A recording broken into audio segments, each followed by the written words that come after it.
Tantor Audio, a division of Recorded Books, presents The Killing Zone, My Life in the Vietnam War, by Frederick Downs, narrated by Barry Press. Preface. In the fall of 1968, as I stopped at a traffic light on my walk to class across the campus of the University of Denver, a man stepped up to me and said hi. Without waiting for my reply to his greeting, he pointed to the hook sticking out of my left sleeve. "Get that in Vietnam?" I said, "Yeah, up near Tom Key and I Corps." "Serves you right." As the man walked away, I stood rooted, too confused with hurt, shame, and anger to react. 10 years have passed. The hurt, shame, and anger still flood over me with the memory. But of one thing I am certain. None of the men I knew who served in Vietnam deserved to die or to be maimed, either physically or mentally.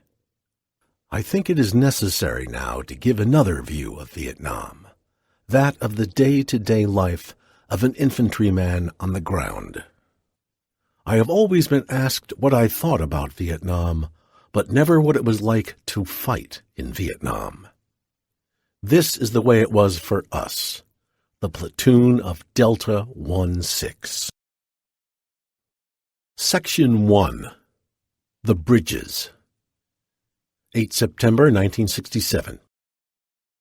At 23:30 hours, the Continental Big Bird with the golden tail DC-8 dropped through the night sky into the landing pattern over the black landscape of Vietnam.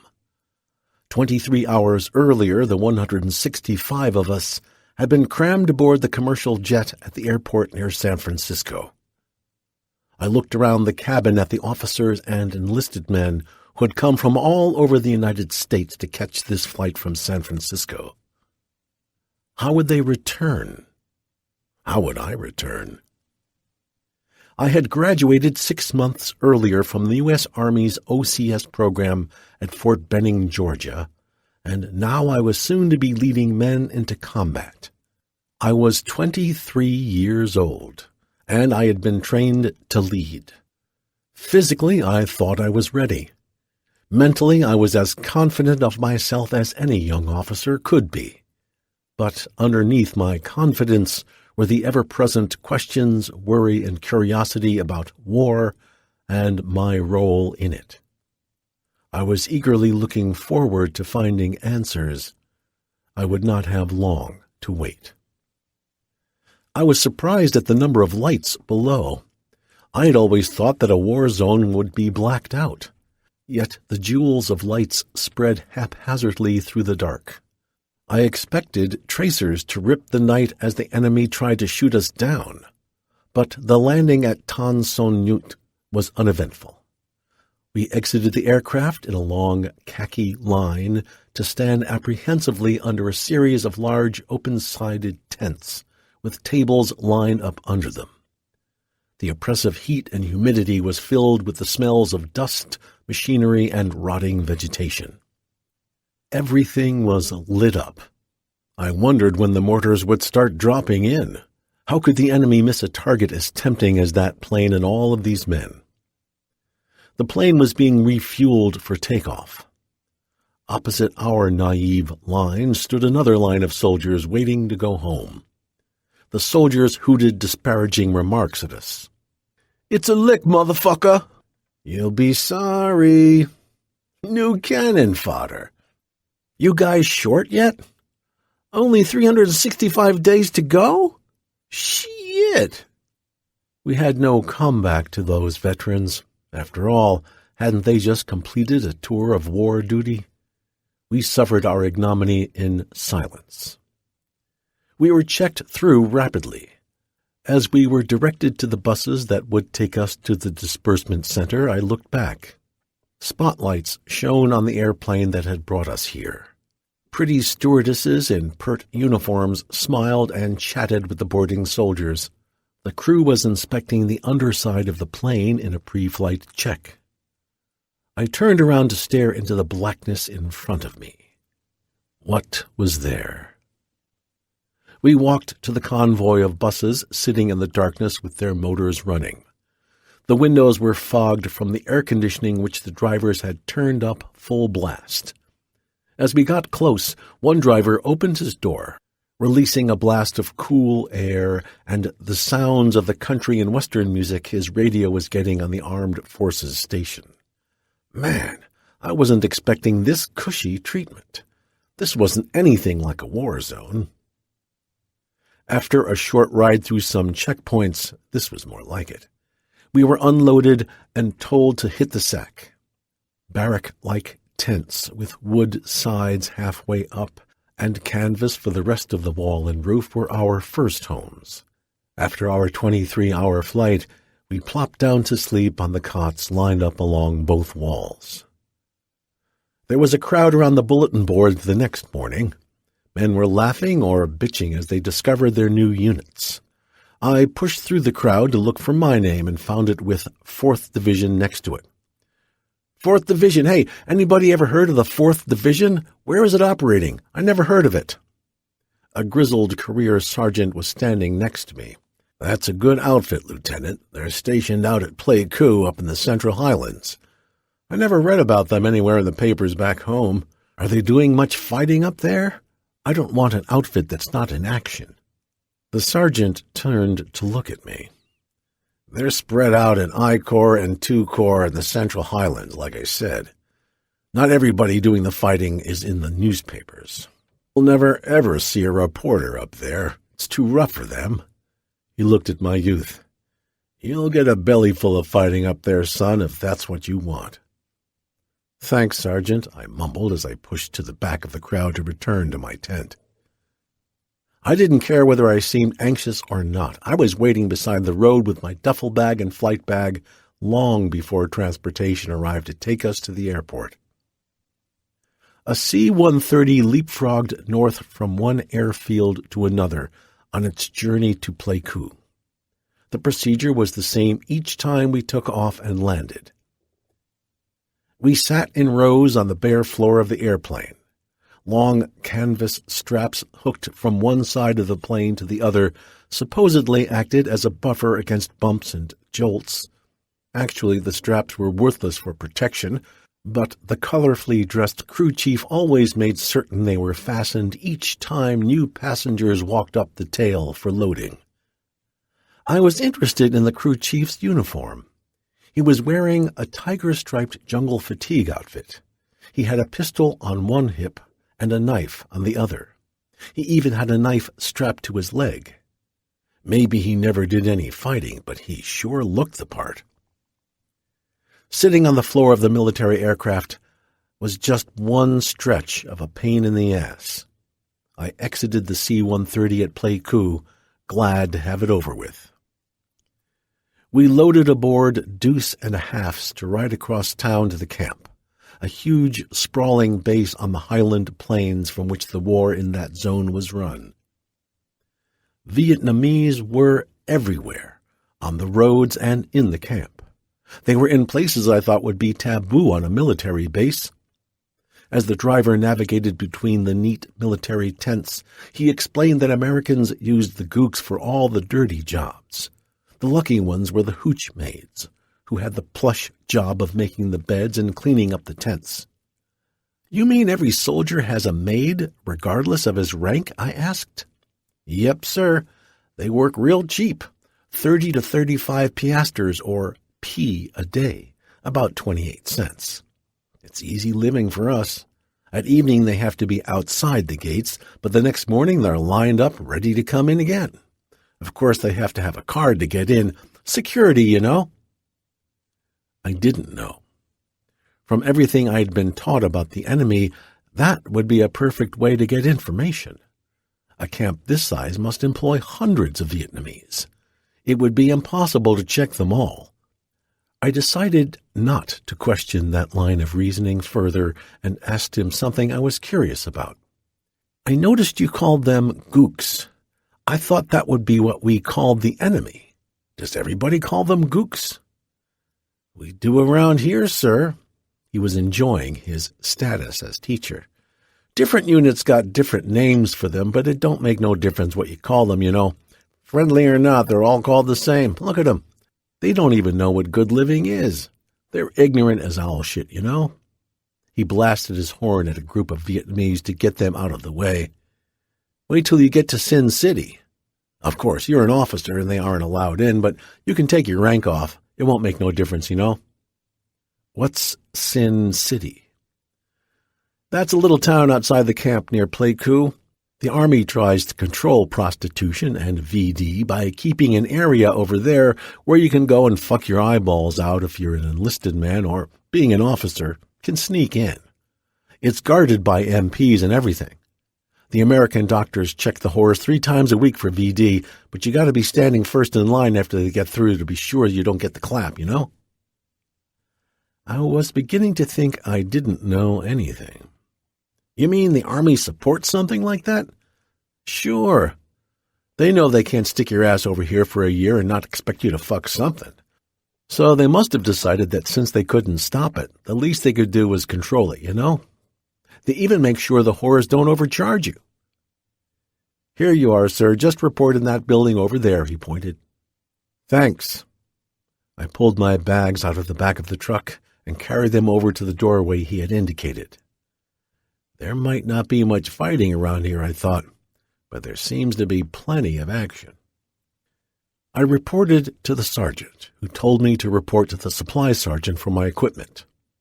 The supply sergeant gave me 2 sets of jungle fatigues, olive drab underwear, towel, M16 rifle with magazines. He told me to stuff all my other junk into my duffel bag, gave me a card to fill out to attach to it, and told me he would store it there while I was in country. Gave me a rucksack to carry all of my things in from that point on. What unit will I be attached to? I don't know. I don't know. You got to attend a 3-day training class before you get assigned to the field. I've been in training for a year, and now I have to go to more classes? Yeah, that's SOP in this division. It used to be 5 days, but they cut it back to 3 because they need you guys out in the field. I was upset. More training. I had been training long enough. I wanted to get out with a company in the field, not jack around in some stupid base camp. But orders were orders. But first, I had to go through an endless line of company clerks asking their questions and banging the answers out on forms and their typewriters. The clerks double-checked to make sure we had turned in all American money for military payment certificates, MPCs. For the next 3 days, I was with a group of other men new in country, as we endured the now familiar routine of firing our weapons, throwing grenades, attending classes on tactics, and playing hearts at every break. I learned the camp was well protected. Watchtowers were placed at regular intervals around the entire perimeter. Bunkers were spread in between for fire support and defense. 3 concentric rings separated by barbed wire surrounded the camp. Each ring held landmines and a nasty little item called foo gas. Foo gas was 50-gallon drums filled with explosives and napalm and buried at strategic places in the perimeter. They were triggered by a blasting cap hooked up to a hand detonator. When they were set off, there was hell to pay as the flaming liquid was thrown a radius of 50 meters in all directions. It was guaranteed to break up a ground attack. On the 4th day, I was loaded into a C-30 for a bumpy ride to a place further north called Dufaux, home of the 3rd Brigade of the 4th Division. They were operating in the field on search and destroy missions. Dufaux straddled Highway 1 about a kilometer from the South China Sea, separated from it by a solitary mountain 150 meters high. Once only a peaceful hill surrounded by rice paddies, the mountain had been developed into a base camp a couple of months before. An airstrip was laid out on the flat ground at the base of the mountain on its western side. A perimeter had been built around the entire mountain to enclose it within the protective confines of the American camp. The mountain was only a little over a half of a kilometer long at its base, making it a perfect defensive location amid all the flat ground around it. We called it Montezuma Mountain. The camp was fully developed to the west. As more units were assigned to the camp, they were assigned areas in a steadily encroaching circle around to the east side toward the sea. The 1st Battalion of the 14th Infantry was around on the east side. That was to be my unit. I caught a ride in a jeep from the airstrip around the mountain to my new home. The battalion street was laid out at an angle from the mountain's base. The battalion commander's headquarters was located closest to the mountain, with the companies spread out in a neat line leading toward the rice paddies. The company headquarters of Alpha, Bravo, Charlie, and Delta were lined up on one side of the street.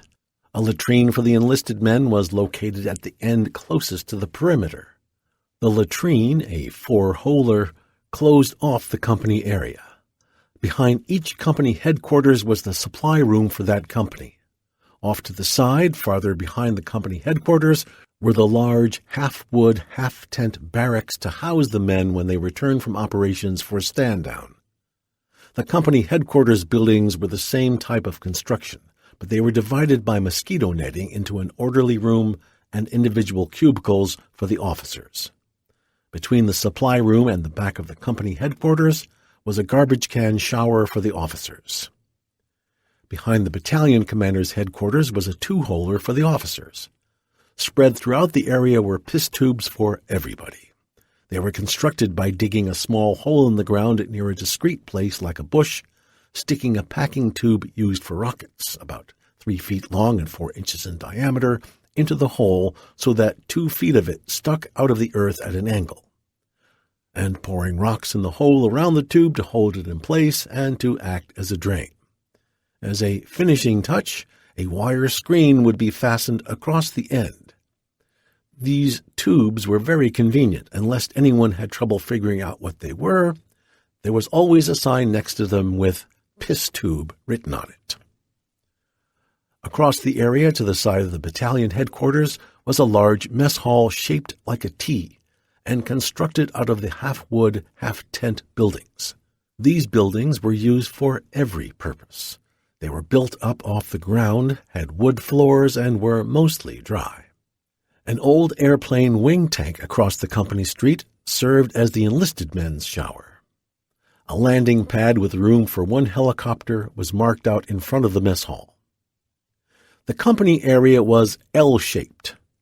Out beyond the top of the L were the bunkers and barbed wire. Beyond that, rice paddies ran to the low sand dunes along the ocean.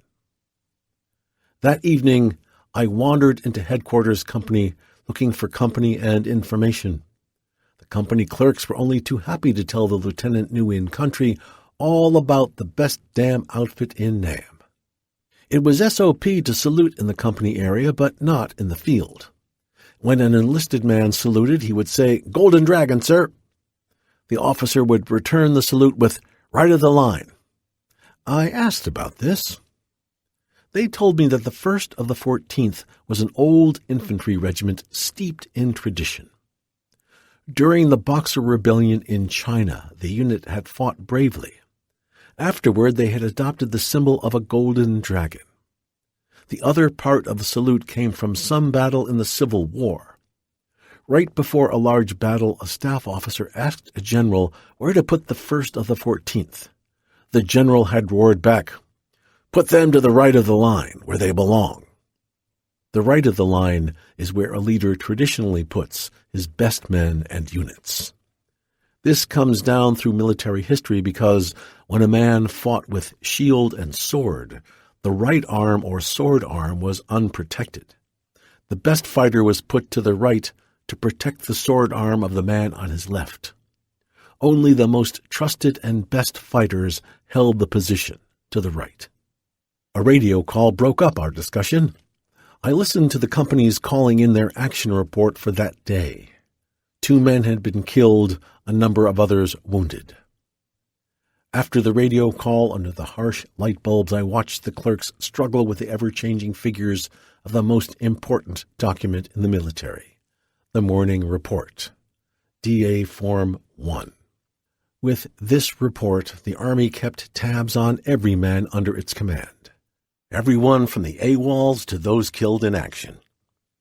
I was familiar with the report, but now a new dimension was added. Killed in action or wounded in action were things I had only heard of. Tomorrow, I would be a candidate for both categories. I dismissed the thought of ever dying. A slight wound for my career, maybe, but nothing worse. I walked back up the company street toward battalion headquarters. The night was full of strange sounds made more awesome by the fact that I was in an actual war zone. The distant rumble of a tank engine, vehicles moving, voices of men drifting in from different directions, and uncountable insect noises formed the acoustic backdrop of war. Across the barbed wire, just meters away, was territory that belonged to the enemy.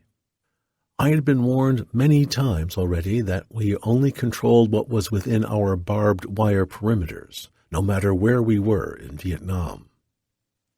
All of this, the area where I stood, the night sounds, the barbed wire, the alien land, had yet to make a believer of me. Less than a week ago, I had been drinking beer in San Francisco. The year and a half of infantry training had been against make-believe enemies who had died make-believe deaths. The XO pointed out the cots the other lieutenant and I were to use. I decided to sleep fully clothed, but to remove my boots for comfort. That was the last time in Vietnam I removed my boots to sleep.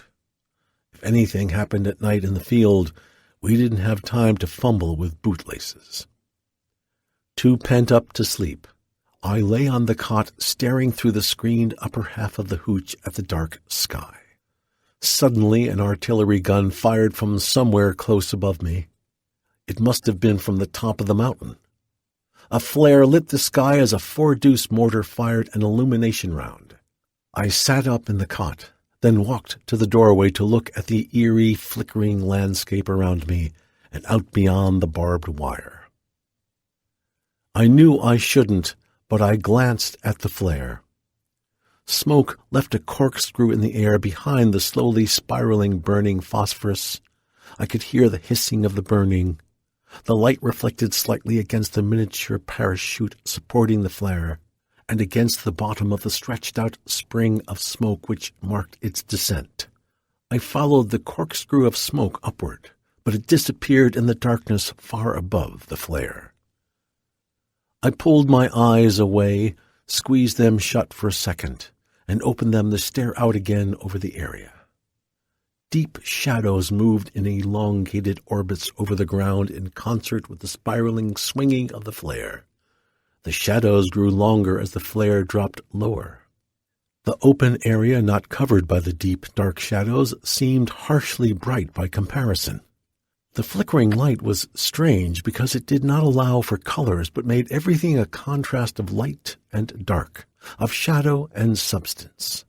The scene presented itself to the eyes like a movie film not quite running up to the proper speed. A flickering of seeing and not seeing, with each new flare showing a little different picture than the one before. As my brain acclimated to the images my eyes were recording, the flare floated to the ground to lay there hidden by the short rice shoots in a mixture of burning light and rising smoke. For the briefest of seconds, everything was pitch black until my night vision started to come back. I lay down again, still unable to sleep because of the sounds of mortars, 105 recoilless rifle, and artillery guns occasionally firing around. There was no pattern to any of it. Maybe we were being attacked. Very soon I learned that this nighttime display was known as H&I fire, harassment and interdictory fire. This was a procedure followed by the Americans intended to confuse and demoralize the enemy. The idea was based on the fact that there were no friendlies outside the perimeters at night in this part of Vietnam except American patrols and ambushes and allies. all of whom were carefully marked on the commander's maps. Anyone else moving in zones 1 and 2 at night was considered to be the enemy. With a little luck, one of those shells would surprise the enemy by dropping unexpectedly on the trail or clearing at the same time he was there. H&I fire seemed a good idea to me. A little wasteful, perhaps, but a hell of a good thing for our morale.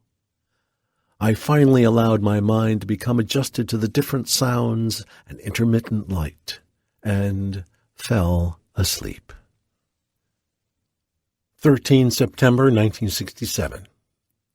This morning the XO hustled me into a helicopter that was flying out to the battalion located in the field.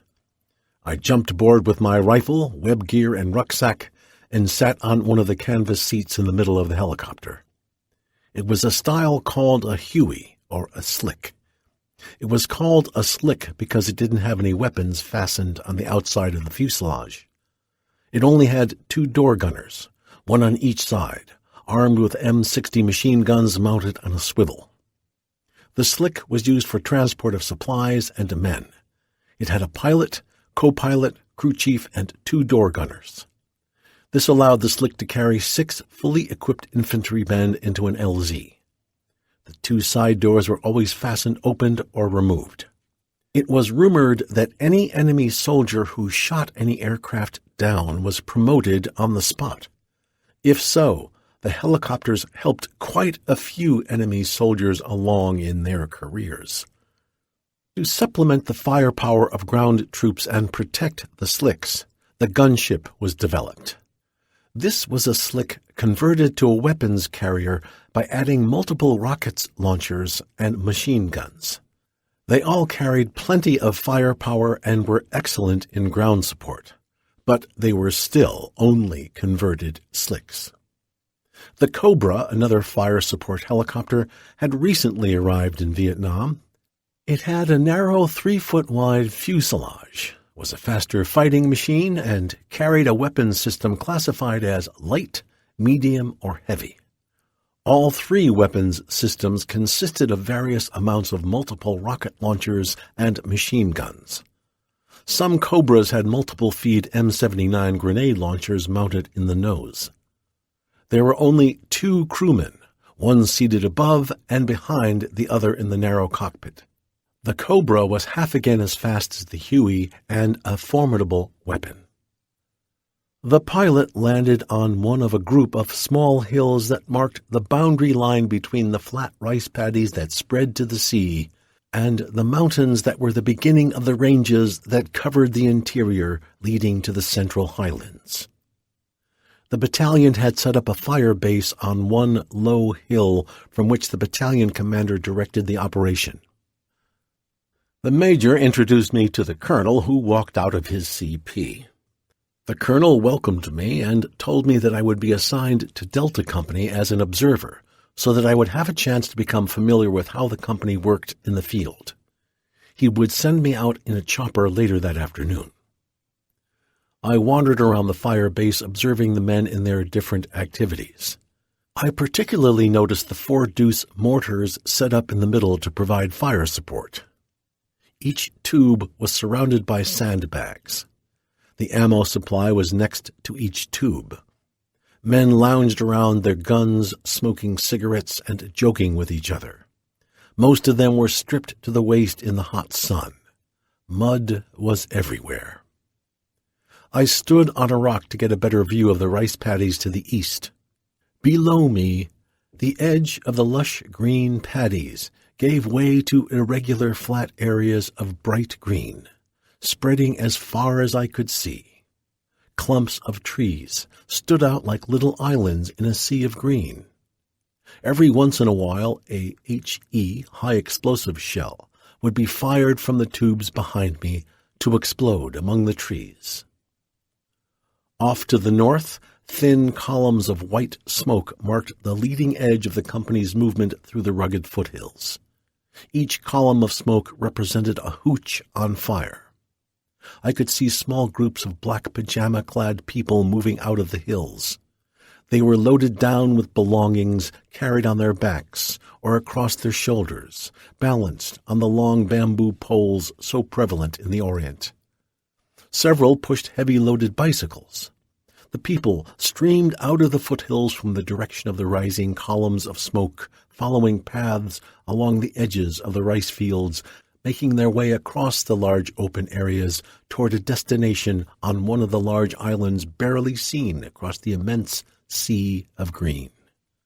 They avoided the small islands within range of our mortars, as explosions warned them of the indiscriminate death being dealt from our low hilltop. When the chopper was finally ready, I grabbed my pack and jumped aboard. I sat in a side seat instead of on the floor with my feet on the landing skid. I wasn't quite ready to sit on the edge of that chopper with 1,000 or 2,000 feet of empty space between me and the ground.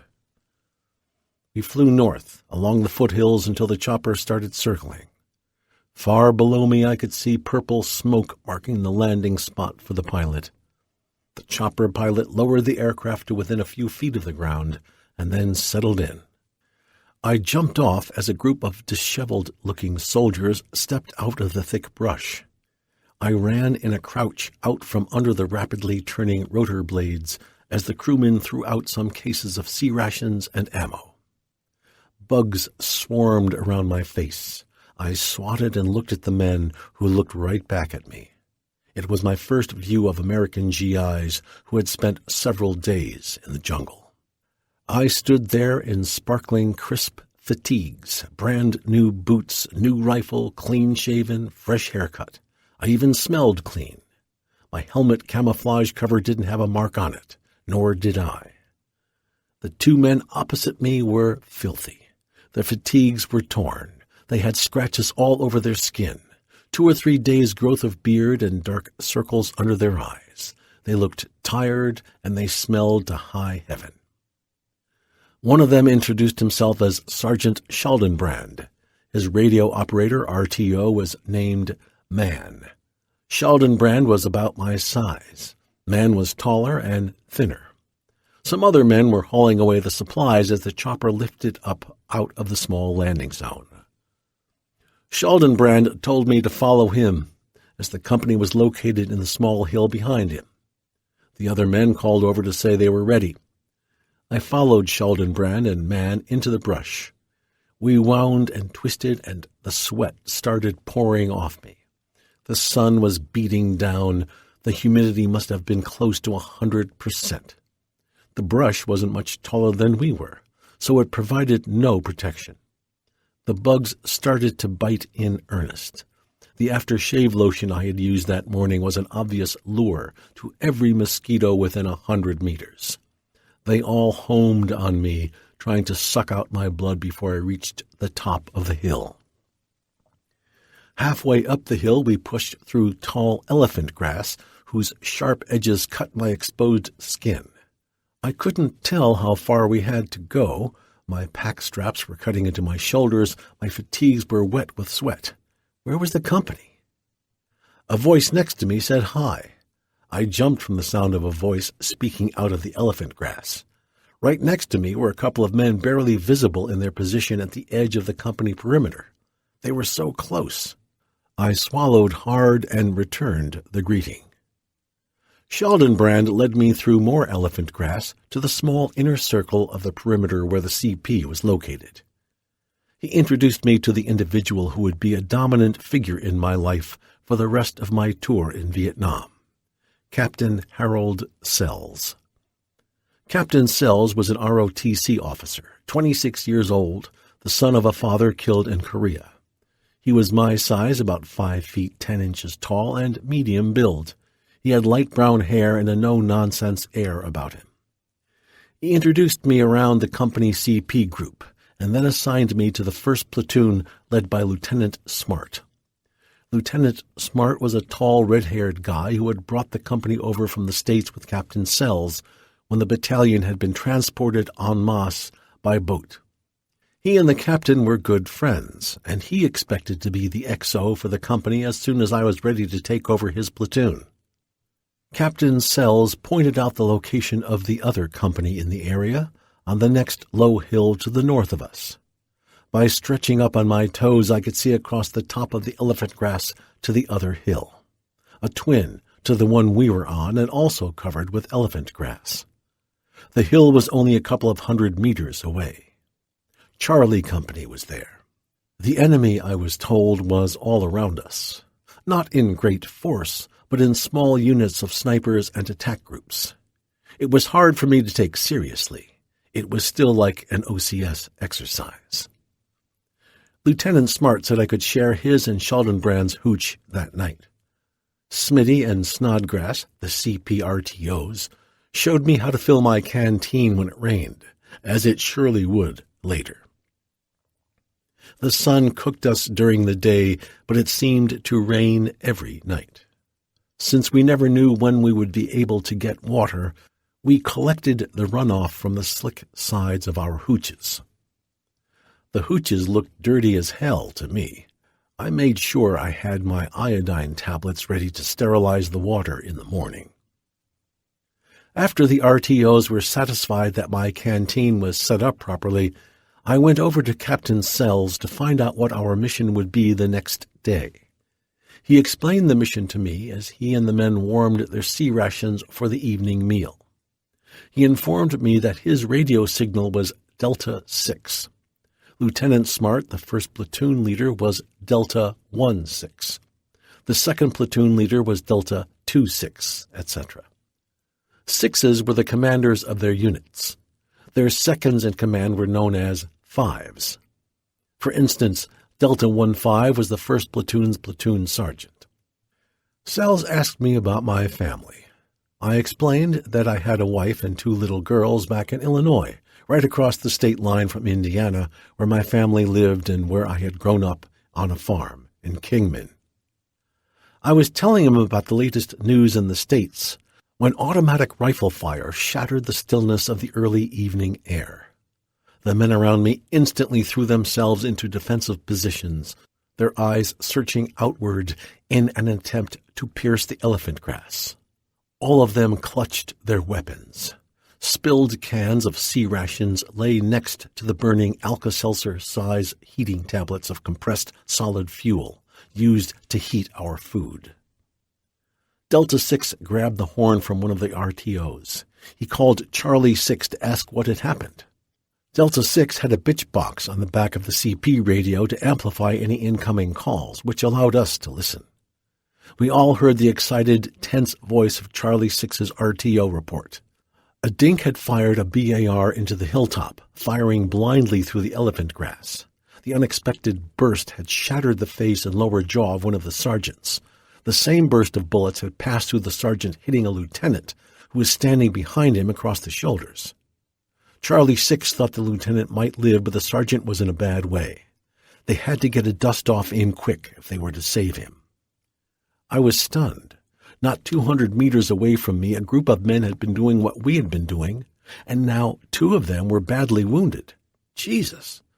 That Viet Cong could have fired into our hilltop. I asked one of the men next to me how they could tell that it was a BAR that had been fired. He answered that every weapon had a distinctive sound. After a while, I would be able to pick out the weapon like anyone else. Once I had been shot at with a particular weapon, I would never forget it, he casually remarked.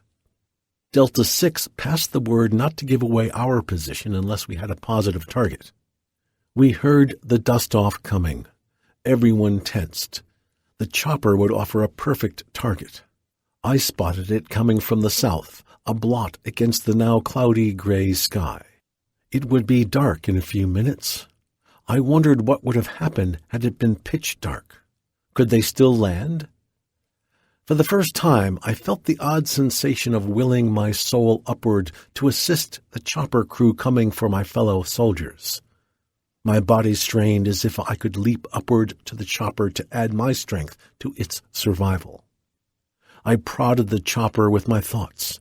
Come on, hurry up, you men. Just hold out a little longer. Come on, God, I hope the chopper doesn't take fire. Isn't it ever going to get here? The dust-off pilots were very, very good. They often had to land in almost impossible landing zones or hover above the growth as the wounded were winched up to safety. The dust-off choppers were ordinary Hueys, modified to carry litters. They had little, if any, firepower. The crew was often just a pilot, co-pilot, and medic, sometimes a gunner. The Red Cross painted on both doors, the nose and belly, meant nothing to the enemy. They shot them down as they would any other aircraft.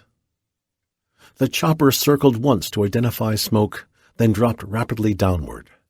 In seconds, it lifted and tilted forward in that particular tail-up altitude of a chopper pouring on the coals. The lieutenant survived. The sergeant died. Apprehensive, we settled down to finish our dinner. I sat listening to the men talk. A brilliant flash, a tremendous crack, and explosion ripped the air near us.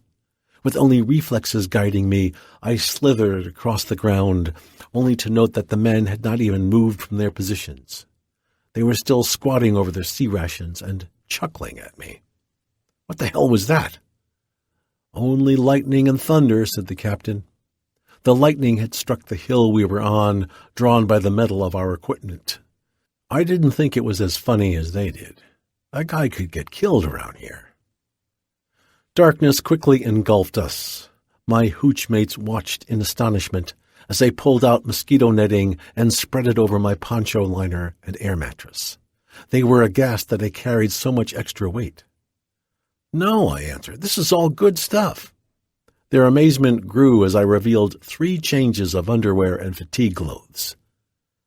Wait until the next day, they scoffed, when the sun and heavy pack would drag me down. The jungle would exact a toll for every ounce I carried. We'll see, I answered. Lieutenant Smart said, Yeah, you'll see. You'll see that the only change of clothes you'll carry will be an extra pair of socks. You'll learn to live in one set of jungle fatigues until they rot off you or are ripped too badly to wear. It rained steadily all night long and quit right before daybreak. I retrieved my canteen from the corner of the hooch and dropped 2 iodine tablets in it, hoping to kill all the germs. After a few minutes, I tasted it. Blah, undrinkable, gritty as hell. One of the men handed me a half package of Kool-Aid to pour into the canteen. It tasted better. My first days on combat patrol introduced me to the vicissitudes of war. 10-foot-deep punji pits. Wait-a-minute vines that collected around the feet and legs until their combined strength stopped you when you had to say, wait a minute, while you untangled or cut yourself loose. The hot sun beating down on us as we marched with 70-pound packs, the sweat pouring off us, bugs so thick around our faces that we sometimes inhaled them, and the physical agony of forcing tired muscles to keep on going. It was a search and destroy mission, which meant we searched all the hooches we found and then burned them down. Whether a single farmer's hooch or a whole village, all were burnt. The few Vietnamese we found in the area were women and children and old men who had been left behind. When we started to burn their particular hooch, they would start wailing, crying, and pulling at our clothes. We didn't harm the people, but the orders were to destroy all the dwellings, so we did. The first time I saw a Vietnamese family go into hysterics when their hooch was set on fire, I was unsure of whether burning down their home would accomplish our mission. The mission was to deny the enemy the use of the hooches, to destroy any food we found, and to teach the people a lesson about supporting the enemy. But I quickly got used to it and accepted that this was one way to win the war. I was fired at by a sniper shortly after we had swept through one small hamlet. I always thought the sniper was firing at us because we had just set fire to his hooch, and unfortunately, he picked me as a target. I was more surprised than scared as I huddled on the ground and bullets thudded into the earth next to my legs. Schaldenbrand took the opportunity later that day to explain that in this unit, everyone called the enemy and ultimately all outsiders dinks. It turned out that the enemy started calling us dinks first, because it was an insulting or demeaning term that meant hairy man from the jungle. We had just turned the word around and started calling them dinks. At least that was the story. I learned to refill my canteen by dragging it through rice paddy water while making an online assault into a burning village that had been prepped by airstrikes and artillery fire. I saw the face of the enemy for the first time. He had been machine-gunned by one of our gun crews. The powerful weapon had thrown a hail of bullets into the brush where we had spotted him. When we got to his position, I saw for the first time the death of a soldier. The machine gun crew had done a good job. The young soldier's green combat-uniformed body was riddled with bullets.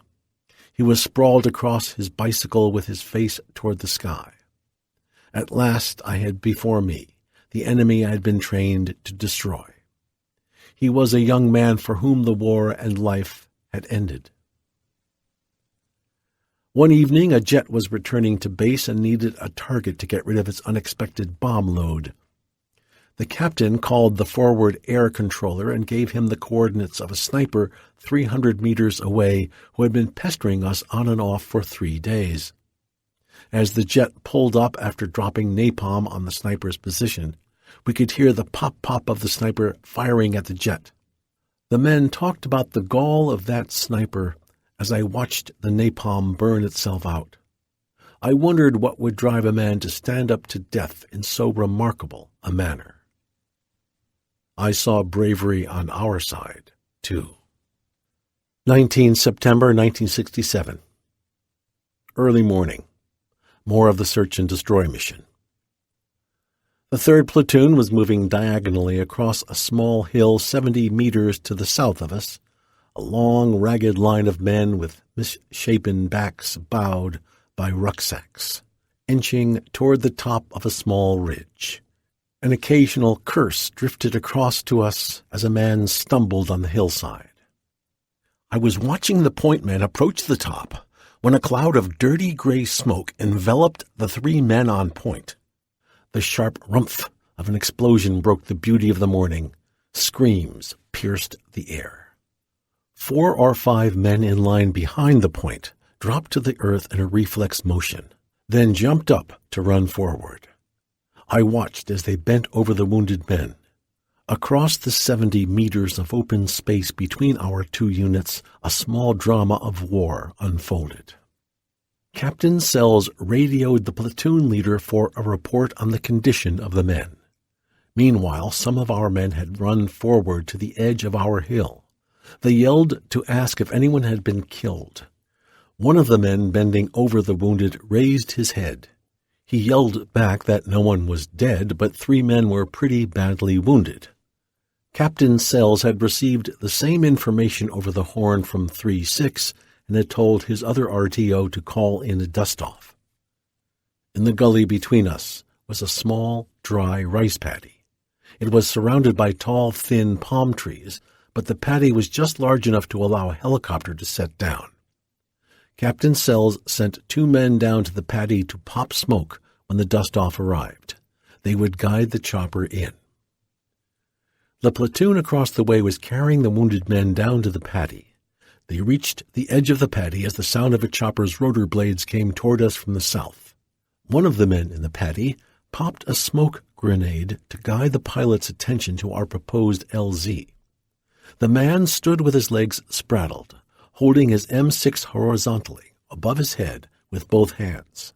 The yellow smoke from the grenade curled around the clear air of the paddy, turning the outline of the man into a surrealistic vision as the sun's rays broke into lines through the smoke across the small amphitheater.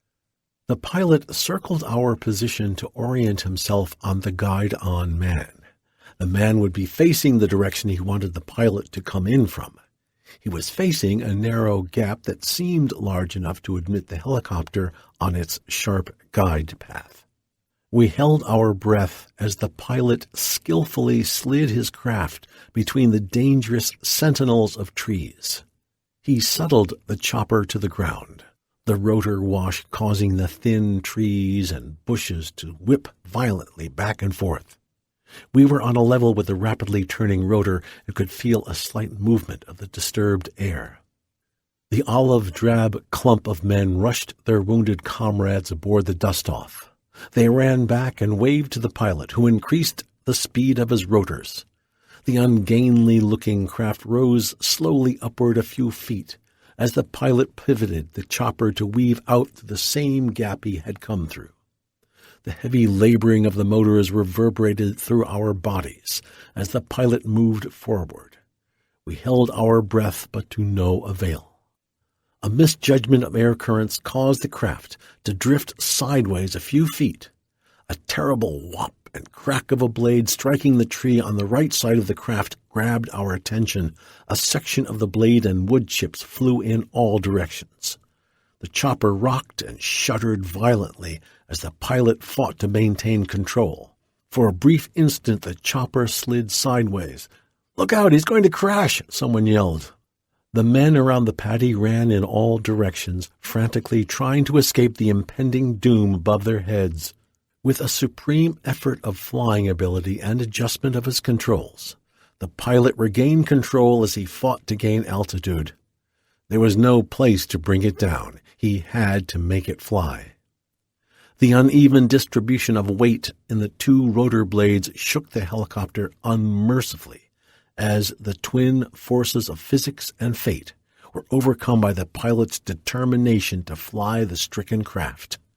And fly he did, south in a cacophony of tortured machinery.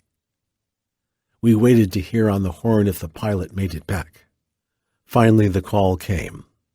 The pilot had landed safely with a 2-foot section sheared from his rotor blade. 24 September 1967. My letters home for this day were filled with the activities of my unit being lifted out of the operations area and flown back to the base camp at Montezuma Mountain. During the short period of stand-down, the battalion was patched up with resupplies of equipment and men. I was assigned as platoon leader of the 1st Platoon of Delta Company, the same platoon I had been with as an observer on the operation. After 16 days in country, I had finally sifted down through the various Army units and reached the slot where the Army needed me.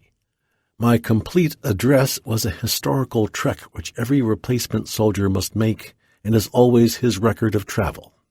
Mine was 2nd Lieutenant Frederick Downs, Jr., 1st Platoon, Delta Company, 1st Battalion of the 14th Infantry, 3rd Brigade, 4th Infantry Division. Lieutenant Smart called the platoon over to introduce me as their new commander. Schaldenbrand, my platoon sergeant, was officially not high enough in rank to hold that job, but there being no experienced sergeant around, he was acting. Schaldenbrand had only been in the Army a year or so. He was about 22, from Philadelphia, a typical big city type who had been drafted and didn't like the Army, but nevertheless possessed a natural ability to get men to do whatever he told them. Schaldenbrand had two unusual idiosyncrasies: a consuming passion for checkers and a frequent desire to brush his teeth. He had a tin checkerboard about a foot square that he always carried strapped to the outside of his rucksack. During rest breaks he would lay out the board in pieces. Some were rocks and buttons, and whoever was closest would have to play. Schaldenbrand would hunch over the board, a toothbrush in his mouth, to sort of chew on and worry with. Any stress brought his toothbrush out of his shirt pocket and into his mouth like a big toothpick. Schaldenbrand would roll it around his mouth with his tongue as he used his hands to hold onto his map or whatever else he was working with. Schaldenbrand was worth his weight in gold to me in running that platoon. He even introduced me to the platoon motto, "It's a lick." A lick is a lick on a young man's ass, Lieutenant. You remember when you were a kid and you did something wrong or something got fucked up that you got blamed for, the old man would give you a licking with a switch or a belt? Yeah, sure, I remember getting lickings. Well, When something goes wrong, it's a lick on you, see? Anything that goes wrong will give you a lick, and over here, you'll get plenty of licks. My RTO was the other most important man to the platoon. His job was to carry the radio and stick to me like a shadow. The radio was our link with literally everything outside our platoon, from supplies to survival. Without a working radio and a good RTO, a platoon leader and the platoon were as good as lost in this war. My RTO, man, a skinny kid 5 feet 11 inches tall, was next to perfect for the job. He loved to know what was going on, and his job was akin to the central switchboard operators. Man was so good that he would often call in dust-offs or reach other people for me even before I had a chance to tell him what I needed. All of the RTOs in the company net had their own gossip society, and they kept each other informed of what was happening in the company. No better grapevine in the world existed than those RTOs. RTOs had a high mortality rate because the radio they carried made them a prime target. The radio antenna sticking up above their heads allowed the enemy to pick out the two most important elements in a platoon, the RTO and the man in front of him, the lieutenant, because wherever the lieutenant was, the RTO had to be right next to him. In a firefight, both of these men were constantly moving, directing the fight. Man's idiosyncrasy, besides the fact that he didn't mind carrying the extra 25 pounds of radio, was that he made coffee at the strangest times. If I stopped moving in the middle of a firefight, even for 2 or 3 minutes, I would be sure to notice man heating up a B3C ration can of water to make coffee.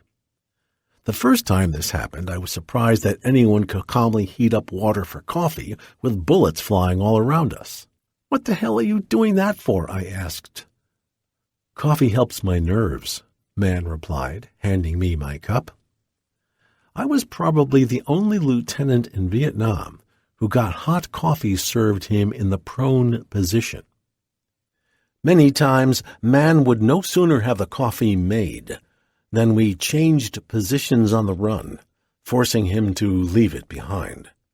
But that never stopped man from pulling out the makings and starting another cup at the earliest opportunity. My squad leaders were First Squad, Delk, a tall cowboy type from Wyoming; Second Squad, Porter, a slightly built black from East St. Louis; Third Squad, Jose, a skinny, short, swarthy Puerto Rican; Fourth Squad, Gallagher, a medium-built redhead from the New England states; and, of course, there was the platoon medic. Everybody called him Doc, regardless of his name.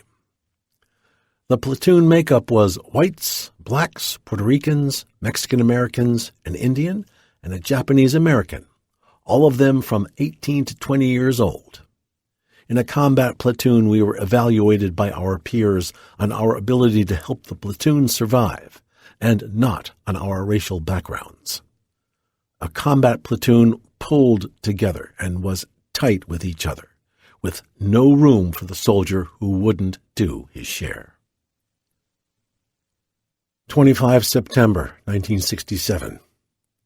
My first orders were to take my platoon south on Highway 1 about 3 kilometers to a mountain and to climb it, clearing a trail through the mines and booby traps for the rest of the company.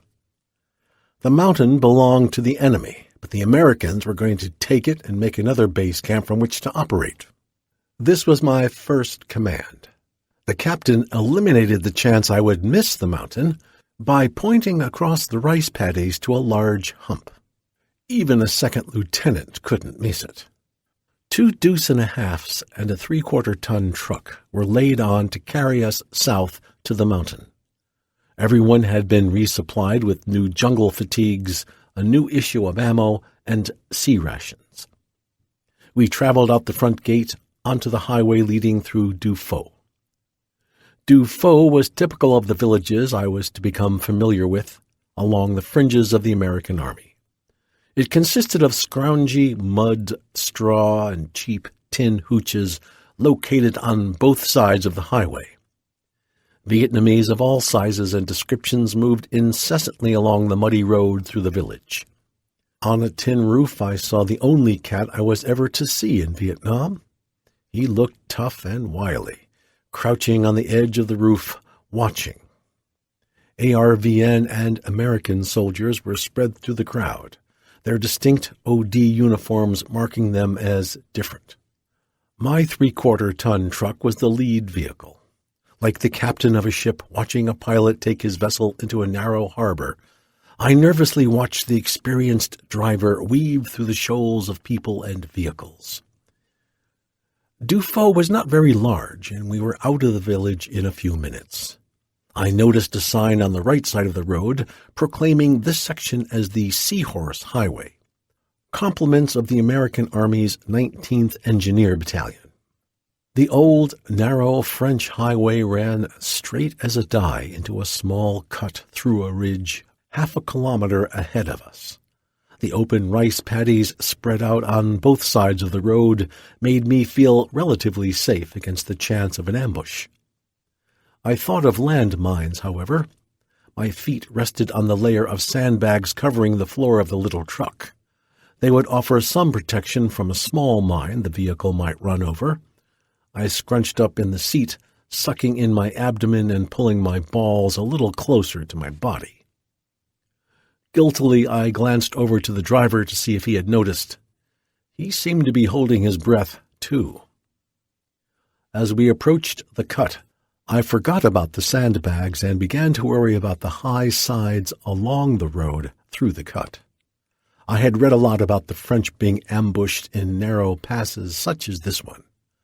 I stuck the barrel of my M16 out the window, just in case. We made it through safely. Was I taking this short trip too seriously? After all, everything looked normal enough. Vietnamese were walking insouciantly along the road, and occasional vehicles passed us. Still, I continued to worry. Little kids would hear us coming and run to the side of the road to give us the finger. I'd seen this before, and at first I had thought, the nerve of those little bastards to give us the bird. But they were just copying the Americans, I learned. Americans gave each other and the Vietnamese the finger so much that the children thought it was a form of friendly greeting, and would line the roads smiling and waving both hands, middle fingers extended. The American soldier was claimed to be many things in Vietnam, but he was like any other soldier when it came to kids. Through the rear-view mirror I could see candy bars and cigarettes being thrown out of the sides of the trucks. Like schools of fish moving in unison, the kids would sweep toward the nearest thing thrown to them. We arrived at the west base of the mountain. My small truck and the 2 deuce-and-a-halfs pulled off the road, and the men pulled out. The mountain was covered with short, knee-high, scrubby bushes and occasional clumps of grass. It was composed of sharp lava rock, on which only the hardiest vegetation could survive. The hot sun beat down, accenting the dried-out bushes, trying to exist on the rocky surface of the 300-meter-high mountain. We spent the rest of the morning and part of the afternoon slowly searching out and marking a path up the side. There were numerous booby traps spread around. Each one had to be marked with a flag for the engineers, who would destroy them when they followed along later. It was dangerous, hot, tedious work. Sweat dripped from us during the slow climb up the hot mountain. I was struck by the contrast between the dangerous work we were doing and the innocence of the rugged, quiet beauty around us. In the haphazardly laid-out paddies below us, farmers and their families were working industriously in their fields, trying to produce a crop, while seeming to ignore the war swirling around them. I had thought the country through which we moved would be vacant of people except those in groups barricaded in their villages. Instead, the Vietnamese were going about their everyday duties, singly or in groups, ignoring us as if we weren't really there, and only taking notice when we passed too close for them to ignore. We reached the top in mid-afternoon, just in time, too, for I could see the convoy bringing the rest of the company down the road. The strong breeze was blowing in from the ocean. We looked over the edge facing the ocean. The mountain dropped steeply down to the rice paddies which ran to the wide beaches. On either side of us, ridges sloped gradually down to parallel the road. Fishing boats were along the shore. To the west were the mountains. I assigned the squads in a perimeter around the top and set my hooch up at the highest point. A wind-swept rock. I sent a few men down to lead Captain Sells through the safe path. After he had directed the platoon leaders to their positions, Captain Sells looked over the edge and asked me what I thought about the danger of attack from that side. I replied that it was pretty steep, and it should be safe enough until it was swept by a platoon of men. My platoon rested as the rest of the company dug in. Other sections of the battalion began to show up. The engineers to clear the booby traps, the 4-deuce mortar platoon, the battalion CP group. The medics and other essential elements of a battalion moved around marking off the areas for their equipment. The view from the top was terrific. We could see for kilometers in all directions. The mountain would be easy to defend and would make a good observation point. We named it Thunder Mountain. That night, we were treated to the spectacle of hundreds of fishing boats up and down the shore as far as we could see. Each boat was allowed to fish if it hung a lantern from the mast at night. From our vantage point, they looked like a line of slowly undulating illuminated pearls as they bobbed up and down in the waves. 26 September, 1967. This morning, Captain Sells called his lieutenants to a meeting. It was the last half of September, and back in the world the first cold winds of fall were blowing across the plains of my home state, Indiana. But here in Nam it was the dry season, and hot as hell. Our uniforms were soaked with sweat. Our equipment straps cut into our skin as my fellow lieutenants and I stood around Captain Sells receiving our orders. My platoon, the 1st Platoon, was to guard 3 bridges, 101, 102, and 103, separated from each other by a couple of 100 meters and a half kilometer respectively. The 2nd and 3rd platoons were assigned bridges, and the 4th Platoon was to be a guard for Headquarters Company. Headquarters would consist of the captain and his RTOs and the company medic. The 4th Platoon was a weapons platoon. They were in charge of the 82mm mortars, which could be set up on a defensive location such as a mountain, but were too cumbersome and ineffective to carry in the jungle. A weapons platoon would also normally be in charge of anti-tank weapons, 90mm recoilless rifles, but in Vietnam they were never issued. They had been replaced by the LAW, light anti-tank weapon, that each infantryman could carry. Therefore, because of reduced duties, the 4th Platoon was always assigned to Captain Sells's headquarters unit. Walking back to the edge of the mountain where my platoon was stationed, I sat down with Schaldenbrand and my squad leaders to inform them of our new mission. Distributing the maps, one to each squad leader and one to Schaldenbrand, I gave them the orders, codes, and other information concerning radio procedure, food, ammo, clothes, and any other gear that would be needed. We'll be moving out at 1200 hours, have the men down by the captain's CP at 1130 hours, and we'll move down to the road to load onto the trucks, I stated. I had divided my platoon into 3 groups. I would be in charge of the middle bridge with 9 men. Schaldenbrand would have the north bridge with 8 men, and Jose would be in command of the south bridge with 9 men. Each of us carried what we owned in our rucksacks. So in short order, all of my men were lounging around, resting against their packs, smoking, writing letters, reading paperbacks, playing cards, or just bullshitting, waiting for the order to move out. Sea rations and ammo were distributed, and we were ready.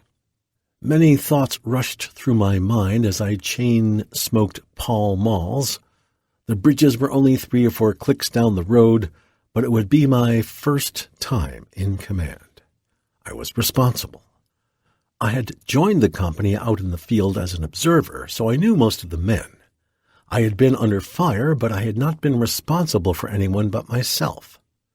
Now, at 23, I was in charge of thousands of dollars worth of equipment and the lives of my men. After a year and a half of training at Fort Leonard Wood, Fort Jackson, Fort Benning, and Fort Gordon, I knew all the tactics and the weapons. I had the knowledge picked up from conversations with sergeants and officers who had been in Nam. I was as primed as a green lieutenant could be. There were other schools, ranger, airborne, jungle training that I could have gone to, but it was 1967, and the United States Army needed infantry officers fast. There just wasn't time to attend those schools. I didn't know what the life expectancy of an infantry lieutenant was in Vietnam, but I knew the Army couldn't get enough of them. But what the hell? Nothing would happen to me. It was always the other fella that got zapped. Now I would find out what it was all about. Would I react under fire? Could I stand up to the fear of death, the responsibility of command? Would my men have faith in me and take pride in my leadership? Could I make the right decisions under fire? Would I fail them and myself? All of the training in the world could not answer those questions. "Lieutenant, are your men ready?" Captain Sells yelled at me. "Yes, sir," I replied. "The trucks will be down at the road any minute. Load your men immediately when they arrive." "Here they come," someone yelled. The squad leaders ran around making sure their men were ready. Riding in the cab of the Deuce and a Half, I again studied the terrain and the people. Farmers were out in the paddies working in the hot sun. Evidence of the war was everywhere in the form of bombed-out hooches, craters in the earth, and blasted trees. The road had only been open in this section of Vietnam for 5 months. It only belonged to us during the day. At night, it belonged to the Dinks, and no one moved on it if they wanted to stay alive. Even the area around the bridges was surrounded by concertina wire. Bridge 103 was coming up. "Stop on the other side," I motioned to the driver as I opened the door and jumped out. As Schaldenbrand's truck drove up, I waved at him to halt and looked the bridge over. It wasn't much, just a short span across a stream that could be waded. However, the banks were high, so the bridge was the only way across. "Well, this is all yours, Schaldenbrand. Set your men up and I'll be back to check you later." There was a track vehicle sitting alongside a sandbagged bunker. The men who had been guarding the bridge were packed up and ready to go. Schaldenbrand and I got some time with the men in charge of the bridge as he pointed out the best lines of fire, where to expect the Dinks to take pot shots from, and gave some advice about the villagers down the road. There were villages all around the area.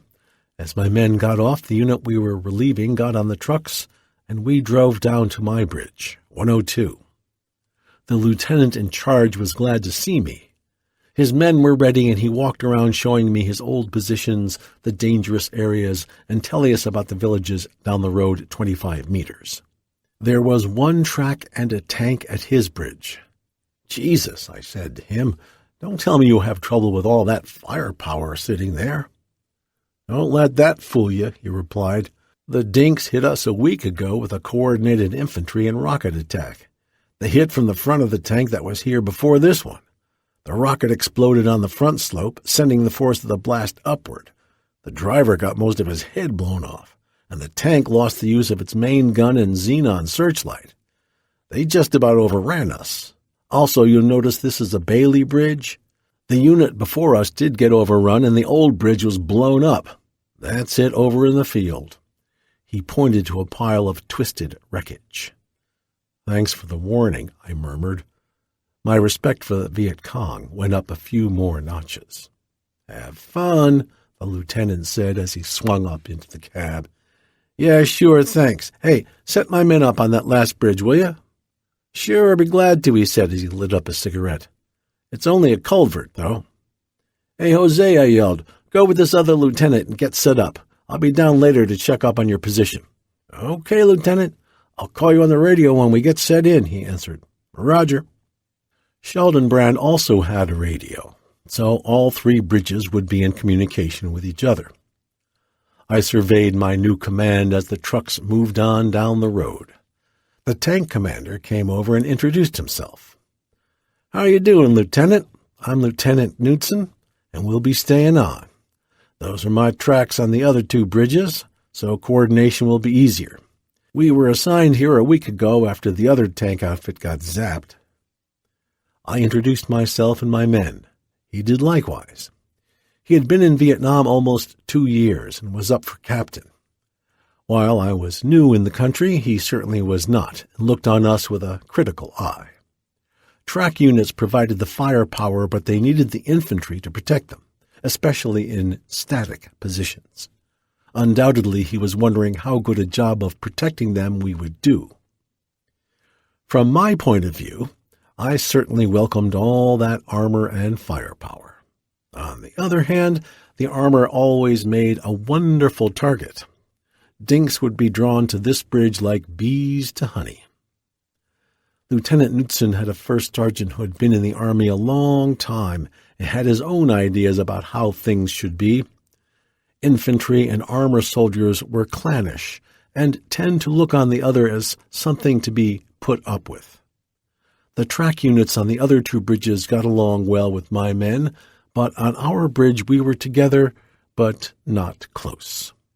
We were to coexist only from necessity, and no friendships grew on our bridge between track crews and infantrymen.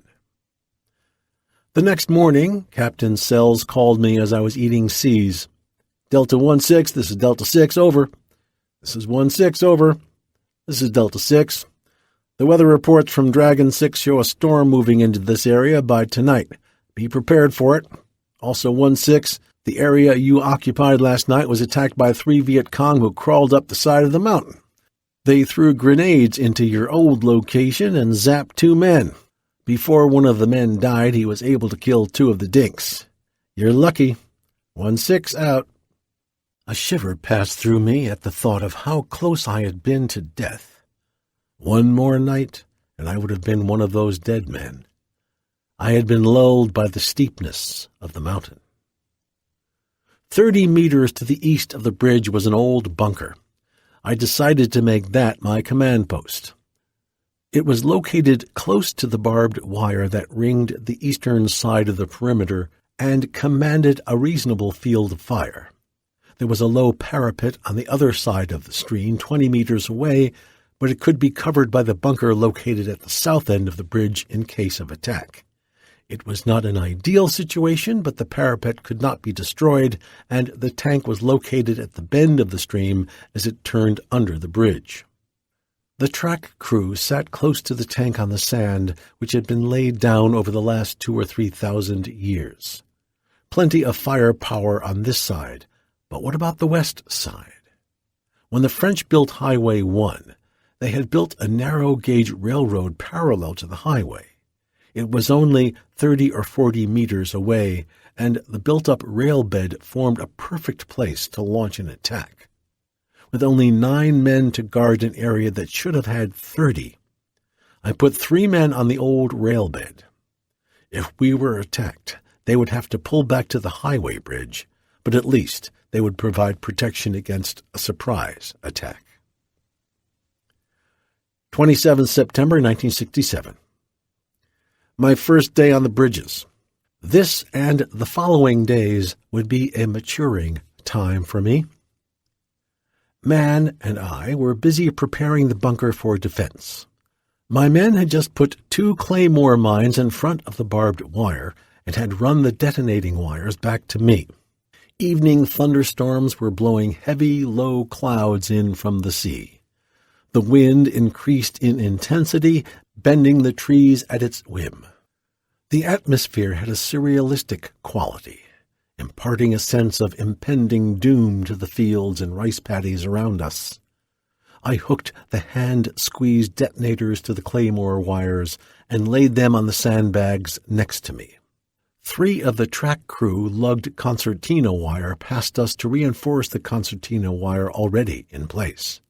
They carried it beyond the existing wire with the intention of laying a row further out from the first.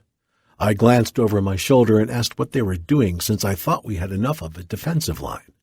Shrugging my shoulders, I turned my attention back to the map and radio codes that Mann and I were going over. An explosion ripped the air behind me, followed immediately by a scream. My body instinctively threw itself against the sandbags as my mind shouted, "Mortar attack!" My eyes registered the scene of men frozen in shocked wonderment, their eyes staring behind me. Mann was directly in front of me, and the track men were in the background, crouching where they were when the explosion went off. Quickly turning around, my eyes swept in the awful catastrophe.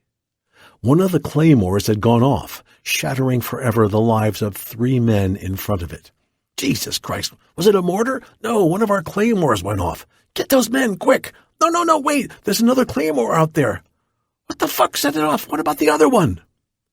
The detonators were still lying on the sandbags, the safeties on. The track men and my soldiers were grouped around me, straining to rush forward to help the 3 men in front of the wire. One man was lying dead still, sprawled on his back, his head a bloody mess.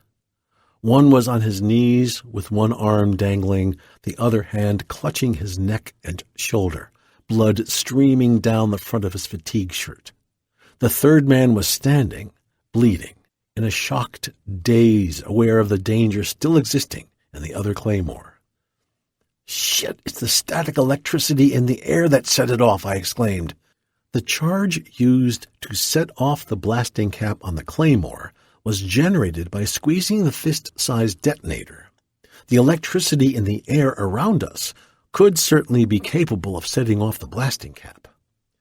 What a hell of a dilemma! The 3 wounded men needed help fast, but first the other claymore had to be disarmed. To do that, one of us would have to unscrew the plug holding the blasting cap in the claymore. Simple enough, except that the storm was building in intensity. Tremendous bolts of lightning cracked through the clouds and into the ground.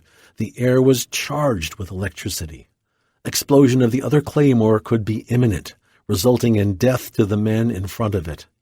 If it went off while someone was crouching over it unscrewing the cap, he would be blown apart. Only a few seconds had passed since the explosion.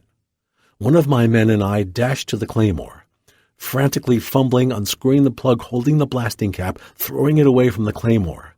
Then I rushed to the radio. 2 men were applying first aid. The other positions were covered by the men assigned to them. They had stayed in place during the action. Good training, I thought, as I fumbled with my map. It was folded in the plastic radio battery bag all of us used to carry maps in. Delta 6, this is 1-6, over. 1-6, this is Delta 6, over. This is 1-6, I need to dust off. There's been an accident resulting in 3 peanuts, over. We tried to say nothing over the radio that could be understood by the enemy. Thus we used code words for certain things. A Kool-Aid was a dead soldier, and a peanut was a wounded soldier. This is Delta 6, what the hell happened, over. This is 1-6, static electricity in the air set off a claymore while 3 track men were putting out barbed wire, over. This is Delta 6, what's your position, over? Now, what would he ask me that for? I was on the bridge he had assigned to me. Let's see, we're here, so I read right and up. Real easy, just like training all along. Of course, that was my first responsibility where men had been hurt. So maybe that accounted for what happened next, in spite of training. Lieutenant, you've got to get a dust off here, quick. This man's got a bad head wound, said one soldier as they brought the wounded over by me. Dirty black clouds with lightning crashing around added to the confusion as the wind howled from all directions. Huge raindrops spattered down. This is 1-6. I'm at coordinates 298028. Over. I read them out. This is Delta 6. Are you sure of that? Over. This is 1-6. Let's see. Yeah, it's all right. Over. 1-6, you better check that again. According to what you gave me, you're in the South China Sea. Over. Oh, did he sound mad? God damn it, I've done this 1,000,000 times. The thought ran through my mind as sweat broke out.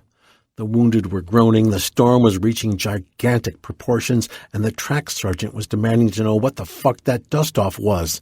Concentrate, Fred, concentrate, I said to myself, while staring at the meaningless blob of colors, whirls, and numbers. Suddenly, everything gelled in perfect clarity.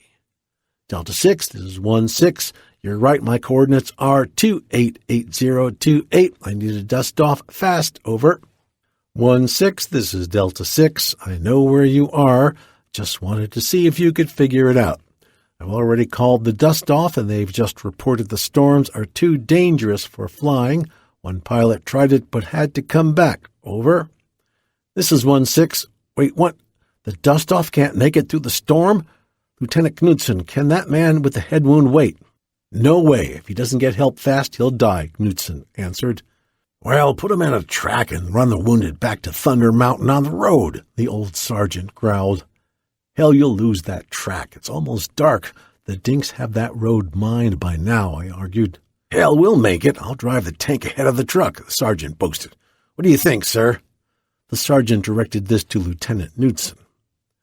Standing with both hands on hips, watching the wounded being given first aid, Lieutenant Knudsen turned his head toward us and said, You're right, Sergeant. Load them up and let's go before it gets completely dark.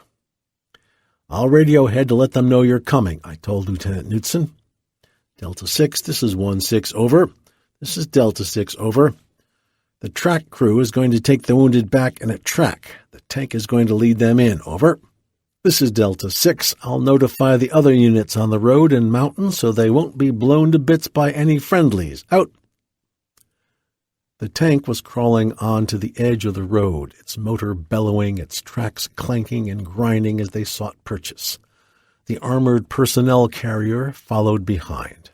At full acceleration, both vehicles roared north toward the mountain and medical help, 5 kilometers away. Watching from the road until they disappeared around a turn, we wondered if they would beat the Dink landmine teams which mined the roads almost nightly. As they passed my last bridge, Schaldenbrand reported. I breathed a sigh of relief that they had made it unharmed through my section, anyway. They made it all the way. All of the men lived, and 2 came back to the unit eventually. The man with the head wound was flown back to a MASH unit. We never heard anything else about him. My first opportunity to show the captain my abilities had been miserable. 2 lessons. Claymores and thunderstorms do not mix. Reading a map under pressure is not like reading one in a training exercise. A typhoon brushed against us for 3 days, flooding the area until only the Bailey Bridge we were guarding was above water. The M60 tank and the APC had backed up on opposite ends of the bridge to escape the torrent. The men on the other 2 bridges were safe on high ground. We had abandoned our hooches on the 3rd of October and were with the tracks on the bridge. 4 October 1967. God, we were miserable this night. We infantrymen had to stay outside to guard the tracks and bridge. We huddled around the engine and exhaust pipes for a little heat, while the wind and rain beat down. It was nearly impossible to sleep with no place to lie down. The dam bridge was trembling, in danger of collapse with the weight of the tracked vehicles and the power of the water rushing around the supports. Our ponchos had been used to make our hooches, so there was nothing to shed the rain from our bodies. Constantly wet, we were cold and shivering violently. Finally, around 0500, daybreak, the storm lifted, the rain slacked off, and the water level started dropping. Our jungle fatigues began drying as we prepared a sea-ration breakfast with coffee or cocoa. It was a relief to be able to see, unhampered by rain and darkness, and to be dry. We razzed each other, especially the track crew who had spent the whole storm inside those dry, warm behemoths. We worked the kinks out of our cold, cramped muscles, fed ourselves, and watched the water go down as the morning wore on. About 1000 hours, someone let out a shout. We all became immediately alert as we saw old Mama-san from the village pop up on the railroad embankment. Her hooch was 20 or 30 meters from my hooch on the railroad bridge, and damn it, if she wasn't heading for my hooch. I don't know where she had survived the storm, but it was obvious to her that with all of us stranded on the highway bridge, she could steal everything on the rail bridge. We had run her off a couple of times, but she was a persistent old cuss. Now she had me beat. Dinks know that Americans hate to and often refuse to harm them without provocation. The old Mama-san was pretty sure that no one would shoot her just for stealing, so she had decided to gamble on it. We were yelling and raising hell, but she kept heading for my hooch in that hunched-over way, her black pajamas flip-flopping against each other. She would glance over at us just 50 meters away, her beetle nut-stained mouth in a smile as if to say, "Gotcha." It didn't seem serious. After all, we knew which hooch she lived in, and Man and I didn't have much except food and odds and ends in our hooch. But all of a sudden the situation became very complex and passed from semi-comical to deadly serious. She grabbed hold of the case of grenades we had to leave behind. Gripping the case by its rope handles, she started back down the track. My God, my men looked at me for an answer. We didn't think she knew that it was a case of grenades she was making off with, but this area was heavily Viet Cong. The villages all around us were known sympathizers, and we were hit on a regular basis. If she disappeared over the railroad bridge with that case and gave it to the guerrillas, had it stolen from her, or hid it and told us it was stolen, all I could do would be to turn her in. But hell, that would do no good. The hand grenades would be gone, and I would be responsible for American deaths somewhere. On the other hand, if I shot and killed her, she was, after all, an old lady, and I wasn't sure she knew what she was stealing. No way to know. I exchanged magazines in the M16, replacing regular ammunition with one of the tracer magazines I always carried. The men were watching the old lady intently, and a few started to raise their rifles. The trackmen were excited, very interested in the outcome of this drama. Yelling at everyone to hold fire, I squeezed off a tracer right past her nose and yelled, "Dong Wei!" She didn't stop, so I started firing at the rope handle she was carrying the case by. I was an excellent shot, and there was a good chance one of the bullets would hit the handle, cutting the rope. I fired 7 or 8 shots, but with her hobbling and bouncing around, my tracers were zinging all around her hands, but not hitting anything. If one of those high-velocity bullets hit the case of grenades, her problems would be over, but mine would just be beginning. Success! One of the tracers slammed into the left rope handle or Mama-san's hand, and she stumbled over the case as it fell to her feet. She picked herself up, yelling what I am sure were obscenities at me while she sucked her fingers. I fired a few more rounds close to her body and near her feet to speed her on her way. If it can be said that she moved reluctantly but like a shot, that is what she did, running over the edge of the railway bank and disappearing forever. We never saw her again. 5 October 1967. Finally, the water receded, allowing our group to go about making camp and settling into a semi-routine of bridge guarding. Delta 6 was anxious for me to get patrols out, and I was eager to become acquainted with the area after the storm, and to shake up any dinks who might have moved in during the storm. Sergeant Scheldenbrand and I decided the streams were fordable and drew up plans for a short patrol, no longer than 5 hours. The foothills behind us to the west were full of trails, disembarkation points, caves, old stream beds, plus a host of other delectable items agreeable to the guerrilla movement in our area. The guerrillas had relatives in many villages around us from which they received their supplies of food, guns, ammo, and explosives, brought in by sea on bogus fishing boats. Our failure to patrol during the storm would have allowed them to re-equip and to visit home. We intended to stop that by patrols and ambushes. Those hills would be first. The road was usually cleared by the engineer battalion by 0900. Therefore, each of the other two bridges would send 4 or 5 men to join us as soon as the road was cleared. From B102, we would move out in a southwesterly direction until we found a place to ford west across the stream. Checking the various trails and points of interest, we would swing to the south, 1/2 kilometer, and connect up with the road to end our patrol. Using my bridge as a base, I drew up a clover leaf on the map and intended to cover a leaf a day, or a reasonable facsimile thereof. Early in the morning, 2 days after the storm, we grouped at B102. The mine-clearing team had swept by from the north with Sheldonbrand, Doc, and 3 riflemen following along behind. Shortly thereafter, Jose brought his section up from the south as the mine-clearing crew passed his bridge. Porter, with a squad from my bridge, completed the patrol unit. We were ready. The sky was gray and dirty, and a light rain fell in the mid-morning. Everyone was in the process of getting sorted out in proper squad order: point squad, flank, and rear. We were wearing only our web gear for this patrol, consisting of wide canvas belts around our waists, supported by shoulder suspenders. Our ammo containers hung from our belts, with grenades hanging from them. We also had 2 canteens and 1 or 2 first aid packages.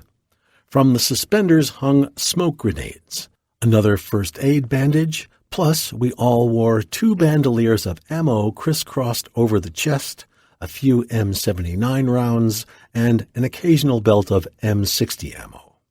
A very formidable picture, I'm sure. I gave the order to move out. The men, many of whom were old-timers with more experience than me, automatically spread out like an accordion as the point element threaded its way through the west edge of the village and headed into the rice paddies. I always traveled with the point so as to have better control in case of trouble. My sergeant always took his station in the rear, so that our snake would have 2 heads. There was water in all the paddies, so we walked on the small dams separating the paddies, zigzagging to a curve in the stream 200 or 250 meters away. The village was behind us. There were farmers out in their fields, and I must admit, none of us expected trouble so close to the beginning of our patrol. The point had just reached the stream, where I called a halt while they looked for a place to cross. An old man in the usual peasant garb of black top and trousers was hoeing viciously in the paddy next to the dam we were standing on. My men were smoking, keeping an eye out as we waited for the point to cross. I decided to question the old man while we were waiting. "Come on, man," I said to my RTO. "Let's question this old dink and see if he has seen any other dinks in this area." We waded the 20 or so feet over to the old man. As soon as we started toward him, he stopped hoeing and glanced at us apprehensively. He straightened up as much as his stooped shoulders would allow as we stopped in front of him. Neither of us spoke the other's language, but since he lived so close to the highway, perhaps he had picked up some pidgin English. Man offered him a cigarette to help allay his fear of us. "Xiaoong, Papa-san, do you know where the Viet Cong are?" He was holding his cigarette a few inches from his mouth, looking vaguely back and forth between Man and me.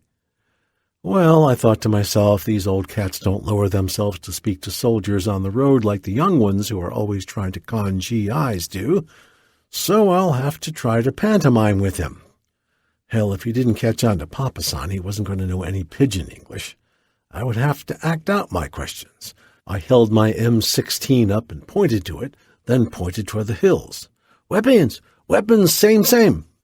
I spoke louder and slower, as most people do in a foreign country, mistakenly thinking that it would be easier to understand. I then crouched down, acting like I was sneaking up on the unwary American soldiers standing on the dike, pointing to the weapon in the hills and shooting the soldiers. All the time I was yelling in pidgin English. Well, I doubt if that old farmer standing barefoot in that field with his pants rolled up, holding a hoe in one hand and a cigarette in the other, had ever been to a play in his life, but I provided enough entertainment that day to last him the rest of his life. I often wondered what he was thinking, watching this crazy American acting like he was having a fit. "God damn it, man," I said in disgust. "Let's get out of here. He doesn't know anything, and even if he does, he won't tell us." I stopped back through the dirty, paddy water over to the dam, then to the edge of the stream. The point element had found a ford which they were crossing. 2 men had crossed over, the water coming up to their chests. 3 more were in the water. I was standing on the bank when all hell broke loose. 6 dinks came bursting out of a hooch 50 feet on the other side of the stream crossing, obviously as surprised as we were. Everyone opened up, including the men who were spread out behind me in a sort of half-crescent. Their firing endangered the men in front, especially those on the other side of the bank, which was a little higher and in the line of fire. I yelled for the rear to stop firing, told Sheldon-Brand to take command of the rear half of the platoon, and took the front part of the platoon on across the stream as fast as I could. How could I properly explain my feelings at that moment? My first real combat command, my first contact patrol, and already we had flushed 6 dinks. I rushed up the opposite bank, dripping water, trying desperately to keep the dinks in sight as they bounded across the rice paddies, dodging in and out of the hedgerows as they frantically sought the security of the steeply rising hills a few hundred meters away. By this time, 8 or 10 of us had reached the far bank and were firing at the fleeing black pajama-clad dinks. Our firing was intense, and we delayed only a few seconds to allow a few men behind us to hold our beachhead before running after the enemy. Spag, Mann, Porter, McCovey, and I followed the left wing of the escaping dinks. Hunter, Eiding, Jose, Valesignor, Collins, and others spread out to the right. The frantic scrambling to escape had split the 6 dinks up. They were disappearing into the brush-covered old creek bed, behind hedgerows, and were crawling through the grass at the base of the hill in front of us. Our blood was up as our quarry bounded, jumped, dodged, and ran like hell for their lives amid a torrent of bullets. Damn, with all that firing, why aren't they falling? I thought. Only 2 dinks were in sight on my side of the firing line as the rice paddy water splashed beneath our hurrying feet. I had to keep control, but I wanted to kill at least 1 dink. I stopped, and my men stopped with me as I yelled to aim and fire instead of just blasting away. My M16 contained a magazine of tracers. I steadied my M16 sights on the fleeing figure a couple of 100 meters away. The black-clad running figure rested for a split second in the sights as I pulled the trigger. The red line of death reached for his life, intersected with his body, and he went down. I got him.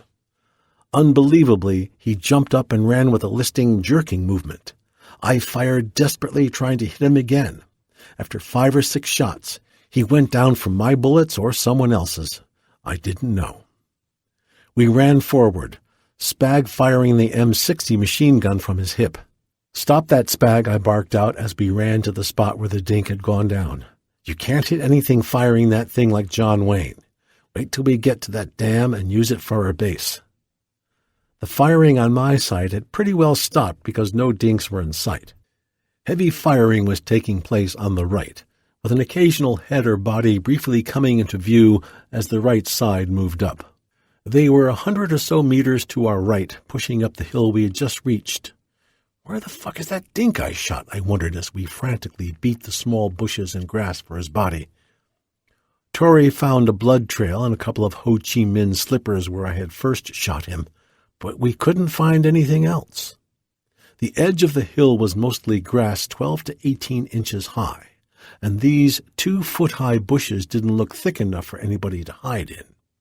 As we crossed over the stream, I had radioed Delta 6 to inform him of what we had run into.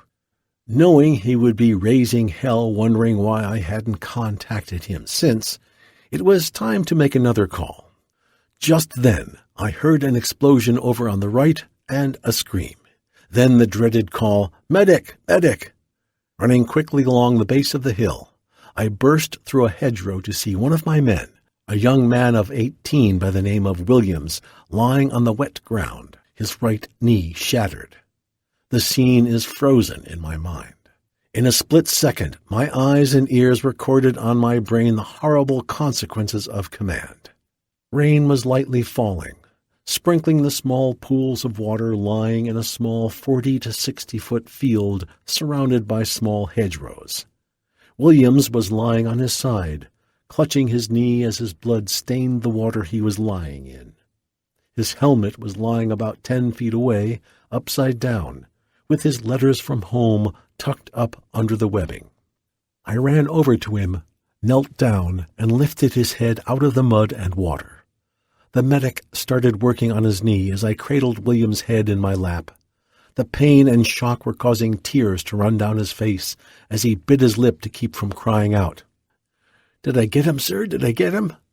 "I don't know. Someone is checking now, Williams. What happened?" "I was chasing this dink and he ducked into the hedgerow. As I ran across this open area, he popped up and threw a grenade at me. I fired a 79 round at him at the same time. That fucking grenade went off and blew me down." His body jerked and he cried out as the medic wrapped his knee to stop the bleeding.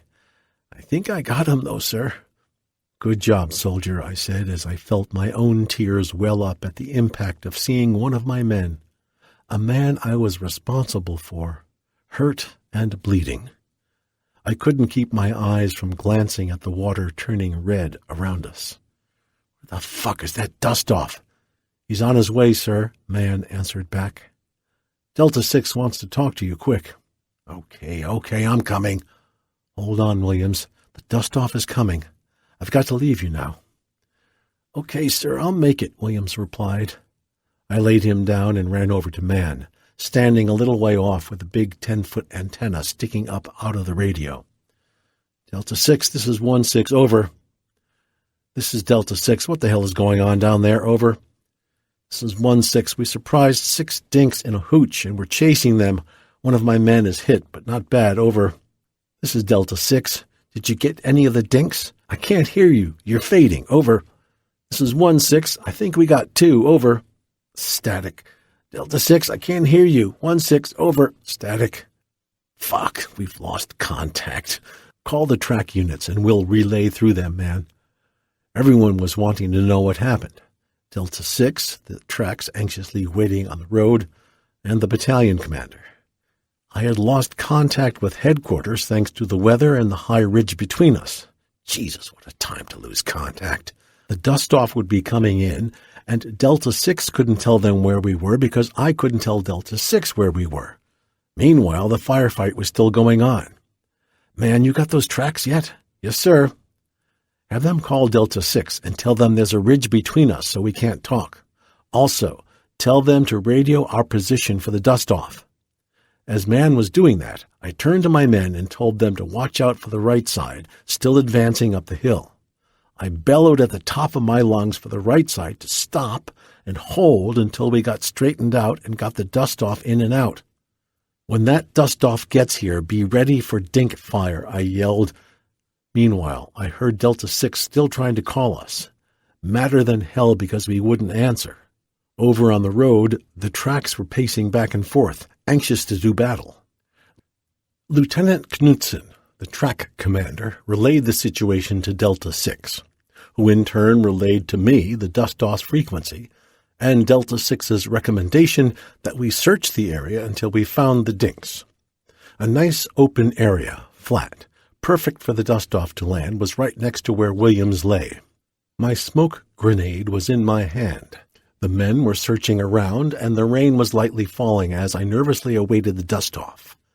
Damn, where was that chopper? Williams wasn't going to die, but he was in pain. Besides, every minute we delayed, those dinks were getting further away. "Lieutenant," man called over, "the dust-off's coming in and wants us to pop smoke." "Okay." I gave a frantic pull on the pin and threw it out where I wanted him to land. The throbbing sound of the chopper signaled his arrival through the light rain as he circled, checking us and looking for the smoke. "What the hell? The smoke isn't working," man exclaimed. My hand still clasped the reason the grenade wasn't working. The pull ring was in my hand, but its cheap metal had straightened out, slipping out of the pin instead of pulling the pin out. "Quick, who's got smoke?" I asked. The medic then threw one out. It didn't go off either. Christ, the chopper was asking for smoke and no one around me had any left. I ran out, picking up one of the grenades. If I straightened the pin, it would slide out easier. I quickly straightened the pin with my fingers, jabbing the hell out of them, and then, like a grade B movie hero, attempted to grip the pin with my teeth to pull it out. "God damn, that hurts. I'll chip my teeth on that motherfucker," I said to man who had come up beside me. "If that dust-off has us in sight, tell him when we don't have any smoke, so come on in." "He's doing just that," man replied. I got it." I had been fiddling with the pin and had worked it out with a piece of equipment. Flinging it away from me, I raised my M16 above my head with both arms to guide the chopper in. As the chopper settled in, purple smoke from the grenade whipped from the downblast, curling back up the outside of the rotor tips. The crew jumped off to assist the men carrying Williams. The crewmen reached him, unfolded a stretcher, hurriedly laid him on it, and rushed back to the chopper, whose rotors were rapidly turning, anticipating a quick return to its element. The last crewman jumped aboard just at the moment the dust-off pilot poured the coals to the engine, causing the chopper to surge up and forward. The pilot pivoted the chopper quickly before it passed over our heads and headed toward the road and relative safety from ground fire. There were now 3 tracks on the road, armored personnel carriers. The tank was guarding the bridge, and they were constantly asking us if we wanted any help. No, we didn't want any help, but they were so raring to fire their weapons the commander said he was bringing his 3 APCs across to us. I picked up the horn and told him it was softer than hell. Those APCs would sink out of sight. Also, there was a pretty deep stream between us and the road. No matter, he would make it. "Shit, they're going to get stuck," man told me. "Yeah, and we'll have to guard their ass while they dig out," I complained as a couple of men headed toward me. "Hey, Sheldon-Brand, what did you find?" "Look at this, Lieutenant. A medical kit full of penicillin, bandages, and other supplies," Sheldon-Brand said. "And here's a deck of cards they were playing with. There were 6 hands around the table in that hooch. We scared them so bad they left their cards laying perfectly, except one hand which was scattered over the floor." We were all struck with the wonder of the dinks playing cards. It almost seemed like something we would do. The track vehicles caught our attention, their growling engines rising angrily as they fought the sinking fields, their commanders searching in a zigzag route for a path to where we were. None of us felt they would make it across the wet fields and the stream. Our attention turned back to the business at hand, digging out the dinks if they were still in the area. We lined up in 2 fire teams and started up the hill, firing and covering for each other. The dinks opened up on us with sporadic gunfire, their bullets zipping around us. The challenge of battle in conflict with the will to survive drove us on.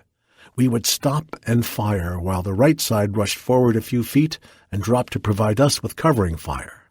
As we rushed forward, I noticed one of my men had stayed behind, hidden by a rock.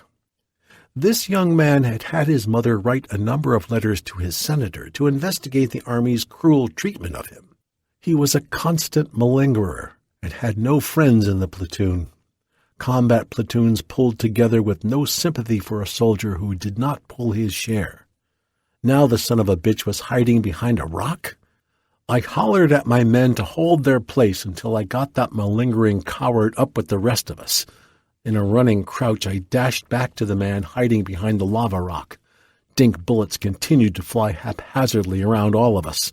"What the fuck are you doing, you motherfucker? Get your ass up online now!" His eyes were wide with fear. His body was crouched low behind the rock, his hands gripping his M16 as he glanced from me to the men on the hill ahead of us. "I'm scared," he quivered. "Fuck, we're all scared, but we have to stick together. You're endangering the lives of the other men. Now get your ass in gear." "I don't care about them. Let them die. I don't like this fucking war anyway."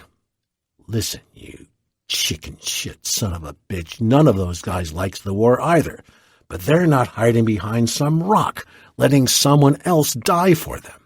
Now get up there on line." I was frantic. Sweat was pouring off me from the heat, bullets zinging by me. My men were crouched or lying down, firing up the hill. One of my men had been hit. The captain was raising hell on the radio because I couldn't answer him, and he wanted to know what was going on. The tracks were roaring around a couple of 100 meters behind me, demanding on the radio that we help them get across the stream so they could get into the firefight. And as if I didn't have enough problems, this soldier had given up. I had a responsibility to my platoon to keep them alive, and I had the mission to attack. Since this one man was no good to me, the whole was more important. I struck him on the shoulder with the rifle stock of my M16, knocking him into the dirt, pointing my rifle within a few inches of his face. I told him, my face undoubtedly contorted in rage, "You move now, motherfucker, or I'll shoot you through the head." The shock of being hit, plus the actual belief that I might kill him, caused his muscles to force his body up and forward. I followed closely behind and to the side, shouting at my men to attack. We finished the assault, but the dinks had pulled back and disappeared, leaving us an empty ridgeline. Plodding uneasily back down the hill, we passed the evidence of their occupation: spider holes, straw-lined caves, paths, trash. The tracks were waiting at the bottom, and because they were so eager, I had them fire a few belts of .50 caliber into the ridge to scare any dinks still left. After the order to march, we headed back for the road. Wait a minute. One of the tracks had gotten stuck. We knew that was going to happen. The men and I groped around the tracks to watch what would turn into great entertainment, we were sure. The trackmen always lorded it over the infantry because the trackmen rode everywhere carrying plentiful sea rations, ice coolers filled with ice and beer they bought from the dinks, slept inside their tracks when it rained, and generally led a life of Riley. It was with great satisfaction that we observed man's helplessness over 10 tons of machinery stuck in the mud. Just one track was stuck. The driver was trying to rock it out, but once the topsoil was broken, the battle was lost. The APC was resting on its belly, its tracks spinning uselessly, unable to grip the dirt. One of the other tracks pulled up to hook its cable to the stuck one. As it pulled, its own tracks broke down through the tenuous topsoil. "Stop! Stop!" one of the trackmen yelled. "If both of these get stuck, we're dead." We agreed with that. It was the middle of the afternoon, and if those tracks weren't free and back on the road by nightfall, we, the infantry, would have to form a perimeter around the tracks to protect them. None of us cared to spend the night guarding some dink's promotion. Being stuck out in the middle of that rice paddy with hedgerows all around us would be a sure ticket to a killing. The dinks could slip up to within 30 or 40 meters to fire an RPG right into one or both of the tracks. With only a handful of men to protect the tracks, possibly all of us would be wiped out.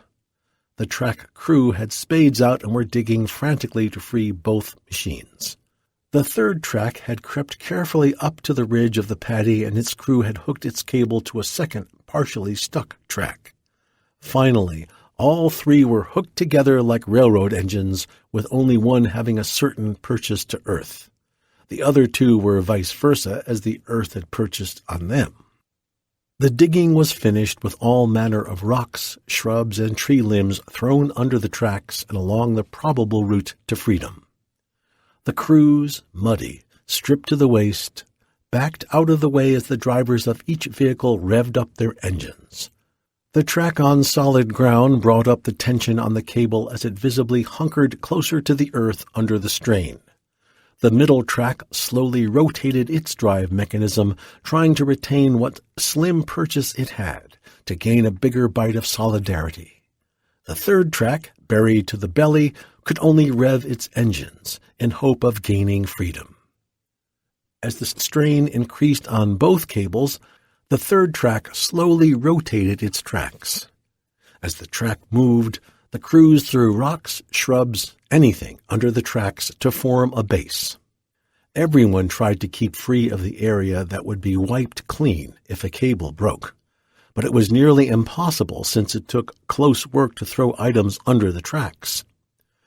At a signal, all tracks kicked into gear and pulled like hell. Slowly, the vehicles moved up and out. In one mighty surge, all three shot out of the paddy. The crews quickly unhooked and wound up the cables, jumped into their tracks, and headed back to the road and relative safety. We looked around at the torn earth as dusk settled down. The assholes had taken off with not so much as an offer of a ride back. Oh well. I ordered the point to get going. If we hurried, we would be back before dark. 7 October 1967. Today I took another patrol composed of men from all three bridges on a sweep toward the sprawling village northeast of us, next to the ocean. The sun was hot by 1000 hours, warning us of another sweltering day. I could never figure out whether we were in the dry season or the rainy season. The mixture of alternating rain and sun made me wonder if the distinction was a figment of someone's imagination. The point man followed the edge of the stream toward our destination. The sweat was pouring off all of us. Some of the men draped dull green towels around their necks to wipe off the constant stream of perspiration. The point found an old booby trap near one of the hooches. This put us on edge. It was destroyed with a hand grenade, and we moved on. Generally, we never found anything on our short patrols, but this time it looked like we had finally hit pay dirt. One of the hooches we searched yielded a large binder notebook full of diagrams of the road, bridges, and boundaries of the land area. An old man with a scraggly white beard yelled at us and tried to take the book back. I ordered one of the men to tie the old man's hands behind his back so we could turn him and his book in at the end of the patrol. Although we couldn't read the writing, the diagrams could easily be something the Viet Cong had drawn to locate our positions and the locations of mines in the road. In the next cluster of hooches was more good hunting. A military-age young man was loafing around. Since all young Vietnamese males were supposed to be in the army, any strays in the area had to be Viet Cong. Again, amid much yelling and protest from the accused, we tied his hands behind his back and brought him along also. I was pleased so far with the success of this patrol. One of the men ripped the man's shirt away from his soldiers to check for marks on his back from carrying a pack.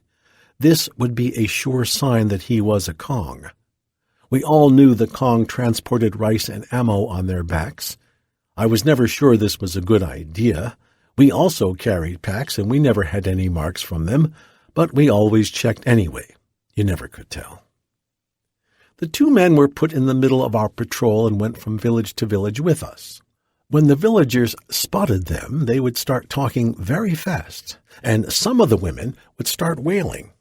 The old man would calm them down by saying something in Vietnamese, after which the villagers would leave us alone and just watch us as we moved from hooch to hooch in our search. During the 2 or 3 hours our prisoners were with us, we gave them cigarettes and let them have water that the villagers brought them at each place we stopped. We began to think that maybe they were not Viet Cong, but we still had an obligation to take them in so they could be questioned by the Rough Puffs, the local police force. I had informed Delta 6 that we had taken prisoners, and he had told me that a unit of ARVN, or Rough Puffs, would meet us at the bridge for a pickup at the end of our patrol. We completed our sweep in the middle of the afternoon and trudged back to the bridge, thankful that we could finally stop moving in the hot sun. We walked down the road to the bridge where the men filtered over their hooches to plop down for a rest. I had a couple of the men guard the two prisoners, squatting in the sand by the track crews. The damn ARVNs had not arrived, so the two men guarding the prisoners gave them cigarettes, which they puffed while squatting with their hands still tied behind them. I was looking through the binder trying to figure out what all of those reference points meant, when I heard a growl from inside the APC. The old tank sergeant had been drinking beer in the hot sun all day, and he had gone inside the APC to escape the heat. Everyone back at the bridges had heard over the radio that we had taken prisoners, and I found out later the tank sergeant couldn't wait until we brought them back. The growl had come from him as he rushed out of the APC to run down the ramp over to where the prisoners were waiting. The old man and the young man stood up as the heavily built sergeant came up to them.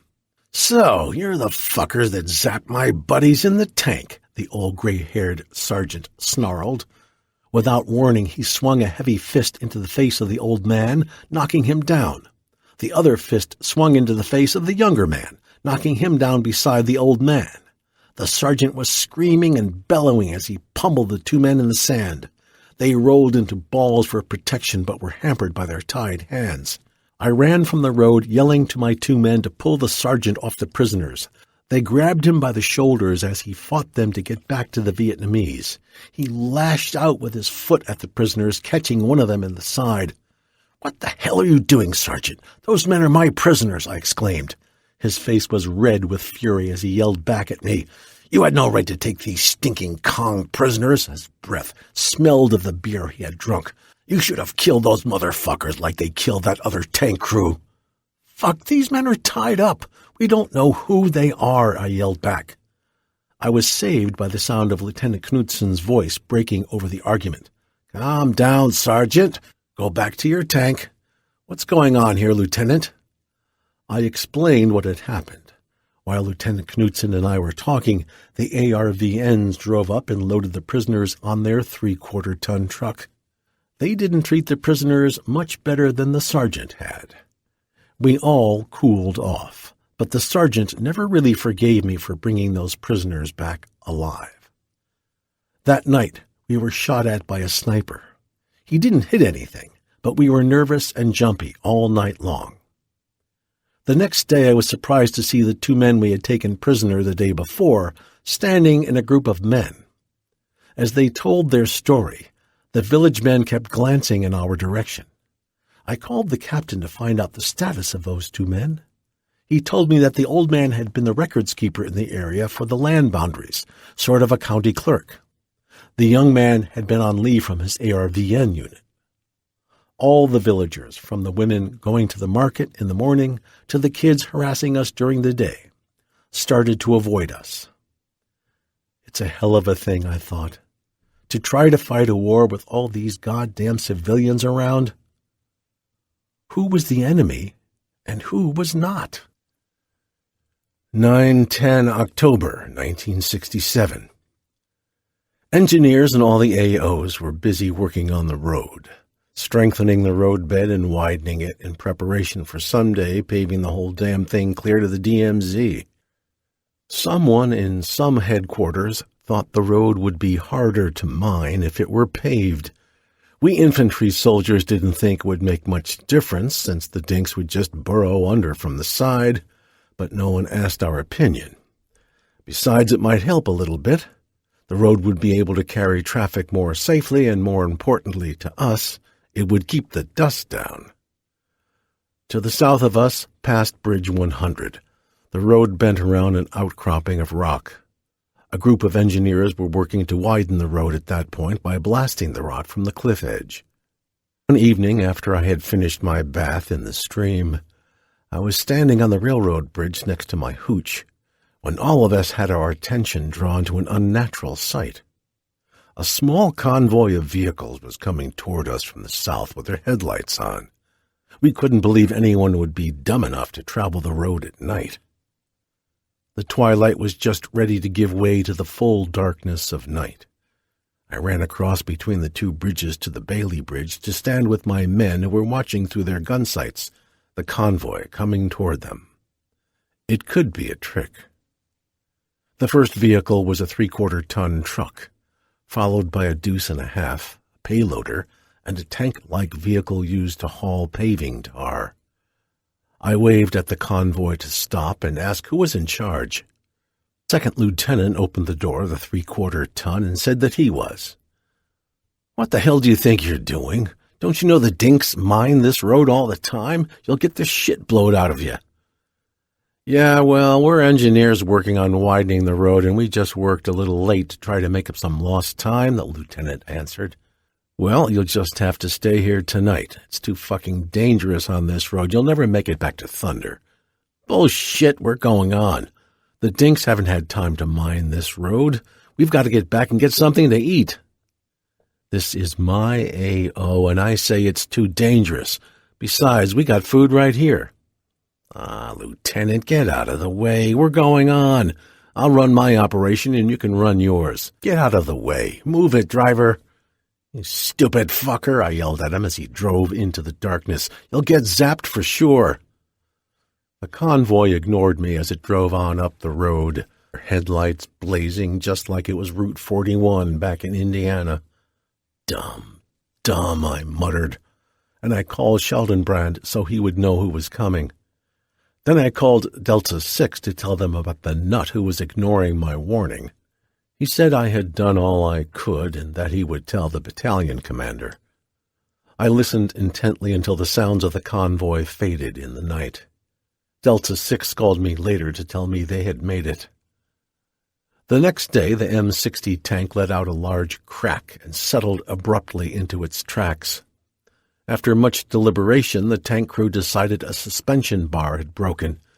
They ordered a new one and began the Herculean chore of taking their 60-ton tank apart so they could replace the broken piece when it arrived. The infantrymen gleefully lined up on the bridge to watch the track assholes strip down to their waists and sweat mightily as they dismantled the crippled machine. That evening we heard the convoy coming up the road, again with lights blazing. "That goddamn dummy is just aching to get himself killed," Porter said in disgust. "That's no shit," I answered. "Those dummies are going to get zapped." "It's even later than it was last night," Torrey remarked to me. I ran over to the Bailey Bridge again. I was really perturbed this time. "God damn it, Lieutenant, I warned you last night about this shit," I hollered. The convoy didn't even stop. It just slowed down to cross the narrow bridge. "What the goddamn hell do you think you're doing driving down the middle of this fucking road in the middle of the night?" I shouted above the sound of the motors. "Don't be an old grandma," he yelled back. "We made it last night, didn't we? Besides, the minesweepers don't open the road until 0900 in the fucking morning, and we have to make up the lost time." These last words were spoken as he yelled them from his 3/4-ton as it moved down the road. "It's a lick on him, sir," Porter remarked. We stood there watching the taillights fade into the darkness. Taillights, for Christ's sake. "This country fools a guy. It looks so peaceful with all these people," Bell remarked. "It just doesn't seem like there could be any danger." His words were punctuated by a huge explosion. A dark column of smoke rushed into the night sky, silhouetted against the lighter heavens. I ran to the radio to call Sheldon at the North Bridge. His RTO said that Sheldon and some of the men were running toward the convoy when it had hit a mine at the bend in the road. Delta 6 had heard the explosion from his location on the mountain and called to ask what had happened. I told him I was unsure, but it looked like that convoy's luck had run out. After a while, Sheldon came on the horn to tell Delta 6 a dust-off was needed. 2 men on the payloader had been killed. Sheldon told us over the radio what had evidently happened. He thought the mine must have been planted just at dark. It must have been a command-detonated mine because the dink had let 2 vehicles cross over it before blowing up the payloader. Scheldenbrand couldn't understand why the Dink had blown up the payloader instead of the other vehicles, which were better targets militarily, unless the Dink had thought the weird shape of the payloader made it a more important vehicle. If he had blown the tanker-type truck with the paving material, he really would have gotten some fireworks. Scheldenbrand said the dust-off was coming and that he would call us back. He had to change frequencies to bring in the chopper. He saw the brilliant landing light flash on in the distance as the chopper looked for a place to land on the road. The muted sound of its motor carried to us through the quiet air. We prepared ourselves to hear the dreaded sound of gunfire directed at the chopper, but none came. With a surge of power, the chopper lifted its load of bodies back to the firebase. Scheldenbrand came back on the horn to report that the 2 men had been blown to smithereens, killed instantly. It turned out that the 1 man should not have been on the payloader at all, but he had jumped on at the last minute because his friend was driving it. The following day, the engineers came out to retrieve what was left of the payloader. From that point on, no engineers traveled the road after dark. It bothered me a little that I had failed to make the lieutenant realize that in the first place. 12 October 1967. An evening or so after we had built 2 bunkers around the bridges, Porter and I were standing in the road smoking cigarettes, looking north toward the bend where the convoy had been blown up. There was still enough light that we thought we saw movement on the road. Porter remarked that it was probably Dinks setting another mine, but the light was so bad we could have been seeing things. I raised my M16 and fired a round down the road just for the hell of it.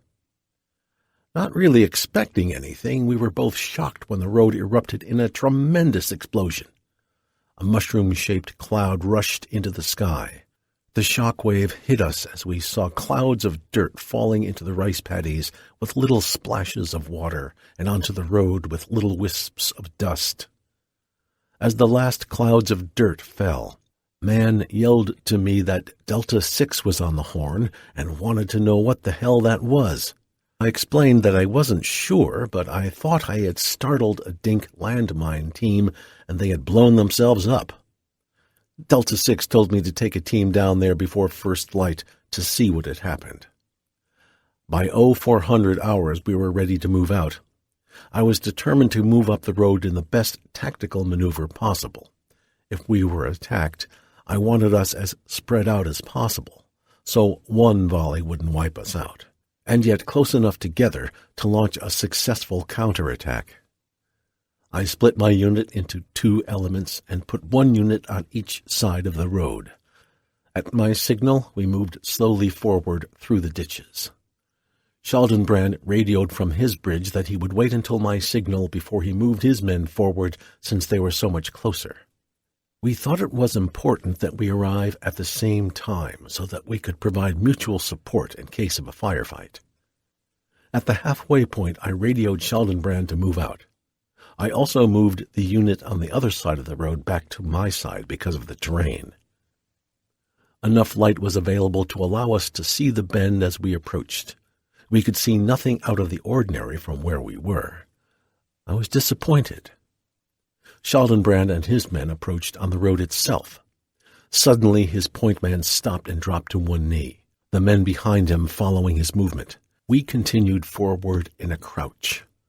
Scheldenbrand saw it first and cried out that he had found it. Still maintaining caution, we spread in a line across the road down into the paddy on the other side and continued to move up. The light was better now. We could see what Scheldenbrand was excited about. A large crater had been blasted in the road, reaching from one side to the other about 20 feet wide and about 3 or 4 feet deep. We were puzzled as to what type of explosion had it been. If it was a landmine, what had happened? Had the Dinks set it and gone away, and had it gone off by itself? Or had my shot startled someone messing with it when it exploded? One of the men let out a squawk. He found the sole of a foot complete with toes. We ran over to look at it. The sight of a human foot lying upside down on the dirt in the ditch was weird. There must be other parts around. I had the men form a circle around the crater. We fanned out like the spokes of a wheel, searching for more evidence of a human body. Exclamations from the men indicated their success. As each part was found, the men would pick the piece up to bring it back and pile it on the edge of the crater. The men fanned out for about 100 to 150 feet, stopped, then formed a circle perimeter around the area while Schaldenbrand and I looked over the small pile of flesh. There were 3 penises, 2 complete faces, which looked like masks, they were so complete, 5 soles of feet, 3 hands, and a few other parts. The largest body part was a section of a rib cage with parts of 4 rib bones connected to a small section of the shoulder. The bodies had disintegrated from the force of the blast. We figured from the parts that 3 men had been leaning over a landmine of approximately 30 pounds of explosives. My shot must have startled one of them, causing him to brush 2 wires, making an electrical contact and setting off the mine. We examined the pieces of what had been 2 M16 rifles, serial numbers still intact. I radioed the numbers to Captain Sells, who would hand them in to S2, who would track down the last known owners of the 2 rifles. All of us were happy over the turn of events, pleased that the dinks had messed up. Except for the rib and arm parts, there was only enough left of 3 men to fill a 2-gallon bucket. Better them than us. One of the men took one of the dink's hands that had been severed at the wrist and stuck it upright in the soft dirt at the edge of the crater. He then put a cigarette between 2 of the fingers. It looked great. It looked like someone lying underground had paused in the motion of moving his cigarette from his mouth to his side. Everyone took pictures of this bizarre construction. We never thought it was ghoulish. The hand with the cigarette was just our way of releasing emotion against an elusive enemy finally caught. Every morning the engineer battalion commander hedge-hopped along the road in his chopper to check it out before his mine-sweeping crews started their sweep. Our attention this morning was drawn to the sound of his low-flying chopper coming from the north. We waved our arms as the pilot passed a few feet over our heads. The pilot flew 100 meters further before swinging around to see what all the commotion was about. Evidently, the engineer battalion commander was unaware of the explosion the night before. The chopper circled us. We could see the men in the chopper watching us from the open side door. I ordered a smoke grenade to be thrown so the pilot could land. I reported to the colonel what the situation was. He was very, very pleased because this sector of the road had been mined constantly and was a constant pain in the neck to him. He sent word by radio for the engineers to send a bulldozer down to fill in the hole, which made the road impassable, and he congratulated us on a job well done. He and his crew then climbed aboard the chopper to continue their aerial sweep. The prime intelligence find had been a mangled but still legible identification card. Delta 6 had ordered me to turn it over to the ARV-NS2 when they arrived. While we were waiting for the mine-sweeping team and the S2 following them, I ordered the men to go into the village to the east of us and bring back some villagers. I wanted the villagers to bury what was left of the Viet Cong as a lesson to what happens to folks who messed with Americans. We kicked the hand and other parts into the crater and took the villagers off to the side about 50 feet away where the ribs were located. The farmers gathered around the small pile of remains with their hoes and rakes, unsure of what we expected of them. With pantomime, we let them know they were to scrape out a shallow hole to push in the remains. They looked at the pitifully small pile of flesh and began to scrape frantically at the dirt. It only took a small hole. After a few minutes, the hole was big enough, and one of the old men hooked his hoe over the ribs to drag them into the small depression. The job done, the villagers walked home, glancing over their shoulders at us as we returned to our bridges, feeling smug. We need not have felt smug. The next morning, Schaldenbrand called to tell me the minesweeping crew had just cleared his bridge. A few minutes later, we heard an explosion from the bend. In retaliation, the dinks had set up a command-detonated mine next to the road. When the 3 men with the minesweepers crossed a certain spot in the road, the dinks set off a claymore-like device, sending a spray of shrapnel across the road. The dink must have been nervous, though, because he set it off before the 3 men were in the killing zone. The 3 men were hit by the edge of the shrapnel field instead of taking the full load. They were stunned and shook up, but their injuries were slight, only a few shrapnel wounds. Relief crew opened up with their rifles at the dinks, who disappeared without leaving a blood trail. No one in the sweeping crew felt inclined to chase after them. A dust-off carried out the wounded. The relief crew was so nervous and cautious that the road wasn't cleared until 1100 hours. The traffic built up behind them, but the crew didn't care. They were not going to be hurried now. Every irregular buzz in their headphones would bring them to an immediate halt until the suspect area was cleared. In a few days their confidence returned, proven by the fast-walking speed they maintained in their sweep. Mines continued to be laid in the road at irregular intervals. It was a fact of life. But the terror of an explosion never failed to send a shiver through our guts, no matter how many times we heard them. Whatever we were doing, our heads would jerk around.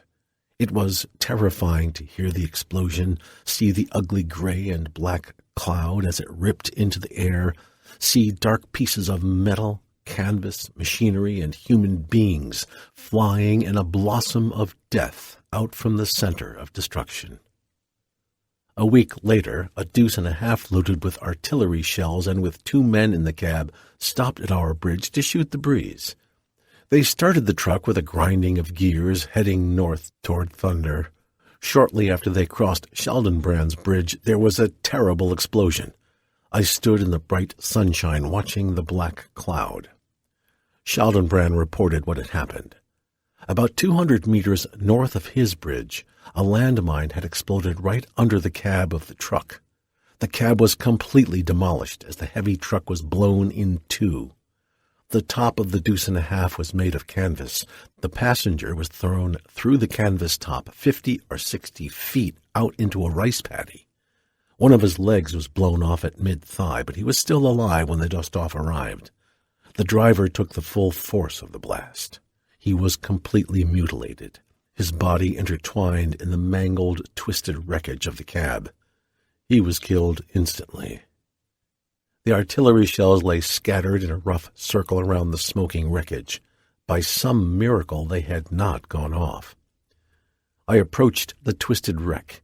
It was very disheartening to see the smoking wreck which had once been the carrier of human beings. There were wisps of smoke drifting upward from the hulk. As we approached closer, we saw parts of the driver's body mangled beyond recognition in the cab and on the ground. The main portion of the driver was only recognizable because we knew that was what it was supposed to be. My men ran toward the still-living being, huddled in the rice paddy, mewling over and over that his leg was gone. The scene of desolation brought about the true impact of the Vietnam War to me. There was no enemy to fire at. There was nothing to retaliate against. At a distance, the traffic of vehicles and Vietnamese watched. All that remained was the messy job of cleaning up while thinking that this could happen to us. A small part of our mind tried to retain its sanity by reminding itself over and over that it would never happen to us. It can happen to everyone else, but it would never happen to me. With that in mind, we started scraping up what was left, preparing it for the plastic body bag. We completed the gruesome details of loading the wounded and dead into the dust-off, calling the engineers to come haul the truck away and patch up the road so that in a few hours, when someone crossed that way again, unless they looked very carefully, they wouldn't see anything to signify the horror and destruction that had taken place there earlier. Maybe a blackened place in the road, a few pieces of metal, but other than that, nothing. 14 October 1967. Early this morning, Delta 6 called to say that a couple of members of the local police force were going to set up a checkpoint at my bridge and check IDs of people passing by. We thought this would be great because each day we would either check some IDs or we traveled out from the bridge on patrols, searching through the heavily populated area for evidence of the enemy. However, we traveled in a vacuum of understanding among the villagers and farmers because neither we nor they understood the other's language. Whenever we found a booby trap in or near a village full of people, we were powerless to question anyone or do anything about it. We couldn't take the whole village prisoner, so we were forced to vent our anger by destroying the hooch closest to the booby trap. With the police coming out to check IDs, it would be a matter of countrymen questioning countrymen, which seemed to us a hell of a lot more effective than what we did. Since the area was mostly controlled by the Viet Cong or supported by Viet Cong sympathizers, we thought the appearance of the police on the road would mean trouble. So, when the police arrived on their Honda 50, we were dressed in full combat web gear, with each man assigned to his guard post. After an hour and a half, the Vietnamese were lined up on both sides of the road, as the police methodically checked the IDs which everyone in Vietnam was supposed to carry. We were not supposed to assist in this action, which was just as well because we were having enough trouble just keeping all the kids from carrying away everything we owned.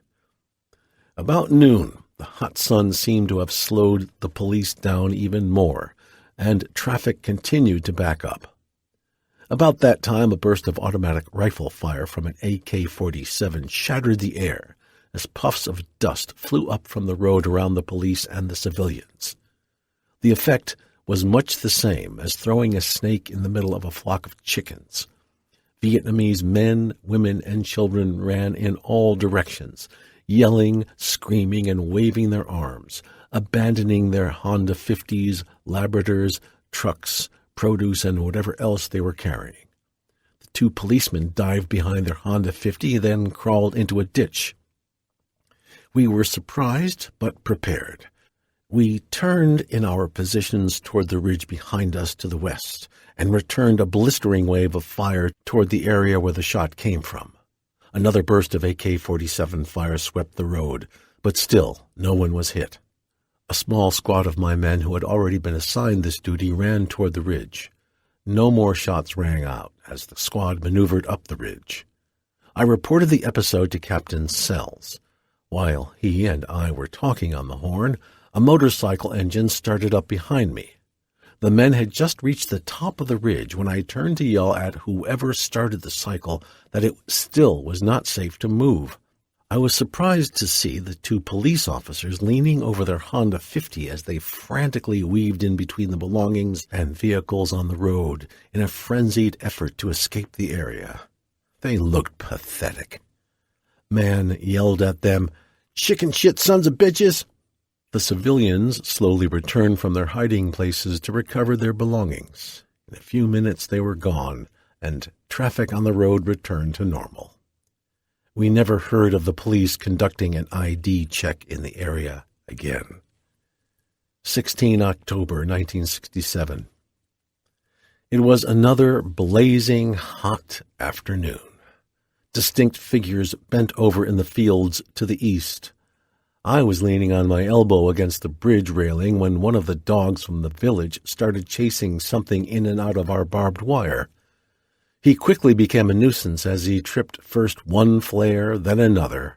The trip flares were strung through the wire to discourage the Viet Cong from trying to slip through. The concertina wire had gaps from numerous explosions and floods tearing it apart, but that didn't deter us from setting trip flares in the wire and the gaps between. We hollered at the dog, but he continued to bark and chase whatever he was after until I decided that if we didn't stop him, we wouldn't have anything left. Other dogs had bothered us in the past for different reasons, and the solution was the same. We would use the opportunity for a little target practice. The only requirement after killing the dog was that whoever did the shooting had to do the burying. This would be my dog. I carefully lined up the M16's sights on the dog and squeezed the trigger. It was an easy shot of 50 meters. I nailed him with the first shot, pumped a few more rounds at him just for the hell of it, then followed my own instructions by picking up an entrenching tool and calling for Man to come along to guard while I dug. While I was digging, a group of women came out of the village talking excitedly. Man called my attention to them. I straightened up as they approached and wondered what the hell I had done wrong. Probably shot a holy dog, or the village chief's dog, or something. The women gathered around us, making pantomime expressions that they wanted the dog. I was only too happy to let them have it, as it released me from the chores of digging a hole for it. They hauled it back to the village, chattering and laughing, while Man and I returned to the bridge. I never gave it any more thought until the village chief's son, whom we called William, arrived a few hours later to invite me to supper. I was astonished.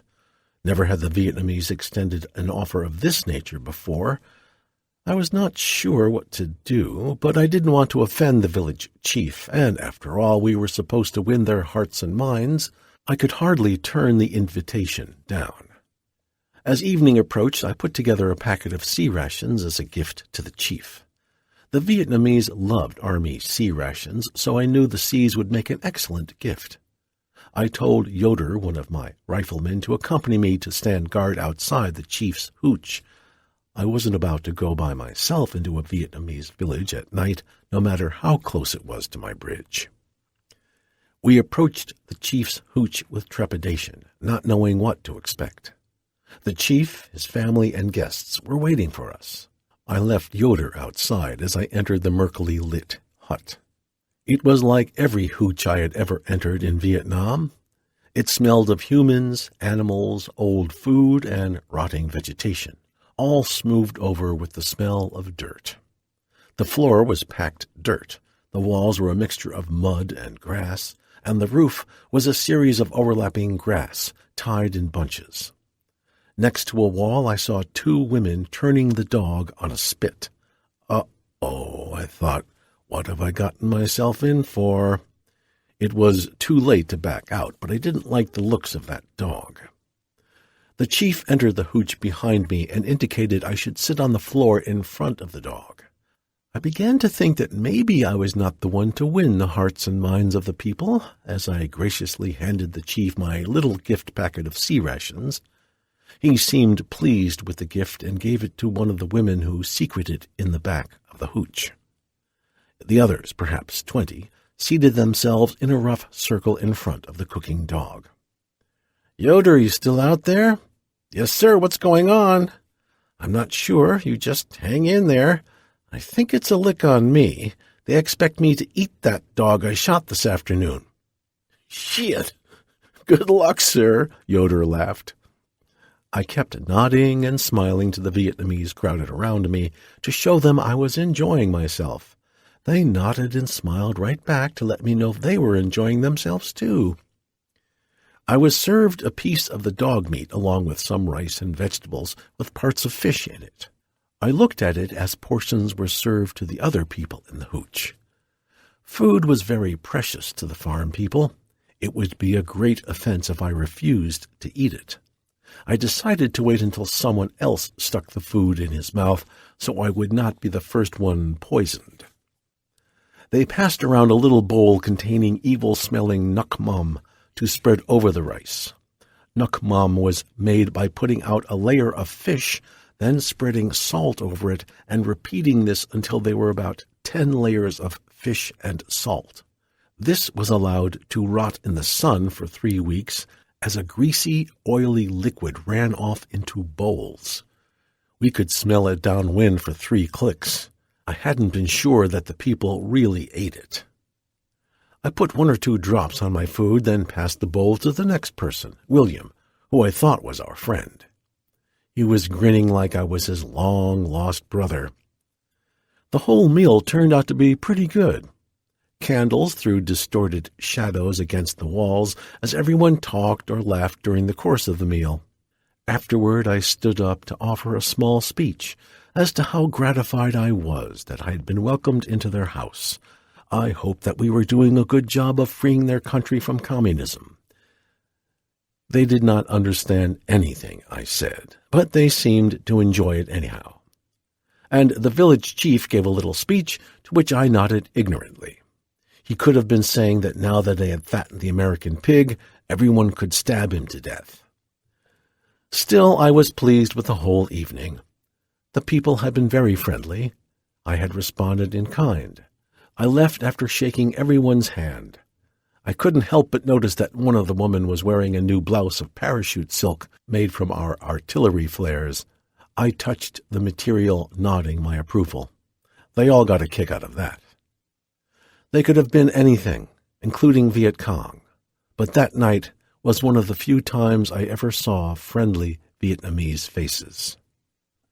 The next day I got the shits. You can't win. 23 October 1967. We hit the village to the west of our position in a pre-dawn raid that had been well planned the day before. We moved in early morning blackness from my bridge to Jose's bridge, where we would link up to move out on the village. I hated moving at night, especially toward another position, but I had called the track crew before we left our position to warn them we were coming and not to shoot us. I walked the point, my imagination conjuring up all sorts of boogeymen and sounds from the pitch blackness around me. Damn this night work anyway, I thought. We could be walking into an ambush ourselves. I walked as quietly as possible, but each crunch of the flint rocks beneath my boots sounded like an avalanche. The soft crunch of the men behind me told me that we were moving much quieter than my imagination thought. I caught myself cringing as my mind pictured bullets flying out of the darkness into my body. There was a thump on the ground in front of me, and an explosion went off. I heard pieces of shrapnel rip my face and body as I saw dots of light dancing crazily in front of my startled eyes. I froze, terrified of moving one way or another.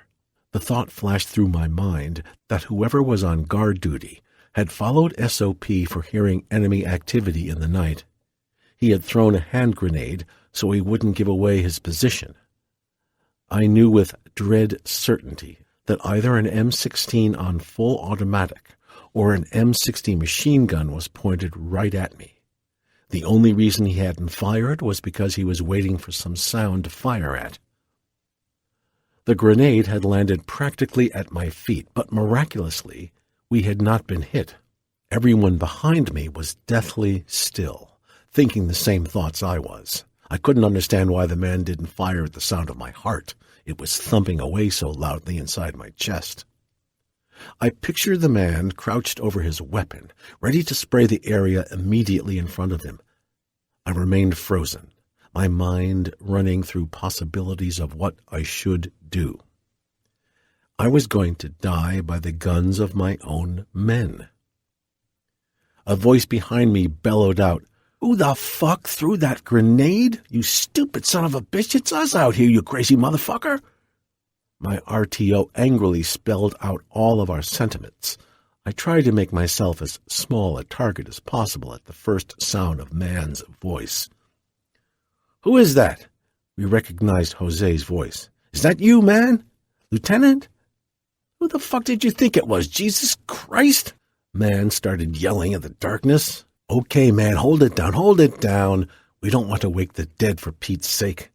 I slowly walked up to Jose's position. Other men had rushed from their positions to find out what was going on. Jose stood up when he saw me. "What the goddamn hell do you think you're doing, throwing that grenade? Didn't you know we were coming?" When Jose was excited, he started talking rapidly in Spanish mixed with English. He was able to get enough English out to tell us he knew nothing of our plans. I stormed to the back of the APC where I raised holy hell with the trackman and the squad leader. God damn, I must have called down here 5 times to make sure everyone knew we were coming. Who the fuck dropped the ball here? I was pissed off. I chewed everybody's asses out, to relieve my fear more than for anything else. It turned out that Jose was going to pull guard duty on the last watch, so he had gone to sleep early when he got back from sick call. Everyone had assumed he knew about the plans, so everyone knew we were coming but Jose, and he had the guard duty at that crucial time.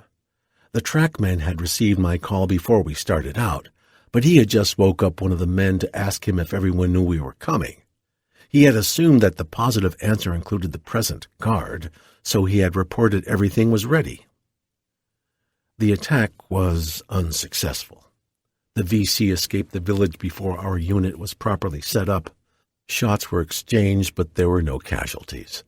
I called Delta 6 to report we had failed and were heading back. Outside the east end of the village, we found a graveyard. Like all of the Vietnamese graveyards that we had seen, each grave had a long hump of dirt over it. Little containers for holding burning incense were at the head of each grave. The older ones had grass growing on them. Our attention was drawn to a fresh mound of dirt. We had heard of missing American soldiers in the area, and we had heard that the Viet Cong sometimes hid weapons in false graves. We decided to dig this one up to find out what was in it. I sent some of the men back into the village to bring back some diggers. They brought back a couple of middle-aged women and one young girl who looked to be 18 or 19. She was good-looking for a Vietnamese. "These are the best grave diggers you could find, for Christ's sake? Everybody else has disappeared, Lieutenant." We sent them to work digging up the grave. Some of the men took turns helping. The atmosphere around the grave was strange. It was like a holiday, with all of us laughing, shooting the bull, and smoking cigarettes. The strangest of all was the attitude of the women. They seemed to be enjoying the digging and holiday atmosphere right along with us. We kept them supplied with cigarettes, which they thoroughly enjoyed. I began to think there might really be something down in that hole. Otherwise, why would the women act so happy about digging up a body? I couldn't figure out their attitude unless there was not a Vietnamese body there. I had thought of calling the whole thing off, but the women's attitude made me decide we would keep digging. After a while, one of the shovels hit wood. The digging became more intensified until all the dirt had been cleared from the coffin. One of the men leaned over to pry the lid off. We gathered around the coffin with anticipation as the lid was pried up. A body was lying inside, all wrapped up like a mummy with white strips of cloth. For the first time, the women became uneasy, which surprised us after their attitude before. Surely they knew it was a grave they were digging up. The fact that it had a body in it should not be a surprise. We used a hoe to pull off the strips from the head so we could identify the body as to whether it was an American or not. The women dropped to their knees, wailing, crying, and moaning. We couldn't figure that. Before we unwrapped the head completely, we hooked a couple of hose around the body to see if there were any weapons under it. There were not. When we pulled off the bandages from around the head, we were struck with the powerful stench of rotting flesh. It was not an American. We threw the top back on the casket and motioned to the women to cover it back up. They ignored us as they continued to wail and wave their arms in the air. We were in a hurry to return to the bridges because we hadn't eaten, so we tossed the hose next to the women and marched back across the paddies. We found an onion patch on the way back not too far from the South Bridge, and we all pulled a few to spice our sea rations with. There was nothing left when we departed. It wasn't often we found fresh food, so we took advantage of it. I thought afterward that we were all becoming pretty callous to life. The thought was a small one, and soon left me. 2 November 1967. Our battalion had been ordered into the mountains west of the highway. We were to be relieved today by the 198th Brigade, fresh from the States. Bridge duty was relatively easy, and it was thought that the Green troops, new to Vietnam, should be broken in on the bridges before becoming bloodied in the jungles. The procedure for relieving us would be the same as before, only now, some weeks later, I would be the critical old-timer, scrutinizing the soldiers new to Vietnam. But with one night remaining for us, there was time for a last mission. The platoon relieving us in the afternoon would allow me to use my complete platoon in an operation Captain Sells and I had been planning for days. Intelligence had word that the village directly to the east, about half a click, had nightly visit from the Kong, coming to see their families and draft new recruits. My platoon would work a coordinated attack by closing the village off on 3 sides after midnight. The east side, which abutted a large lake, would be covered by gunships in case any of the guerrillas tried to escape by boat. The frosting on the operation would be an MI, military intelligence team, with a Chow Hoi. The team would fly in at daybreak with an intelligence expert, whom I would get to know in the future on other jobs. The man with him would be a dink named Fawel. Fawel had been a guerrilla for many years, but for unknown reasons, he had become a Chow Hoi. A Chow Hoi was an enemy who turned himself, and hopefully his weapons, into the hands of the ARVNs or the Americans.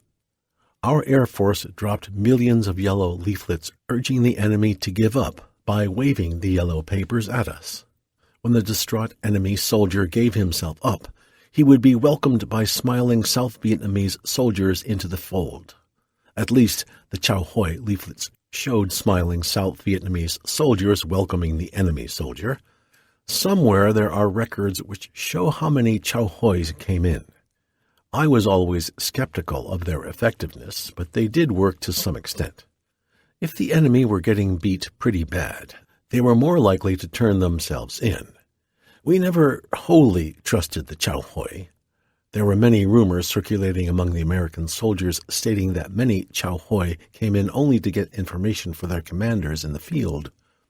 After gaining the trust of the ARVNs or Americans, they would be issued an M16 and assigned to a unit. When the fighting started, they would bug out back to their side with their new weapons, plenty of ammo, and good intelligence as to what kind, how many, and the disposition of the troops they had just left. True or not, we never trusted Chow Hoi. Around 1400 hours, the platoon relieving us arrived on deuce and a halfs. I quickly briefed Lieutenant Lorbiecki, the platoon leader, and went back to planning my operation. The skies were heavily overcast, boding a wet, miserable night. With luck, the rain would hold off. The operation would start from my bridge after dark. I stood on the bridge facing east toward the village we would attack, 700 meters away. The villagers were coming home from their everyday chores. I thought of the many patrols we had conducted through that village in the last 2 or 3 weeks. We had found nothing. At night we took fire from the direction of all the villages, and I was slightly wounded. We gave our equipment a last check. This operation called for web gear only. It meant we would carry only weapons, ammo, canteen, and first aid packets. All the men had been briefed. The platoon would leave after dark in single file, going directly across the open rice paddies toward the village. 50 meters from the village, one squad with Spag's machine gun would go around to the north and spread itself in a line to the lake, cutting escape to the north. I would stay at the west end with one squad spread in a line across the west end of the village, preventing escape. The third squad with Indians M60 would spread to the south in a line to the lake. We would lie in wait all night until dawn, when the MI team would land by chopper to take us into the village. There was only one blind spot that was not covered, but it couldn't be helped. Starting at the edge of the lake, coming straight out into the rice paddies for 200 meters, was a string of hills no more than 50 meters high. The village was built along the north side, out to where the hills ended. Some of the villagers had built up into the hills, which were heavily grown over. My squad on the south had those hills between them and the village. We believed the guerrillas would hide in the hills, but since the hills were small, we would sweep them out fairly easily. Lieutenant Lorbiecki's platoon had completed taking over our old positions on the 3 bridges.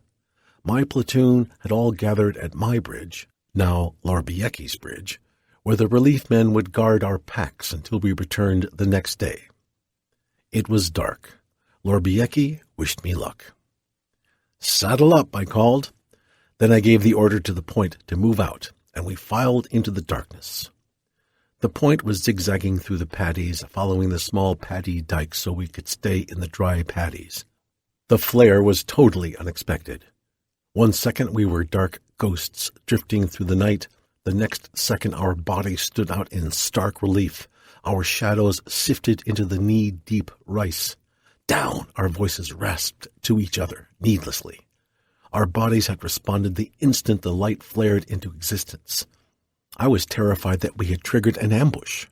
My body and mind prepared to respond to the sound of bullets and explosions. The next second, however, I realized the light was coming from the sky to the south.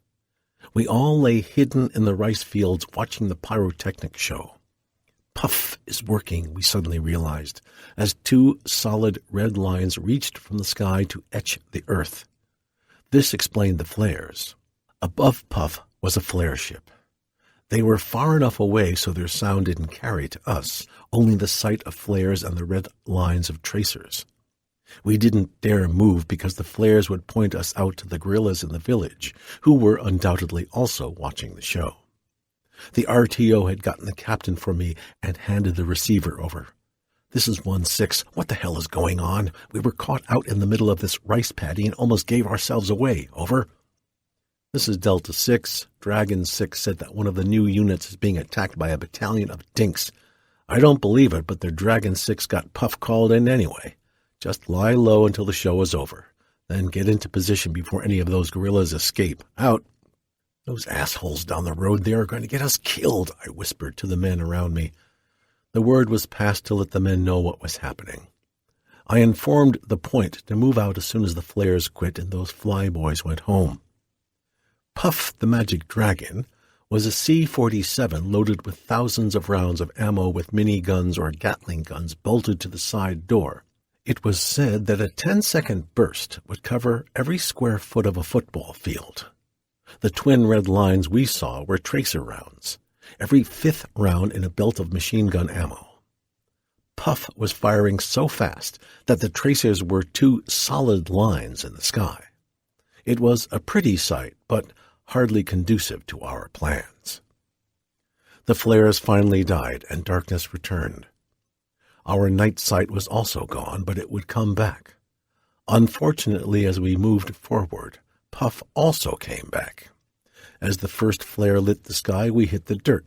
"Son of a bitch," I remarked. "If that lieutenant down south isn't being attacked by the dinks, I'll go down there and kill him myself." The action finally ended, and we moved into position 50 meters from the village. The North Squad radioed in that they were further away from the village, about 100 meters. The South Squad radioed that they were right next to the small hills separating them from the village. The men with me were lying prone, heads resting on a small dike, bodies for once lying in a dry paddy. We could hear the villagers talking and a few girls giggling. "God damn it, Charlie is having a good time having a family reunion while we're out here lying in rice paddy shit," man mumbled to me. "He'd better enjoy it while he can, because it'll be the last reunion he'll ever have on this planet," Doc whispered over. "Yeah, when that MI chopper lands and the dinks start deciding to move, I don't want one fucking dink to get away," I stated. The inevitable rain started falling about 0200 hours. Not a hard driving rain, but a good, steady, ass-soaking rain that the gods unleash on soldiers to remind them who is really in charge. Off to the north, the rain-muted sound of a machine gun, ours by the sound of it, muttered a few seconds, then quit. "What the hell? Man, call Sheldon-Brand and find out what happened." "Yes, sir. Here's Sheldon-Brand." 1-5, this is 1-6. What was that firing all about? Over. "This is 1-5. A dink was trotting down the rice paddy dike out of the village right toward the Mike 60. Spag opened up on him when he was only a few feet from us. He's deader than hell. His left arm is ripped almost off. Out." The rain stopped about the time the sky started to lighten in the east. All of us were crouched, wary of any movement in the village, ready to move as soon as MI arrived. The villagers were becoming more active as they prepared for the day. As their movements increased, our tension mounted. Where was that chopper with the MI and his turncoat dink? The chop-chop of rotor blades beat the early morning air. This was it. Suddenly the chopper came into view.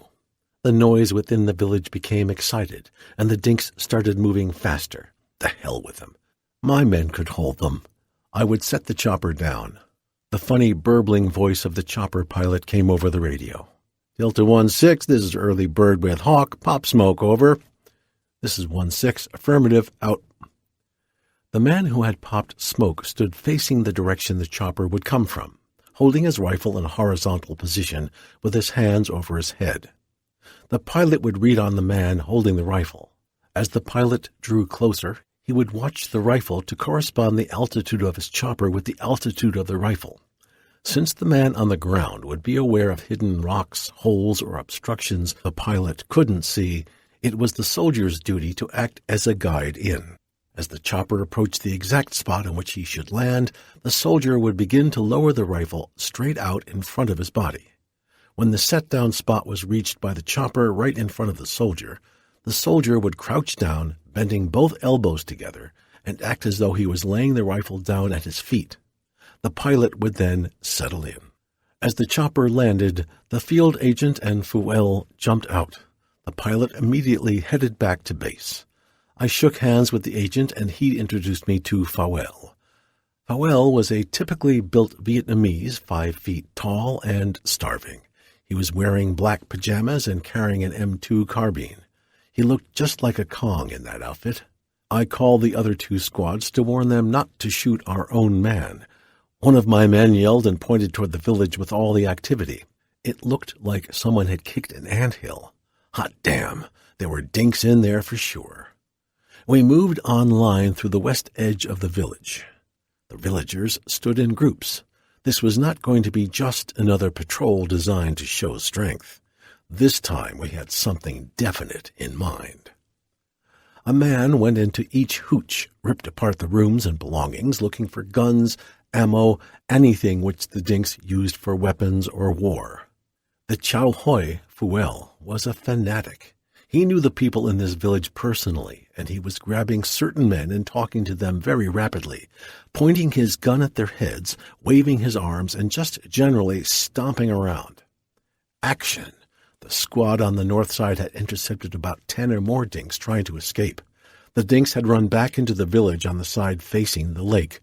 The squad stayed on line, causing them to move slower. They called on the radio to say they could see the dinks piling into boats. I yelled, to no one in particular, "Where are those motherfucking gunships? If those dinks get away across that lake—" We couldn't see to the east end of the village, but I could hear the firing going on. The right side of the squad on the north could now be seen. Good, good. The south squad was holding its position on the other side of the hill. When my squad reached the lake, we would swing around and sweep the hills. I grabbed the radio. "Those gunships show up yet?" 1-5, what the hell's going on? Over. 1-6, this is 1-5. Those dinks took off in their boats, but we shot one boat up pretty bad. 6 dinks were on board. All of them had Thompsons, machine guns. We zapped 5 of them and have captured 1. Here come the gunships. This is a fucking lick. They have 2 boats trapped out in the middle of the lake. I'll get back to you. Out. The sound of the gunships was clearly audible. We could catch occasional glimpses as they rose up after completing a firing run. They didn't have to make many passes. The dinks in the boats only fired a few rounds before they were chopped to pieces. My squad had almost reached the edge of the lake and the village and had not run into anything but the hostile stares of the villagers. They wouldn't say anything to Fuel, no matter how much he berated them. I called again. 1-5, where are you? I've reached the lake, over. This is 1-5. We're right north of you. We have you in sight. This rain is screwing up visibility. It had started again. We're diving in the lake where the boat flipped over. We want to get some of those Thompsons. Over. Okay, just don't let that prisoner loose. Have a couple of men bring him over and we'll question him. Out. My squad had found a clear spot on the side of the hill a little higher than the main village area. The trees formed a kind of shelter, and we were sitting in a circle taking a smoke break. I was preparing the plans for the sweep of the hill behind us when 2 of my men arrived with our prisoner. He was the healthiest dink I had ever seen up to then, about 5'3", very muscular and well-fed. His shirt was khaki, but it was pretty much in shreds. He had on shorts, which were common among the lake people. "Here, sir, we found this on him." My man handed me a billfold and some papers. I couldn't read the papers, but in the billfold was a very clear photograph of a Viet Cong squad, complete with weapons. The prisoner was one of the men in the photograph. Pay dirt. This man could lead us to weapons and perhaps other members of the squad. I pointed him out in the picture and pointed to him. He just looked defiant and stuck out his jaw. I tried to get some information out of him, but he could not or would not understand what I was saying. One of the guys gave him a smoke. The Viet Cong squatted down on his haunches with his arms wrapped around his legs, smoking our American cigarettes, waiting for us to take him in. Here was a live enemy squatting there smoking, seemingly unconcerned with us or the fact we had captured him. I wished I could speak his language. I didn't understand why he seemed so unconcerned. Probably because he didn't fear us now. He knew the Americans turned their prisoners over to the ARVNs, at which time he would have plenty to worry about. The field agent and Fowell had been nosing around somewhere in the village when the prisoner had been brought to me. Fowell and his agent suddenly burst into the circle of soldiers. Upon spying our prisoner, Fowell yelled a few short words in Vietnamese toward the prisoner. The guerrilla's expression turned from a cool disinterest to one of terror. He obviously knew his adversary. Fowell ran across the short distance of the circle and kicked the guerrilla as he was rising from his crouch. The guerrilla rolled backward and drew his body up into the fetal position, covering his head with his hands to protect himself from the kicks and slaps which Fowell battered him with. Fowell was screaming the whole time. He would stick his head down and yell what was obviously a question. No response from the guerrilla brought a good kick in the ribs from Fowell.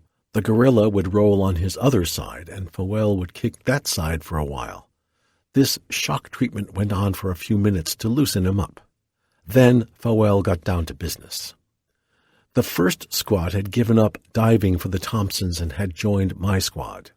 We all formed a ring around the activities. Fowell grabbed what was left of the guerrilla's shirt to drag him to the center of our ring. The shirt came off as Fowell was dragging him. Fowell immediately whipped the dink with the rag before throwing it to the ground.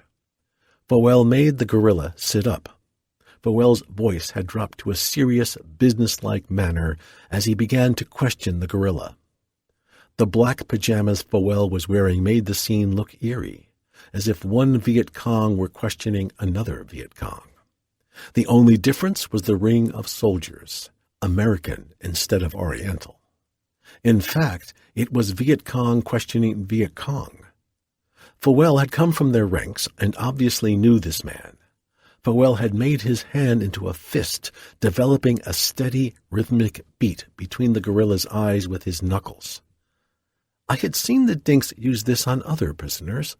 The actual contact of the knuckles against the skull between the eyes was not a swinging blow, but delivered from 6 or 8 inches with a smart rap in a continuous manner.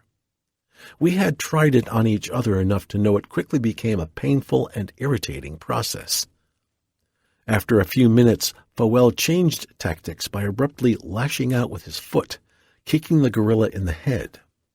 The guerrilla let out a howl as he clasped his head and rolled on the ground.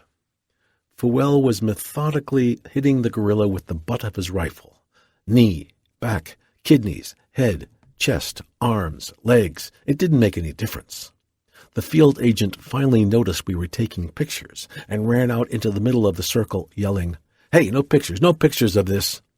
He thrust his hands up in front of a few lenses.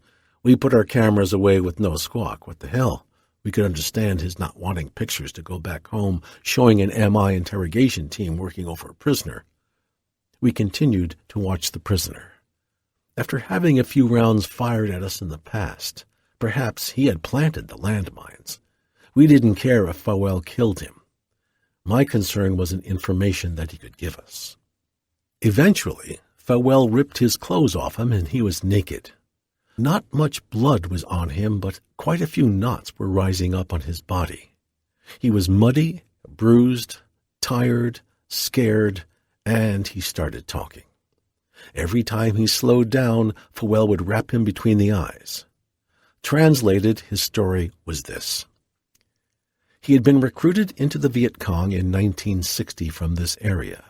The picture he carried was his squad, the members who lived in this and surrounding villages. When time permitted, they would cross the road at night between our bridges to visit in the villages, recruit members, visit their relatives, and develop propaganda against the Americans and the current government of South Vietnam. A year ago, he had been picked up to go north to a special guerrilla training school near Hanoi. This training lasted about 6 months. The training involved propaganda procedures, weapons use, both theirs and ours, and recruiting techniques. He had seen some American prisoners in or near Hanoi. After coming back, he had been busy increasing the guerrilla activity in all aspects for this area. After the confession, he sullenly picked up what was left of his shirt and shorts and got dressed. His hands were then tied behind him. I had kept in contact with Captain Sells during the whole operation. He was particularly happy with the news that we had gotten information from our prisoner. We would finish the operation and bring the prisoner in. The 2 squads of men formed a line from the edge of the village at the base of the small hill up to the top. The lake was at our back as we began a sweep back to the west, determined to flush out any more dinks hiding on the hill.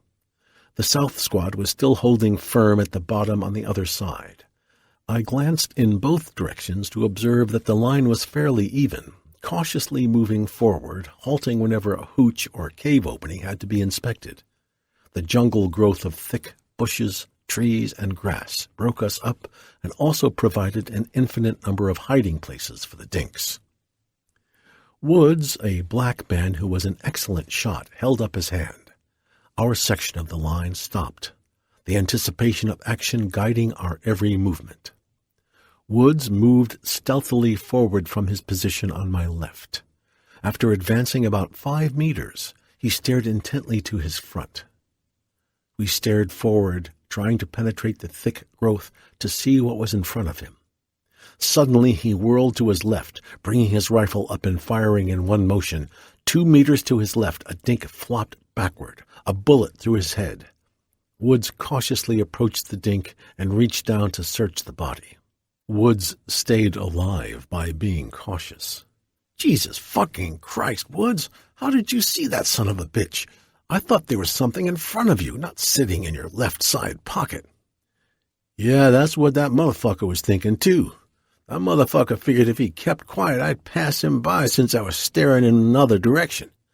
Out of the corner of my eye, I saw that mother watching me, so I zapped him before he could think about it. Hey, look at this. Look, it's a picture just like the one that other dink was carrying. Look, it's that dink squad. Sure enough, it was the same picture of that Viet Cong squad. I held the black and white photo and looked at the dink lying dead on the ground before me, his body twisted in the grotesque frozen dance of death. Yes, there he was in the photo, smiling with his comrades as they all held their weapons in preparation for being immortalized by the photographer. Well, you poor motherfucker, I hope your folks have a copy of this picture because you belong to the jungle now, I thought to myself. We passed on into the jungle growth to complete our sweep. We had reached a little clear area surrounded by a hedgerow-like bush common in that part of Vietnam. Those damn bushes grow everywhere and anywhere. The dinks used them as fences. They were thick and bushy with a little red flower growing from every major leaf, it seemed like. The only way through one of these bushes was where the farmers had made a path over many years. This little area was a good place to take a break. The agent and Fowell were standing next to me when Fowell let out a yell and jumped into a large growth of tangled bushes next to the trail. We wondered what the hell was going on in that thicket. Fowell was yelling like a madman. All of a sudden, he popped out of the growth, prodding another gorilla. We were surprised as hell. How did Fouel know he was there? Some of my men grabbed the dink and tied him up. I looked at Fouel just as he let out another yell and jumped back into the brush. More yelling and talking produced another soldier. This one was different. Fouel explained this was an NVA soldier. We looked on in astonishment. "Shit, sir, this ain't nothing but a fucking kid." The NVA soldier was a boy, about 14 years old. The only thing he had left was his green NVA soldier's jungle fatigues. His baggy jungle shirt hung on him a few sizes too big. With his young face and baggy clothes, he certainly didn't look dangerous. I forgot him as I called my radio man over to call Captain Sells. I looked around the little grass-covered clearing. The men were spread out in little groups, smoking C-ration cigarettes or eating a can of C-rations. It had been a good operation so far, and we were ready to go back to the bridge, just a little longer. Smack! A rifle butt streaked by my side into the side of the young NVA soldier who had sidled up to me. Fouel had hit him with his rifle butt and was on top of him, swinging his fists. My men and I pulled Fouel off. "What did you hit that kid for?" Fouel looked at the agent as someone translated what we had said. Fouel looked at me, and for an answer, reached down and ripped the kid's jungle fatigue shirt back. Strapped to his stomach were 2 American hand grenades. "Jesus, didn't anybody search him?" I explained. We thought Fouel had searched him, and he figured we were going to do it. It hadn't been done. Fouel explained that the NVA soldier waited until he figured out who the leader was, and that he was going to blow both himself and the leader up. The dink had seen me talking on the radio and was preparing to take me with him. I looked at the young soldier lying on the ground. He was looking back at me just as intently. My life on this sweet earth had been within a few seconds of its end. Everything had seemed so peaceful. The sweep was almost over. I was enjoying a smoke and congratulating myself on a good operation. And this dink kid had almost zapped me. Never again would I trust any dinks. A squad coming up the other side of the hill called me on the radio to say they had found a big tunnel. Leaving our 3 prisoners with one squad, we went over the crest of the hill to see the other squad below us in a large grassy area on the hill. Partially covered over with grass was a huge well-like hole, at least 5 feet in diameter and 15 feet deep. The hole went straight down. The walls were perfectly smooth, and at the bottom we could see the holes of 5 or 6 tunnels. Where we were standing was not an entrance. There was no way in or out.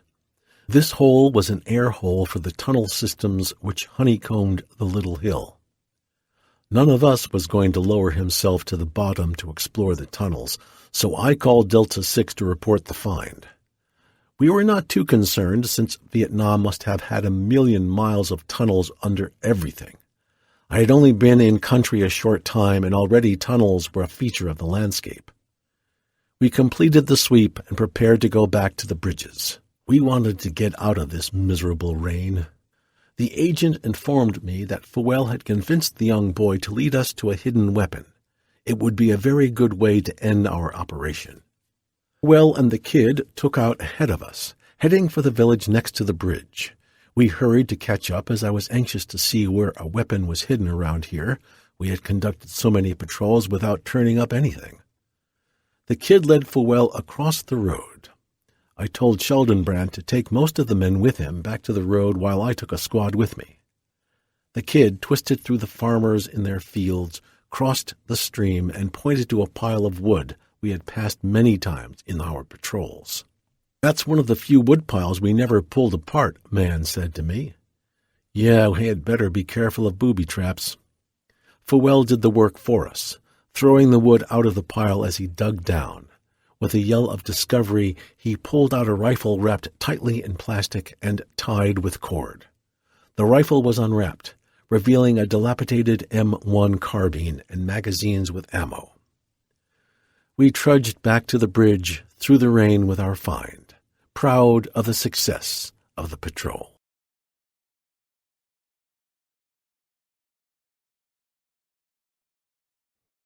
Section 2. The Jungle. October and the bridge duty had fulfilled my romantic notions of war. Almost every day we had gone out from our 3 bridges on patrol. There had been a few casualties, some death and ugliness, and we had suffered. But the bridges did not move. We had become familiar enough with the area and the villagers to be almost comfortable. We had gotten used to one way of war. That was to change in November. November would be spent in the jungle of the Central Highlands, where everything seemed impermanent, and the only thing of value to either side was survival. 4 November 1967. The beating of the chopper blades against the jungle air heralded our arrival into what we hoped would be a cold LZ, 20 kilometers west of Dufaux. 3 of us sat on both sides of the doorless slick, resting our feet on the landing skids. The ground we had passed over during our flight had been pocked with the explosive pellets of destruction that were hurled into its soft skin. How many dinks had we killed with all of that instantaneous force? There were thousands and thousands of pockmarks below us. It seemed impossible that anyone could have escaped, if indeed anyone had been there. This is how it worked. A report would be sent into headquarters with the message that dinks were traveling a trail at a particular time during the night. The coordinates for that location and the time for firing would be relayed to the gun crews. At the specific time, the gun crews would be awakened. Perhaps it would be just after midnight.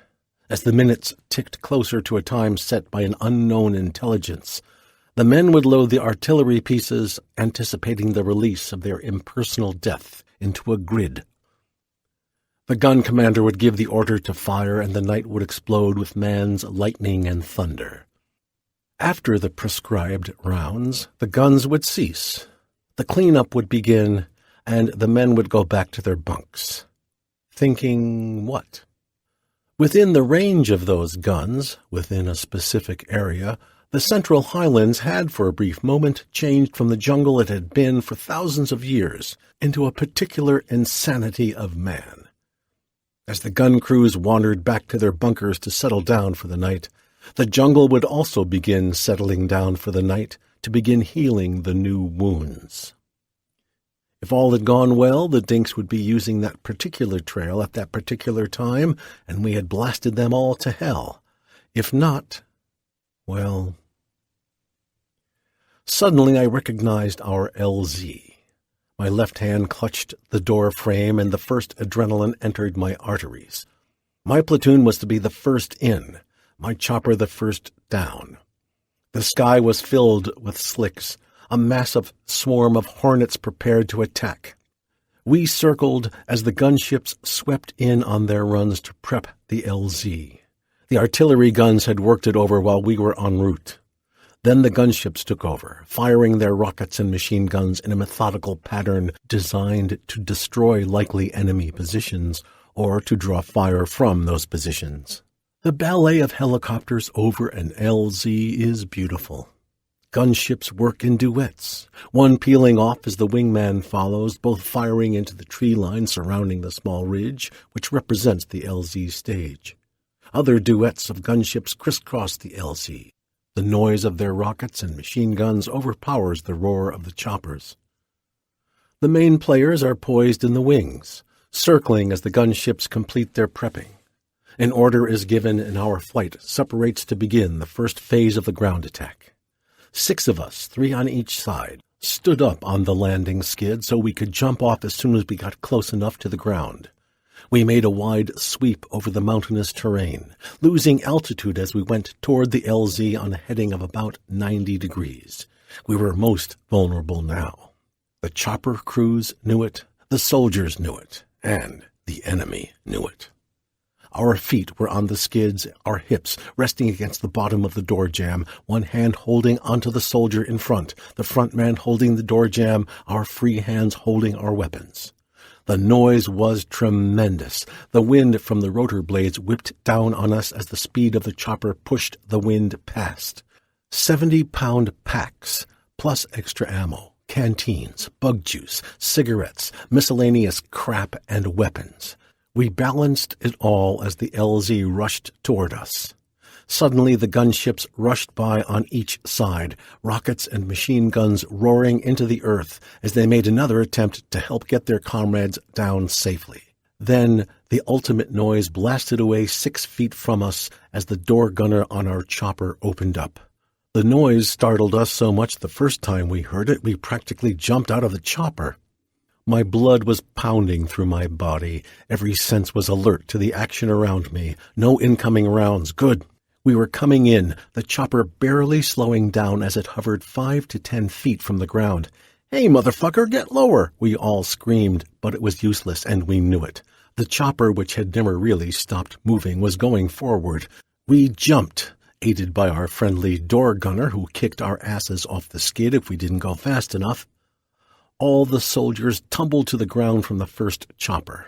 My RTO, medic, and machine gunner were with me on the first chopper, and we all fell into the elephant grass. Jesus Christ! We were higher than we thought. The grass was deep. Regaining my feet, I yelled to the men to spread out and move forward at a run. The rest of the company was coming in behind us. We had to clear the ridge. The goddamn ridge didn't look anything like I had pictured it. Not only that, the elephant grass hampered my vision. However, I knew the general direction we were supposed to go. The ridge was honeycombed with man-made tunnels and air shafts, big holes 5 feet in diameter, 10 to 15 feet deep, with tunnels running out in all directions at the bottom. We dodged all of them until I stopped the men at what I thought was a good perimeter line. The choppers kept coming in on the ridge until finally Delta Company had secured the LZ. The LZ was cold, thank God. As I surveyed the ridge, which was part of a large mountain to the north of us, the embryo of an American fire base was beginning to grow.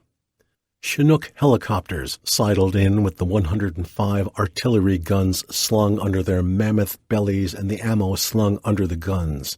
There would be 6 of these big guns set up in the middle of the fire base for fire support and defense. The big double-bladed choppers slowed their descent as the sling of ammo neared the ground. Working in coordination with a soldier on the ground giving hand signals, the pilot lowered the chopper until the ammo sling touched the ground. The gun itself was next to touch the ground as the pilot shifted slightly to set it down next to the ammo. The tremendous downdraft of the blades whipped the dirt and grass in all directions as the sling released the chopper back to the sky. The soldiers busied themselves pushing the guns into place in the middle of the fire base. The guns formed a rough circle with the barrels pointing outward. The nature of this location was such that an attack could come from any direction, and the guns had to be ready to offer the same kind of protection. The battalion of approximately 550 men was completely on the ground as the last flight of slicks dropped off their load of soldiers and returned to do foe.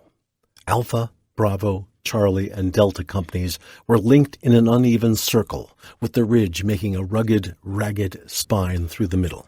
The soldiers were digging holes all around the perimeter throughout the fire base, preparing their homes for the night. The platoon leaders were placing 3 men to a position, both for protection and because it takes 3 ponchos to make a decent hooch. Each man carried a poncho. 2 ponchos made the tent, and the third was used as a ground cover. Hooch poles were an important facet of a poncho hooch. After building a hooch once or twice, a soldier became an expert in picking out good ones. 2 would be stuck into the ground with 1 pole tied across them horizontal to the ground. The 2 ponchos were tied together with shoestrings and thrown across the horizontal pole.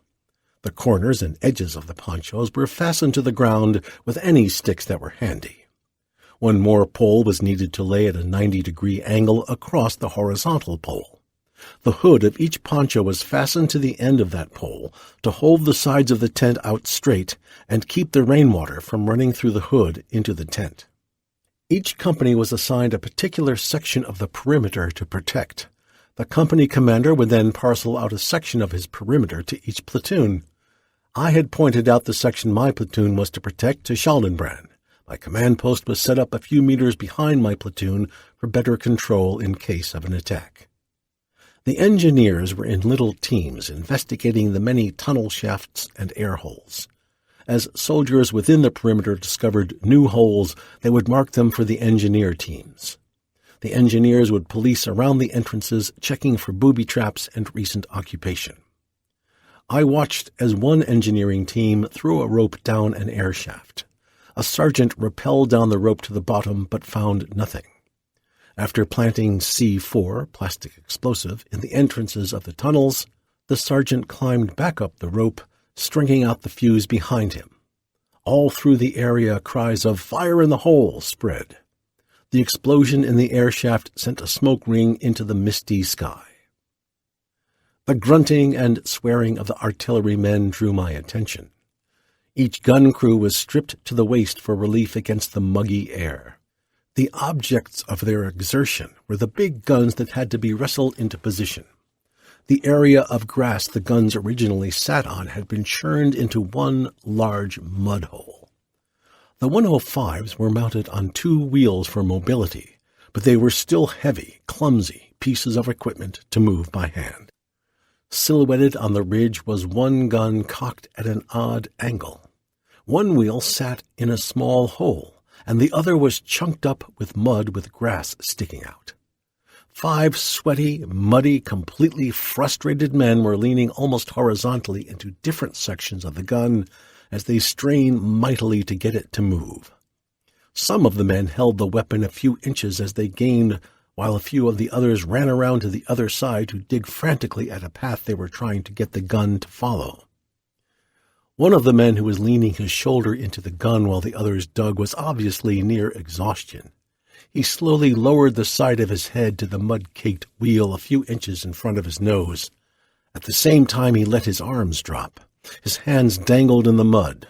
The rest of his body was taut as a bowstring as the soldier, grateful to give part of his body a rest, closed his eyes and exhaled, blowing mud from around his lips. Lifting his hands, he lit a cigarette, stuck it in the corner of his mouth away from the mud, and dropped his hands back into the mud. His body taut with his shoulder to the wheel, his feet hard in the mud, eyes closed, head lying in the mud on the wheel, a cigarette dangling out of the corner of his mouth, and his arms dangling down into the mud. That is how I will always remember the artilleryman in Vietnam. Off to the side of where the gun crews were working, other soldiers were busy building the battalion command post, CP. A couple of soldiers had been detailed from each platoon to assist in this. The battalion CP group consisted of the battalion commander, who was usually a lieutenant colonel, his staff, composed of a major, a captain, and sometimes a lieutenant or two, a battalion doctor, and other assorted types depending on the mission. It is said that the outcome of any battle, regardless of strategy or weapons, depends on the individual soldier. If this is true, then the fate of any soldier depends on the vast network of communications available today. With the radio, we grunts could make use of modern weapons. Without it, everything stayed put. We used the radio to call in artillery, naval gun support if it was close enough, airstrikes, gunships, dust-offs, Puff the Magic Dragon, mortars, tanks, APCs, and other rifle platoons. The radio kept us supplied. One day our order went in, the next day the chopper flew out with a delivery. We found each other by using grid coordinates and radioing them back and forth. A pilot knew he had the right location when we popped smoke, and he identified it over the radio. By this method, we received C rations, ammo, new weapons, grenades, parts for our equipment, shoes, new clothes, underwear, socks, medicine, personnel replacements, beer, iodine tablets for use in the water, mail, and, once in a while, even a chaplain. To complete the cycle, the radio was used to extract us from trouble. Saving a life was often a matter of seconds. The radio was also a comfort at night. The periodic radio checks assured us that friends and help were always near. The battalion radio bunker had radios for every contingency. One radio for each company, a radio for the FAC, Forward Air Controller, and a radio for the brigade HQ back at the main base. The top of the bunker so bristled with aerials that the dinks had no trouble determining which bunker was the CP. Near the 105 gun pit, the battalion surgeon was supervising the building of his field hospital. The tent was thrown up in a little depression below the level of the guns. The sides of the tent were staked out level with the roof. This provided a nice, airy-looking spot around which sandbags were stacked up to waist level. The surgical table was set up in the center of the tent, and around it the surgeon and his assistants distributed their wares on shelves and in drawers of cabinets specifically designed for the battlefield surgeon. Attached to the operating room was the surgeon's hooch, securely built and securely sandbagged. The CP was nearing completion. The battalion commander's hooch was located nearby, built on the same lines as the surgeon's. It was a nice tent. One could stand up in it, spacious with a solid line of waist-high sandbags all around the edge. Wood formerly used as braces to hold artillery shells and wood from other types of ammunition crates was used to lay a floor for the commander's and the surgeon's tents. There would be enough wood for everyone in the perimeter if it turned out to be a long operation. The primary fire base was ready for action. As each day passed, the occupants would add touches with the material at hand to make it more comfortable. But for the approaching night with its danger of attack, defense was all. I wandered down to my platoon with the sounds of the newborn infant permeating the air around me. The grunts and swearing of men filling sandbags, the scrappling of a trenching tool on the earth, snapping sounds as small trees and bushes were broken down to provide better lines of fire, sucking sounds as boots turned dirt to mud, shrieking sounds emanating from boards as crates were ripped apart for their contents, swishing sounds as legs brushed through the grass, murmurings from small groups of men as they discussed how best to do whatever they were doing, the mechanical clicking and sliding of metal parts as weapons and ammunitions of every description were being cleaned, adjusted, and checked for last-minute malfunctions. Cries of "fire in the hole" and explosions as the engineers continued their clearing process. Firing from the 105 and 4-deuce mortars as their gunners adjusted the bubbles and arranged the sights so that the shells would go where they were supposed to go. The tweety clatter of voices over the radios interrupting the constant static of their electronic musings. Staccato sounds of a machine gun firing into the slope to the north, the sound of a helmet hitting the ground, a relaxed sigh as a man settled down, the scratching of a match being lit, the scrape-cutting of a P-38 opening a C-ration can, cellophane being torn, the sound of my own breathing. And from the jungle, silence. The night passed uneventfully. The enemy were all around us, but in no hurry to attack the fire base. First they would communicate and organize. As it happened, we had dropped in on what was to them an unimportant piece of ground. 5 November 1967. Dawn brought with it the promise of action from our own commanders. Captain Sells called his lieutenants to an early meeting. We brought our sergeants along as we trudged up the ridge to his CP. Captain Sells had been assigned to an area of operations to cover with Delta Company. 2 companies would remain behind to form a defensive perimeter around the fire base, while the other companies fanned out into their respective areas of operation. Captain Sells showed us the general area Delta had been assigned. The best method for sweeping the greatest area was to divide the company into platoon-size elements. The platoons operated as independent units, separated by distances that could be as much as 1 kilometer. Since the terrain was very rugged, mountains covered by thick jungle growth, the actual distances meant very little. It could take an entire day to climb up and down a ridge that the map showed only to be 500 or 600 meters high. The theory was that if one platoon ran into anything, the lieutenant could call for assistance over the radio. The platoon would then hold its own position until the other platoons had a chance to cut through the jungle to their comrades' aid.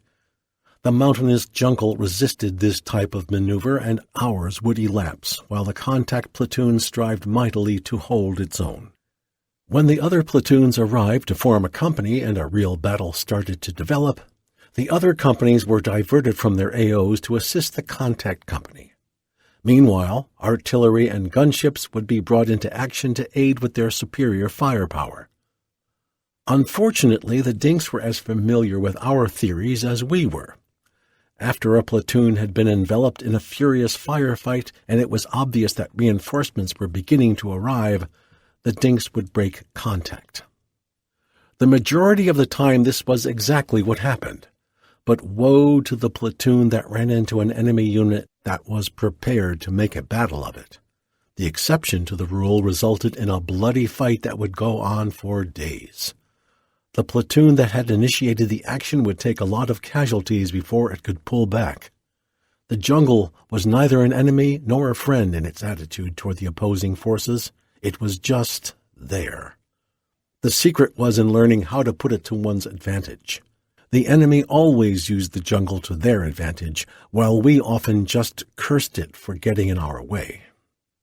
We would fight and bleed to take ground that the Dinks would pull away from after they had exacted their toll. We always left afterward, so they could always come back if they liked that particular place. The American strategy was to draw them into a fight so we could use our superior firepower to destroy them. To win a battle, we had to kill them. For them to win, all they had to do was survive. Sheldon Brand and I went back down the ridge to inform our squad leaders of the operation and the logistics involved: codes, radio signals, supply, and order of march. The squad leaders would inform the men so everyone would know what the general plan was. The men broke down their poncho hooches and packed their rucksacks preparatory to receiving the order to saddle up. Last-minute details were attended to as men rushed to finish letters home. Ammo and 3 days' worth of sea rations were passed out to everyone. Some of the men carried as much M16 ammo as they could carry, regardless of the weight. One of my men carried the equivalent of 50 magazines of M16 ammo. Once, right after he had arrived in country, he had been in a battle that had lasted 2 days. It had been impossible to resupply his unit, which has sustained the heaviest fighting.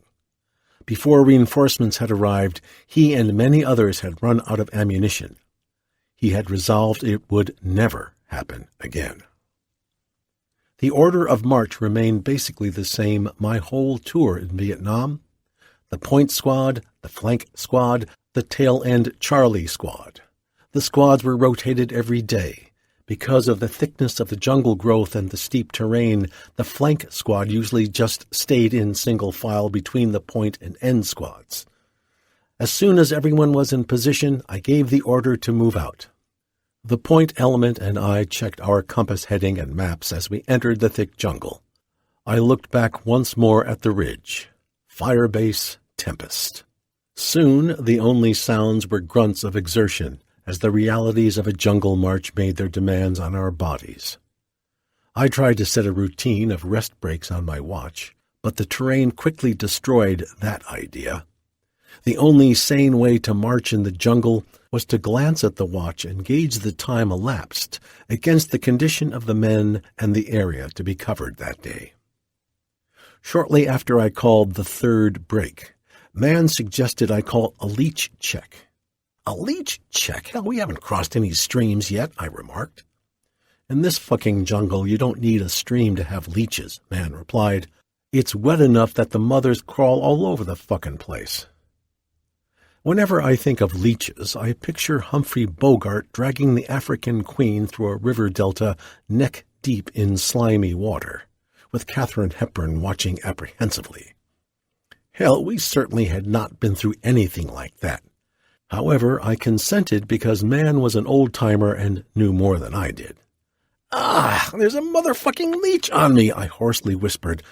Look, the fucker's on my wrist. Quick, give me your cigarette. Salt, someone give me some salt," I cried, thinking of those boyhood movies and the African queen. I jumped around holding my wrist out. A blood-filled leech dangled, swollen as big as my finger.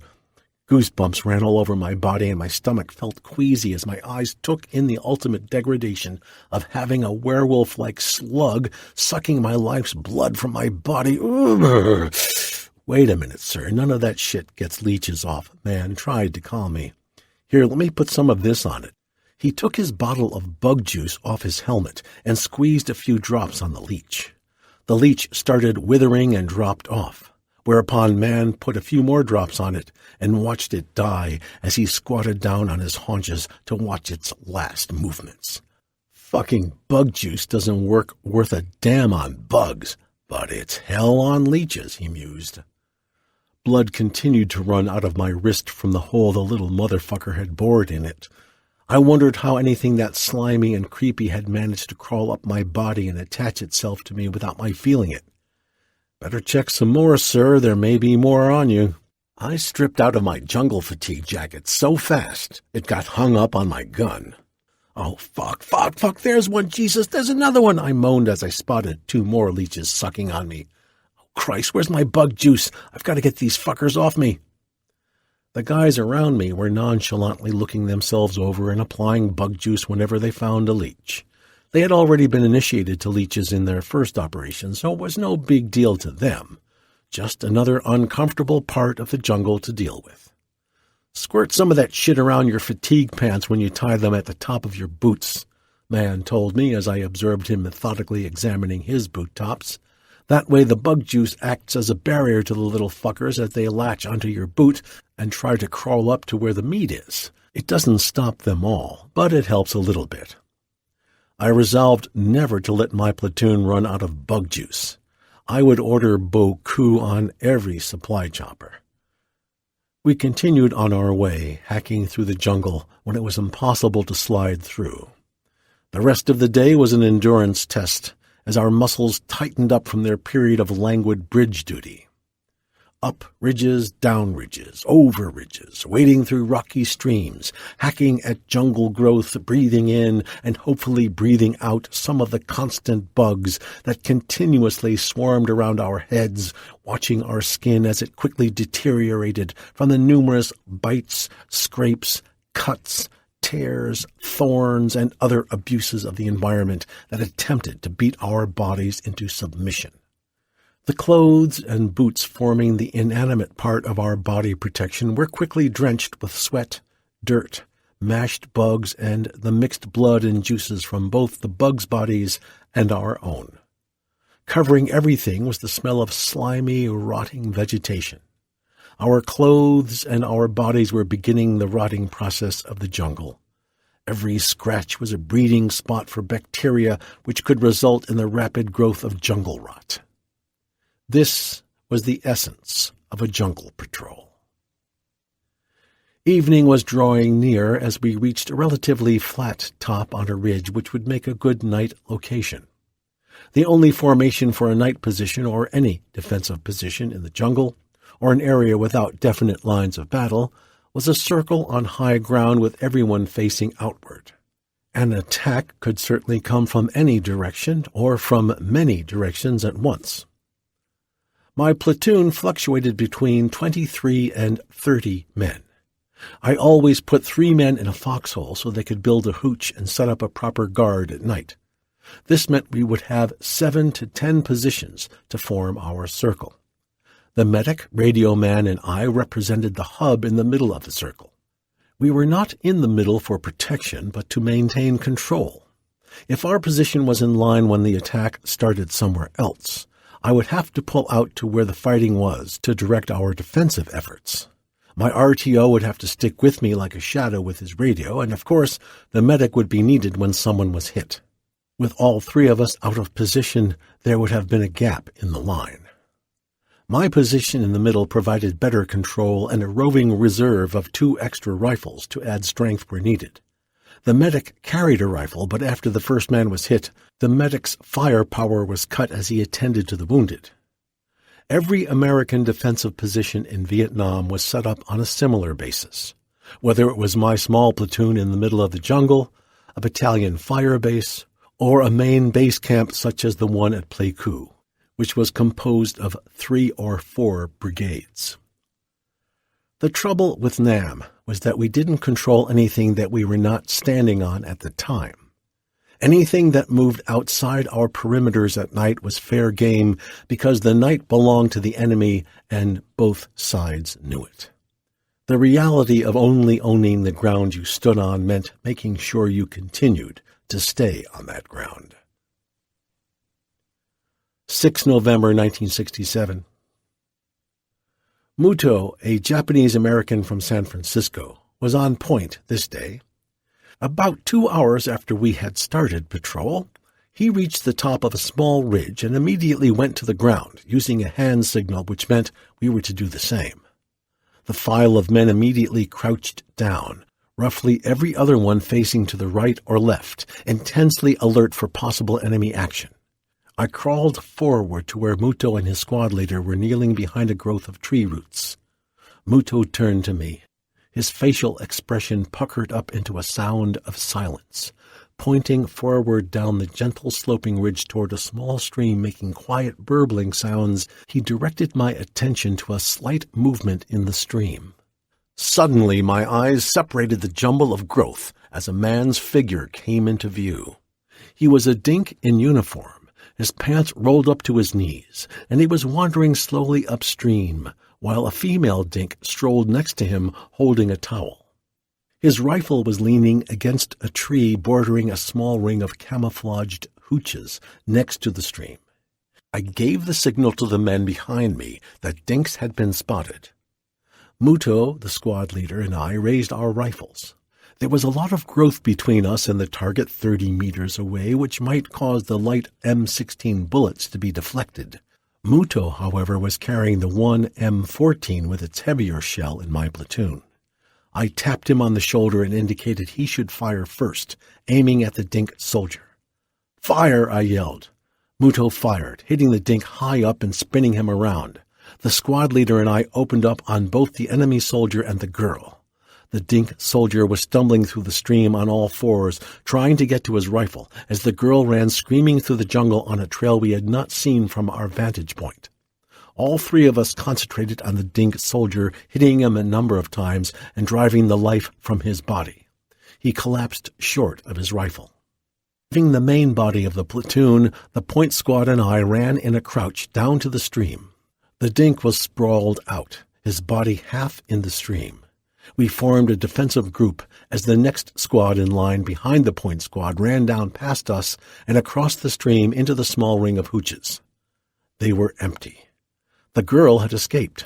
The rest of the platoon fanned out as it came down the ridge, their weapons ready. We formed a large defensive circle around the area of contact.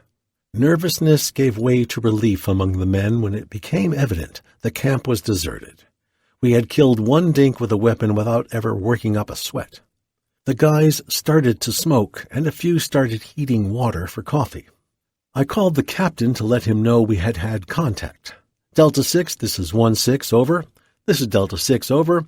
This is 1-6. We just ran across a small camp and killed one dink. One dink, a woman got away, over." "Outstanding, 1-6. What are your coordinates and what kind of weapon did you capture, over?" I told him the coordinates and reported the weapon was a carbine. He asked for the serial number. I called Muto, who was showing his new weapon around to the men, to give me the serial number to read over the air to the captain. Since Muto had made the kill, the dink's weapon was his, as was anything the dink was carrying. We knew we were looking for an enemy base camp such as this camp could have been. The battalion commander told Captain Sells he was sending a spotter plane over to get the exact coordinates of the deserted camp we had found. Because of the possible inaccuracies of my coordinates with all the twisting, turning, and climbing we had done, he wanted to make sure I was in the place I said I was, so he could properly mark his map back at the firebase. While we were waiting for the spotter plane, we discussed the reasons the dink had been by himself with the girl. "Look at this, sir, that dink has a bad foot," Marley remarked. "Yeah," someone chimed in. "I bet that fucker hurt his foot so bad he had to be left behind, and that girl dink was his nurse." Yoder laughed. "That's what the motherfucker gets for malingering. Instead of dink pussy, he got the fuck shot out of him." It was a great joke, and we all laughed. "Hey, tell everyone to get water while we've got a chance," I told Sheldon Brand, "and upstream from the fucking dink." The guys were filling their canteens when one of them yelled, "Hey, Doc, what the fuck are you doing, you stupid son of a bitch?" My medic, upstream from where the men were filling their canteens, was washing his feet. Doc, an overweight, pimply-faced boy of 18 from Texas, knew we had no confidence in him and tried to bluster his way out of this situation as he did all situations by swearing right back at us. "I'm washing my fucking feet, and if you don't think that's bad, I pissed in this stream a little while ago. I figure you've all drunk piss water by now." Whereupon a stream of oaths were directed at him by everyone whose canteen was filled. The canteens were abruptly turned upside down and refilled even further upstream. Doc defiantly continued to wash his feet. The plane was overhead by now. Sheldon Brand's RTO had switched to the plane's channel. "Foxfire, this is Delta 1-6. You're right above us, over." The pilot was in a twin-engine push-me-pull-me general aviation-type aircraft. "This is Foxfire. Pop smoke, over."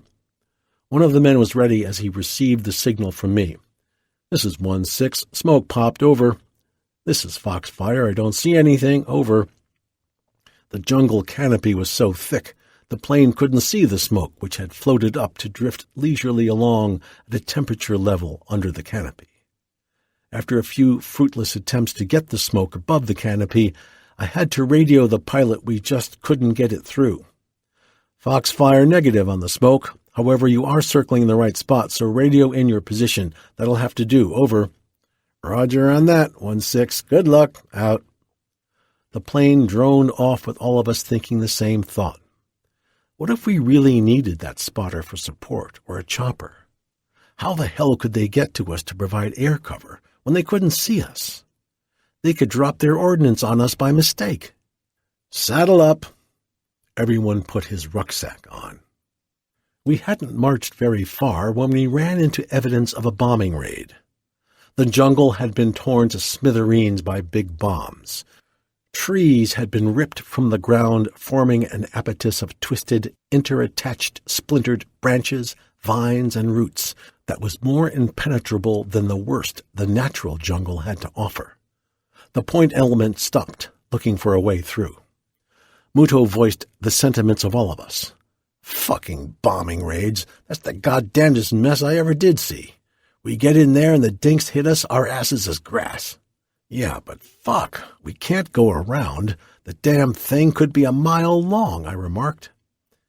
"Indian, gun up," I called back. Johnson, an Indian from a reservation in the Dakotas, was the gunner of one of my machine guns. "Set up for covering fire until we get across this son of a bitch. When Spag's gun comes along, have Sheldon Brand radio me, and we'll cover for you as you come across. Spag can cover you from this position." Indian rested his M60 across a log, the barrel pointing along the path I told him we would try to follow. The point element and I struggled across the abatis, crawling on hands and knees, sliding on our stomachs over and under logs, the branches and roots snagging us and our equipment. After about the 5th time of being jabbed in the face, I was so mad at the bomber pilots I could have killed them instead of the dinks. It was slow, extremely hard work to go through the 100 or so meters through the blasted area. The machine gunners and radio men had the extra hindrance of pushing and dragging their heavy equipment along with them. Finally, we got through, and I ordered a chow break. For all of the laborious effort we put into our movements in the jungle, there were never any loud expletives or yelling. Sound was death in the jungle. Combatives often heard each other before they saw each other. All sounds of pain and frustration were soft, limiting their carrying ability. Normal conversation was kept low to maintain the silence needed to survive. That isn't to say there wasn't conversation, and plenty of it. A guy could bitch as much as he wanted, as long as he didn't get loud about it. And bitch we did. About the food, the jungle, the bugs, leeches, the heat, dinks, rain, sun, marches, everything, and all the time. We were Vietnam-era soldiers, but some things always remain the same with all soldiers.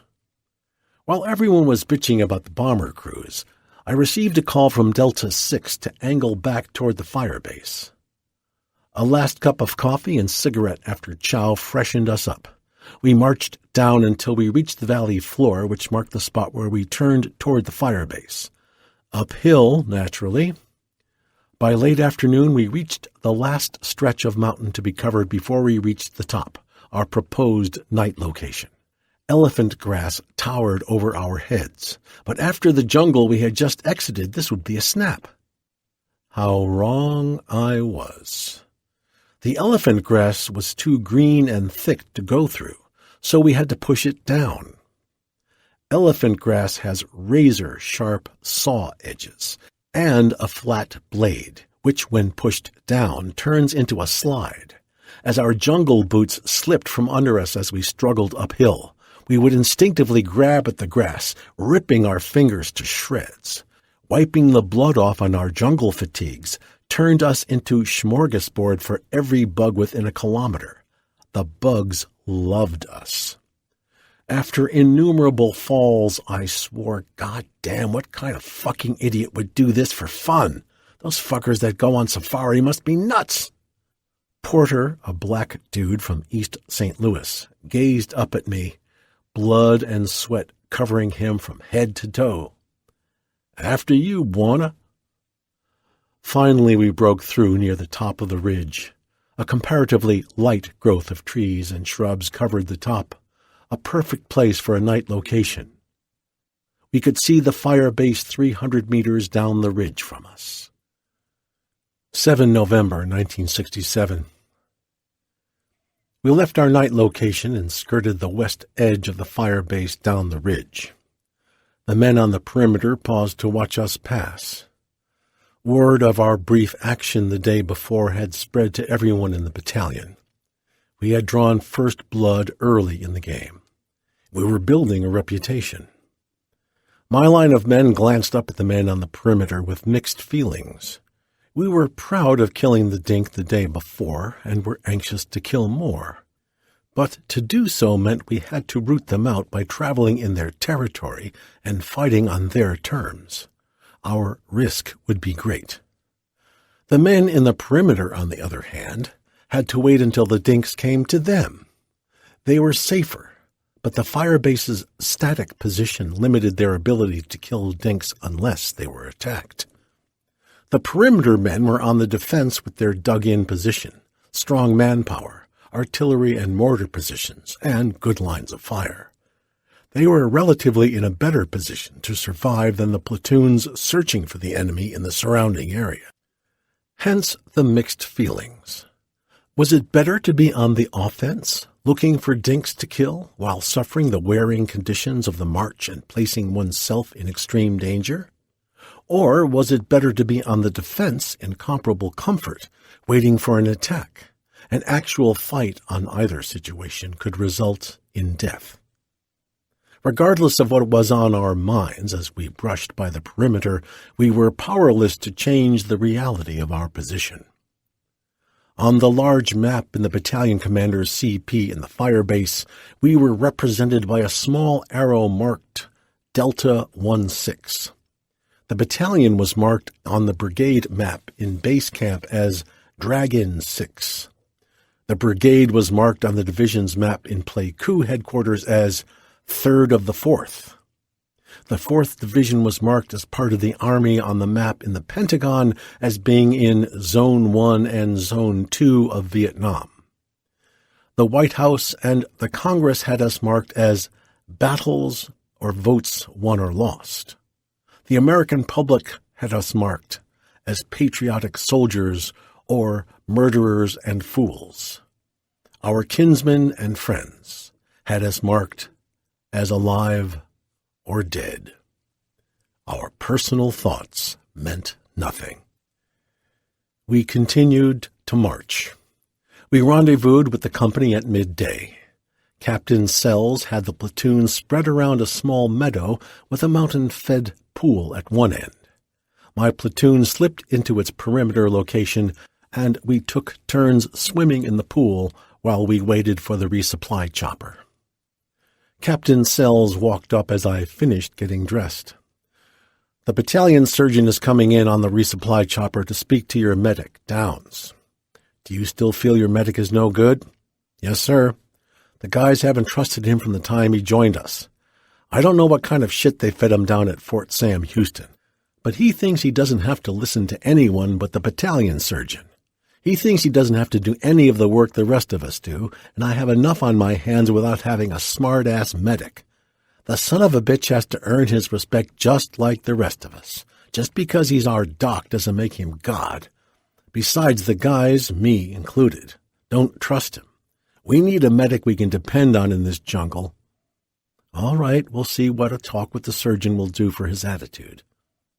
My new medic had been assigned to the platoon while we were still guarding the bridges and had won no friends with his attitude. He would not pull guard duty, clean up his messes, or do anything except drink beer in the shade. Besides, he was dirty and had dirty habits. The guys were really upset at him. Doc was responsible for our lives, and in a major way, our psychological well-being depended upon our trust in him. Everything in a medic's manner was studied by the men as they quietly evaluated him in their minds. His habits, bearing, and attitude took on special meaning to the men who might someday have him as the only ally in a struggle with death. Doc did nothing to reassure us as a good ally. Unfortunately, he looked like the individual he acted. He had pimples, was overweight, looked more like a slob than the rest of us, would not carry his load, was not good at making friends, and was not professional. He was constantly falling behind on the march. Medics in Nam had the option of carrying a weapon, and he carried one, but it was indicative of his personality that it looked like a rod of rust. I had bitched to Delta 6 plenty of times about getting a new medic, but they were in short supply like everything else we needed. Our last straw had been in our first night location at the beginning of this patrol. We had formed into our perimeter defensive circle, and we were going about the duties of camp. Suddenly, Ruto swore. "God damn you, Doc! What the hell are you doing shitting in the middle of our goddamn perimeter?" "Fuck you," Doc replied. "I'll shit where I want. It doesn't make any difference anyway." And he proceeded to continue squatting, his fat, pimply ass hanging out in the breeze. "The hell it doesn't," Ruto hissed. "We all have to live in this circle, too. You're supposed to shit outside the perimeter." "I ain't going out there to shit," Doc answered. "I could get killed." "You're damn sure going to get killed in here if you don't haul ass, motherfucker," PG called over. All right, I'll go. But someone come along to guard me." "Shit smell like that, you don't need no guard, motherfucker," PJ answered. "Hoo-wee, it smells like something crawled up inside you and died." Everyone laughed as Doc trudged outside the perimeter to finish his shit, swearing all the while. Maybe this talk by his boss would do some good, and maybe it wouldn't. The chopper radioed he was on the way, and for us to pop smoke. The designated soldier threw a smoke grenade. It was identified by the pilot, and the soldier brought him in. The pilot switched off his engine after settling in. The fire base was on the ridge high above us, and with him he had the surgeon, who would be a while talking to the medic. Besides, we surrounded the chopper, so he felt justified in relaxing. The chopper blades swished through the air as the flywheel ran down. The pilot leaned back and lit a smoke. The squads from each platoon ran out to haul off the supplies as the surgeon ran out from under the blades in a crouch to the captain standing in the grass. I bullshitted with the other platoon leaders, Delta 2-6, Lieutenant Calhoun, Delta 3-6, Lieutenant Ordway, and Delta 4-6, Lieutenant Weeks, as the men broke open the supplies.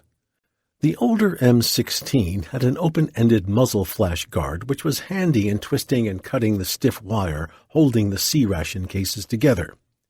Each case contained 12 meals, and in order to be fair in the distribution of the meals, the case was turned upside down so the meal labels could not be read. Sounds of disappointment and joy about the meals depended on each man's taste. Ham and lima beans were universally hated by everyone except for the one man in each platoon who was a culinary masochist. We all bartered back and forth with all the expertise of gem dealers, trading meals until our packs were full of the next 3 days' treasure. Each platoon leader always ordered an SP pack. If we were lucky enough to get one, it was a special treat for us. The SP pack contained cartons of cigarettes, candy, soap, toothbrushes, toothpaste, chewing tobacco, shaving cream, razor blades, chewing gum, and all sorts of little nice-to-have items. The only thing ever left behind in an SP pack were the foulest-tasting chocolate bars on the face of the earth. They tasted so bad that even the dink kids wouldn't accept them in barter. They tasted worse than chalk. We always figured some businessman had bribed the military to buy the chocolate bars he had in a warehouse left over from World War II. One of the lieutenants was talking about his patrol while I glanced across the clearing. A group of men were being directed by a young sergeant in distributing the supplies next to the chopper, but I was interested in the 2 men over on the edge of the clearing. The battalion surgeon and my medic were having an animated conversation, or at least the surgeon was. My medic's sole contribution to the conversation seemed to be a nodding of the head. Whatever the surgeon was saying, Doc was getting the picture. The conversation was over. The surgeon quickly turned and walked back to the chopper. We spread out away from the chopper as the blades slowly began turning. As the turbine wound up, the blades spun faster and faster. The surgeon jumped on board as the chopper's motor reached a level we all recognized as a sound meaning ready. The chopper lifted up in a lazy spiral heading for the ridge behind us. "Hey," Delta 6 yelled, "don't you know one rocket could get all you lieutenants at once? Get back to your platoons." We scattered quickly, chagrined and embarrassed at his words. It had been nice, though, to talk to someone else. We hurried over to our respective platoons to check our new marching orders with our sergeants and squad leaders. Captain Sells switched his command group from platoon to platoon. He had indicated his group would be with us for the next couple of days. While his CP group was integrating itself into the middle of my platoon, I called over to Doc. I asked him if he understood the seriousness of what it meant for me to have to call the battalion surgeon out to talk to him. Doc replied in a subdued voice that he had misunderstood what he was supposed to do as a medic for a platoon, but he promised he would pull his load and not get smart-assed with everyone all of the time. Doc turned to walk back to his place in the platoon. His 2 medic bags were crisscrossed with their straps over his fatigue jacket, the bags riding next to his hips, and his rusty rifle was gripped in his right hand. He threw on his rucksack and glanced up to stare at me for a brief moment, a sad, lonely look of a young boy who was acting in the capacity of a man and hadn't had the proper training for it. I stood in the clearing by myself as the platoon readied itself for the march. I felt bad about being hard on Doc. A slight breeze blew for just a moment, moving the grass in waves between me and the platoon. It seemed to me that the grass moving before the breeze represented the physical force of my thoughts and actions as they emanated from me and their influence to my platoon. As the waves of grass washed around the men, so too would my decisions wash over them, leaving them another day of life or wiping out hope with death.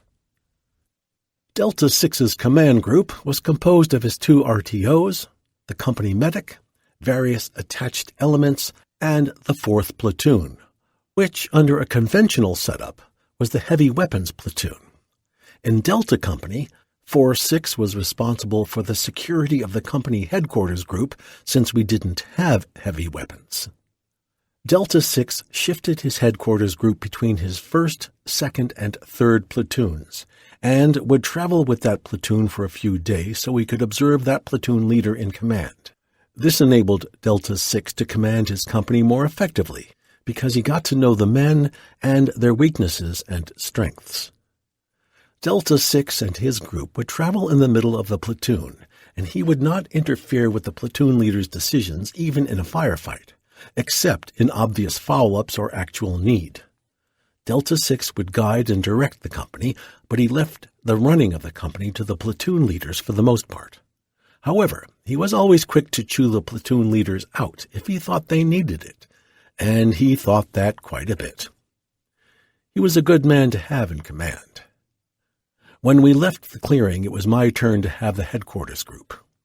From Firebase Tempest, the battalion commander's stirring name for the firebase, the patrol had begun.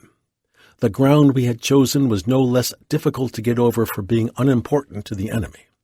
Since leaving the meadow, our patrol had moved laboriously through thick jungle growth, a dark, terror-filled trail.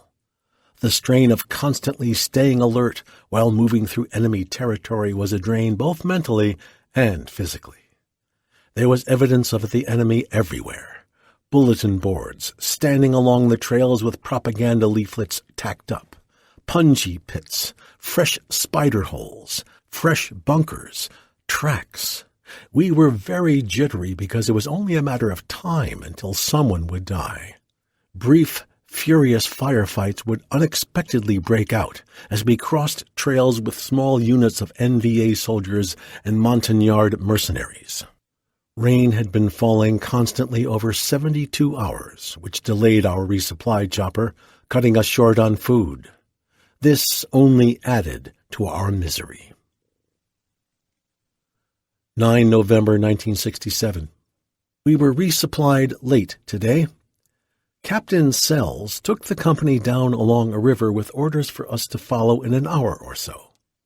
He would spot a night location for us as he traveled along the river, and he would go on downriver to set up a night location a click or so away from us.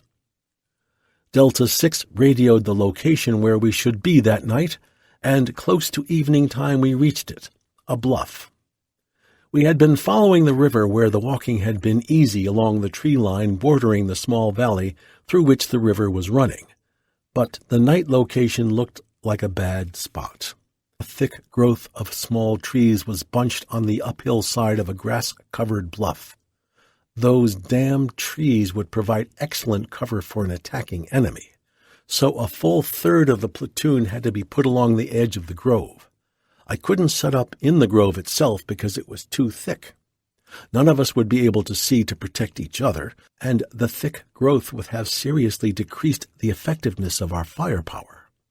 The grassy part of the bluff was too small to allow me to set my platoon back from the edge of the grove. Schaldenbrand and I walked around the position trying to decide on the best method of placing the men. We forced our way into the grove, but quickly gave that up as being no good. Christ, Schaldenbrand, this position sucks. Why the fuck didn't the captain radio me a warning about it? I imagine he didn't give it much thought, Lieutenant. He passed below the bluff from the looks of things, and he couldn't tell much about these fucking trees from down there. It's a lick, sir. As we were in the open, night came gently. Without the thick cover of trees, the twilight seemed to last a long time. As it darkened, I worried about my men. We all knew the dinks had been following us, and the men had nervously talked to me as I checked their positions. For the first time, the fear of these men was apparent. It was a fear of the unknown, the coming night, and the sure knowledge that dinks surrounded us. The rest of the company had pulled ahead of us and were deep in the valley, seemingly a great distance away. It was now, as much as during battle, that responsibility meant something. The men looked to me for leadership. I went to each position, reassuring each soldier of the importance of holding his position and to show them I was not afraid. If any of them pulled back, our perimeter integrity would be destroyed. I even dragged out our 2 starlight scopes and made sure the men knew how to use them. The starlight scopes were a little science-fictional, large, dull black tubes about 6 inches in diameter and about 18 inches long with a single rubber eyepiece. By squeezing a trigger, The man looking through the eyepiece could see a greenish, shadowy outline of the terrain in front of him. The theory was that they enhanced available starlight by intensifying it, making things stand out clearer. They probably weren't worth a good goddamn in the jungle, but the men who had them immediately began sweeping the area in front. Man had dug a foxhole for the two of us in the middle of the perimeter. I plopped into it. I had never seen him so nervous. He started talking about his wife and the child whom he had never seen because the child was born after he left for Vietnam. They were living in New York City with their mother. For the first time since I had known him, he expressed his fear of dying before going home. He held his latest letter in his hand, along with the pictures of his kid. In the dying light, it was impossible to read any of the words, and the baby was a blur. I put my hand on Man's shoulder and tried to reassure him that his wife was lonely and afraid too. I told him that he would be going home shortly. He looked up to me and said with a great weariness that, no, he didn't think he would make it home. The year had been too long. Suddenly there was an explosion and a hideous scream in the darkness at the edge of the perimeter. I put on my helmet and jumped out of the foxhole, crouching at the edge of it, staring into the darkness. The men all around me were instantly alert. I could feel it. 3 of my men crawled frantically to my foxhole. The one in the lead stopped in front of me, fear flowing from him. "What the fuck was that?" I asked him.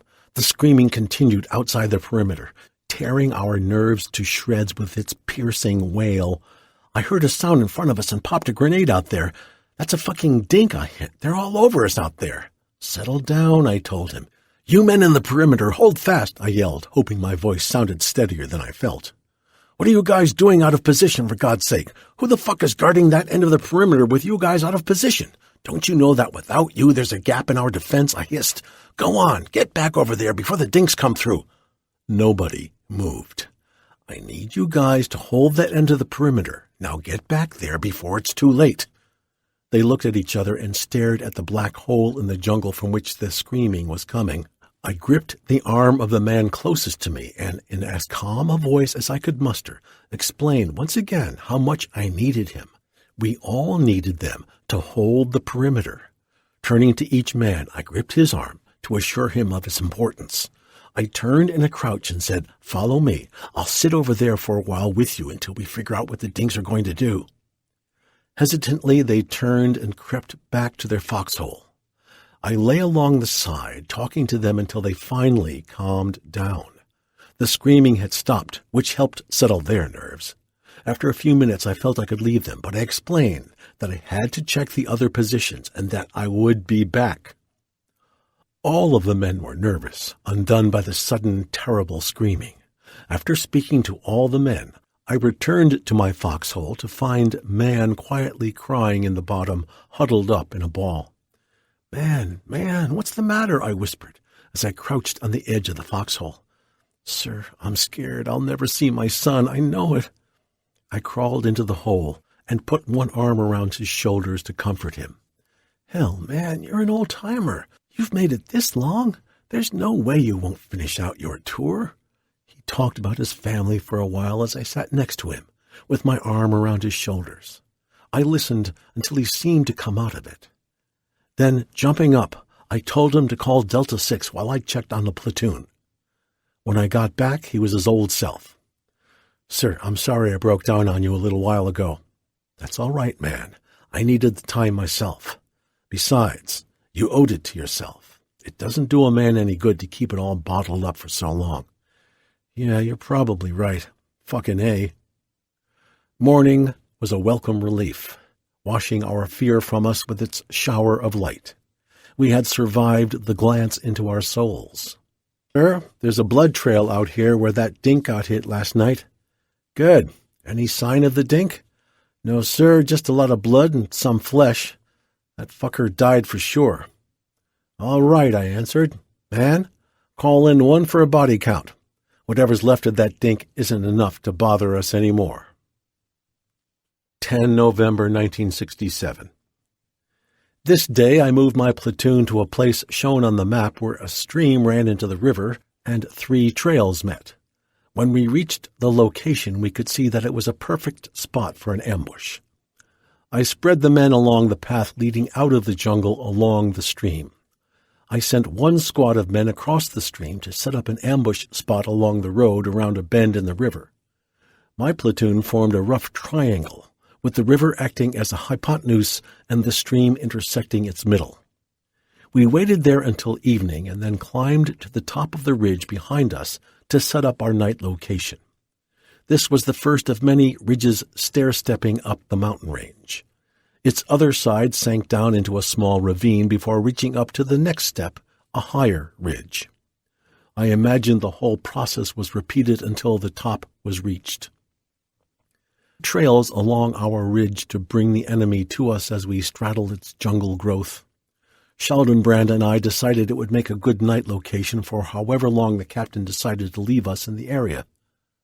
The captain gave the new codes over the radio right after dark. The radio codes were changed on an irregular basis to confuse the enemy, who loved to listen to our broadcasts. Before an operation, code words would be given that we would change to at a signal from Delta 6. That night we gave the signal to use Black Night. The relatively simple code was to put numbers under the letters and use them in transmitting. For example, Black Night would be interpreted by substituting the number 1 for B, 2 for L, 3 for A, and so on. The area of operation was also coded so that our location on the maps was right for our code only. The map AO was also given in code. We would then outline with wax pencils the grid squares. By knowing what grid square we were operating in, we could give coordinates in the clear without danger of the dinks interpreting them. That night, I copied the new codes, holding my flashlight in my mouth while balancing the map on my knee. I failed to get the exact codes the first 2 times and asked Delta 6 to repeat them again. He got aggravated as he read them a 3rd time. Again, I failed to get them all. With his voice dripping with sarcasm, he asked me if I had gotten them that time. Afraid to say no, I replied I had them. "Tell the man on radio watch at midnight to wake me, man. I'm not going to admit it to Sells I didn't get the son of a bitch, so I'll call one of the other platoon leaders after the captain's gone to sleep." Around midnight I awoke staring up at the moon. The sky had cleared. A figure was standing over me, and I got the distinct impression he had just stopped. "What time is it?" I whispered. Silence from the figure. I felt something was wrong. Suddenly I realized the man standing over me was holding an AK-47. God damn, a dink! I grabbed his foot and jerked hard. The man fell on his ass as I scrambled out of my hooch to grapple with him. A silent battle took place as we rolled back and forth on the ground, hitting and kneeing each other. After only a few seconds, the dink broke away to run through the edge of our perimeter. I jumped up, searching for my M16, which was next to my rucksack, as he disappeared into the night. Some of the men asked me what the fuck was going on. I told them to be on guard as I turned in the direction I thought he had come. My 3-man machine gun crew was fast asleep as I came upon their position. Dropping down on all fours, I shook them awake. Without mincing words, I told them what had happened. Still half asleep, the fear in their eyes was clear to see in the moonlight. Not fear of me, but of what they had done. It turned out that Doc had been sharing their hole and was pulling guard duty. He had fallen asleep. I was still keyed up from the fight, but it seemed so unreal. There had been no sounds except our grunting. There was nothing now to prove that it ever happened. 11 November, 1967. The next morning, I sent Delk's squad across the stream to their ambush location. After an hour or so, we heard gunfire back up in the valley. Delta 6 and the company had ambushed a dink company. We held tight to our position, expecting dinks to be moving on the trails. I called Delta 6 to ask if he needed our assistance, but he told us to stay put. He was calling in gunships. Soon we heard the thumping of their blades on the jungle air as they rushed to the battle. The low ridge across the river formed a barrier between us. beyond which Delta 6 was fighting. A wide field lay from the edge of the ridge across the river to form a large open area. Any dinks trying to escape would probably cross that open area to escape into the tree line farther downriver. The gunships were working in pairs. We watched the duets circle above the ridge to sweep down into the valley where the battle was. The sounds of their machine guns was sharp against the jungle. With a tremendous swoosh, the pilots fired rockets into the suspected locations at the dinks, the rockets exploding with a terrible, raw sound. We were kept informed on the progress of the battle over the radio. Most of the dinks had escaped, but some of Delta 6's men thought the dinks had tossed their mortar into the river. While one platoon led the attack, Delta 6 was going to have some of the other platoon's men dive for the weapons. It was important to get weapons. Meanwhile, the gunships were having a field day blasting the jungle apart with their firepower. After all, this is what an American-fought war was all about. Tremendous firepower. As the gunships would peel off from their attack, one of the pilots would report he was taking fire, which would cause a renewed attack with terrible ferocity. Finally, the gunships ran low on ordnance after repeated attacks. Return fire had stopped, so the pilots headed for the barn. Later, Sheldon Brown and I were discussing reordering supplies when one of the men called our attention to some activity across the river. 3 dinks had emerged from the edge of the tree line bordering the ridge where the fighting had taken place earlier. They were 300 or 400 meters away and had started to run across the open area heading downstream. They had rifles in their hands and were running for all they were worth across the field. "Fuck, they're too far away to kill," Sheldon Brand remarked. "Yeah, but I hate to let them get away," I answered. "There's no way to get them at this distance." "I'll bet you a pack of Pall Malls I can hit one," I told him. Saying this, I climbed up on the edge of a pile of dirt at the end of the line ambush. "Shit, you're on." Sheldon Brand and Doc stood next to me as I sighted on the black pajama-clad figures bounding across the open area. I laid the rifle sights on the middle man, flicked the sight to long range, and settled on his body. Allowing for windage and range, it would be a difficult shot. The M16 at that distance just was not that accurate. They looked like shadows in the field. I squeezed off around. The middle shadow went down as if he had been poleaxed, his body fluttering on the ground. The man behind him reached down in mid-stride, picking up the weapon the man had dropped. I fired twice more, but couldn't hit any of them before some small trees along the river blocked my shots. "Good shooting. It's too bad that other fucker got that weapon, though," Sheldon Brand said, as he handed me my pack of cigarettes. 12 November 1967. This morning, I put one of the machine guns next to the dirt pile and spread the platoon upstream along the tree line. Delk's squad crossed the stream to its position. Doc, Hunter, Sheldon Brand, and I were sitting close to Indian's gun. Spag's gun was set up on the other end of the line. Both guns were to be the key in the ambush if the dinks used the trail. If they came along the trail, the guns were not to fire until the lead man had passed by the first gun and had reached the next gun. That way the largest possible number of men would be in front of my platoon hiding along the trail. I seriously doubted that any dinks would be in the neighborhood after the ruckus the day before, but if they came, we would be ready for them. I was standing with my side to the trail talking to Sheldon Brand, who was sitting facing the trail. His eyes suddenly grew larger. With one hand he pointed, while the other patted the ground around him, searching for his helmet. Our helmets had been taken off for comfort's sake. Out of the corner of my eye, I saw 2 small trees moving up the trail. I swung around as the first tree moved up level with my position. 4 dinks had walked the trail in front of my platoon and were approaching the M60 gun position. The 2 in front had bushes sticking out of their packs for camouflage, making them look like trees for a split second. All of them had small branches stuck in their helmets. They were all carrying packs on their backs and rifles in their hands. The enemy was in front of us only 15 feet away. They hadn't spotted us. I glanced to my gun crew. wondering why the hell they had not opened fire. Indian was hitting his gun with the heel of his hand as his two assistants stared at the dinks bearing down at them.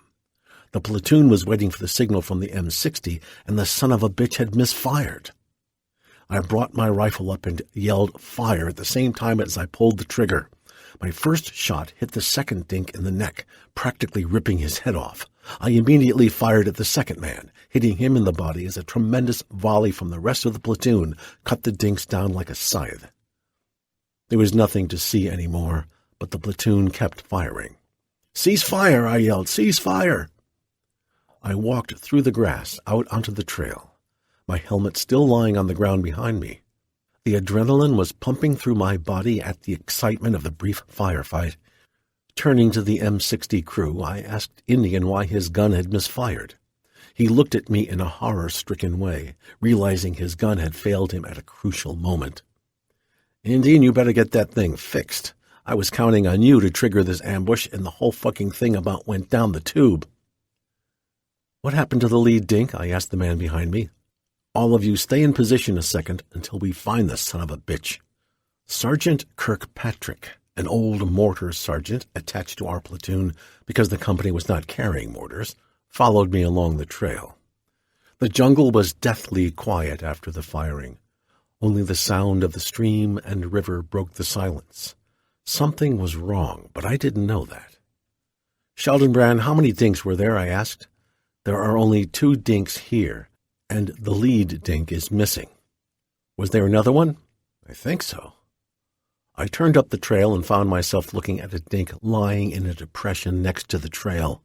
His rifle was pointing straight at my head as I stared into his face only 15 feet from me. My eyes registered a flash from his rifle as a thunderbolt slapped the side of my head. I screamed, "I'm hit!" as I spun around, and blackness enveloped me. I came to lying in the grass, an intense crossfire blazing over my body. I was paralyzed from fear. The side of my head burned, and a piercing ringing was blocking out much of the noise. For a brief moment, I thought I would be safer if I played dead. What was happening? The cracking sound of bullets passing over my body was terrifying. I couldn't move because I was afraid.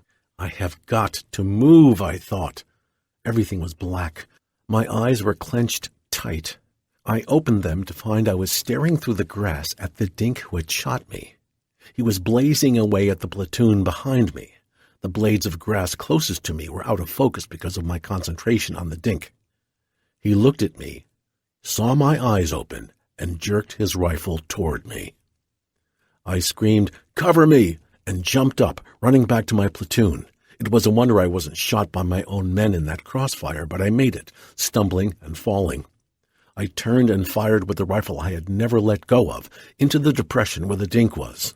Regaining my feet, I charged full of anger toward the dink, firing as I went. He had already been shot by me or by someone else, but I emptied 4 or 5 shots into him to make sure the platoon stopped firing. "All right, there's 1 dink left. Find him and kill him," I said venomously. Part of the platoon spread out to search the bushes in the clearing and along the trail. The men were happy we had finally seen action and killed some dinks. They were joking about it as they searched the bodies for souvenirs. Sheldon said that Hunter had been hit. I rushed up to where Doc was digging in his medical kit. Hunter's glasses were halfway down on his nose as he grinned in excitement and shock. A neat bullet hole was in the upper part of his left arm. The bullet had missed the bone, and it looked like a clean wound. A little trickle of blood was running out of the hole, and he stared at it in disbelief. "Man, call Delta 6 and tell them we need to dust off. 1 peanut. I talked to Captain Sells on the radio to tell him of our good luck. "It was a lick on them, Delta 6. I think 1 got away, but we zapped 3 of them. Over." "What kind of weapon was the one that got away carrying?" "Over." "It could have been a light machine gun." "Over." "Okay. I'll bring my unit down there. The resupply chopper is coming in this afternoon, and I'll have him land there. Meanwhile, keep looking for that dink. Out." Sheldon nudged me. "You shouldn't have told him that, Lieutenant." "What are you talking about?" "That 1 dink carrying the machine gun. He'll have us here a week trying to find the son of a bitch." "Here, 1-6, a little souvenir for you." One of my men handed me a belt and a belt buckle. impressed with a 5-pointed star, one of the prime souvenirs. This time all of the Dink's packs had been ripped apart and their pockets turned inside out. "Hey, sir, the dust-off is coming in." "All right, you guys over there searching, spread out. The rest of you get ready to protect the chopper." There were a million things going on, it seemed. The bodies were being dragged off into the brush. The searchers were spreading out. Doc was taking care of his patient. One man had a smoke grenade ready. Everyone was keyed up from the action and chattering in the relief of tensions. The dust-off called for smoke. "Smoke popped." "Identify purple smoke," the pilot reported in his mechanical, vibrating voice. "That's a firm." A man ran out into the clearing to guide the chopper in. We heard him sweeping in around the edge of the river in order to make a quick recovery and exit. I yelled at man to tell the pilot to watch the upper part of the river because of the escaped Dink. The pilot acknowledged and swept into the clearing. The dust-off pilots were always hot. They were experienced and good. If their blades could clear the trees, they'd make it in. After he settled down, I ran up to the pilot and shouted into his little open plexiglass window, "There's still a Dink around here. Your best exit is downriver." He gave me a thumbs up as I ran back out of the way. The noisy fuss of a helicopter was always welcome, dust-off or not. It reassured us of the tremendous system backing us up. The pilot lifted a few feet and did a 180, heading for the river. He swung downriver, gaining altitude. He made it out. The sound faded. All of us were calmer now. Each man went back to his position in the ambush to await further developments. Porter, the squad leader conducting the search for the escaped Dink, concluded the Dink had gotten away, and he led his men back into position. I asked Doc and Schaldenbrand to look at my ear. It was burning like fury, and a small stream of blood was running along its edge to drip into my face and shoulder. Everyone was amazed I'd been so lucky. If I hadn't turned my head at that split second, the SKS bullet would have blown off the back of my skull. If I had been wearing my helmet, the bullet fired from its low angle would have glanced from inside of the helmet into my head. When I reported to Delta 6 I had been hit, my second wound. He raised hell with me for getting myself into such a predicament. In a few hours, Delta 6 completed his patrol by ending at our position. We were proud of the weapons we had captured and the Dinks we had killed. Delta 6 sent the 3rd platoon on a search for the Dink that had escaped. He put his hand on my head to examine my ear. "Hell, 1-6, that little scratch isn't worth a Purple Heart." There was a sudden flurry of gunshots around a bush in the clearing. 3-6's men had found the Dink. "I thought you had searched this area, Lieutenant," the captain exclaimed. I was chagrined to answer, "I thought we had done a good job of searching." I looked at Porter, who shrugged his shoulders. There were 3 or 4 old foxholes across the stream. Lieutenant Ordway's 3-6 men dragged the Dink across the stream to dump his body into one of them. All 4 of the Dinks were now lying around the clearing in depressions or foxholes, their completely lax bodies in impossible positions at the bottom of the holes. No one attempted to throw dirt on them because we all figured we would be out of the area shortly. My platoon and I had not shaved for 3 or 4 days. Delta 6 was a bear about shaving, combat patrol or not. Just because we lived like animals didn't mean we had to look like them, was his way of thinking. Throwing my fatigue jacket across a bush, I grabbed my shaving gear and told Spag and Villaseñor to accompany me. We would guard each other as we shaved. Spag was one of my machine gunners, a farmer from Minnesota and steady as they come. I had come from a farm background, too, in Indiana, and we had grown to be friends. Villaseñor was about to become one of my squad leaders whenever an opening came up. He always seemed to see the funny side of things, and the guys kidded him that they didn't need a clown for squad leader. We were talking about farming as I squatted on the stream bank shaving. Villaseñor and Spag were looking out when 2 Dinks in full combat gear and carrying AK-47s walked calmly out of the jungle straight across the little stream not 20 meters away. They must have been deaf strolling into the area after all that had been going on. I dropped my razor, grabbing for my M16 as Spag, Villaseñor, and the Dinks opened up simultaneously. I fired as Spag's bullets tore into one of the dinks, knocking him head over heels. The other dink let loose another burst from his AK-47, turned, and ran back into the jungle. We splashed across, firing as we ran. Voices from the Americans yelled to ask what we were doing. There was no time to answer. I fired the last bullet from my magazine just as I reached the dink lying dead on the ground. Spag had shifted to my left and was exchanging shots with the dink in the jungle. I threw my M16 into my left hand and reached down for the fallen enemy's AK-47. It was a well-balanced weapon, easy to hold with one hand. The 30-round magazine was full, the safety off. I held it between my arm and side and fired the full clip into the dink's position. The son of a bitch was still firing back at us as Spag and I dived behind a dead tree lying along the ground. "Spag, do you see him?" "No, but I know where he is. I'm going to throw a grenade in there." Spag heaved a hand grenade into the jungle's edge. "Look out, the fucker's thrown it back," Villaseñor screamed. The grenade went off by the roots of the dead tree we were hiding behind. My dog tags clinked against one of the branches from the force of the explosion. I felt a sharp stab of pain in the bicep of my left arm. I looked down in shocked surprise to see a small ragged hole from which blood was oozing. "God damn, I've been hit. Are you guys okay?" "We're fine. Are you hit bad?" "No, it's only a scratch." "Where's that dink?" "I think he's gone." We ran from our position into the jungle. There was nothing but a small blood trail to show he had been hit. We ran back to the captain, standing next to the dirt pile, to explain what had happened. He was pleased with the weapon we had captured and complimented us both.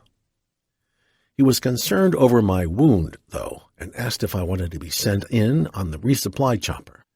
There was no way I wanted to be sent in now that the action was starting. I told him I would be all right, since the shrapnel was not too deep, and besides, he needed me in the field. I was eager to remain in the field. He said I could stay. Grinning, he told me some men would do anything to get a Purple Heart. Holmes, a black who was the company medic, was picking at the hole, trying to grab the shrapnel with a pair of tweezers. He cut the hole with his scalpel, widening it until he could reach in far enough with the tweezers to grasp the piece of metal. A final probe and a satisfied exclamation signaled success. He handed me the little piece of grenade metal for a souvenir and made out a med tag to send in, thereby assuring an award of a Purple Heart. Holmes never carried a weapon, only a walking stick with a notch for every day he had been in Vietnam. He believed his job lay in taking care of the company, and he was famous for his coolness under fire, as he went from wounded to wounded. After Holmes had finished bandaging my arm, I put on my fatigue jacket and lit a cigarette. I felt good. I had only been in country a few months, and I had my second Purple Heart. The first one had been from a wound received in October. To top it off, I had been wounded twice in one day, shot in the ear in the morning, and hit with grenade shrapnel in the afternoon. Luck was with me. All 3 wounds had been slight. 13 November 1967. This morning we were late getting into position because Delta 6 was moving his company back into the valley. We were the only platoon staying up. After they had gone, I told Delk to take his squad across to their usual ambush spot while we sat up in our position along the stream. He got his men into marching order and moved them down off the ridge. After a few minutes we started down behind him. I came out into the clearing in time to see his squad crossing the stream. One of his men brought his weapon, a M79 grenade launcher, up to his shoulder and fired. I heard the round explode ahead of them, followed by the scream of someone who had been hit. Christ, I thought, already we have action? I told the platoon to hang loose while I took a couple of men over to Delk to see what had happened. He was calling me on the radio as I reached his squad crouching in the bushes. Material of some sort was scattered on the trail 50 meters from his position. He explained that they had been crossing the stream when one of the men had spotted 3 dinks moving down the trail toward them. The front dink had had one of those long poles across his shoulder with baskets hanging from either end. The M79 man had fired a round which had landed between the legs of the man with the baskets. They had seen him knocked down, his rifle and baskets flying in all directions. The other 2 dinks had disappeared, while the wounded dink had run screaming into the jungle. Delk's men had fired, but had evidently not hit the dink again. Delk's squad went ahead on the trail to form a guard while we looked through the items spread around. The dink had been carrying an M16 which was laying in the grass. The front basket had held about 50 homemade wooden chaikum, Chinese Communist grenade, handled with holes carved down the middle. Flat sheets of tin were bundled together, pre-cut, and hammered out to resemble what a tin can would look like if the ends had been removed and rolled. There were bits of plastic explosive, C4, and slabs of explosives wrapped in wax paper in the bottom of the basket. The other basket contained pieces of metal, nails, glass, and other junk, also black powder and fuses. What we had here was the material to make about 40 or 50 Chicom grenades. Delk's squad had ambushed a walking grenade factory.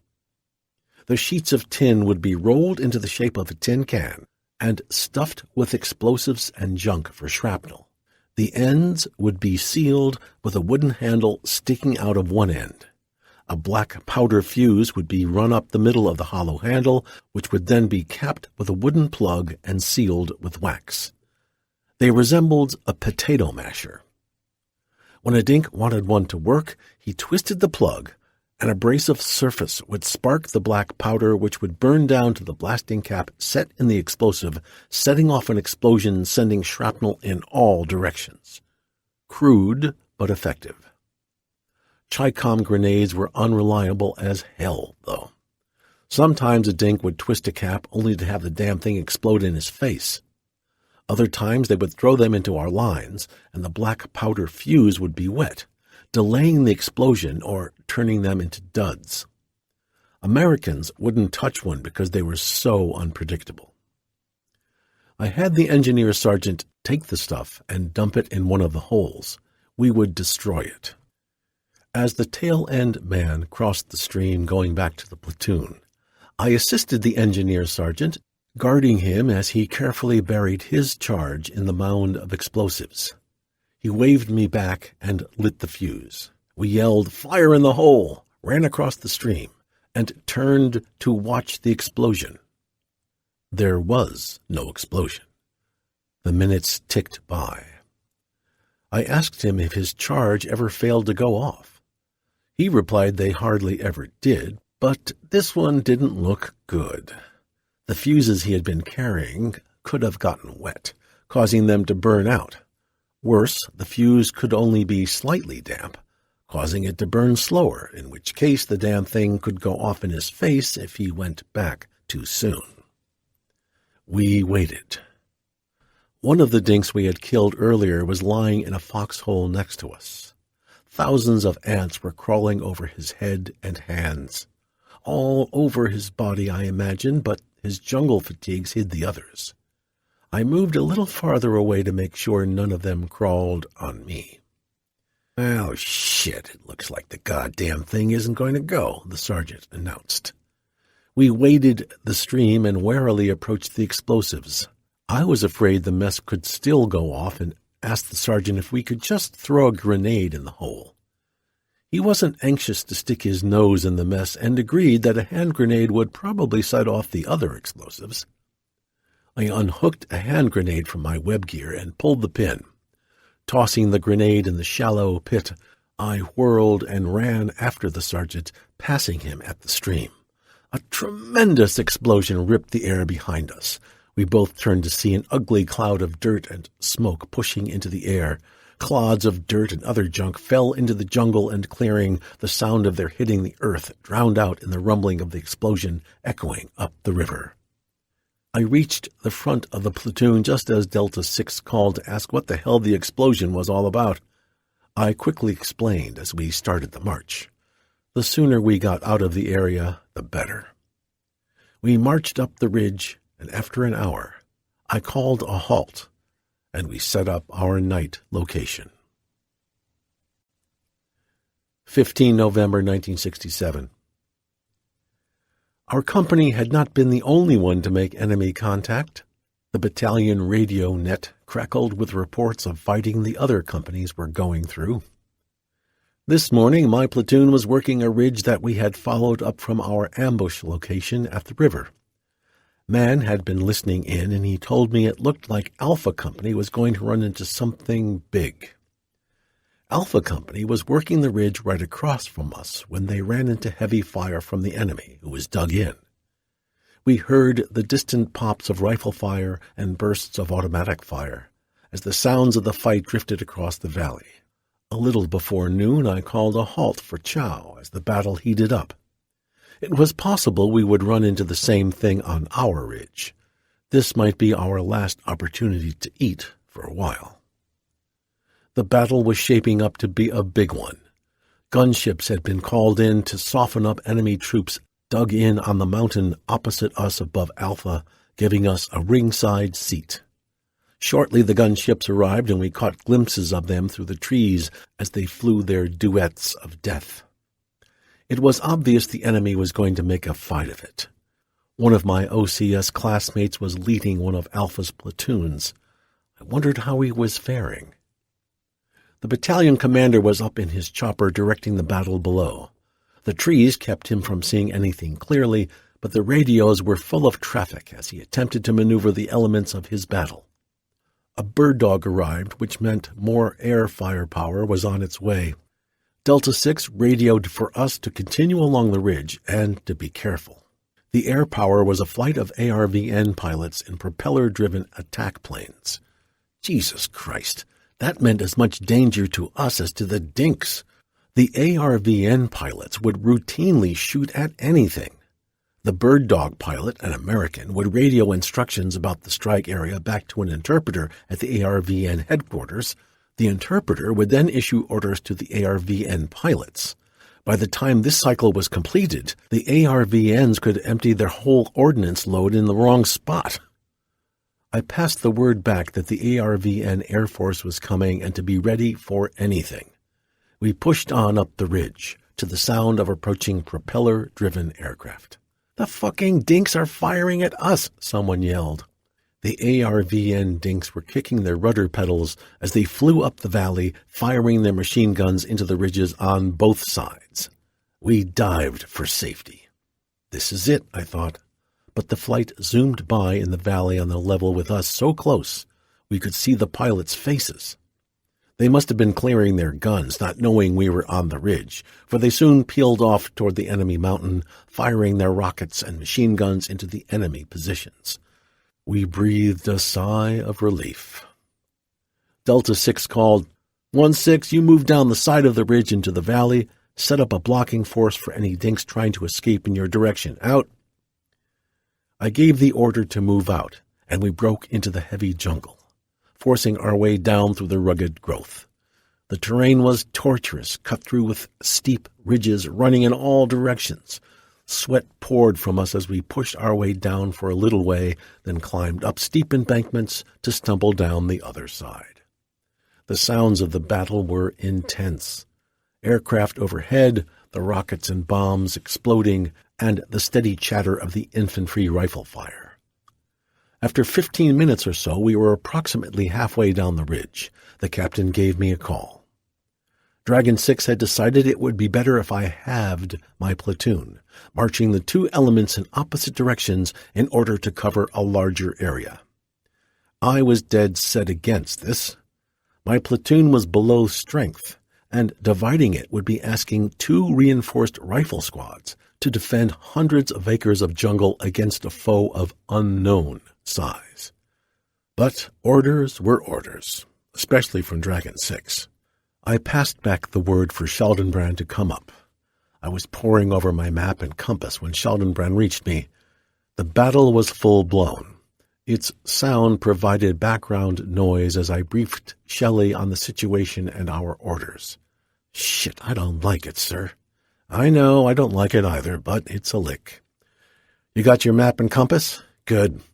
I'll be following this heading to the east, and you take this reading 180 degrees from mine. That way we'll be going in opposite directions. Whatever you do, don't follow any of the ridges. They go in directions every which way and you'll get screwed up for sure. Just follow this heading. I'll use your radio call sign of 15 when I need to talk to you on the horn." There should be no danger of our paths crossing. We were both worried about that. Although only a corporal, Schaldenbrand was the most experienced man I had, so he had been my acting platoon sergeant since I had taken command. There weren't any regular platoon sergeants assigned to my platoon, and Schaldenbrand had been doing a great job. Now he was charged with an even greater responsibility, moving men through difficult jungle terrain during battle conditions with a vastly understrength unit. I went over the direction he was to go again, and he acknowledged that he understood. We split up, each little unit taking one of the M60 machine guns. I told him to keep in constant radio contact. I had the nagging fear he would get lost or be attacked, and I wouldn't be there when he needed me. I watched him head out with his unit, paralleling the ridge heading west. I told my unit to saddle up, and we headed east. The battle was to our left now, instead of our front, as we struggled over the crisscross of ridges and ravines. I wondered if Dragon 6 knew how impossible this damn terrain was to move through. The point man finally came up to a ridge so steep we couldn't climb it. At that time, man informed me we had lost radio contact with Delta 6. God damn, what else can go wrong? Throw out the long antenna while the point tries to find a way around this fucking cliff. The long antenna was a 10-foot foldable antenna the RTO carried with him to use when the regular antenna didn't have the range. The point man said we would have to go straight up because there was no other way. He started up using small trees and roots for handholds as he kicked footholds out of the jungle soil. The 10-foot antenna allowed us to hear Delta 6 frantically calling us, but we couldn't call him back. Some part of the terrain between us was blocking my radio. I told Man to go up on Dragon 6's net and have Dragon 6 relay to Delta 6 that 1-6 was okay and I would contact him as soon as I got out of the dead spot. Man was switching channels rapidly, keeping in contact with first Dragon 6 and then Schaldenbrand, who reported that he was still okay. After a laborious effort, we finally reached the relatively flat top. The flatness of this ridge ran in the direction of the battle and, on the map, looked to be one of the ridges at the end of the valley connecting the mountain I was on and the mountain where all the fighting was. At last I was able to talk to the captain, who gave me hell for losing radio contact.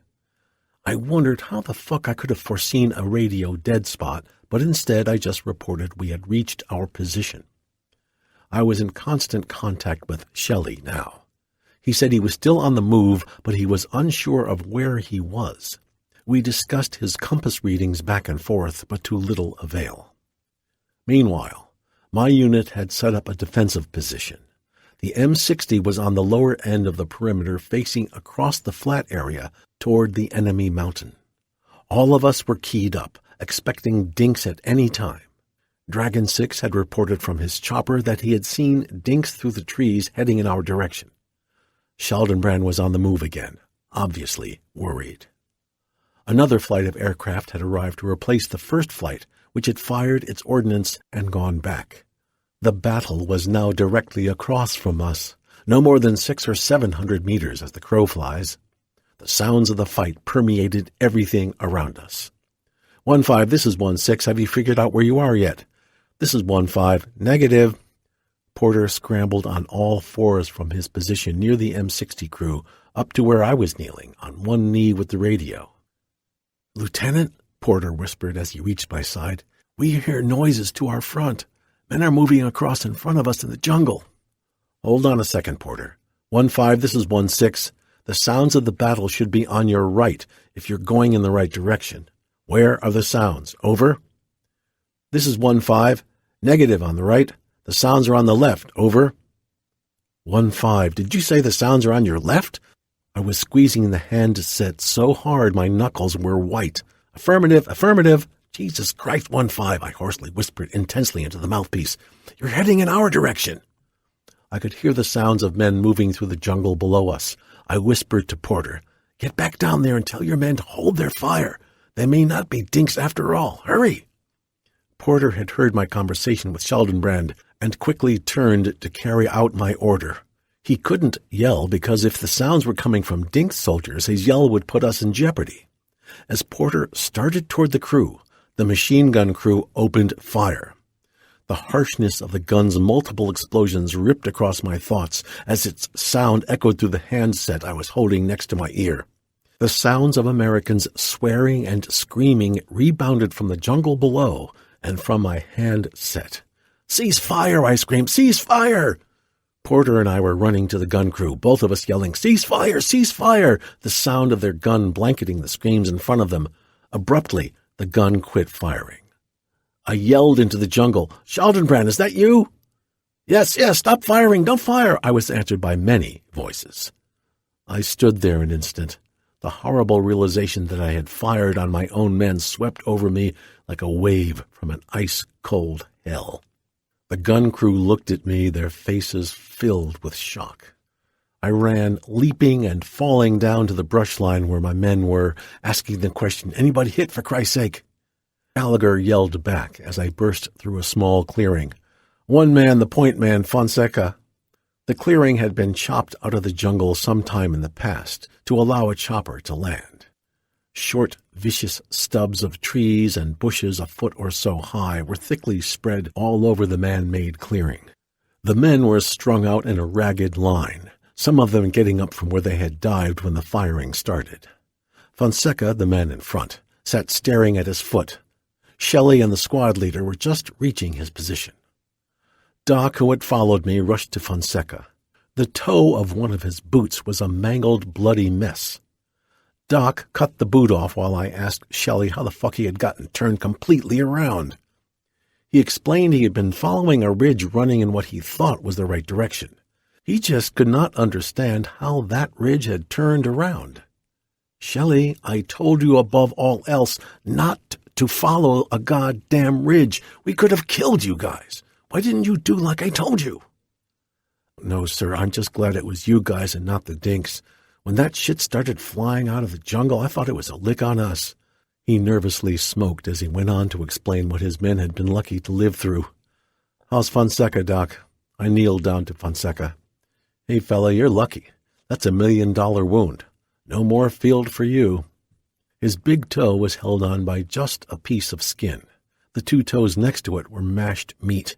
It was impossible to tell how many toes he would lose altogether.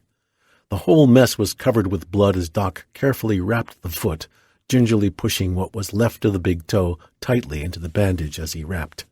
I stood up and waved for Man. Well, now comes the hard part, calling Delta 6 and requesting a dust-off. He's going to ask why, and when I explain that I've ambushed my own platoon, he's going to shit a conniption fit. If there was any place in the world I wanted to be at that moment, it was not here.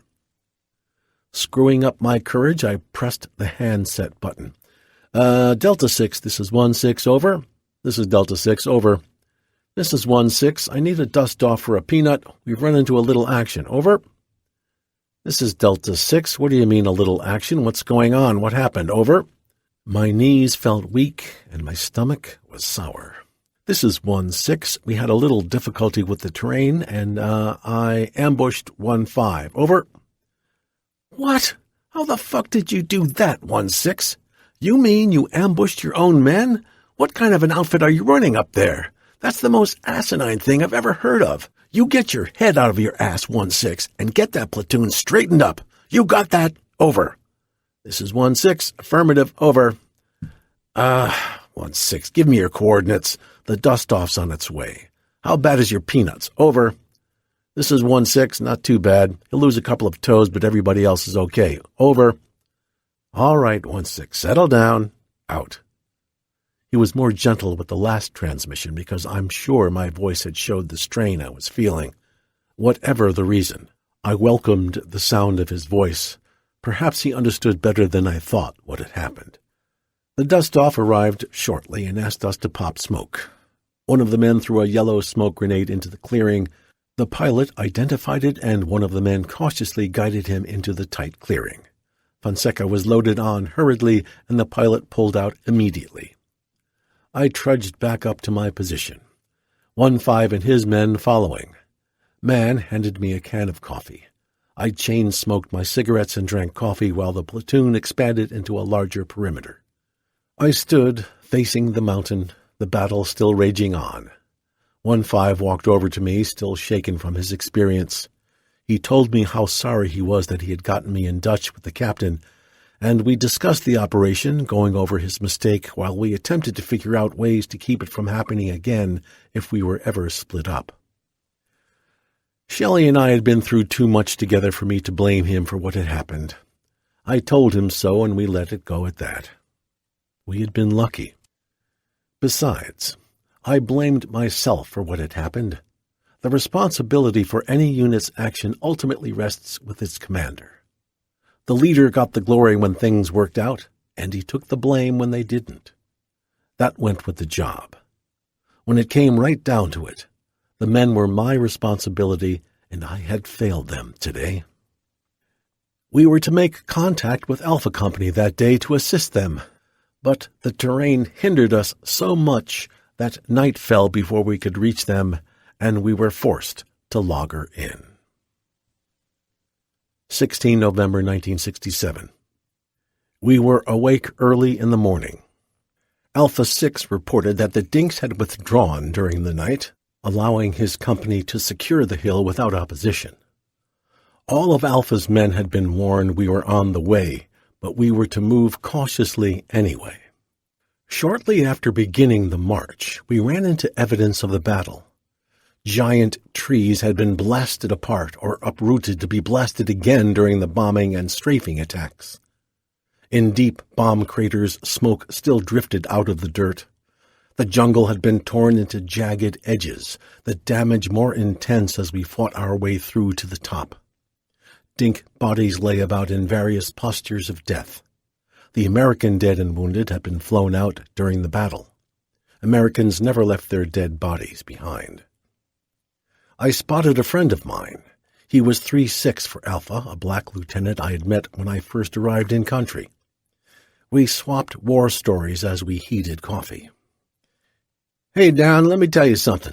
Never travel the trail again. I know we all do it, but not me ever again. We were traveling down this trail yesterday, and I walked smack into an ambush. In fact, my point man and I were through it when they opened fire. One bullet flew over my shoulder as I dived into the bush and hit my point man in front of me. The rest of the platoon was pinned down, and I was so scared I would have shit in my pants, but my asshole was puckered up too tight. I crawled up over to my point man, grabbed him by the pants leg, and dragged him off the trail. Man, those motherfuckers never let up for a moment. We finally got into a ditch and returned fire enough to drive them off. I ain't never traveling a trail again. Those guys in headquarters want us someplace in a hurry. They can go fuck themselves." Poor Anderson, but I don't see how the hell I can keep from it. There's no way in hell to travel anywhere in this country fast without using a trail. Well, I may be forced to again, but I'm not going to like it. That ambush yesterday was too much. You been ambushed yet? No, and I'm not looking forward to it. With the proper caution, maybe I won't either. Bullshit. Nobody could have traveled a trail with more caution than yours truly. But I got nailed anyhow, and just when I was beginning to think I was a black Davy Crockett. A Dink was lying next to us as we talked. He had a black ace of spades stuck into his fist. "Hey, Anderson, what's that all about?" "That's so the Dinks will know what outfit fucked them over up here. Look around. Most of the Dinks got those in their hands." Sure enough, the Dinks were all holding an ace of spades. "That's a good idea. But where did you get all the aces?"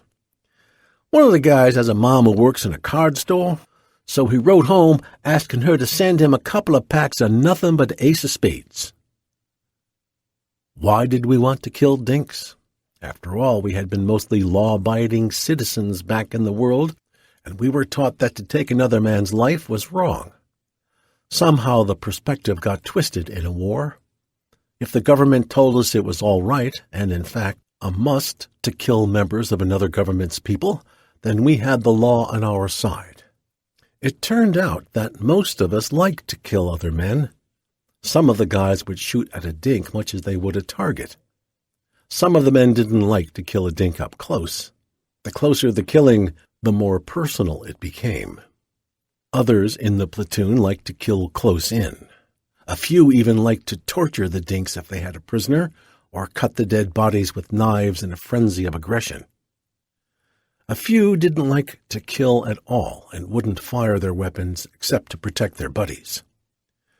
Mostly we saw it as a job and rationalized it in our own way. Over it all ran the streak of anger or fear that for brief moments ruled us all. My job as platoon leader was to control the spectrum of emotions, to guide the men towards survival. I didn't believe in torturing or in allowing a dink to die a lingering death. In the jungle we never took prisoners if we could help it. Every day we spent in the jungle eroded a little more of our humanity away. Prisoners could escape to become our enemy again, hence no prisoners. Philosophical arguments in favor of man's ability to resist the slide into barbarism sound noble and rational in a classroom or at a cocktail party, but when the enemy is bearing down, bent on taking your life away from you, it's not his country against your country, not his army against your army, not his philosophy against your philosophy. It's the fact that that son of a bitch is trying to kill you, and you'd better kill him first. Fuck it. Okay, you guys, let's go kill some dinks. Saddle up. I gave the order to my platoon. So long, Anderson. Remember, 1-6, no trails. Anderson shook my hand. Thanks, I'll keep it in mind. I pointed out a trail leading in the direction we would be going to the Point Man. We'll follow this for a little way, at least. About 50 meters down the trail, I stumbled on a vine lying across the trail. Goddamn jungle. The jungle had help here, sir. Look at that, man pointed. The vine I had tripped over was a triggering device for a 3-foot sharpened spear, dipped in shit. That was held in place about waist-high with 3 woven rings made with vines. The trigger had failed, or the spear would have struck into my side. Oh, shit, I was lucky on that one. You can't even see the son of a bitch. Anderson had come down the trail to see what had caused my platoon to stop. See what I told you, 1-6? Ah, fuck it. Nothing can get the kid. I lead a charmed life, I joked back. The top of the mountain was one of a chain of mountaintops climbing across the top of the jungle. We moved into a saddle leading to the next highest mountain. The trail we were following seemed to bear off to the right, leading out onto a high ridge running down into a different valley. 200 or 300 meters of traveling along the ridge brought us to an area of tall trees with a small amount of brush covering the left side of the ridge as it dropped steeply down into the jungle below. I studied the map to see if there was a junction farther down in the mountain's lap, where streams running from the many ridges converged. There was a spot about midway down the mountain marked in blue. That meant something bigger than a stream. If I were an enemy commander, that would be a perfect spot for a camp. High mountains on 3 sides, a good water supply, thick jungle growth, and escape paths in any direction. If he had decided on that location, the enemy commander would be counting on an attack from the valley up toward his location. He would have his back guarded, but not very heavily, or so I reasoned. Okay, Porter, take your point down the side of this ridge. Maintain silence, and we'll move toward this stream somewhere below. He studied the map with me and agreed the dinks would like a hole like that. I passed the word back to the men to watch themselves and to be quiet. We always moved with a minimum of noise, but this time it would be tricky. Slowly we pushed down the side of the steep mountain. With the high canopy of trees, the undergrowth was not as thick, and we were able to move through a forest-like environment instead of the usual thick jungle we were used to. Two of the point men started tumbling and flailing around with their arms and legs. Not a sound issued from their lips except grunts and low growls. Porter and I checked our movement, bewildered at their actions. "Zap! Zap! Hornets!" I whispered loudly to the men behind me, flinching from two stings as they buzzed my head and shoulders. Porter jerked as they hit him. We ran sideways, slapping at the hornets as they stung us again and again. I clenched my teeth to keep from yelling. Better a sting than a bullet. Porter and I ran downhill, stumbling on the steep terrain, maintaining our footing by grabbing at branches and small trees with our free hands, gripping our guns with the other. Finally, we panted to a halt with the 2 point men. The bumps swelling and burning like fire. The pain brought tears to our eyes. "Oh, those motherfuckers hurt," one of the point men groaned. "Yeah," Porter agreed, "those fuckers are definitely dink hornets." I moved the men a little farther down the hill and called a break for lunch.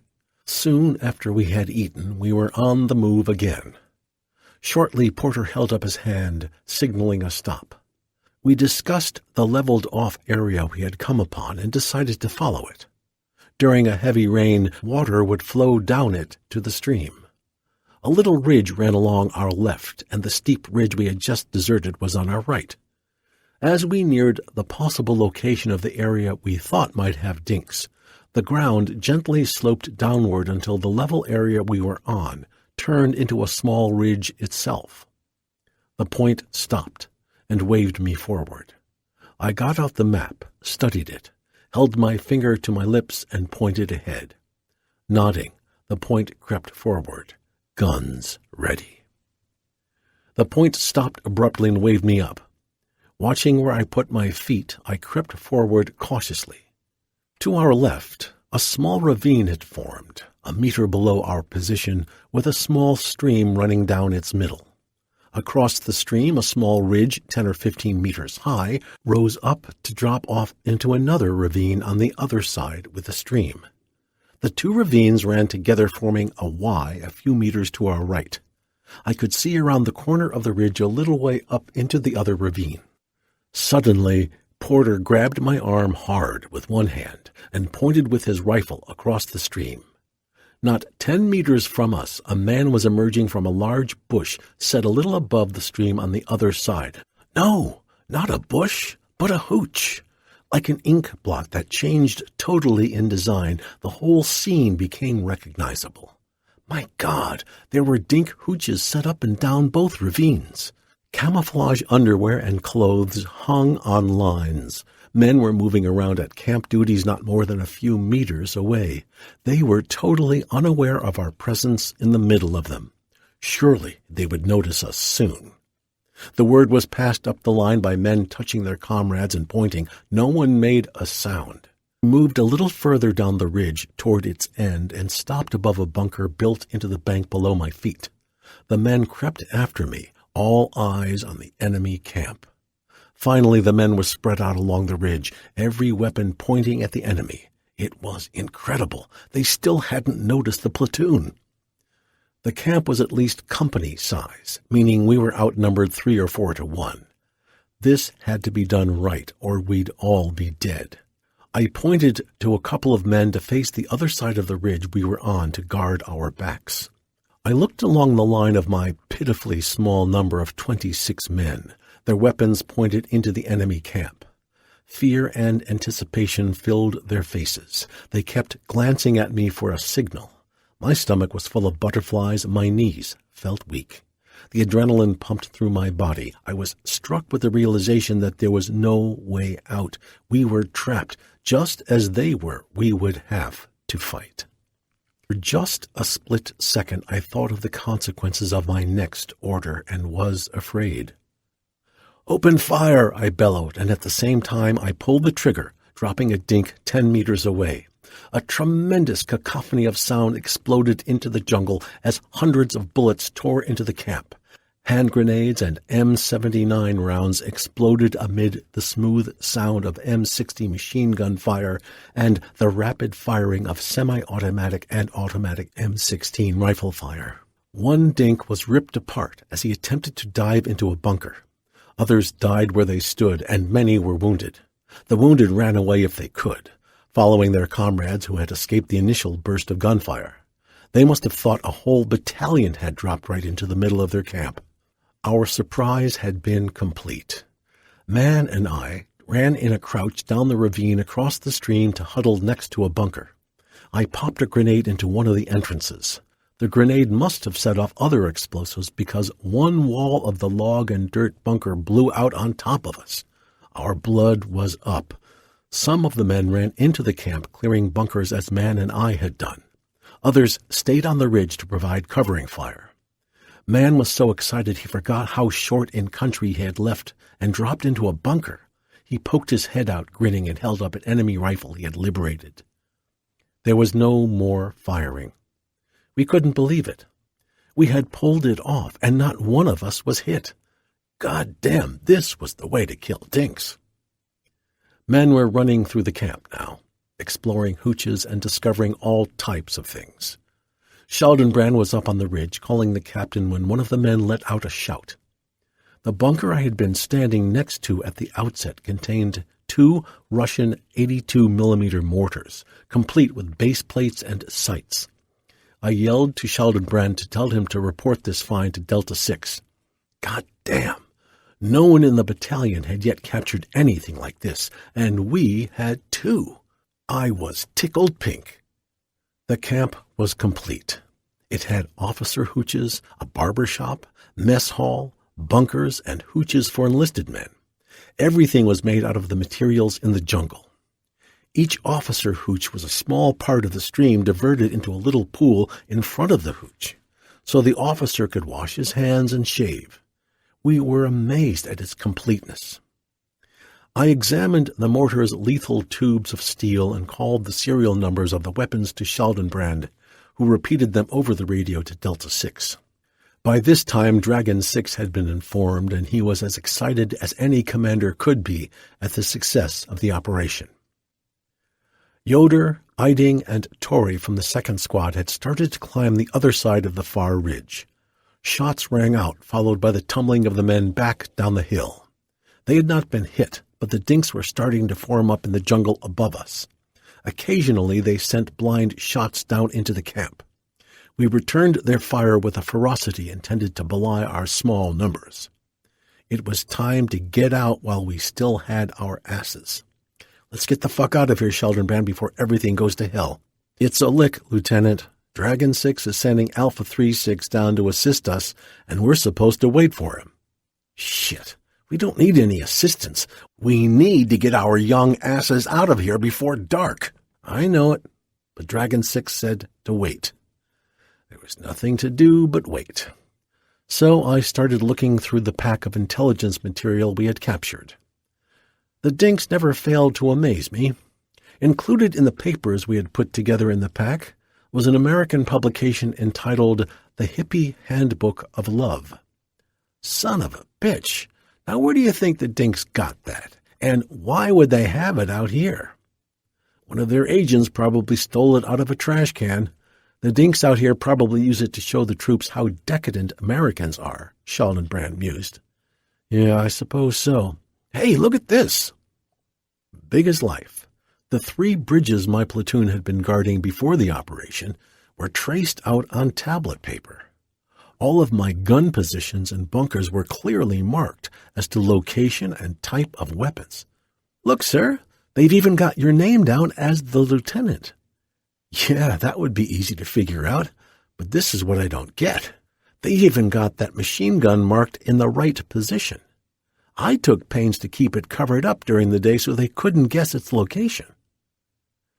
Everyone was more interested in the Hippie Handbook of Love and passed it around, while I chain-smoked cigarettes and wondered where the hell Alpha 36 was.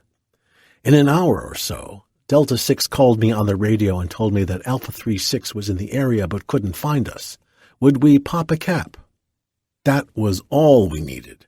The dinks were moving in the jungle around us, and Alpha 36 wanted us to pop a cap. I told one of the guys to fire his rifle in the air. Alpha 36 had switched to Delta's frequency, so I called him to ask if he had heard the shot. He had reported he would be arriving in a few minutes. I got my platoon into order of march with our booty and kept chain-smoking.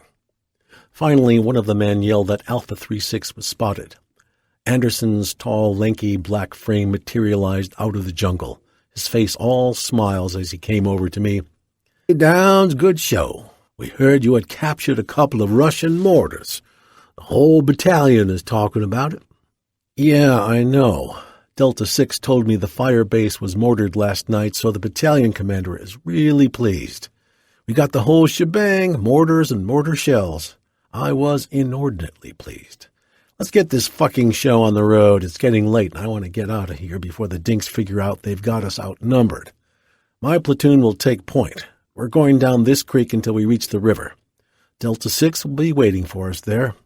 "Roger. My platoon will pull rear guard. Let's get going." I rushed to the front of my platoon and gave the order to move out. I hadn't gone 50 meters when an explosion went off behind me in the camp. "Mortars!" I yelled as I dove into the brush. Fuck, we haven't made it out, I thought. There was just the one explosion. I ran back up the trail to see what had happened. Man followed with his floppy antenna. What happened? My men were crouched in various positions of defense, well-trained men reacting to a dangerous situation. They were glancing about them, trying to spot the enemy. The smell of powder hung in the air as I ran back into the enemy camp, toward a small cloud of smoke around which some 3/6's men were milling.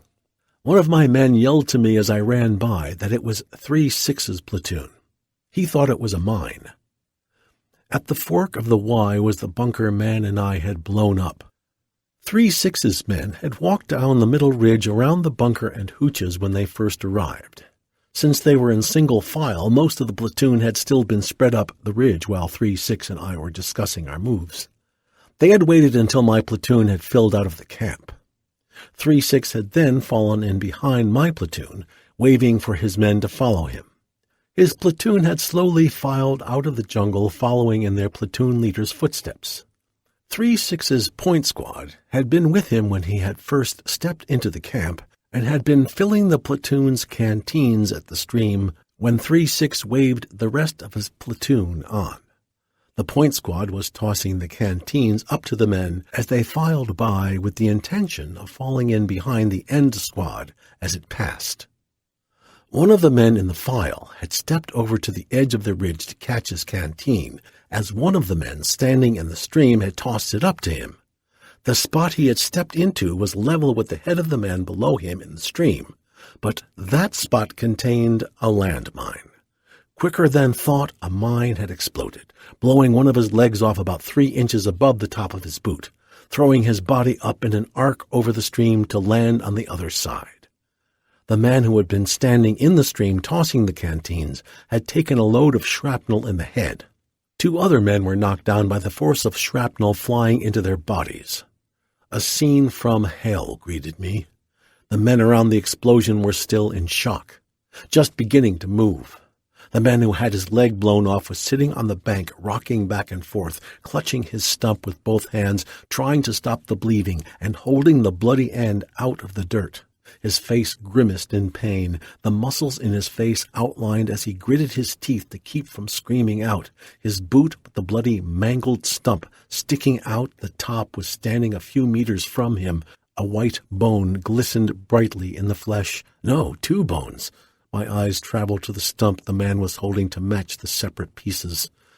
The man who had taken the shrapnel in the head was sitting in the stream, slumped forward with his head underwater between his legs, his pack thrown up over his shoulders, the weight holding the head down. The other 2 men were lying on the ridge, writhing in pain. 3/6 and the men closest to the wounded men were slightly disorganized from shock, but were quickly regaining their senses. My medic pushed by me, running to the man in the water. Needlessly, I yelled to get his head out of the water before he drowned. Doc yanked the man backward and dragged him to the side where he started working on him. 3/6's medic simultaneously rushed to the man holding his stump and started his life-saving procedures. 3/6 and I were both yelling orders to the men around us to take care of the wounded, set up a defensive perimeter, and for our sergeants to report. 3-6 was still on Delta's frequency. I told him I'd handle the dust-off while he got the men squared away. Schaldenbrand ran up to me while I was calling Delta 6. Delta 6 was on the horn immediately. I explained what had happened to 3-6's men and requested a dust-off, fast. There were 4 peanuts, but Doc thought the man with the head wound was in bad shape. His breathing was irregular and he hadn't regained consciousness. This man would be a Kool-Aid pretty soon if we didn't get him out fast.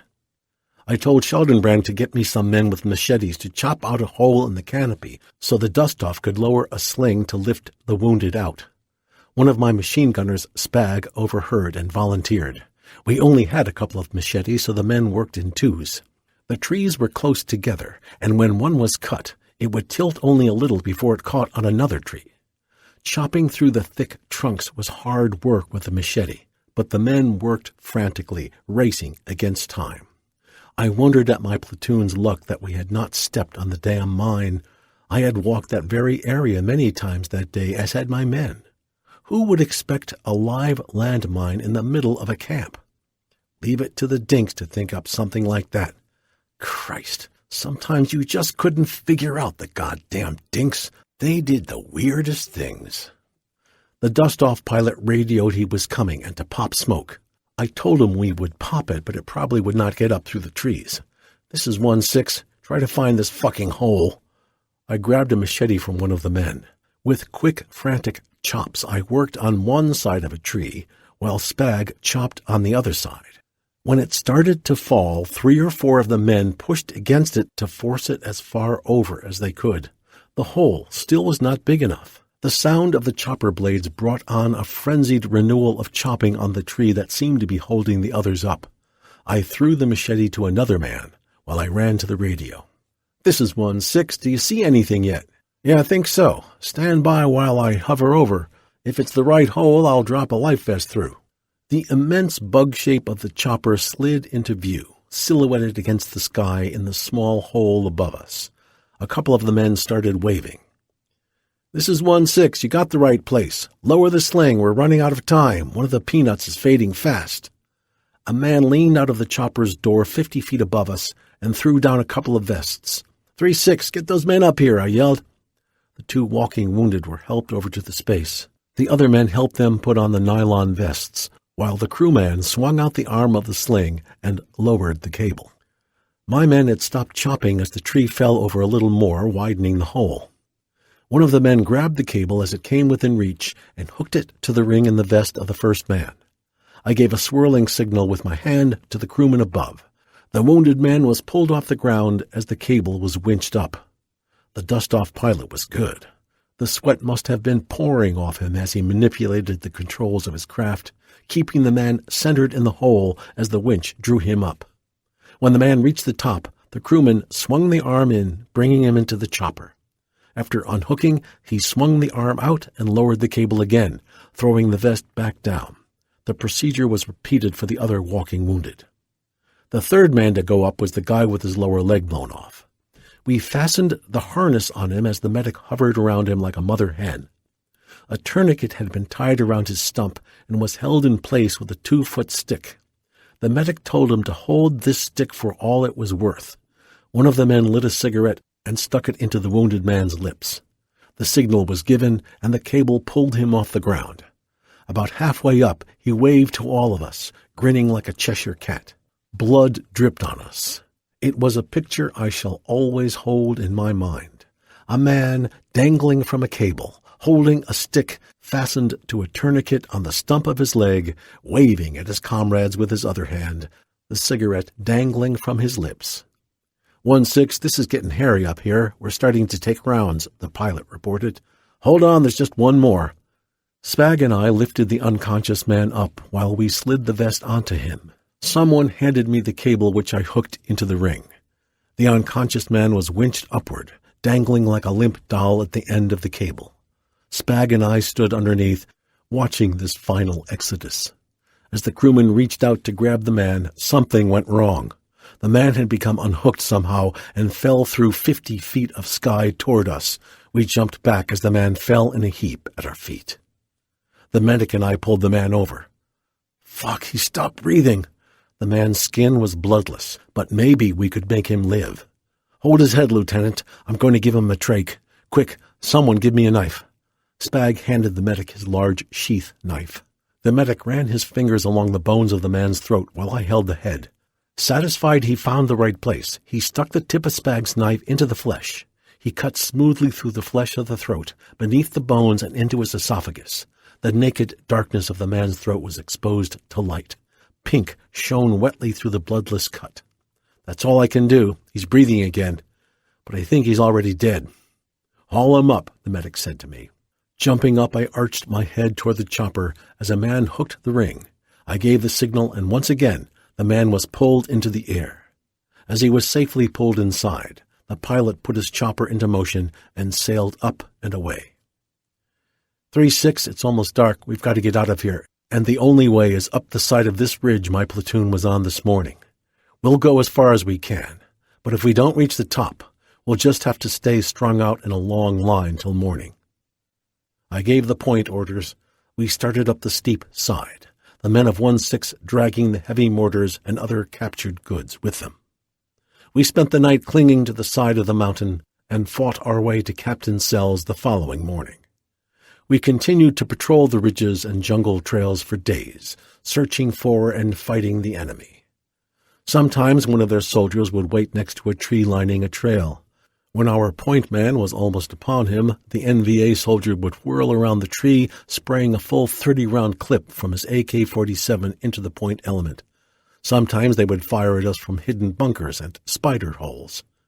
The attrition rate on both sides was like a steady trickle of blood from the body. We were able to fill in the spaces and keep going, although weaker than before. The attrition on our side was terrible on our morale. Although we killed and wounded many of the NVA, we never knew how much it hurt them. It seemed there was an unlimited number to their places, but on our side, when we lost a man, we all knew it, and it wore heavily on our minds. The constant marching and fighting demanded two things of us: strength and absolute reliability. This was never more evident than on the 22nd of November, 1967.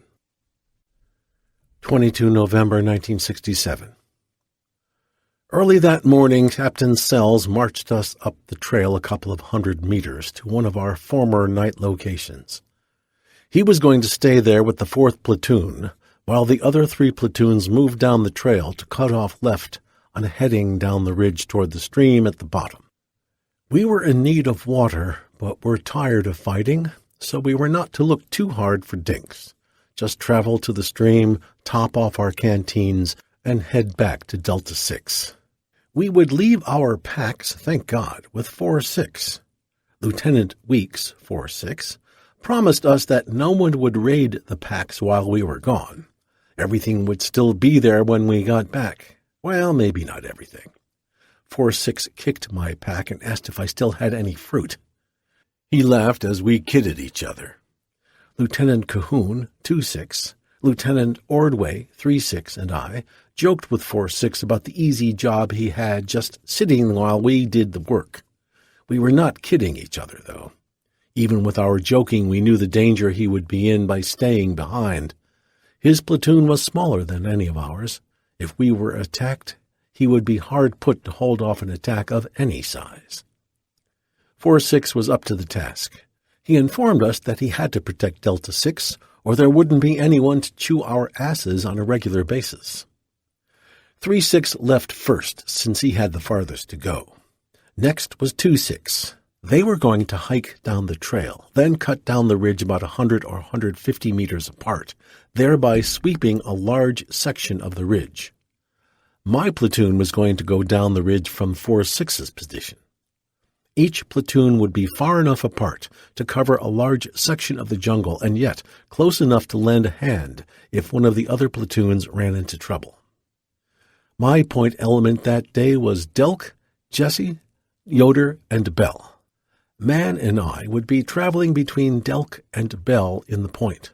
Altogether, I had about 24 men, counting 4-6's Sergeant Kirkpatrick.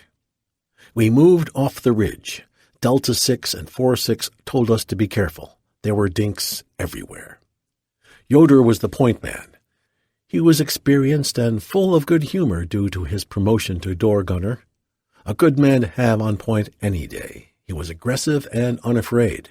Even though he was going in soon, there was no question of putting someone else in his place on point. It was his turn, and he would not have it any other way.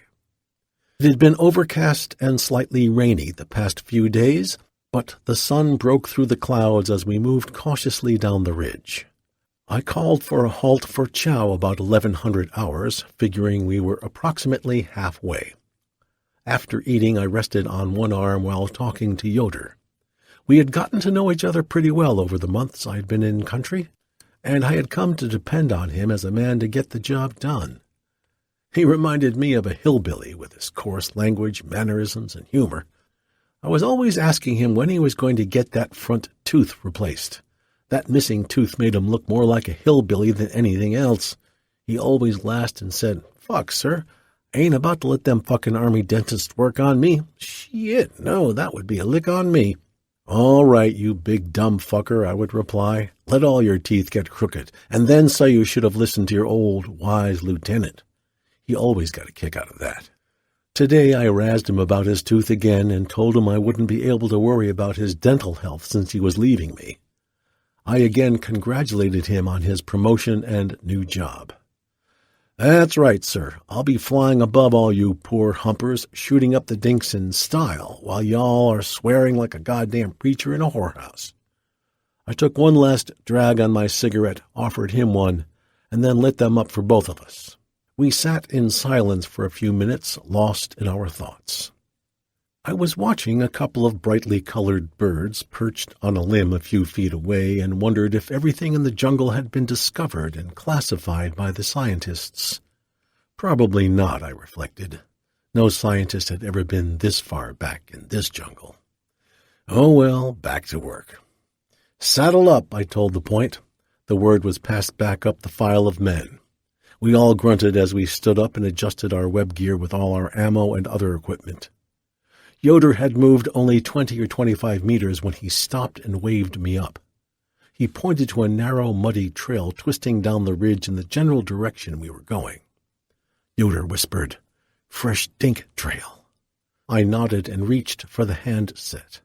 I reported to Delta 6 that we had run across a fresh dink trail and that we were going to follow it.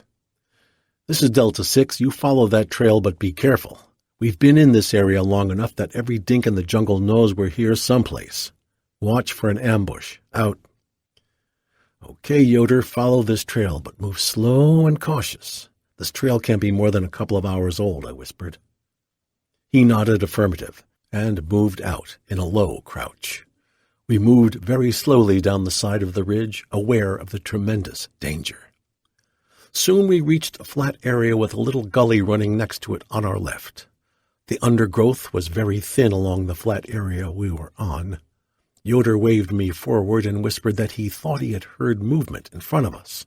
I whispered back to take it easy. Word was passed back the dinks were ahead. I put my hand on Yoder's shoulder to signal him to move ahead. There was no place else to go, and we were there to find the enemy. Yoder crept forward in a crouch, looked back at me and grinned. I grinned back and nodded my head. Yoder stepped over a tree root holding up part of a small gully bank. At that moment, all hell broke loose. As a Chi-Com machine gun strafed the point element, Yoder was hit in the body and fell forward into the gully. The machine gun acted as a key which triggered a complete ambush. We had walked into a classical U-shaped ambush, with the machine gun being at the base of the U. As the terrifying sounds of the bullets ripped by our bodies, we dove for cover. Delve stepped behind the tree with the root. Yoder yelled that he had been hit. Jesse fell flat on the ground at Delk's feet. Bell and I dropped where we were, clutching the ground desperately with our fingers, digging into the gravel and dirt. The cacophonic sounds of explosions, machine guns, and rifle bullets ripped through the air and ricocheted off the ground and trees around us. The noise was overwhelming. Men were screaming and yelling, trying desperately to get to cover, or screaming when they were hit, or thought they were hit. which was almost as terrifying. My face was pressed into the ground, my eyes clutched shut for a few moments, my fingers curled into the earth. I prayed none of the bullets would slam into my body. Rocks were thrown against my body from the force of the bullets hitting the ground around me. I shuddered each time a rock hit me, thinking it was a bullet. I looked up to see the RTO, man, huddled behind a low rock. Green and red tracers were crisscrossing the complete perimeter of my platoon. The end of the U had closed completely, encircling us in its death grip. We still had not seen any of the enemy in the thick growth around us. Most of us on the point played dead. I lay trying to get my thinking organized as to what to do. Yoder was moaning to himself that he had been hit. Delk kept trying to turn around the tree so he could fire at the as yet unseen machine gunner. Jesse was lying where he had fallen, not moving a muscle. Bell was lying next to me near my feet.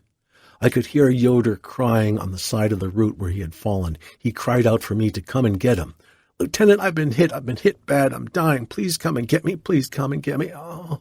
I turned my head in his direction. Twigs and bark from the trees were falling like snow all around us as the terrible shrapnel and firepower ripped through the jungle around us. I was terrified. Yoder's cries cut me like a knife. "Okay, Yoder, I'm coming," I yelled. I jumped up into a crouch and ran towards Yoder. Bell jumped up at the same time on my right and was running with me.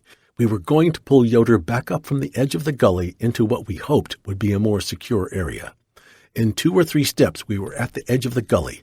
The mountain was old lava rock, and the rock was showing through along the top edge of the gully.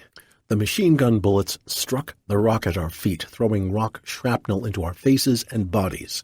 We teetered on the edge of the gully for a split second, shocked at the sight of the rocks exploding at our feet and at the pain of the rock shrapnel.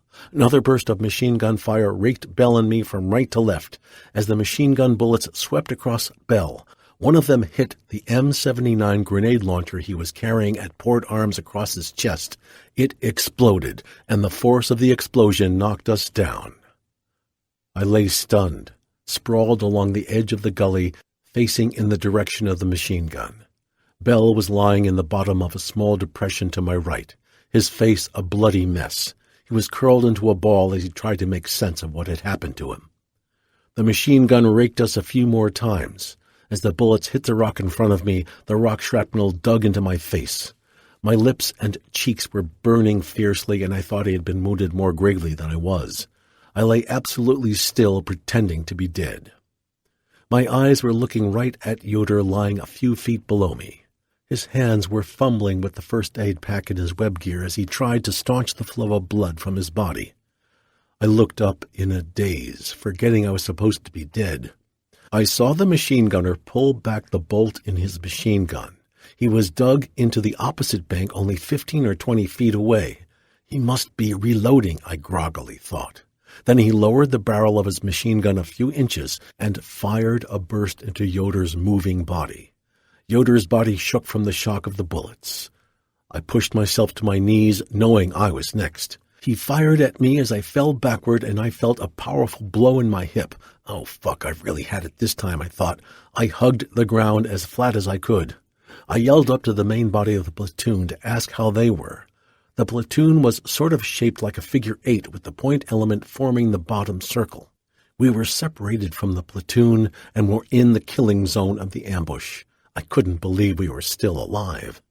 Man yelled at me that Delta 6 wanted to know what in the hell was going on. I yelled back to tell him to tell the captain that we had been ambushed and I had 1 Kool-Aid and 3 peanuts. After a few seconds, Man yelled back, "Damn it, Delta 6 wants to know who the Kool-Aid is." I told him it was Yoder. There was a brief lull in the firing as Man relayed this information to the captain. This would go hard on Captain Sells. Not only did it bother him to lose men, but Yoder and he had come over on the boat together.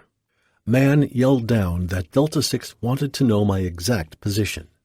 As I reached for my map in the pocket of my trouser leg, my body rose up off the ground and the machine gunner once again fired at me. I immediately dropped, lying completely still, afraid he would fire into my body as I had seen him fire into Yoder's body. I yelled back to Man that I couldn't get to my map. Man relayed this to the captain.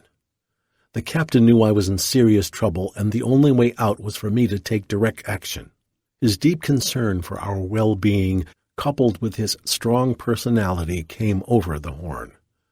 Man yelled that Delta 6 was depending on me and that I had to let him know where I was so he could send help. Could not let down the captain nor my men. I inched my hand along the side of my body until I reached my map case.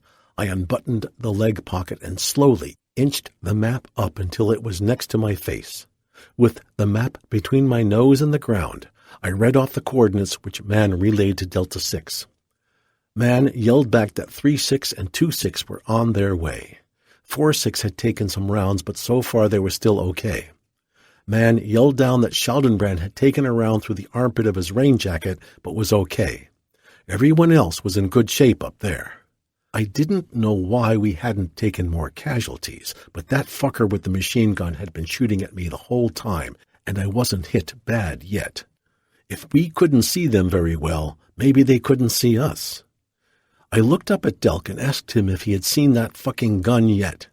He said he had not seen him, but he had a good idea where he was. Delk flipped around the tree and fired a burst into the opposite bank. The machine gun answered by spraying Delk's tree with 2 or 3 bursts of bullets. The tree exploded into splinters as bark and pieces of wood flew in all directions. Delk clutched his elbows in tight, gritted his teeth, and clenched his eyes shut as death hungrily slobbered around his narrow protection.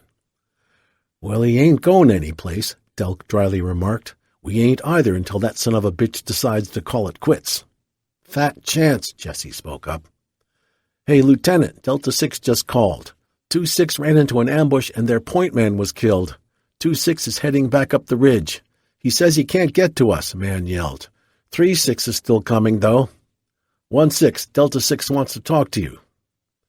"You tell him I'm trapped and can't get to the radio. What the fuck does he think I'm doing down here anyway?" I yelled back. "He still wants to talk to you. He said to get your ass on the horn."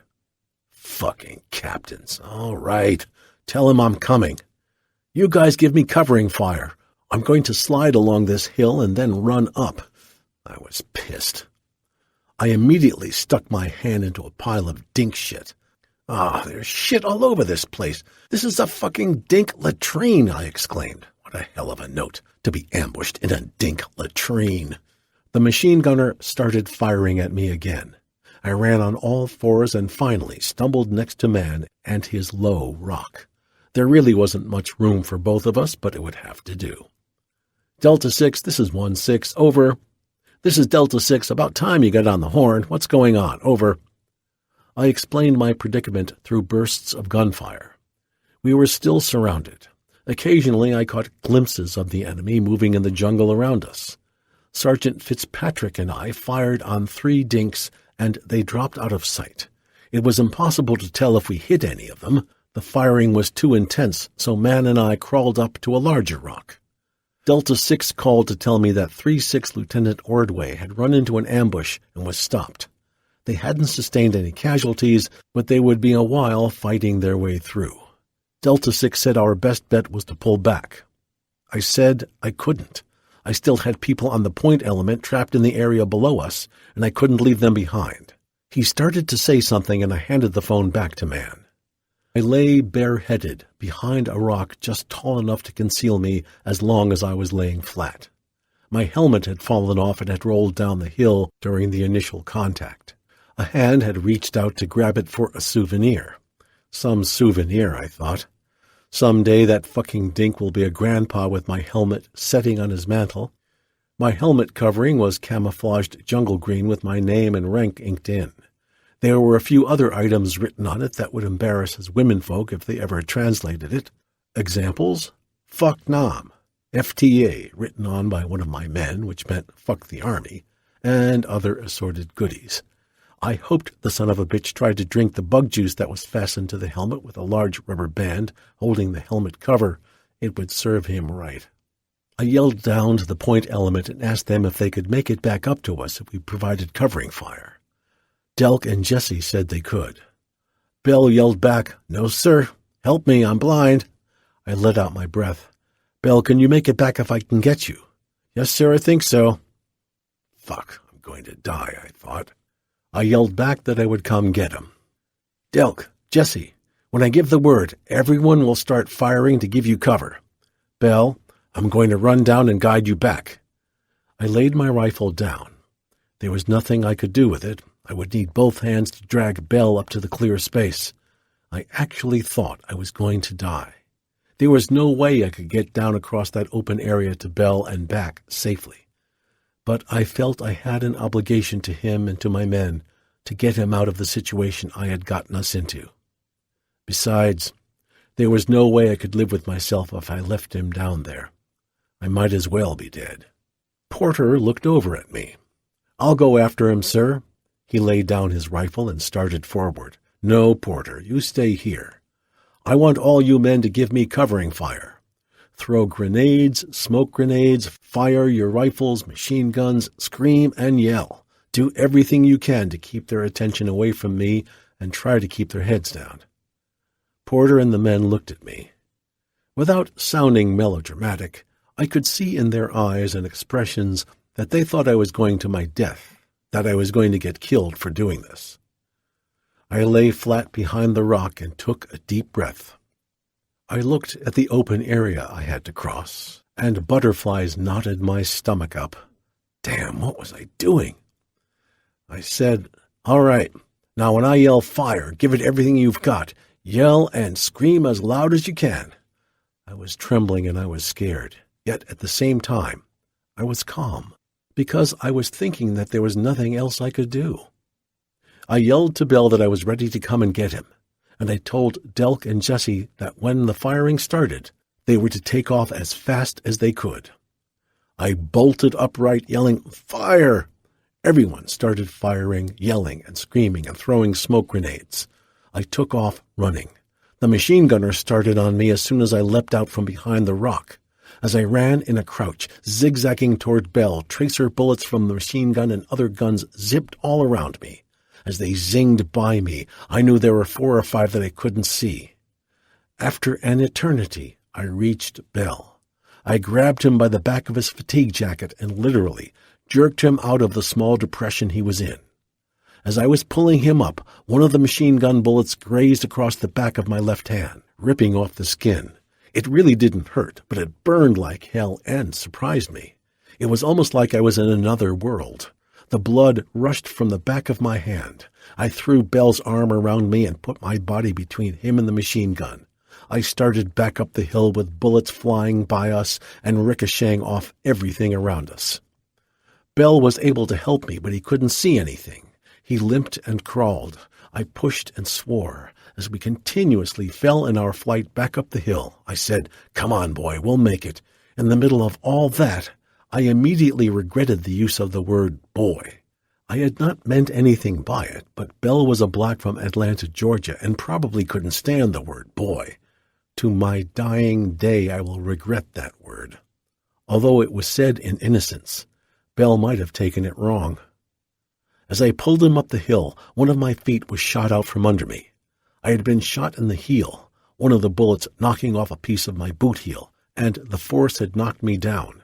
I got up again and again, felt a tremendous blow to my hip, knocking me down. Hit again, I thought. Finally, I got Belle up behind a rock. Doc was there and started working on him. I lay on my back looking up at the sky through the jungle canopy, not believing that I had actually made it down there and back. Yoder was still down there, and although I had witnessed the bullets hitting him, I didn't want to leave. I had to be absolutely sure he was dead. I would never forgive myself if I pulled back and he was still alive.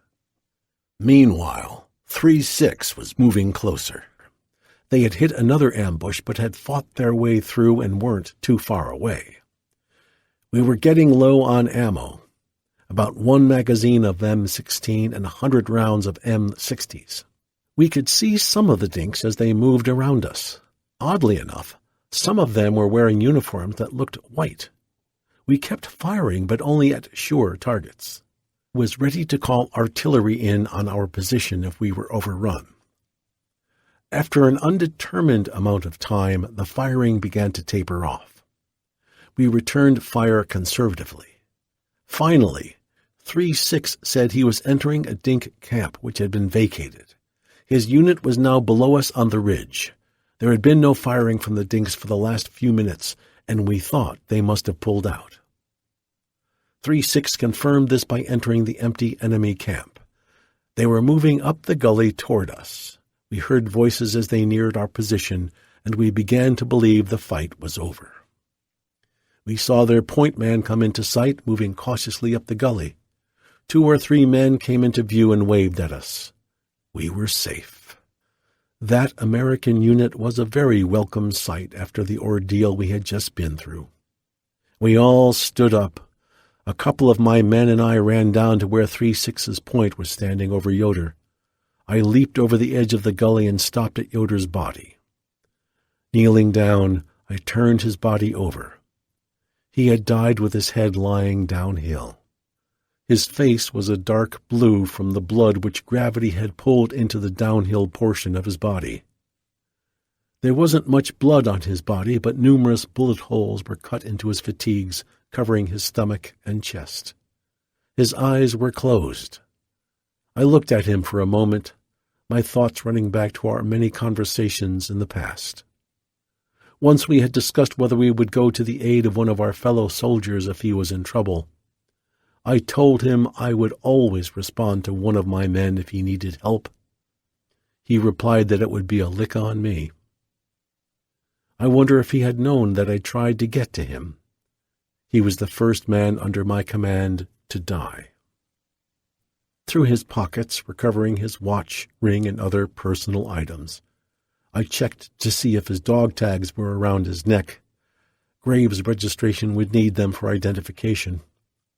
I put the handful of his personal belongings in my pocket for the captain, who would have to write the letter to his folks.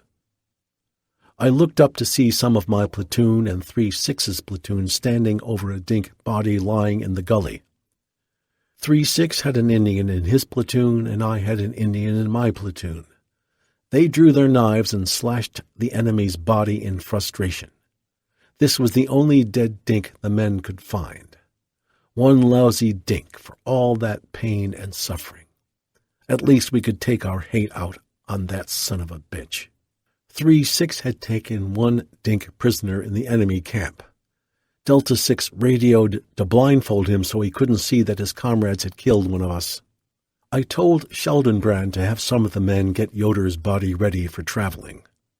Sticks were put through Yoder's fatigue sleeves to carry the upper part of his body. His legs would be carried by grabbing his fatigue trousers. He was a big man, over 6 feet tall, and he weighed at least 200 pounds. Carrying all that dead weight proved to be an ordeal in itself. We would go straight up the ridge to Delta 6. I put 2 men with machetes behind the point man to chop out a path for the men carrying Yoder's body.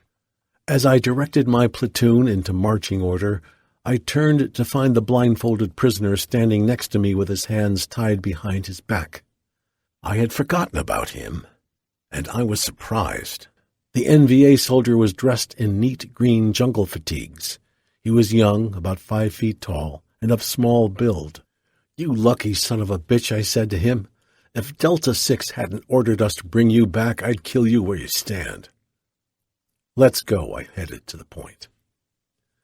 Dragging and carrying Yoder's heavy body up the side of the mountain kept us cussing and sweating. The machete team was moving slowly, but they managed to keep ahead of us as Yoder's body kept slipping from our grasp to fall on the jungle floor. God damn, he was heavy. 3-6's men helped. My men were beaten physically and emotionally from the strain of the ambush. We were tired, and all we wanted to do was reach the top. Both flanks were traveling parallel to us, and they would switch positions with the carrying detail to help out. Finally, 4-6 yelled down that we were almost there. We struggled up the last few meters to the excited conversation of 4-6's men and the relative security of the ridge top. The carrying detail laid Yoder's body next to the dead man from 2-6's platoon. Our rucksacks were lying where we had left them in a neat group. The platoon was still coming in, the men drifting over to retrieve their packs and set up around the perimeter. I was watching them when Captain Sells put his hand on my arm. "Fred, are you hurt bad? Where are you wounded?" I started examining myself. My hand was bleeding slightly, but it didn't seem bad. My trembling hands explored my body. 5 bullet holes and their exit holes were spread through my fatigue shirt, evidence of the nearness of death. 1 ammo pack on each hip was mangled where a bullet had plowed into them. Each ammo pack contained 3 magazines of M60 ammo. The steel sides of the magazines were torn, and the pack's canvas covering was ripped from the striking bullets. I pulled the magazines out of the pack, marveling at my good luck. The 2 blows to the hips had been from the force of the bullets hitting my magazines. I think I'm okay, sir. My luck held," I said as I examined the twisted, torn magazines. My hips ached dully, my face still stung. My lips were swollen from the rock shrapnel, and my hand burned. I was shaking all over from relief at still being alive. Captain Sells went over to the dead men. I stood where I was, the men milling around me and occasionally asking how I was. I always replied, "Okay," but I was not okay. I was scared.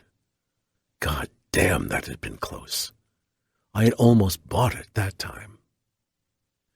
I held a match up to a cigarette, but my hand was shaking so bad I just held it in front of the cigarette, watching the flame vibrate. A couple of the men gathered around me, telling me what a brave thing I had done to run down there to pull Bell out. One of them lit my cigarette. I nodded my head, afraid to speak. Reaction was setting in. "How's Bell?" I finally asked. I was looking over at a unit of men who were helping Doc wash Bell's face of the blood and dirt. "He's okay. His sight is okay. He was just blinded by the blood and other crap."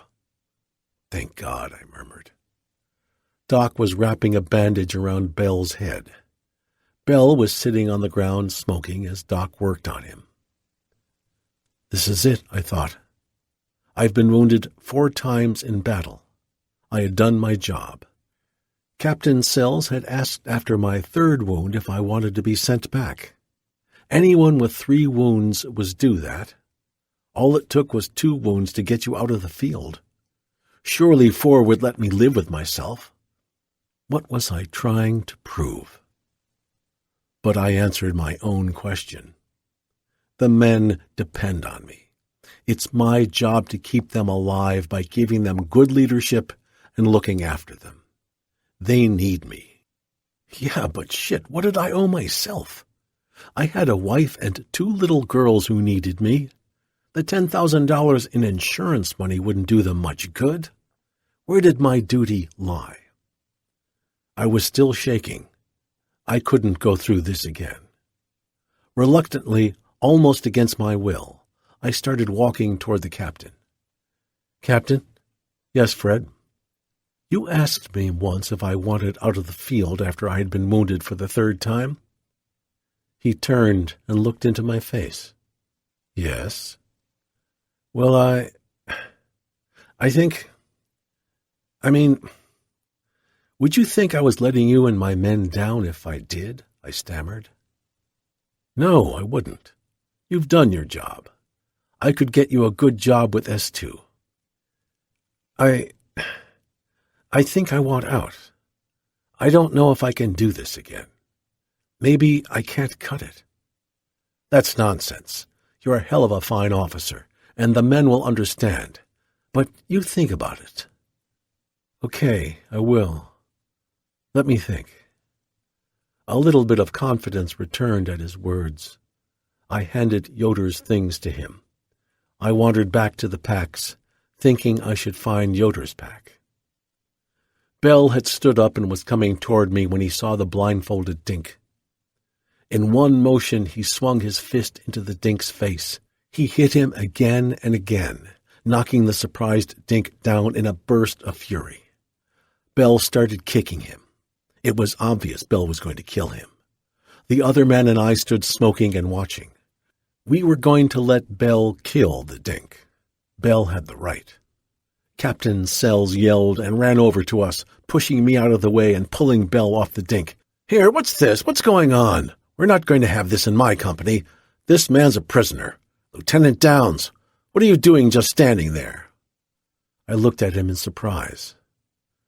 "Bell was killing this motherfucker. What's wrong with that?" I retorted. "You know goddamn well what's the matter with that, Lieutenant. This man is defenseless and our prisoner. Now let's get this prisoner back to the LZ." I wanted the dink dead, but the captain was right. "Saddle up," I called to the men around me. 2-6 was the point platoon. He was ready to go, and at a signal from the captain, he moved his men on. Some of his men picked up the body of their comrade and started down the trail behind the main body of the platoon. We were next. The men from Yoder's squad picked up his body, and we moved down the slippery, muddy trail. Both carrying teams were having trouble with the bodies as their feet kept slipping in the mud, and the strain of carrying the awkward weight caused them to slide and fall, dropping the bodies in the mud. Finally, we reached the landing zone, and the 2 bodies were laid on the grass at the edge. The dust-off was on its way. I walked over to the bodies. Yoder's eyes were partially shut, and I leaned down to push them closed. Not that it did any good, but for some reason I thought it was better that way. I stood there with one hand on my aching hip, smoking and thinking. Yoder's face was all muddy from the numerous times he'd been dropped in the mud, and there was a trickle of blood at the base of his throat. This is the way it will always end, I thought. Men being killed in the jungle, other men dragging their bodies out, putting them on choppers, and the rest of us going back to the fighting. When they left on the chopper, it was as if they had never been. Man's beginning and man's end would always be attended by only a few. Those that bore him at birth and those that bore him at death. The only important thing was what he did in between. Good or bad or indifferent. He would touch those around him in some way and then be gone. I wondered if a salute would be in order, not necessarily in the military sense, but a salute from one who had known him and would never forget him. I decided it was, and I raised my hand to my forehead in a farewell. I turned around as the beat of chopper blades sounded through the jungle air. "Get that prisoner ready," I yelled. "Some of you men come over here and put the bodies on board the chopper when it lands." Smoke was popped, and the large chopper swung in toward us for his landing. The doors were pushed back, and I saw the door gunner on the side facing me look around, anxiously, searching for the omnipresent enemy. Good man, I thought, not trusting a goddamn thing even with an American infantry company surrounding the LZ. The men who were going to load the bodies picked up the 2 dead men and hurried toward the chopper, bending over as they ran under the swiftly turning blades. The pilot was not staying on the ground any longer than he had to. After the bodies were loaded, the dink was hurried over to the chopper by 2 men who roughly threw him on the chopper, where one of the crew members grabbed him and sat him on the floor. The men who had thrown him on board wiped their hands on their trouser legs as if to rid their hands of any contamination with the enemy. Captain Sells decided that enough was enough for one day. He told the platoon leaders to set up a company defense perimeter. That night, I lay on the ground talking with Scheldenbrand. The long day had made us both reflective. I relayed my fears of being a capable leader and of the shock of losing Yoder. He told me in an embarrassed manner that the men and he had thought that what I had done for Bell that day was a hell of a thing. They had gone to Captain Sells and told him they wanted to put me in for the Distinguished Service Cross. But Captain Sells had suggested instead the Silver Star. Scheldenbrand and the guys had written it up before dark. I tried to say something appreciative, but too many thoughts were crisscrossing in my mind. Above everything else ran the thought that I could not abandon my men. I felt ashamed that I had asked Captain Sells to pull me out of the field earlier when I was still shaken. What would the men think if they found out I was doing such a thing? Worse, what would I think of myself? The next day was Thanksgiving. On Thanksgiving Day, the company gathered for a hot meal flown in by a chopper to the same LZ where the dead men had been picked up the day before. Delta 6 let us have a couple of hours for dinner, then we started to march back up the ridge. A dink sprayed the front of the column with an AK-47, wounding the point man. The chow chopper, which had just picked up the empty food containers, was called back to pick up the wounded man. It was a day like all the others. My only consolation was that my RTO, man, had come to the end of his year, and I put him on the chopper to go home. I really missed him, but I was glad he had made it. He was going back to the world. He had beat the infantryman odds. Skelly, a blond, quiet man from Florida, who was Schaldenbrand's RTO, became my RTO for the remainder of the operation. Our success at finding the enemy caused the battalion commander, Dragon 6, to keep extending our time in the field each time we had a firefight. We were tired, and the constant series of extensions made us wonder if our luck would run out. Each day the patrol was extended for another day of fear, anguish, and physical exhaustion. Finally, Delta 6 informed us that we would finally be lifted out to the firebase for sure. One of the other companies could then go out on patrol. All of the platoons of Delta Company rendezvoused at a clearing on a high mountain ridge and waited in the endless rain for the Chinook helicopter. 2 December 1967. We all stood around in the rain, praying the clouds would lift. Finally, we heard the welcome news that choppers were on the way. The men were divided into lifts. The choppers had hardly settled until all the men were on board to be lifted out. A short hop put us into LZ Tempest, the fire base we had blasted out of the jungle 4 weeks ago. It had gone through a remarkable metamorphosis. The soldiers had sandbagged each foxhole and had scrounged around for odds and ends to make them more comfortable. The grass within the perimeter had been beaten down until the whole area on top of the ridge was practically bald. All of the hooches had been reinforced with extra sandbags. The wooden ammo containers had been broken down so the individual boards could be used as flooring and as part of the roofs. Concertina wire was strung around the whole perimeter. Dragon 6 assigned sections of the perimeter to the companies, which in turn assigned sections to the platoons. 1-6 was assigned to the southwest edge of the perimeter. We immediately began to make ourselves at home. "Lieutenant?" "Yes, Skelly." "Captain Sells called and said for you to report." "We just got here. I wonder what he wants." "I don't know. He just said for you to report." I left my pack with Skelly with instructions to get our hooch ready for the night. As usual, I left my web gear and bandoliers of ammo on. I hurried across the fire base to the CP where Captain Sells was busy talking to the battalion XO. "Downs, your platoon has to provide men for 2 of the listening posts tonight," Captain Sells said as he turned his attention to me. "Have them report to me on the double. I'll have someone show them where the LPs are. They'll have to eat their chow and get out there before dark." LPs were dangerous as hell, and no one wanted to go out on them. An LP, or listening post, was a 2 or 3 man position set up at night outside the perimeter away from the main body of troops. The men in the position were to act as an early warning system if the dinks were getting ready to attack. The dinks were unsure of exactly where the edge of perimeter was in the darkness, and so would send scouts ahead to probe the line. The men in the listening posts would hear the movement in front of them and throw grenades toward the sound. It was almost certain death if they gave away their position, so they rarely fired their rifles.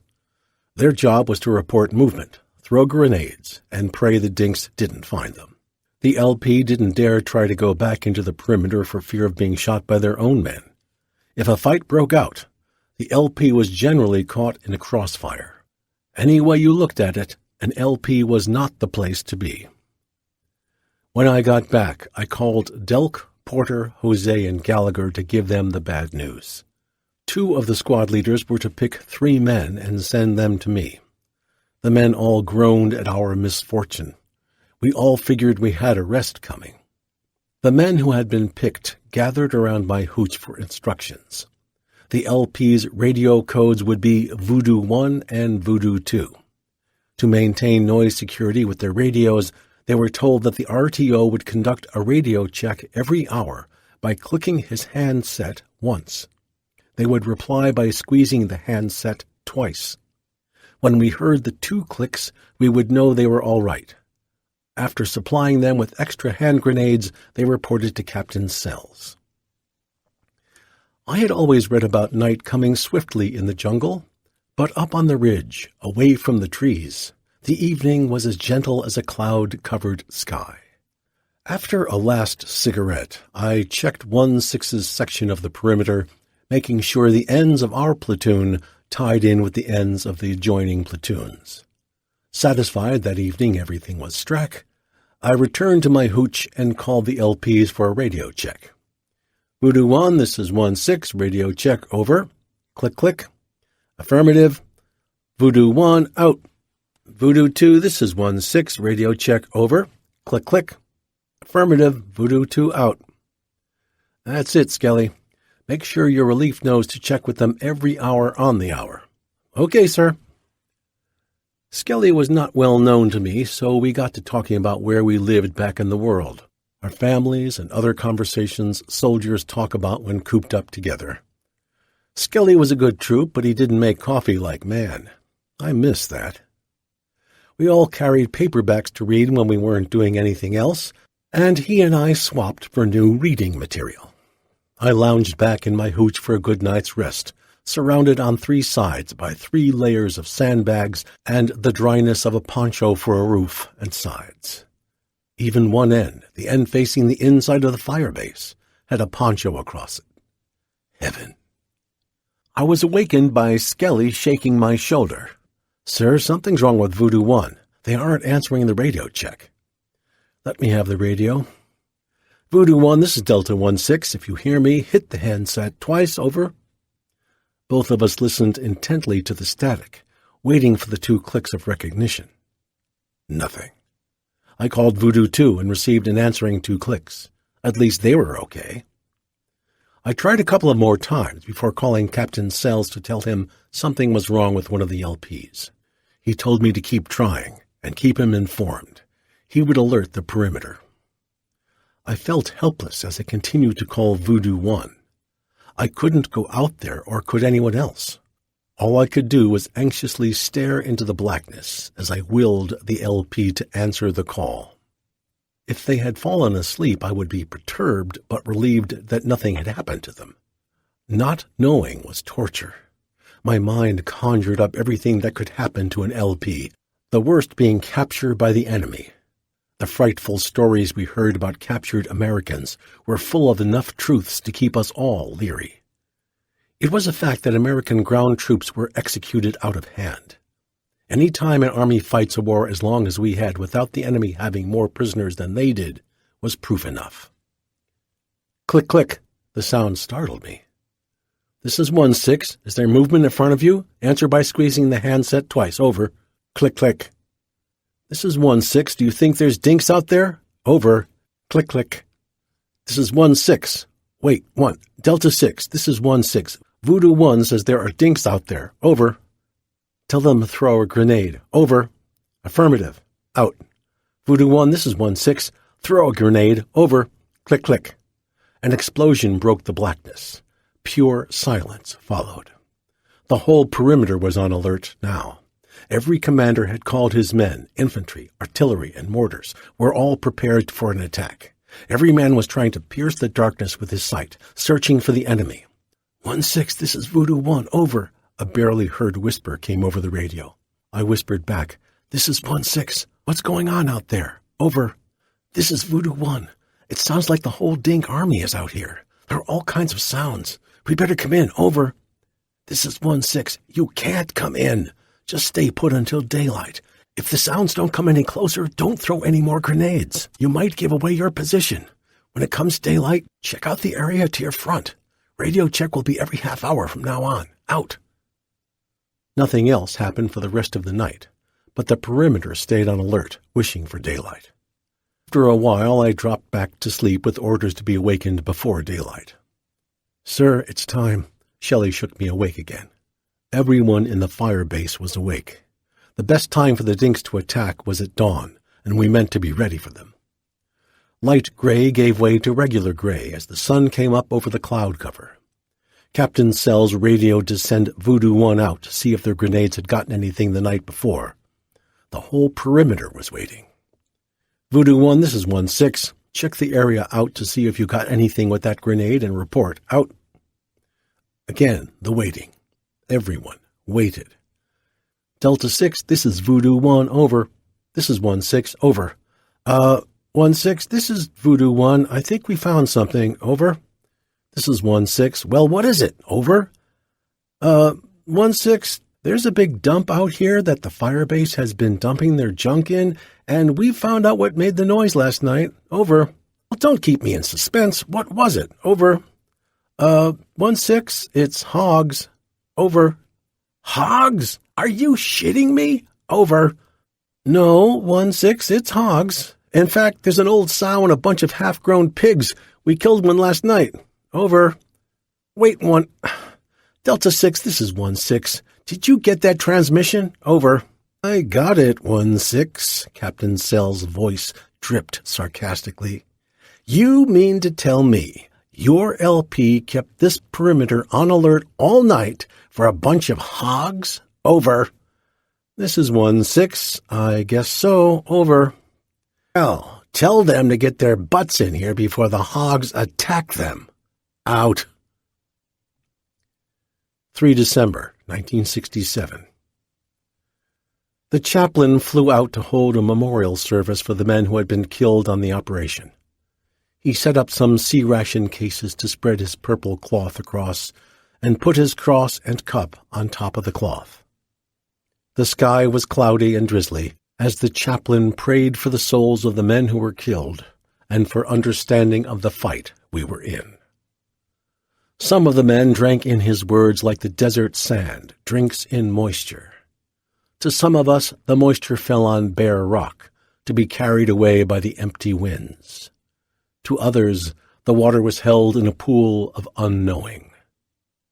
The chaplain tried hard, but the men had been lost fighting for survival, and not for God. The service finished.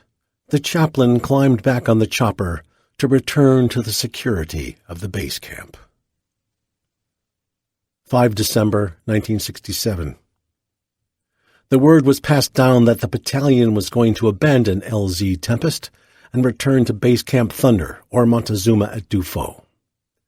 Delta Company was assigned the job of policing the area after the battalion pulled out and patrolling for a few days in order to watch for dinks who might nose around the abandoned base. The evacuation was conducted in reverse order of the first day. First, the big Chinooks hovered above the artillery guns to lift them out one by one. The 4-deuce mortars were broken down and loaded aboard other Chinooks. Then equipment, and last, the men. Soon we were left by ourselves, with the sound of the last chopper fading to the east toward the base camp at Dufaux. I had never put any thought into what had to be done when a fire base was evacuated. I just assumed that the men and equipment were lifted out, and that was the end of it. As I wandered around the deserted base, I was appalled at the mess the battalion had left behind. None of us could believe the numerous hand grenades, smoke grenades, artillery shells, mortar shells, and other odds and ends of explosives and weapons laying around on the ground. It was no wonder a company had to stay behind to police up. We dumped everything into one pile and then blew it up.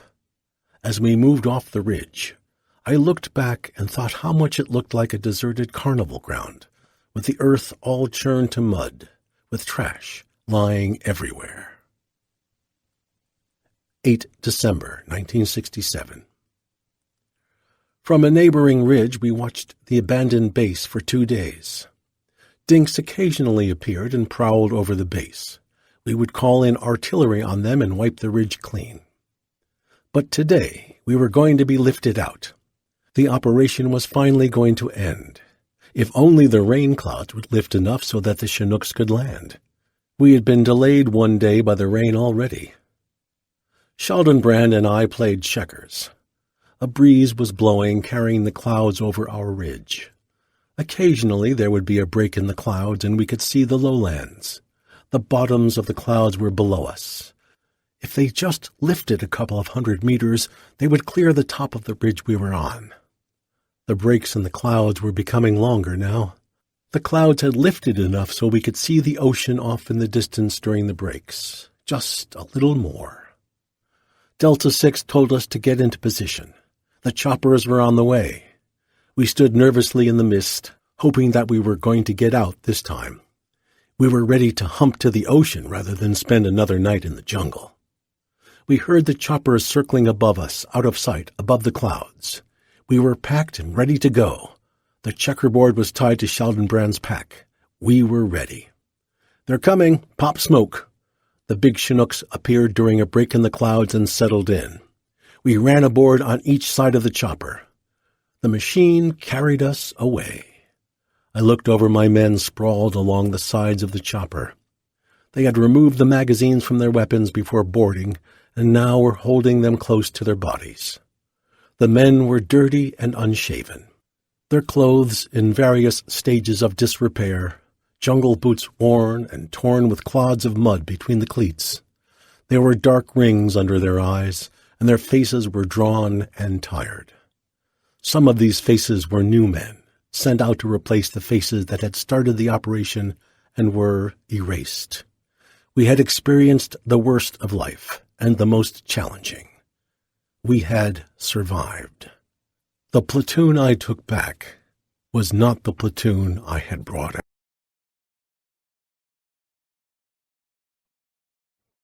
Section 3. Back to the Bridges. 10 December 1967. 2 days of stand-down at Base Camp Montezuma at Du Fo. The company was assigned an area of operations on Highway 1 just south of where we had been in October. This time my platoon had responsibility for only one bridge. We loaded into Dukes and a Halfs and headed to the new location. We were dropped off at Bridge 100, 3 kilometers south of the bridges we had guarded in October. The lieutenant in charge took me on a tour to point out the bunkers, possible lines of attack, and problems associated with this stretch of road. A large freshwater lake lay next to the road and spread east 3 kilometers where it was separated from the South China Sea by a narrow strip of sand. The mountains bordered the road on the west. 6 bunkers were spread along the road south from the bridge. A couple of rolls of concertina wire circled the complete perimeter, enclosing the bridge and bunkers. After he had shown me around, I assigned the men to the different positions. The lieutenant and his men were going to be lifted out by choppers later that day to go into the jungle. Ruto, who had hurt his leg earlier in the operation, had rejoined the platoon while we had been in base camp. I made him RTO, and sent Skelly to be Sheldon's RTO. Ruto, Sheldon, Doc, and I would be together in the CP bunker. While the men were settling in, I wandered around to familiarize myself with the new area. The other platoon was packed and ready to go, clustering along the road waiting for the helicopters. Their rucksacks lay on the ground, bulging with belongings. Each man's weapon leaned across his pack. I watched these strangers as they prepared to be lifted into the jungle. They were nervously puffing on cigarettes and writing one more letter home. Their lieutenant was moving from one group to another, checking equipment and seeing to last-minute details. I stood alone on the side of the road, smoking a cigarette and thinking, perhaps for the first time, that we could lose this war.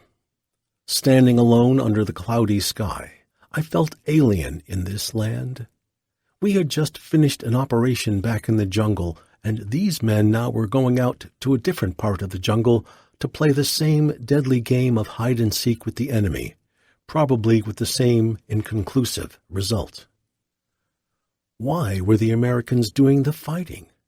It seemed that ARVNs should be doing their own fighting in the jungle, not us. Our tactics also seemed wrong. We spent over a month humping and fighting in a certain section of the jungle. Just when we had become familiar with the land, the mountains, and the streams, and knew where we could find the enemy and how to use familiar terrain to our advantage, we were pulled out. Sure, we wanted to pull out, and we needed the rest. But the unit now going in had never been in the jungle. They would have to learn everything from scratch. To be successful in the jungle, the commander should send us back into that area after our rest. We would then be able to strike right at the enemy. After our patrol, the unit now going in could turn about and go in when we came back. Instead, we never went back to the same place. We were always dropped into a completely new area to continue our tactics of search and destroy. Of course, the Americans never owned anything except the ground they stood on. We were supposed to be winning the war, but we didn't dare move outside our perimeters at night. The people all around us in this part of Vietnam were known Viet Cong sympathizers. We didn't speak their language, they didn't speak ours. We were supposed to win their hearts and minds, but how could we compete with countrymen who could speak to them, live with them, were related to them? If they didn't have a common philosophy, all Vietnamese had a common desire: to see us go home. I threw my cigarette down and mashed it with my foot. Oh well, I'll change things when I'm in power, I promised myself. I enlisted because I wanted to see what a war was like. I guess I was romantic about war, but reality was fouling up my ideas. I was a soldier. My country thought it was doing the right thing, and I did too. It was just that it could be done a lot better than it was. My skepticism quickly faded. I knew we would never be beaten. Someone yelled, "Pop smoke!" I stepped to the side of the road and scanned the sky for the choppers. Little dots to the north expanded into the bulbous shape of Hueys. The smoke from the grenade drifted in a low stream across the road, marking the LZ for the flight. They landed in groups of 3 on the road. The traffic had been stopped to allow them to land. The road was just wide enough for the choppers to land perpendicular. The men were waiting in queues of the proper number for each chopper. As one chopper was loaded, it would take off to make room for the one coming in behind.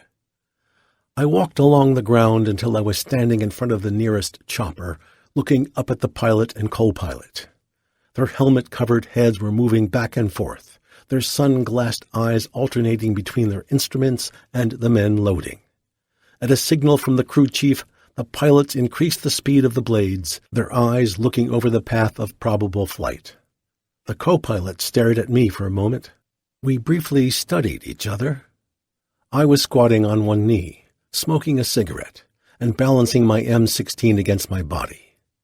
I envied him his job, sitting day after day in a graceful machine that magnified his body movements into the proportions of flight. We depended on him for food, ammo, protection, for lifting out our wounded and our dead. Yes, his danger was great. He presented a prime target, but he and his machine were one. If I should be married to a machine, let it be a flying machine. Did he envy me? I doubted it. Who would walk when they could fly? He nodded a greeting which I returned with a wave. The pilot's mechanical body roared free of the earth, moving up and forward over me. I squinted to keep out the dirt from the powerful blade wash. The sound dwindled as the chopper moved out over the lake to climb into a holding pattern.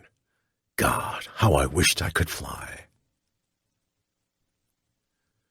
19 December 1967. We were sitting in the sun, basking, shooting the bull, writing letters and whatnot, just enjoying the beauty of the day when I received a call from Captain Sells. He asked if a lot of fishing boats were out on the lake. I replied in the affirmative. The villagers were evidently taking advantage of the weather to get in some fishing. He said that was good because an MI team was going to fly out later to conduct an operational sweep of all the dinks on the lake. We should be ready.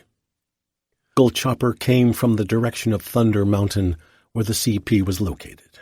Ruto hollered to pop smoke.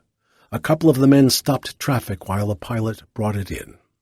My old friend from the mission into the village next to the lake conducted on the last day of our earlier bridge guarding duty, the mysterious field agent, jumped out followed by his equally mysterious helper, the Chow Hoi Fuel. The chopper took off and headed back home, while the agent and I shook hands. Our last time together we had had good results.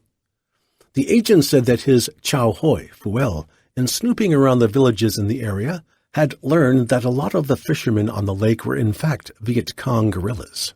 The guerrillas were in the process of resupplying the different VC units in the area with the fish caught and the rice the villagers had stored. I called my sergeant and squad leaders together to give them the layout of the plan the agent and I had devised. The agent had 2 gunships laid on to arrive in about 30 minutes. Their job would be to drive all of the boats toward us into the little cove formed by the bend in the road. The platoon would fan out along the road to corral all of the dinks as they reached shore.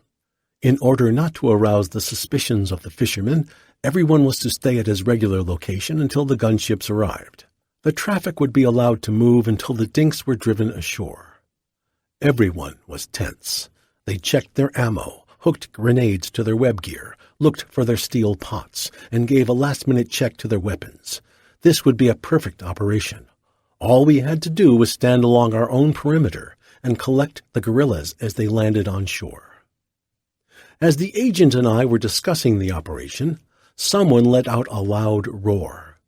Fuel had wandered down to the south bunker where he was not recognized.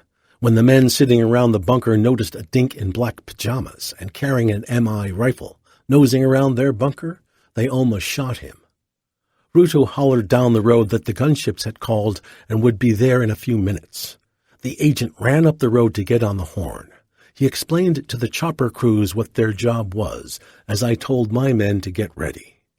2 small Air Force-type observation helicopters zoomed low around the bend to sweep out over the lake.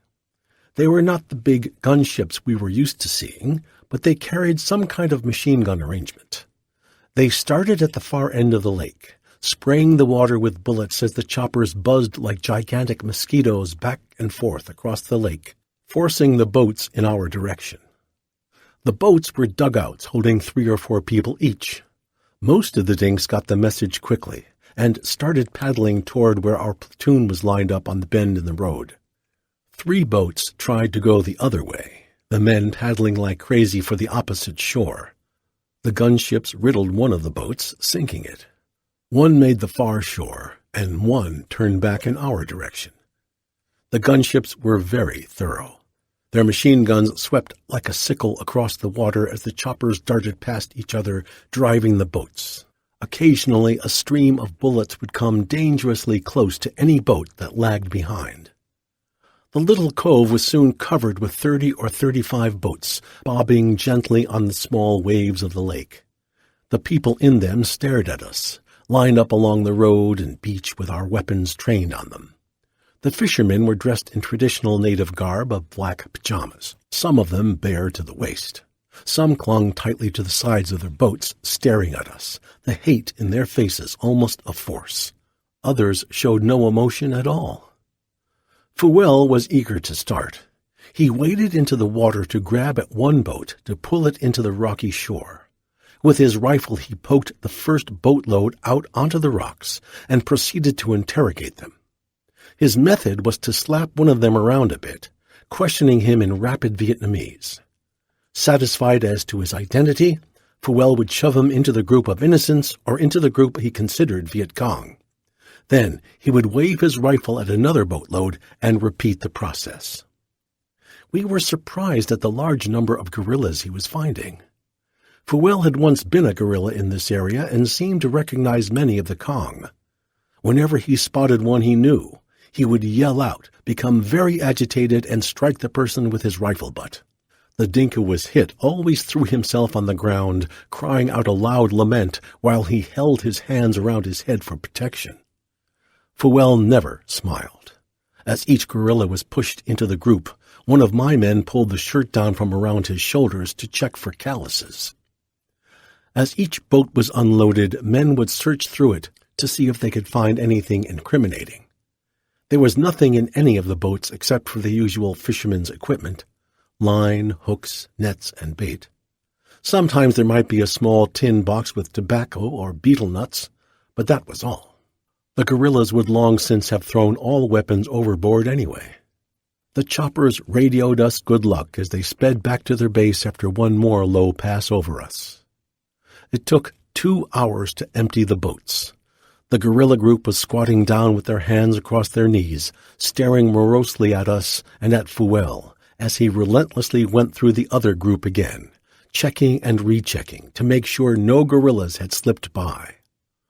All of the villagers were silent except for an occasional word spoken in answer or to a question from Fuel. Fuel was finally satisfied. To those in the group who were supposed to be regular villagers, Fuel gave a speech. We couldn't tell what it was about exactly, but the drift was clear. If they were again caught harboring the enemy, they would be severely punished. As an example, he went over and stopped a hole in the bottom of one of the boats, threw a couple of heavy rocks into it, and sank it. The owner of the boat screamed in dismay, but stopped when Fuel went over to him. When Fuel screamed and motioned them into their boats, the people silently passed by him until all of the boats were occupied, then paddled quickly to their village on the other side of the lake. We looked over our group of guerrillas. There were 18. Soon a jeep and a deuce and a half drove down the road from the north, stopping next to the prisoners. A dozen Vietnamese soldiers jumped down, laughing with anticipation, arrogant as hell, kicking the Kong up into the back end of the truck and pushing them around just for the hell of it.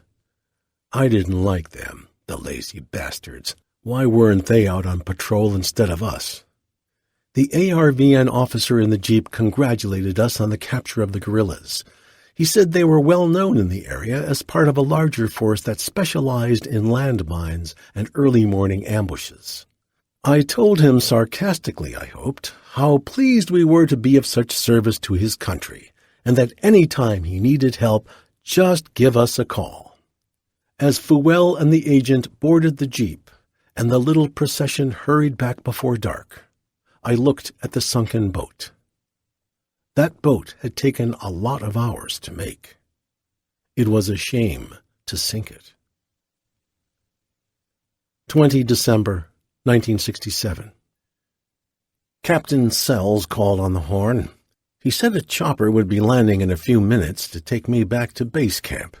It turned out the battalion commander had given me a 3-day pass as a reward for capturing the Russian mortars. Unfortunately, a day and a half was already gone, but if I could catch a ride on an airplane back at the base camp, I could get one night in the main base camp at Pleiku. Elated at the news, I ran around collecting my pack and rifle and hurriedly told my men of my good fortune. I gave Schaldenbrand command of the platoon just as the Chow chopper landed.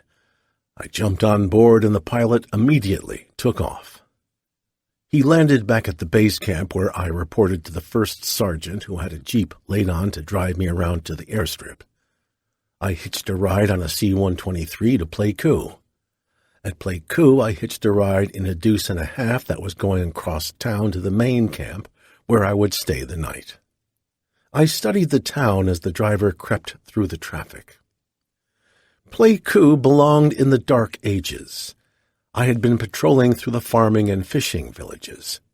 Those people were alive in their quaint hooches with dirt floors and woven grass sides and roofs. The people in this town looked depraved by comparison.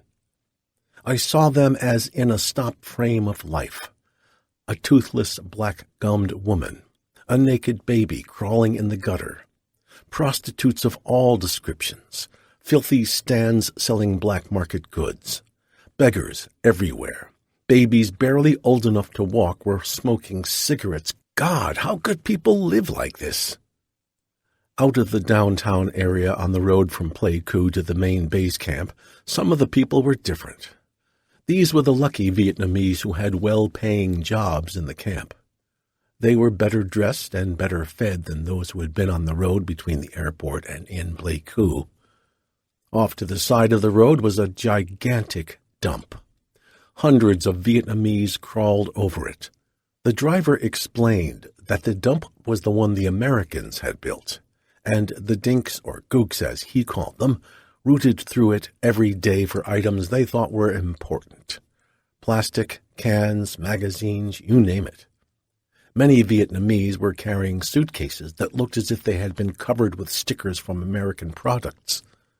It turned out the Vietnamese took all the beer cans, oil cans, and other cans to their homes and shops. They would then cut them open, hammer them flat, solder them into large sheets of tin, and then fold them into the shape of trunks, suitcases, or boxes. When we arrived inside the camp, I checked in with brigade headquarters and went immediately to the PX. After a turn around the PX and mailing home 2 Christmas gifts, I walked back to brigade headquarters to find a place to eat. Rounding a corner of one hooch, I came upon a sight hard to believe. A gigantic American house trailer was set majestically in an open space, complete with grass and ground rock walls. Electricity ran to it. Through the windows I could see the electric stove, a dishwasher, a living room, and a bedroom. I would have looked in the bathroom had I been tall enough. A nameplate stated that a general lived there. A sergeant at headquarters told me that if I hurried, I could catch the movies that were shown nightly at the officers' club. After the general's house trailer, I expected something grand. It wasn't. It was just the officers' club that was used by the infantry. It was a wood and tent affair that had been built by fitting 2 regular barracks hooches together. The bartender said he didn't have any beer or mixer. After ordering whiskey, I looked around to see if there was anyone I recognized. The club was pretty vacant, and looking the group over didn't take long. There was only one officer my age, but he was sitting with an older man who was gesturing as if he told some sort of story. The other men sat by themselves or in small groups. The solitary men just seemed to be sitting there in order to drink and smoke, lost in their own thoughts. They didn't want company, but I wanted companionship, so I tried to strike up a conversation with a couple of them. I received non-committal grunts from them, discouraging any further attempts at friendship on my part. This club was not a place of entertainment for them, but a place of refuge. They were older career men, and it was almost Christmas, and they were facing the prospect of spending their holiday with their mute surrogate family, the mother, father, wife, and child of their lives, the Army. I had made a mistake in coming to this officers' club. I should have searched further for one of the clubs where the men were alive, the music loud, and the behavior rowdy. This was a select club belonging to those few men who had nothing but the military life to sustain them. I was an intruder. I thought about leaving, then decided to hell with it. The bartender was setting up the film for the night's picture, so I bought 3 drinks and found a chair close to the screen. The club didn't have a movie to show, but they had 3-hour-long TV shows that had been canned without the advertisements and sold to the Army. I watched Combat, Gunsmoke, and Bonanza. What better fare for a group of soldiers? Around midnight I was feeling no pain. The shows ended, and the bartender was anxious to get rid of us. I stood outside under a starry sky for a while, getting my bearings, and wondering if I could find another club still open. There were no lights, but the stars provided enough light to see by. One of the men drove his jeep into a deep ditch when he missed the drive out onto the road. He cursed as he drunkenly tried to change gears fast enough to rocket out, but to no avail. The Jeep was stuck proper. I decided to see if he needed help. I walked over to stand on the culvert so I could see better while I smoked a cigarette. He finally noticed me. His voice was sad and slightly drunk. "Hey, ain't you that lieutenant that was in the club tonight?" "Yes, sir." "Saw you were alone. I wondered what you were doing here. You just get out of the field?" "This is my only night of a 3-day pass from the field. I was kind of hoping for more, but it was okay, I guess. At least I enjoyed the films, but I would have liked beer better." He put his foot up on the dash to support himself better against the downward-leaning Jeep. "I've been in the Army over 30 years. This is my 3rd war. In World War III was an enlisted man, but now I'm a major. The Army is my life. This is your 1st war, but don't let this fucking country ruin your perspective. People aren't all that bad. They just don't care." He was fairly drunk and felt like talking, so I lit us up a couple of cigarettes and listened. "The Army life is a good one. Why, hell, I've got friends all over the world. Once you make a friend in the Army, you're bound to run across him again if you stay in long enough. The only trouble is that people don't appreciate you after the fighting is over. I know, I've been through it before. When the war gets over, the people don't give a shit for you anymore. Just be there to die for them when the next one starts. That's all they care about. In between, a soldier is just an embarrassment to them, like a fucking pregnant daughter in the family with no husband. Someone to hide and make excuses for until the bastard kid grows up to prove himself. Yeah, that's the Army. Something that's fun to fuck, but nothing you'd want to marry. That's me, an old bastard that's been fucked over so many times. The only one who still loved me is my family, the Army. And they won't love me if I don't get this Jeep out of this ditch. I borrowed it from the chaplain." "You mean that's the chaplain's Jeep?" "Yep. Probably even has a cross in here somewhere." He rambled around in the back seat. "I hear some troops coming, sir. From the sound of them, they may be drunk, but I'll get them to help." "Young punks, they don't give a shit either. The Army isn't what it used to be, Lieutenant. No respect." "Well, I'll see if I can talk them into it anyway. Hey, you guys, can you help us get this Jeep out of this ditch?" There were about 8 of them, singing and walking drunkenly down the road. They stopped at the sound of my voice. "Hey, who's there?" one of them yelled. "No, you fucker, it's who goes there," one of his friends said. "It's the chaplain," I replied. "Can't you see the cross on the plate in front?" "Oh, yeah, I see it now." One of the guys stumbled forward to stare at the bumper. "Hey, you guys, it's a chaplain and his assistant." I cringed at that, but I decided to be a smartass.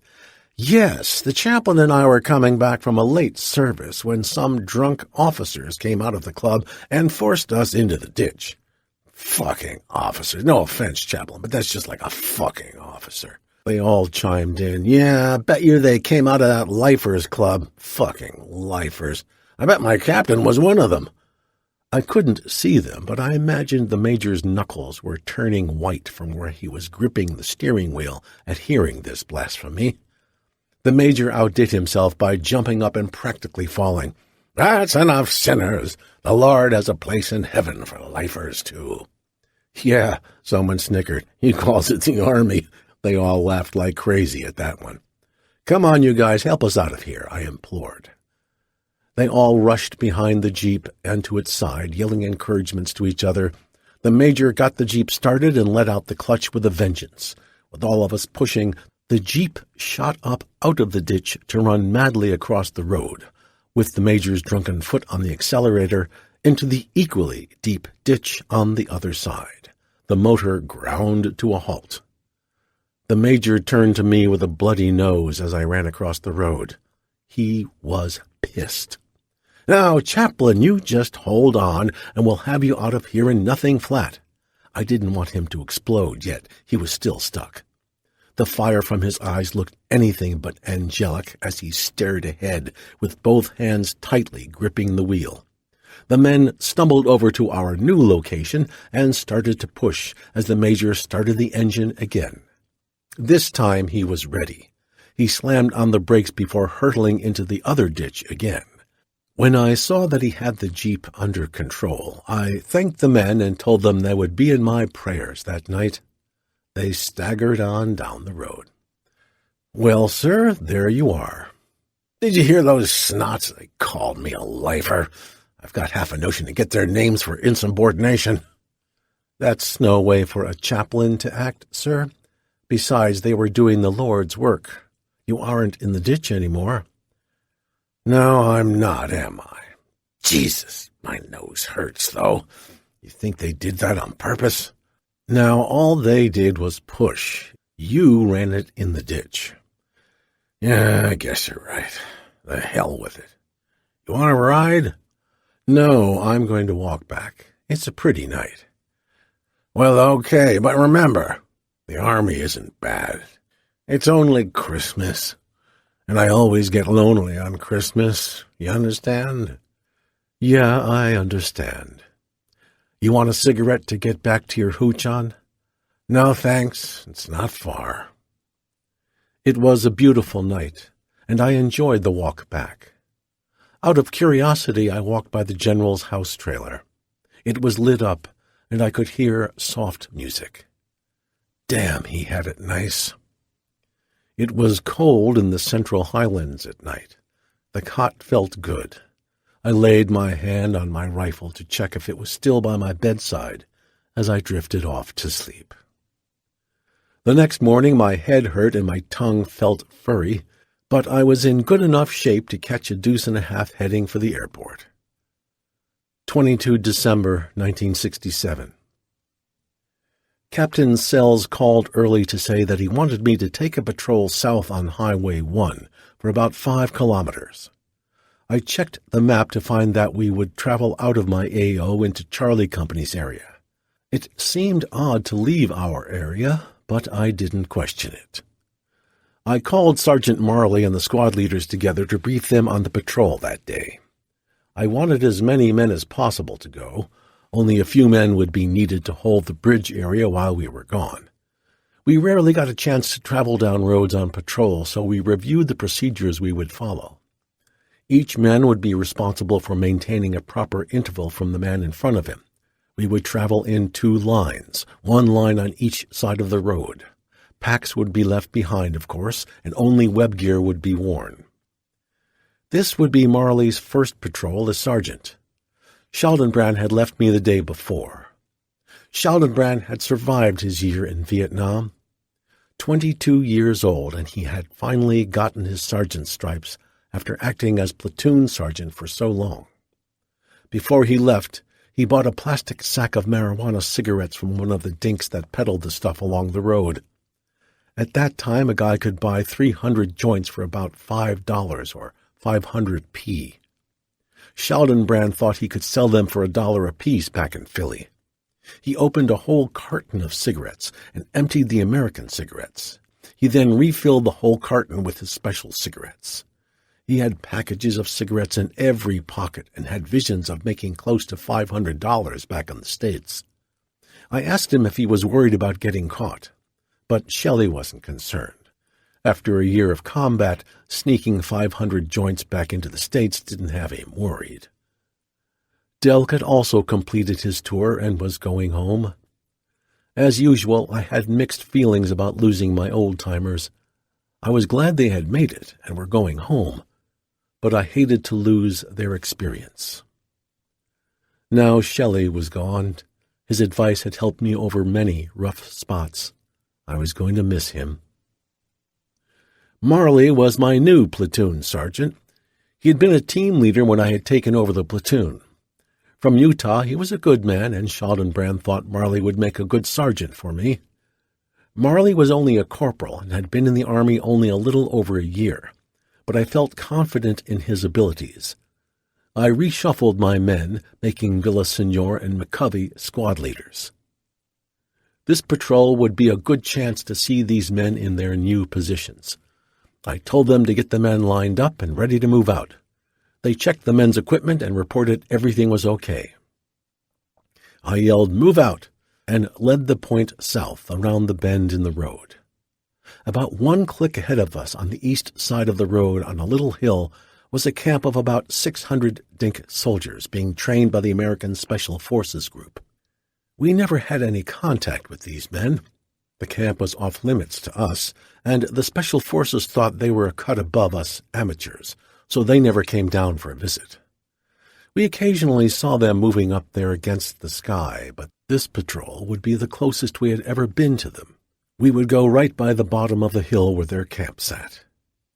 The road curved under a railroad bridge before climbing steadily uphill past the camp to a short pass acting as a portal to a small plateau. As we approached the camp, I looked up to see a group of Dinks looking down at us. They were laughing and pointing at us as they waved to their buddies to come for a look-see. The top of the flat hill was only about 50 feet above us, where the road cut through the growth. We could see their faces clearly, and they were making fun of us. We couldn't understand why they would do that. We were determined to show them how a real infantry platoon moved on a road patrol. The smart-ass bastards. I looked back down the road to check my men. They were all aware of the watching camp by now. My platoon looked perfect in their order of march, 5 meters between men and staggered opposite the men on the other side of the road. This camp represented what we were always bitching about. These Dinks had been in that camp many months, supplied with American arms, clothes, and food. But they never went out on any patrols. They never fought. We patrolled all the time, set ambushes, got into firefights. All the while, those bastards sat on their smug asses up on that hill. We didn't understand it. The point element and I had just passed the intersection with the road that led up to the main gate of the camp, when automatic rifle fire cracked over our heads. We dived into the ditches, sprawling in the mud while twisting around to prepare for defense. After the initial burst of gunfire, there was silence. We frantically searched in all directions with our eyes trying to find the enemy. Laughter sounded from the camp above us. I crawled out on the road to get a better look up at the camp. A number of Dinks were standing by the edge of the camp, laughing and pointing at us. One of them saw us looking up at them. He pantomimed pointing his rifle above our heads and firing. They were making fun of us. We cautiously stood up, perplexed at their motives. We cussed back at them. Some of my men wanted to fire back. I told them no, it wouldn't prove anything. We would go on with our patrol and ignore them. I turned my back on the camp above us and started marching, seething with hatred. Those fucking Dink sons of bitches. Those fucking shots had been right above our heads. I had been shot at enough to know why? They were our allies, and yet they had mocked us. We had never done anything to them. Hell, they never even left their camp. And where were the Special Forces assholes? Surely they would have questioned the meaning of the gunshots, but they had never appeared on the scene. I looked back at the camp as I topped the pass. The Dinks were still standing there, watching the rest of the platoon pass on the road below them. Maybe the people in Nam are worth saving, but their army isn't worth shit, I thought. The road wound leisurely over the plateau, passing by clusters of hooches next to the road. Some of the hooches had open storefronts with their wares showing to entice any prospective customer. One hooch I particularly remember had orange bottles of pop setting on a table out front. A toothless old woman in black pajamas sat on her haunches, mixing up a batch of betel nuts in an old 20-millimeter shell casing. She smiled up at us with her beetle-stained gums. Leaning in the doorway was an ARVN soldier dressed in the typical ARVN uniform of tightly pegged camouflage fatigues. His M16 was leaning against the hooch wall. He smiled at us as we passed. His buddy, dressed in the same type of outfit, was lying in a hammock spread between 2 poles, holding up the porch roof. His camouflage hat was pulled down over his forehead. A cigarette hung out of the corner of his mouth. His smile was insolent. He said something to his buddy in a harsh tone. His buddy stopped smiling at us, grabbed his rifle, and went into the hooch.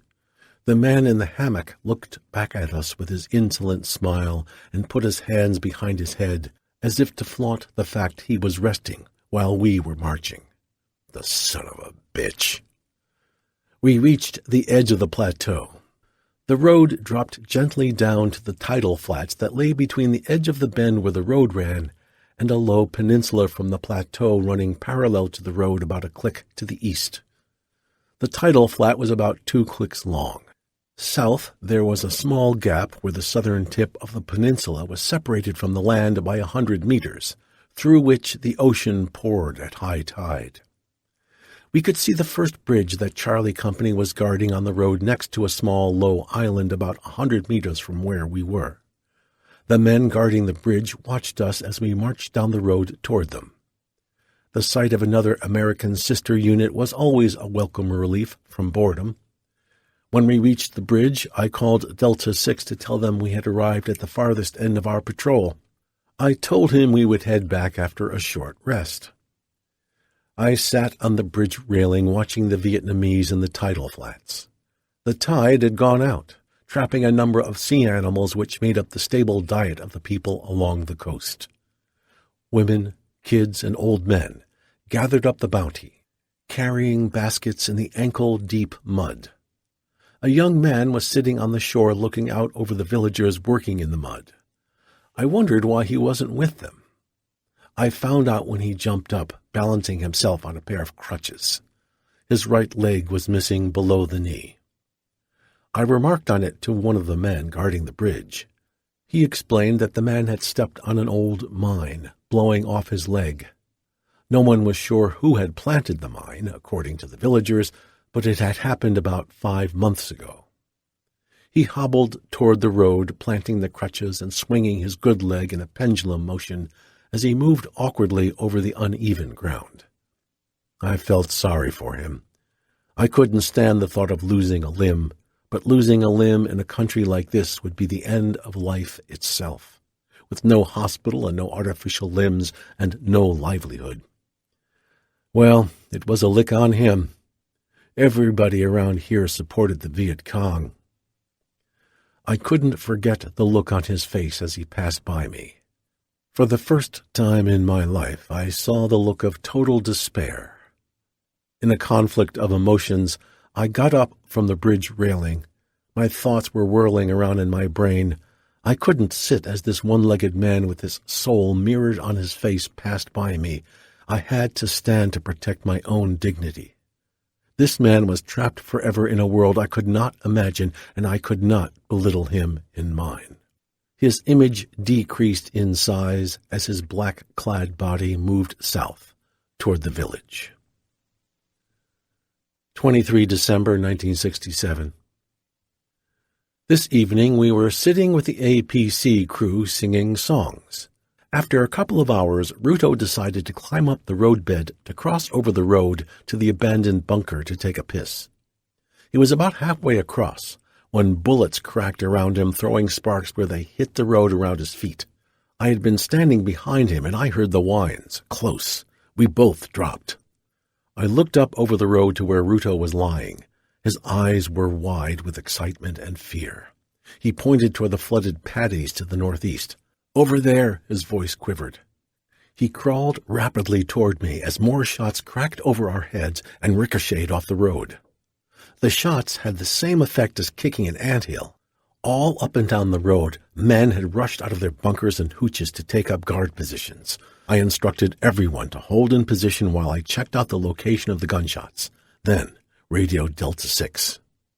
The track crew was manning their powerful .50 caliber machine gun. I told them to fire toward the area of the shots. The men in the cupola did this with gusto, raking the paddy and the area behind it.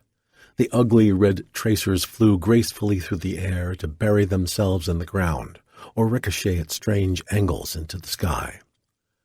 The village was in a line behind the paddy. The .50 caliber raked the earth farther and farther out, methodically sweeping the area until the bullets were flying into the village hooches 300 or 400 meters away. I didn't give a thought to the village except to wonder if the dinks had come from there. I told the gunner to stop firing, that I wanted to have a look-see. Ruto, another man, and I ran in a crouch across the road and tumbled down the other side, then stepped carefully through the concertina wire to the edge of the paddy. The lake was to our right. The beach was only 10 meters away. An empty hooch was to the right. I could see the top of the APC sticking above the road, and my men at the side of the bridge. In front of me was the flooded paddy containing some type of slender stalked plant, taller than our heads. I told the men on the bridge not to fire because we would be in that stuff, and I didn't want them hitting us by mistake. We crept forward in the boot-top water as we slowly penetrated the growth. We could hear movement to our front. We crouched forward, continuing our progress until we came to a small earthen dike. I stepped over the dike and continued forward. After 7 or 8 meters, there was a thrashing in the water to my left, right next to me. I thought it was Ruto, but unknown to me, Ruto and the other man had stopped at the dike and had lain across it. As it turned out, the dike was the home of an ant colony.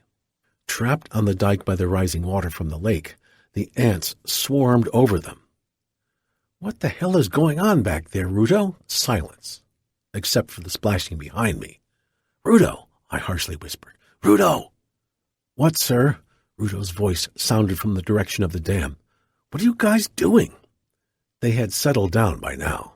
"We got into a nest of ants on the dike." "We? Are you both back there?" "Yes, sir." I immediately swung around in a low crouch because whoever was next to me was a dink, not an American. I couldn't fire, though. He was between me and the men on the bridge, too close. The men on the bridge shouted over to ask if everything was all right. I was scared, but I thought the dink wouldn't dare open fire. He had heard my voice on one side and the voices of Ruto and the other man behind me, and the men on the bridge. I took a chance. "Spag and you guys on the bridge. The dink's in here with me. Can you see Ruto okay?" "Yes, sir." "I think we have this dink trapped. Don't fire at the reeds moving around because it might be me. I'm going to try to maneuver to a position where I can fire without hitting you." I crept over to a small piece of ground to my left. I slowly stood up, straining my eyes into the growth looking for reed movement. I thought I saw movement and fired as I dropped to the ground. Nothing fired back. I crept back into the water toward the spot I had fired into. I reached the location but could find nothing. The reeds around me were like thin rod walls cutting me off from all contact. I stood silently, waiting for a sound to give him away. My heart was going a mile a minute from the closeness of death. From a distance of 3 or 4 meters, a deafening sound of an automatic rifle opened up on me. Tracers zinged by, missing me by inches. I dropped flat into the water. Luckily, he had only guessed where I was. Then he splashed through the water and reeds to the north. I ran after him, and the men on the bridge were firing uncomfortably close to me. I exited the other side of the reeds to face a dry paddy with a taller dam running across the end. He was gone. Early the next morning, I took a couple of men over to explore the paddies. We found only a spider hole dug into the larger, dry dam. It had paper wrappers in the bottom, and shell casings were lying around the outside. It was evident he had made his home there. He had waited until dark. A target had presented itself on the road, and then he had opened up. We went back to the road for a breakfast of sea rations and to wait for the mine-clearing crew that would be along in a couple of hours. True to routine, the mine-sweeping crew arrived on schedule at a walk, 3 men swinging their equipment back and forth in front of them as they walked quickly toward us. A small caravan had built up behind them, hoping to gain extra minutes on the road to their destination. They had just passed by the village when a group of distraught villagers ran out of the village. In their midst was a teenage girl with blood all over the upper part of her body. The mine-sweeping crew stopped at this unexpected interruption. The villagers were strung out in a ragged line from the village with the headman and his group on the road. They were gesturing wildly, pointing down the road at us and offering up the girl as evidence of something we had done. We had gathered on the bridge wondering what the hell was going on. I decided to take a few of my men up the road to find out. The mine crew watched us approach as though we were lepers. The crew, part of the convoy, and the villagers were all milling around the girl who, it turned out, had been hit with one of the .50 caliber bullets the night before. We stood apart. One of the minesweepers asked what the fuck we were doing firing into a dink village.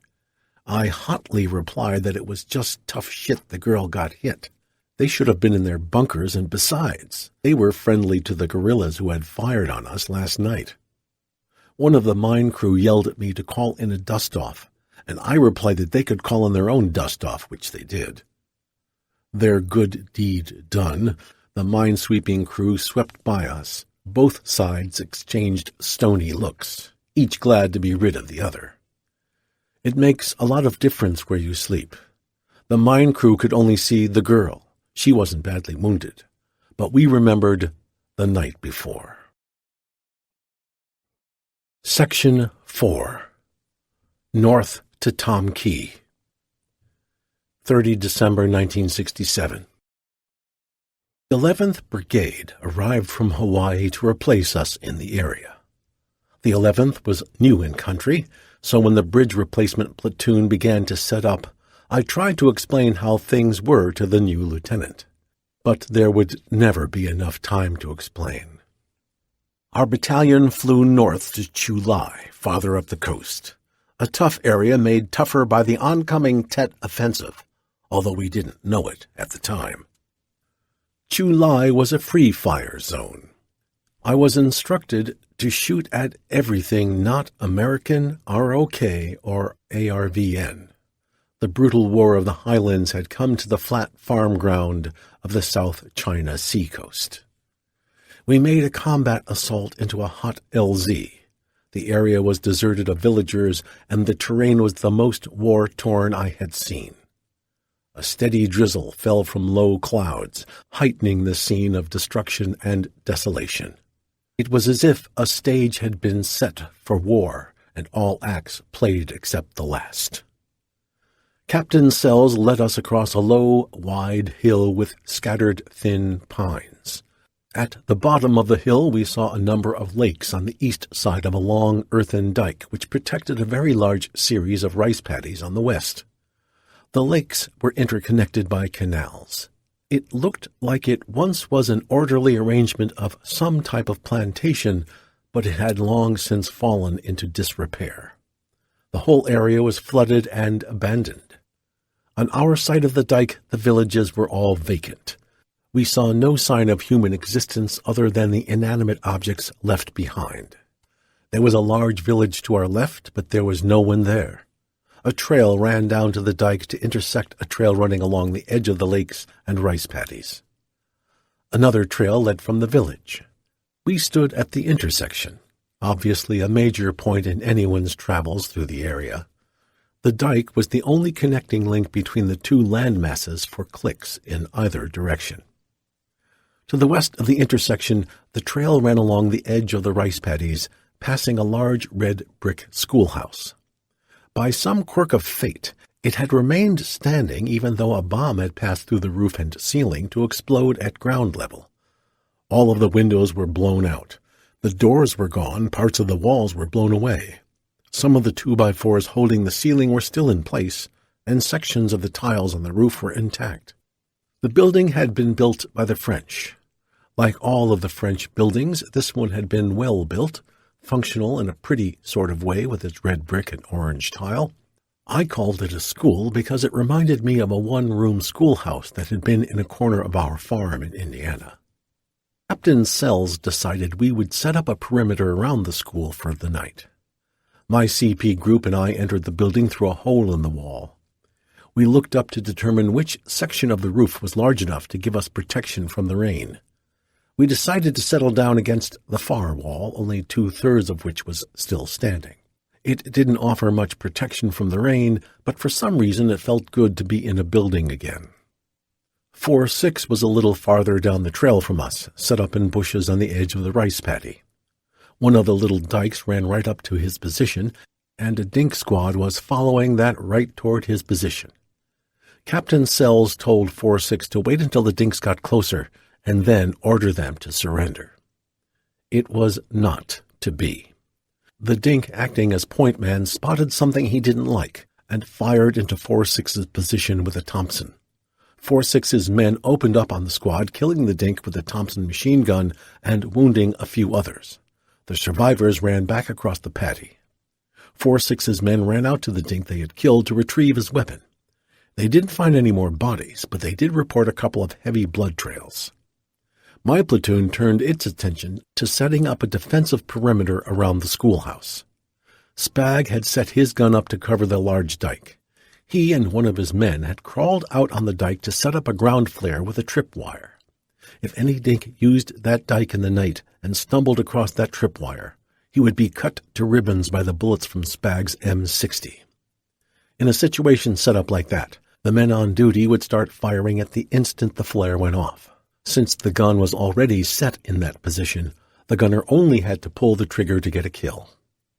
I ate a miserable cold meal of sea rations and then smoked until dark. I thought about the area we had been lifted into.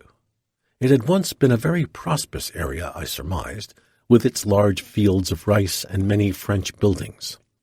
A lot of work had been done to the land at one time. Now only the Vietnamese used it, and not very effectively. Of course, this far north, the people were always in conflict. The protection offered the people was not very good down south in the Delta, but it was better than in the north. The government agents didn't last at all out in the field. The local Viet Cong cadre was strong in the north. They executed out of hand any troublesome government village chiefs, policemen, and soldiers they caught. It was a sorry business in a sorry land. I leaned back against the wall trying to figure out why I felt depressed. Everything that had happened that day would not have done it. That was part of the job. It must be the strange area, coupled with the dreary rain, I thought. How about my new replacements, these young men I was responsible for? Would they leave the field alive or dead or wounded? I thought of the other men who had been with me. I drifted off to a fitful sleep. The wind was noisily blowing through the trees, driving the rain into every corner of dryness. Some time later, a bright light shattered the dark pool of night. In the course of a split second, the rugged, explosive sound of Spag's M60 focused my eyes on the brightness of red tracers spreading in a narrow beam from the gun's position in front of me to the brilliant flare burning furiously on the dike. The white light was outlining a macabre scene of restless shadows of trees and bushes moved by the wind and the figure of a man who was outlined for an instant in a grotesque ending of life at the end of our beam of power. The rain added a surrealist tint to the vision of reality. "How many, Spag?" I called. "That was it, sir." "Good job. Keep an eye out for any more dinks crossing tonight. Tomorrow morning, go check out the body." I slept without interruption for the rest of the night. 3 January 1968. Captain Sells split the company into platoons and assigned each one of us an area in which to set up ambushes for the first part of the day. My platoon received the easy duty of guarding the intersection next to our camp. When the rest of the company moved out after breakfast, I placed my men, putting one squad down the trail 20 or 30 meters from the schoolhouse. They were to hide in the growth on one side of the trail. The rest of the platoon would remain at the intersection with me in a small grass and mud hut with 3 walls, and a relatively thick clump of bushes and small trees. The area all around the intersection was free from thick growth. We would be able to spot anyone coming toward us. It had stopped raining, but the day was still overcast. Spag and I sat talking about farming and our future. He guessed he would be going back to the farm. I had received notice that my application for Army Flight School had been approved. I was pleased about that. Assured now that I would be a pilot, I also felt I had a future with the Army. As soon as my tour in Nam was over, I would report to flight school. As we talked and smoked, we kept an eye on the terrain around us. Spag touched my shoulder and pointed. We fell silent, and all of us shifted into firing positions. I was standing, peering through a veil of brush in front of me at a group of 7 dinks coming toward us. 2 boys, 12 to 15 years old, were in front of 2 old men and 3 middle-aged women. God damn! Thoughts rushed through my mind as I tried to decide what to do. Women, old men, and kids? Obviously non-combatants. But this is a free fire zone. There are not supposed to be civilians in this area. Yeah, but dinks occasionally ignore those warnings about free fire areas. Maybe they are the point element for Viet Cong or NVA traveling behind them. Maybe they're supposed to give the warning if stopped. It's happened before. In that case, some of my men could come under fire and be killed or wounded. 4-6 killed that one dink last evening, and he had a Thompson. There was a whole squad of Cong in that group. There was some incoming fire when we made the LZ. A dink tried to cross the dike last night. These people look innocent enough. They may be carrying supplies for the Cong in the area, food and or ammo. It's a free fire zone. Everyone is to be considered the enemy. I'm responsible for my men. They'll get killed if I make the wrong decision. These dinks coming toward us mean nothing to me. My men mean everything. What if the dinks aren't innocent? My men depend on me to keep them alive. I spoke softly to the men around me. To lick on them. When I give the order, open fire. I brought the M16 up to sight in on the dinks. Spag was standing to my right, his M60 machine gun supported on his hip by a sling around his neck and shoulder. He reached over and touched my arm. His whispered voice reflected the agony of doubt in his face. No, sir, you can't. Kids, women. He motioned toward the file of people coming toward us. I felt ashamed. Spag was right. Wait one, I whispered to the men around me. I'll call for them to surrender. I felt relieved. Capturing them was the best solution. If they were the point for a VC group, I would just make sure none of us was exposed to fire when we captured this point. The dinks were almost to the intersection. I stepped through the brush with some of my men. Dong Lui! Dong Lui! I warned. They were only 10 to 20 meters from us. They all glanced at us standing with our weapons trained on them. We had them dead to rights. They had no cover and no place to run to.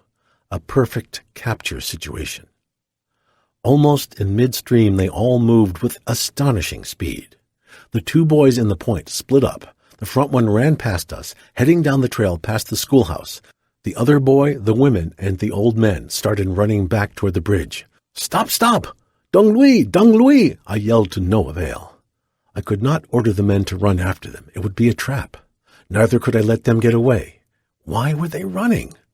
In the split second those thoughts ran across my consciousness, I gave the order to open fire.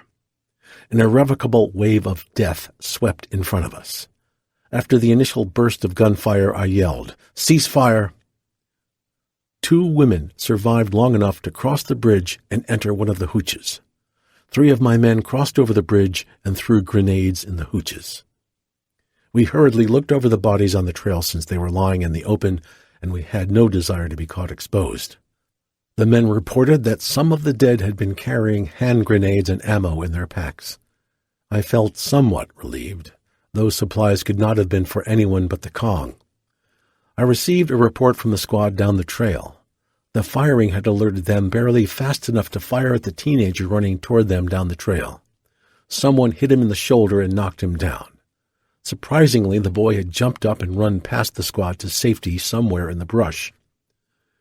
I had no pleasure in reporting to Delta 6 that we had killed 6 dinks and wounded 1.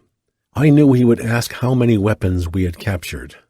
I stared at the gray horizon a long time before answering that the dinks were not carrying weapons, only supplies and grenades.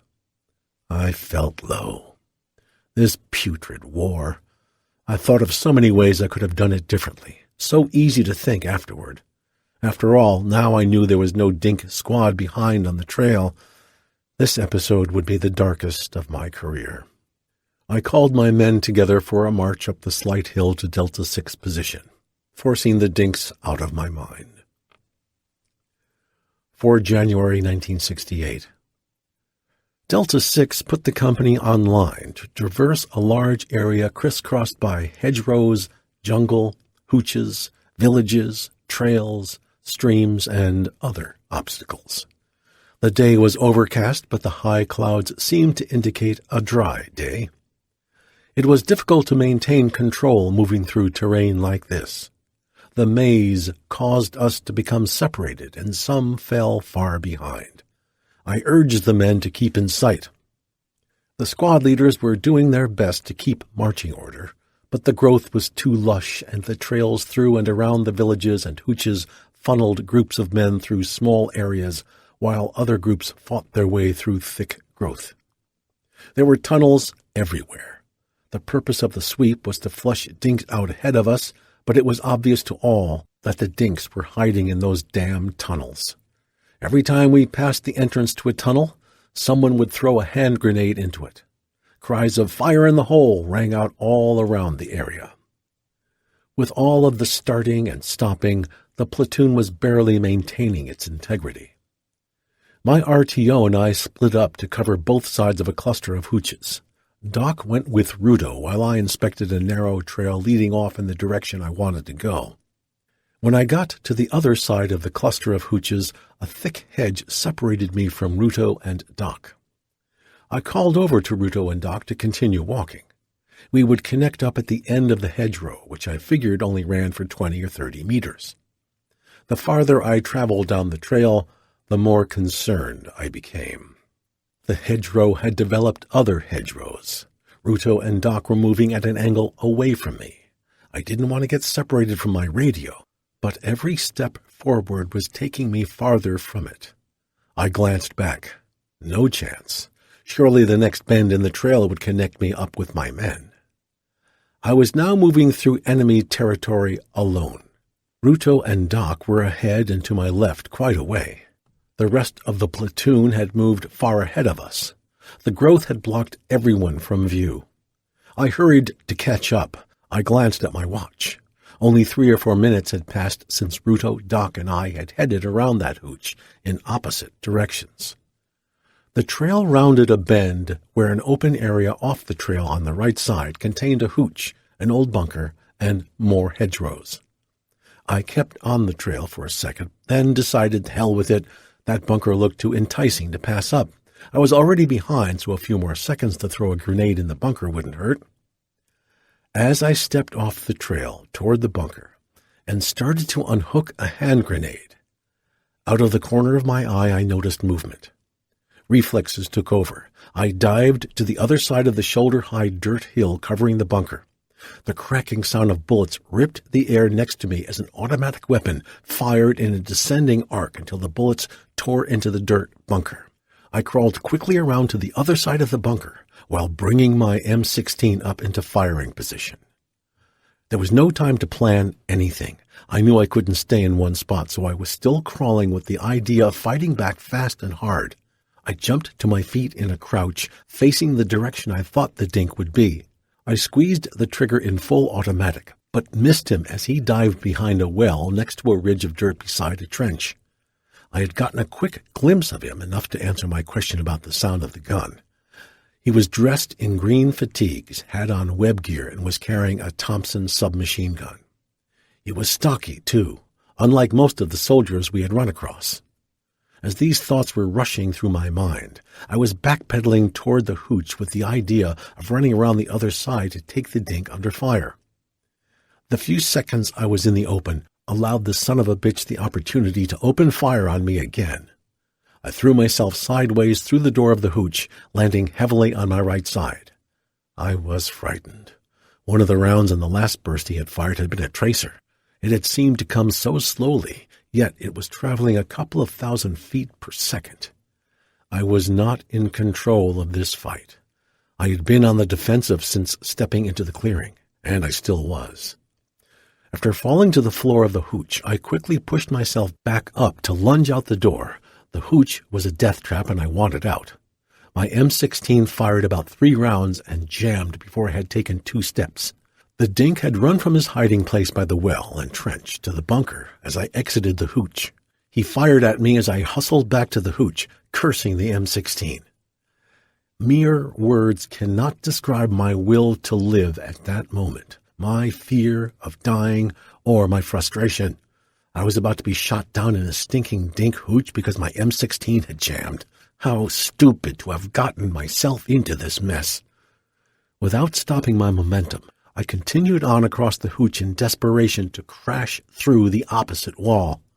The wall was very weak where I hit it, exploding outward and causing me to sprawl on the ground outside. I shrugged out of the rucksack I had unconsciously been carrying throughout the fight and groped for a triangle bayonet I had taken from the rifle of a dink I had killed some time before. An explosion in the hooch warned me the dink had thrown in a grenade to finish me off. Sweat covered my body and I was gut-scared. My heart was pounding on a rampage. I left the rucksack and the useless M16 on the ground as I ran toward the corner of the hooch and around it, thinking I could surprise the dink before he had time to react. I had no other hope. He was in front of the hooch with his back to me as he approached the door of the hooch.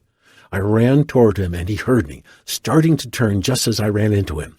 We both stayed on our feet and stumbled forward a few steps.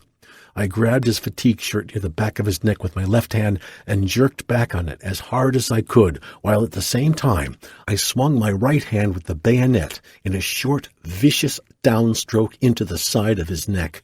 The bayonet was a long, narrow one with a sharp point. It slid down into the base of his throat as I continued to pull him back and down. He had thrown his Thompson away, using both hands to reach back frantically at me. He reached over his shoulder to grab the front of my fatigue jacket with one hand, while the other hit me weakly on my side. A moment of pity for him was quickly replaced by a cold mental block. He was to be killed, period. The bayonet was not sharp and would not cut sideways. I withdrew the blade and drove the point into his throat again. He was on the ground by now, so it was easier. The bayonet had gone deep both times, but the soldier was still alive. I wanted him dead, but I didn't want him to suffer. Once more, I drove the bayonet into his throat. He died.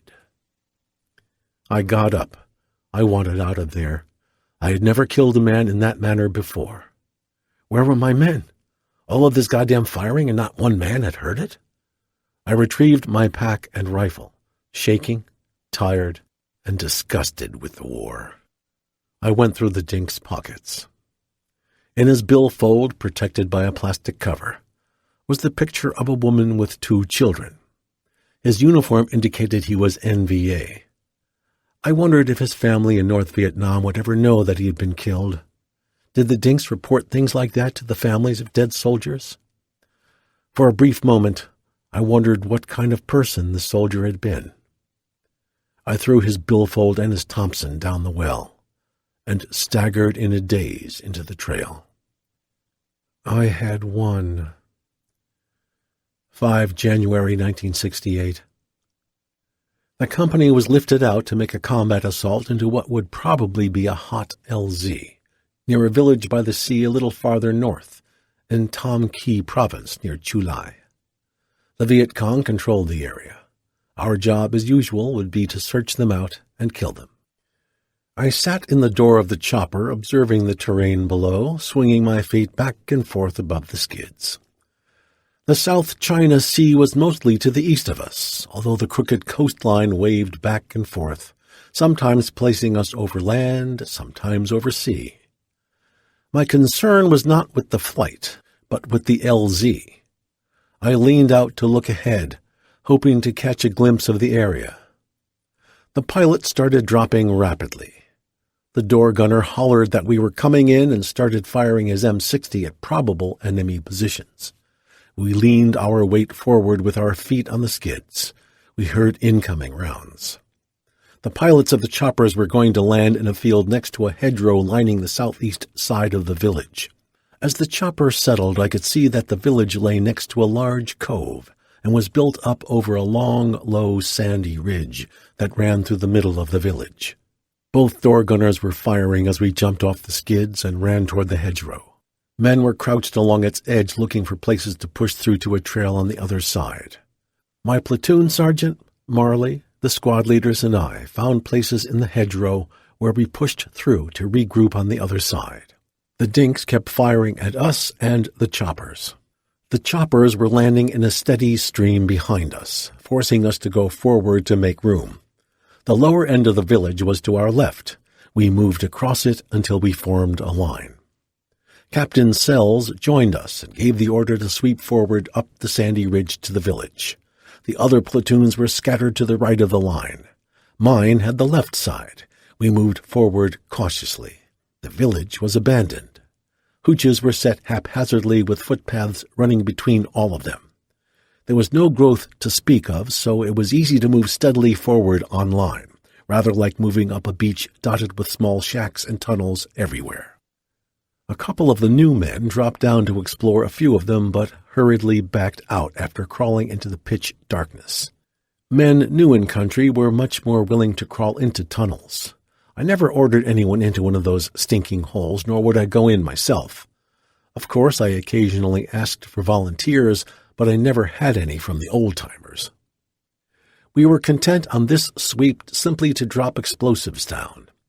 We probably never got anybody, but you never know. Cries of fire in the hole sounded across the village, followed by muffled explosions. We were sprayed with automatic rifle fire from many locations on our sweep, but each time the dinks would escape us. After an hour of fighting, we reached the other end of the village. Captain Sells called a break at the beach. The area was the most beautiful spot I had ever seen in Vietnam.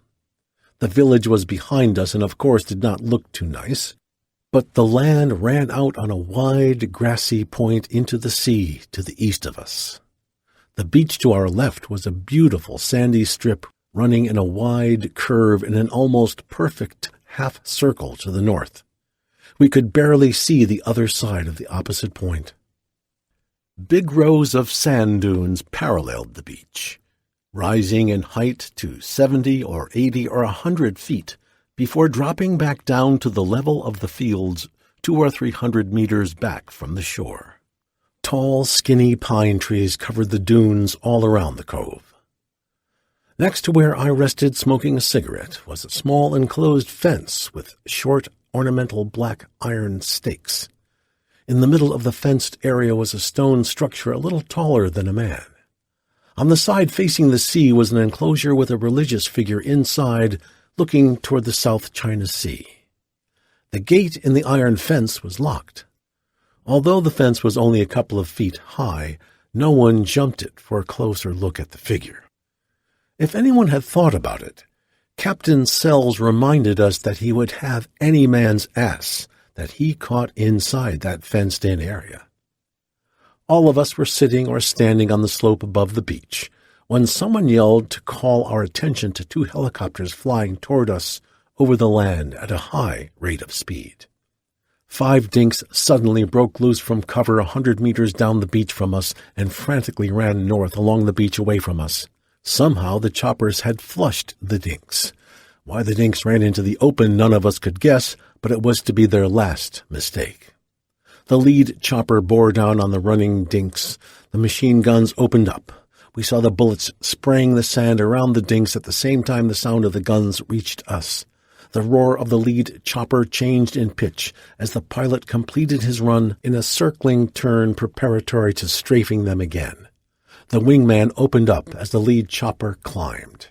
In a beautiful ballet, the 2 choppers moved with precision in a series of aerial maneuvers that ended in the death of every dink that had broken cover. We thought it was quite a treat to have such excellent seats to this drama. The choppers had flown so low they had at times been level with us and as close as 50 meters away. The black clothes of the men on the beach were like silhouettes in the sand, outlining their bodies in various positions of death. We waved at the choppers as they made low passes over us on their way back to the base. 6 January 1968. The area was strange, too quiet. The village and outlying single hooches were all vacant. Many of them were booby-trapped. As we marched, we found ammo hidden in tunnels, and in the hooches we found explosives, but few of the enemy. They were evading us, not even sniping. We could smell a fight coming. It was just a matter of when. We followed a sandy road running in a straight line between abandoned hooches in another village by the beach. The platoon was spread in a double column, moving steadily. Still no resistance. The morning had been gloomy, but around noon the sun broke through the clouds, bringing the terrain around us alive. We were away from the scrubby beach area now, into open cornfields divided by hedgerows. These small fields with their straight rows of corn reminded me of Indiana in the fall, after the frost. I moved between the corn stalks, trying not to stomp them down, and for a moment I lost all touch with the war. The slight breeze, the hot sun, the corn ready to cut into sheaves, reminded me of Indian summer back in Indiana. Reluctantly, I reached the edge of the field. I looked back to watch my platoon coming through the corn. The farmers and poets stepped around the different stalks, while the others crushed the stalks down. Bell, who had returned from the hospital after his wounds had healed, and Hunter were point men that day. They found paths through the hedgerows into the adjoining fields as we moved toward a rendezvous with Captain Sells, where the map indicated a small cluster of farm hooches. Ruto called to me, 1-6, Delta 6 says he has us spotted and for us not to shoot him. Okay, Bell, do you hear that? No sweat. We wandered into the edge of the rendezvous area on a grassy trail. Captain Sells and 4-6 were there to greet us with the news that we would not be moving much farther before settling in a night location. This was good news. It was still early afternoon, time enough to write letters or rest. The whole company would logger together, making us a formidable force to reckon with. The men were searching through the hooches when a commotion broke out. Captain Sells and I went over to check it out. One of the new tunnel rats, Glover, had crawled inside a bunker and flushed 2 dinks. One was an old man, but the other was a rare find indeed. A young man in his late 20s or early 30s. Man, would you look at this? A dink this age in this area and not in the army? He has to be VC, one of the men exclaimed. No shit, and look at this. Another man ripped the dink's shirt off to expose several freshly healed flesh wounds in his chest, side, and arm. This is a dink for sure. The flat statement cooled the excitement of before. The 2 dinks fearfully looked around at the circle of Americans. There were the captain and his CP group, me and my CP group, and the point squad. The rest of the platoons were spread out through the area in a defensive position. The dink started pointing to the sky and then clutched himself. Downs, I think he's just a farmer who got caught in the open by one of our gunships, Sells said. I glanced back at the dink. I don't think so, sir. S2 says that the only people in this area are the enemy, especially this AO. It's controlled by the Viet Cong. This guy is the right age for the army and he isn't in it. Let the old man go, but not the young one. No, Downs, let both of them go. It was a firm order. A couple of my men gave the 2 dinks cigarettes. They squatted on their haunches and smoked while we took a break. Okay, saddle up, I called out. Bell, Hunter, and I consulted the map and compass to decide on the direction we wanted to go. We were to head back toward the cove. There was a long field in that direction. The grain had been harvested, and the field was surrounded by hedgerows. Bell headed straight out across the field with Hunter, Ruto, and me right behind. The point cut back and forth through some low bushes at the beginning of the field until he broke out to travel the right side of the field. Bell, Hunter, and I, as usual, discussed the options as we moved. The platoon with attached elements was spread out in a zigzag file behind us. At the hedgerow at the far end of the field, Hunter and I bunched up, while Bell searched back and forth along the hedgerow for a way through. He found a likely opening and pushed his stocky body into the shoulder-high hedgerow. Hunter and I stepped forward to follow him through, Hunter slightly ahead of me. The air was rent by a thunderous explosion. Dirt, sticks, Powder and shrapnel shredded the calm, sunny afternoon air around those of us in the point. Hunter was thrown violently against me. I felt things whiz by. My ears were ringing with painful intensity. I staggered backward a couple of steps from the force of Hunter's body and the explosion. Everything spun crazily as I fell helplessly down.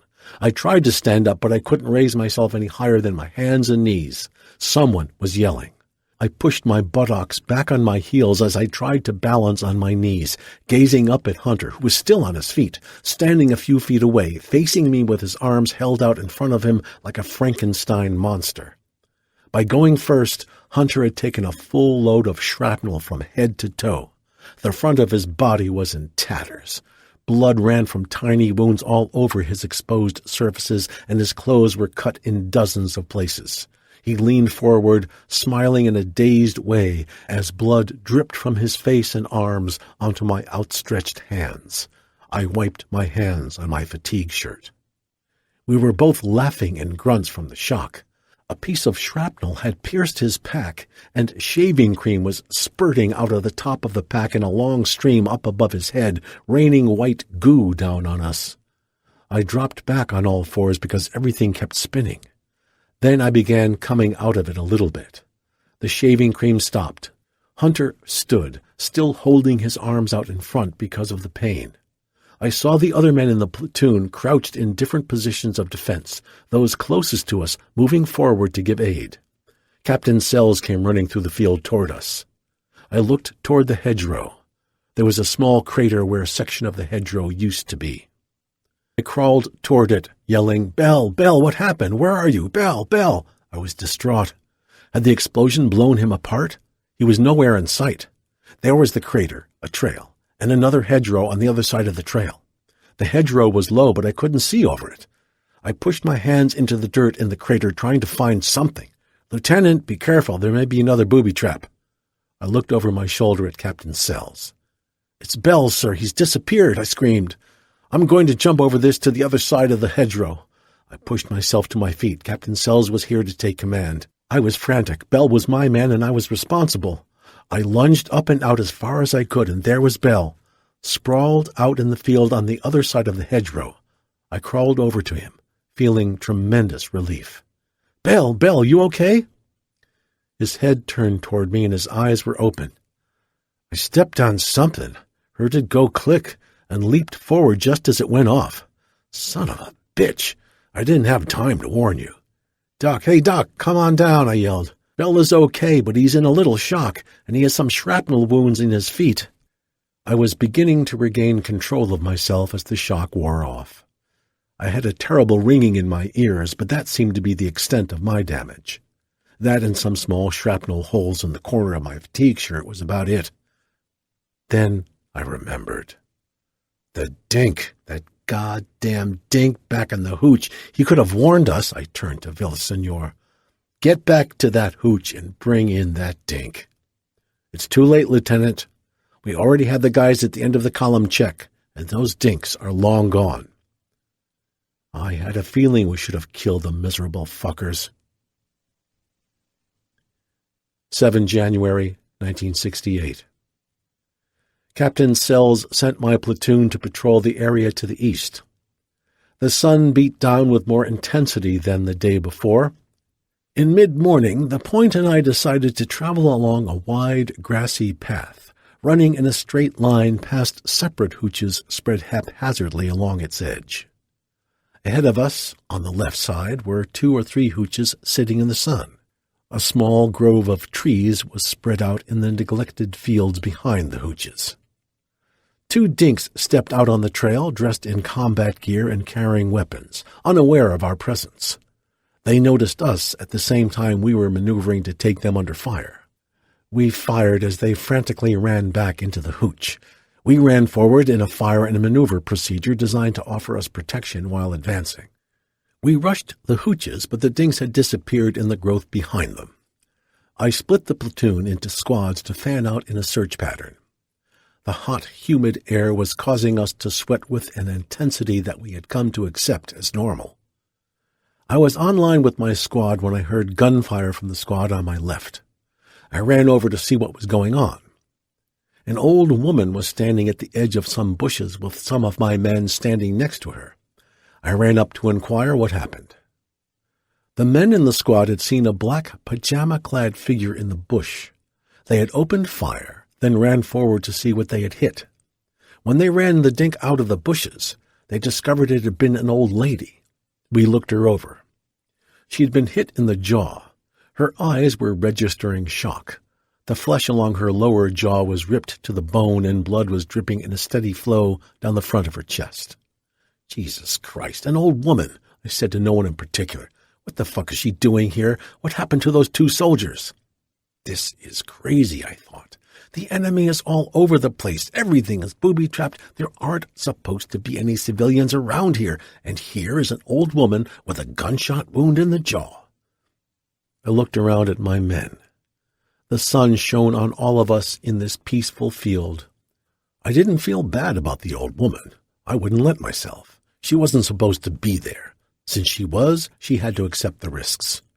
God damn, I wish the fuck we were back in the jungle. Everything is so much simpler back there. By saying that, I had switched my mind to something I had often argued with Scheldenbrand about. He liked the jungle fighting, but I detested the closed-in feeling. I had always preferred the open areas, but damn, the open areas were always occupied by civilians. I was ready to go back to the jungle. I didn't mind fighting, but I hated to have these goddamn civilians mixed in the middle. Let her go and let's get on with the patrol. The old lady hobbled into the brush and disappeared. I wondered what would happen to her. Later in the afternoon we were spread out, when Spag and his assistant gunner called for me to come look at what they had found. Trees and bushes were spread through the area with small paths that cut back and forth, leading from one hooch to another. I followed them past a well they had discovered. They led me to a hooch to proudly show me their find. Inside, on a table, were 2 Buddhas. They were cast metal about 16 to 18 inches high. Before I could stop him, Spag picked one of them up. God damn, Spag, you know better than that. Those are perfect for booby traps. You could have been killed. Spag guiltily stood there with the Buddha in his hands. He realized I was correct.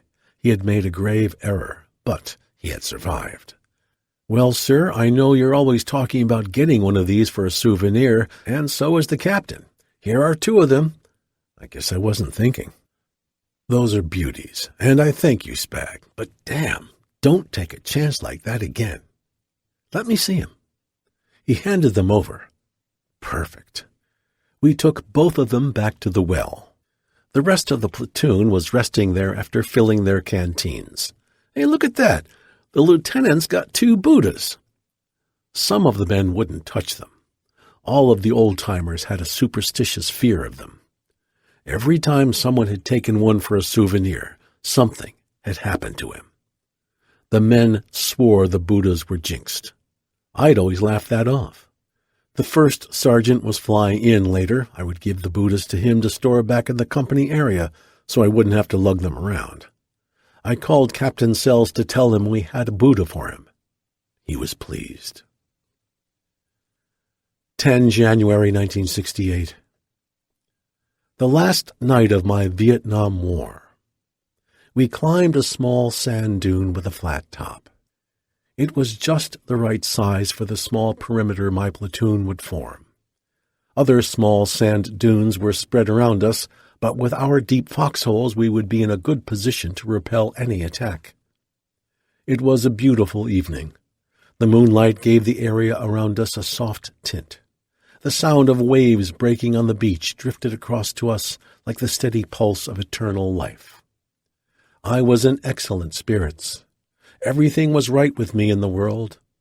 I had been in the war barely 5 months, and had already won the Silver Star, the Bronze Star with V device for valor, and the Vietnam Gold Cross of Gallantry. I had been wounded 4 times, winning 3 Purple Hearts. My men thought I was invulnerable. I did too. I had the respect of my men and full confidence in myself as a combat leader. I had orders for flight school. For the first time in my life, I could look forward to a new life, free from the false starts, heartbreaks, and indecisiveness of my past. I knew I had the resolve to complete my last year of college. There were no clouds on my horizon. I had finally become victorious in the battle with myself that each man fights in order to grow. I lay on the sand late that night, staring at the stars, and thinking the pleasant thoughts of any young man who stood on the threshold of a new life. 11 January 1968.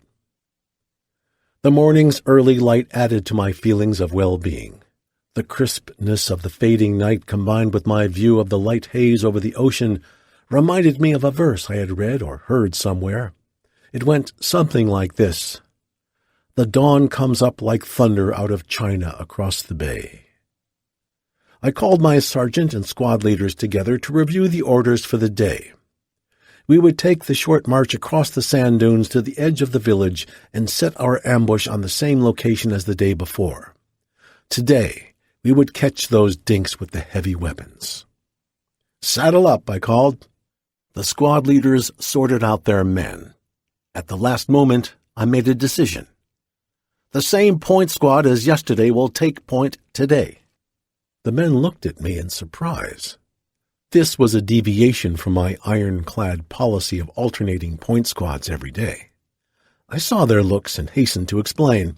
"We aren't going very far, and the point knows the way." I walked forward. "Let's go." We could see the village from our night location. The point weaved back and forth through the sand dunes toward the edge of the village. At the edge was a trail leading up to the small hill of our ambush location the day before. I was the third man in line.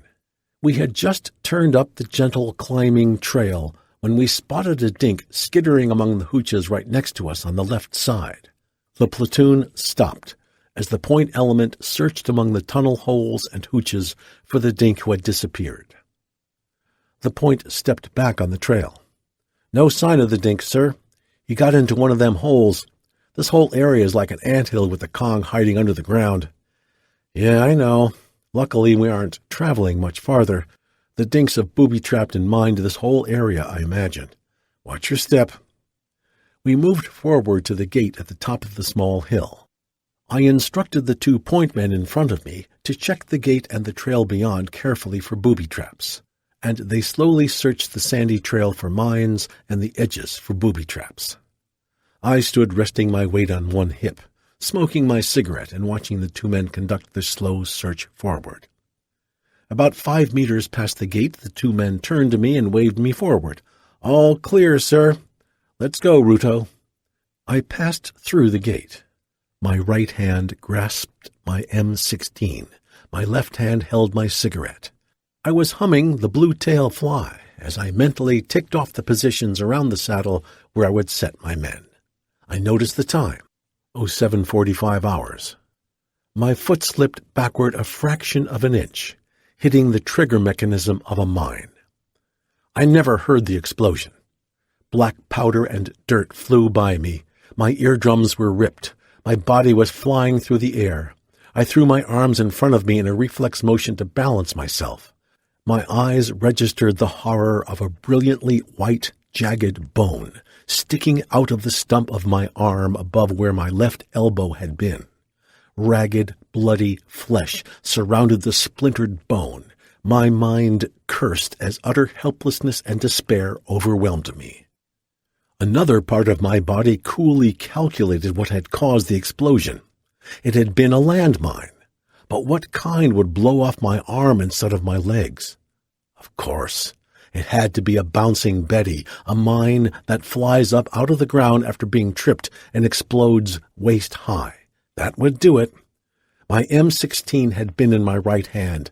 The rifle was shattered. My hand was mangled. I stared in horror at what remained of my right arm. The flesh had been ripped away, exposing the 2 bones in my forearm from the wrist to the elbow. The bones looked like 2 white, glistening, narrow rods buried in the raw, bloody meat. Thinking, my God, my God, my God! I felt the total defeat of my life as I landed on my feet 5 yards from where the mine had exploded. After landing, I staggered forward 2 or 3 steps and then collapsed. My legs wouldn't work. The mine had gone off about 6 inches from my left hip. From the waist down, my body was mutilated and torn, where large chunks of flesh, muscles, blood vessels, and nerves had been ripped away by the hot, exploding shrapnel. My buttocks were blown away. The backs of my legs were ripped to the bone down to my heels. I rolled over on my back, being careful to keep my stump and right arm out of the dirt and sand. My body was sending so many pain signals to my brain that it was overloaded, like an electrical circuit. It caused me to feel a racing, humming numbness. I lifted my head to view a scene from hell. My pack had absorbed the majority of shrapnel that would have entered my back and spinal cord. It had been blasted to splinters. My belongings were scattered in a wide area around me. Ammo, sea rations, poncho and poncho liner, my precious hoard of almost 300 heating tabs, extra cans of water, my green cat songbook, my grandmother's gift book of Reader's Digest condensed stories, and various odds and ends were lying among the pieces of flesh and fragments of my uniform spread around the ground. Ruto, my RTO, who was close behind me, was sitting on the ground, astonishment on his face, screaming in a terror-filled voice that he had been hit. From the waist down he had been shredded. Blood covered him like a sheet. The man behind him, Robbins, had caught shrapnel in the guts and was screaming. 2 men behind him and one of the point men had also been hit with shrapnel. They were quiet. Altogether, 6 of us were hit. The infantryman's soul-tearing cry of "Medic! Medic!" sounded through the air. My ears were working again. There was initial confusion, but long hours of training took over as the men moved to perform the functions they had been taught since entering the Army. I saw Doc rushing forward from his position in the middle of the platoon. Ah, good, I thought.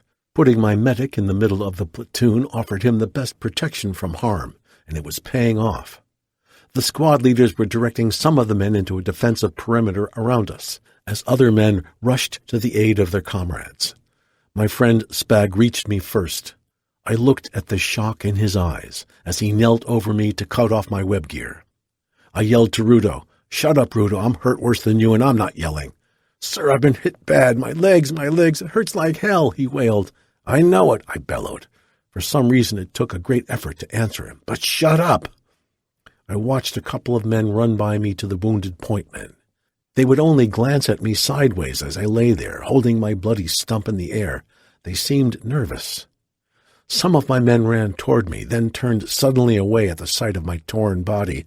They stood near me, but hesitated to come too close, as if their movement through the air would make it worse. Spag asked me to turn sideways a little bit so he could pull my gear free. There were tears in his eyes as he worked over me. With a grunt, he pulled the belt out from under me. "Is there anything I can do for you, sir?" Spag asked. "Yes, run over there and pick up my arm and bring it back to me. I don't want to leave it in this stinking village." He ran over, picked up my arm with the wristwatch and colorful bracelets attached, brought it back, and laid it across my stomach. He then picked up my right arm that I could no longer control and also laid it across my stomach. He gently bent the bracelets off the bloody wrist and threw them away. Then he ran over to the bushes, where I think he got sick. Marley, my platoon sergeant, rushed to my side. I asked him if he had radioed Delta 6 for a dust-off.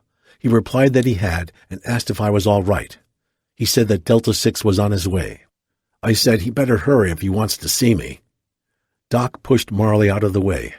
I told him there wasn't much he could do. He ignored me as he hurriedly gave me a shot of morphine and tied a tourniquet around my stump. My medic had a bad habit of always telling a man how bad he was hit. I had chewed him out a number of times about this, as I had about many things. I decided this would be a good time to see if all those ass-chewings had made any impression. "Doc, it looks bad, doesn't it? I probably won't make it, will I?" Doc agreed. "Yep, it's really bad, sir." "Doc," I grimaced, "if I've told you once, I've told you 100 times. You don't tell a man he's bad off when he is." He looked at me kind of funny. "I'm thirsty, Doc. Let me have some water." "I can't, sir. You may have internal injuries."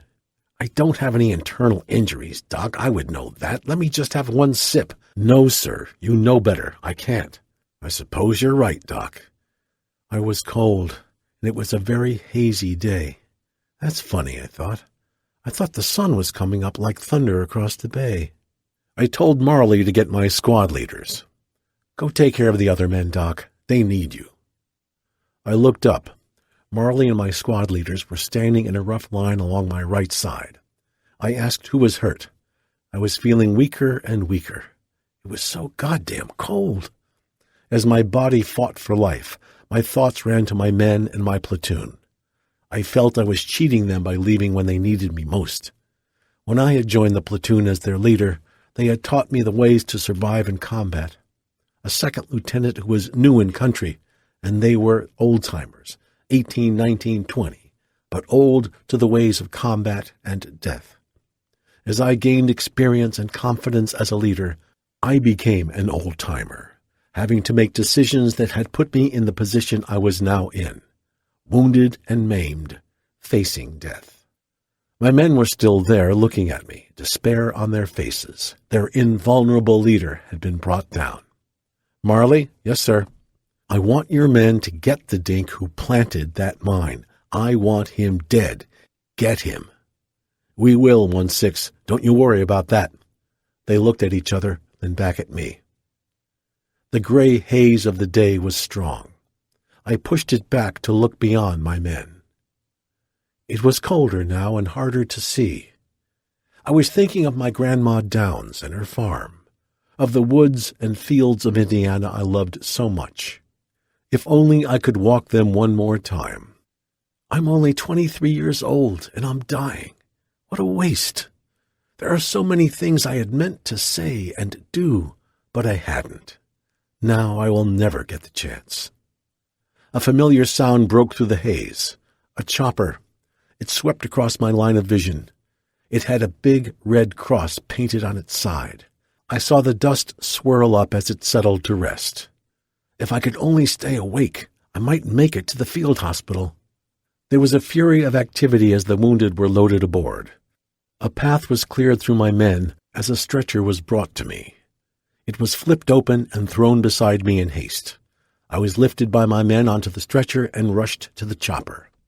The man carrying the head end of the stretcher got sick and dropped me. Spag grabbed the handles and lifted.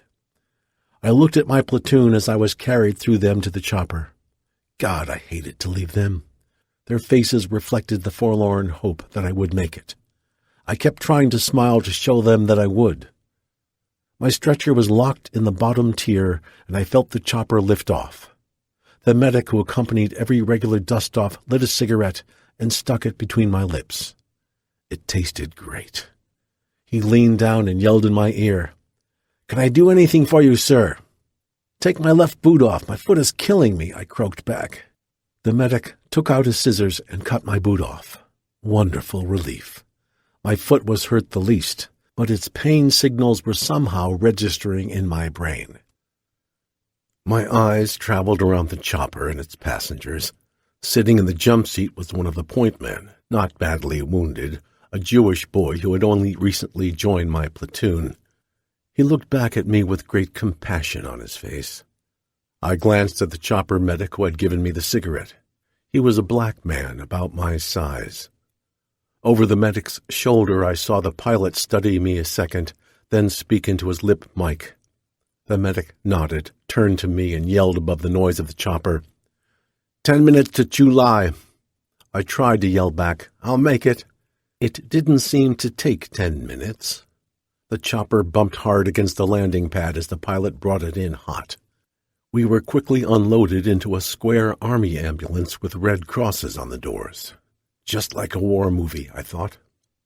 After a very short ride, the back doors were thrown open and we were hustled into the 2nd Surgical Field Hospital. There were 6 teams of medical people in a large room with bright lights.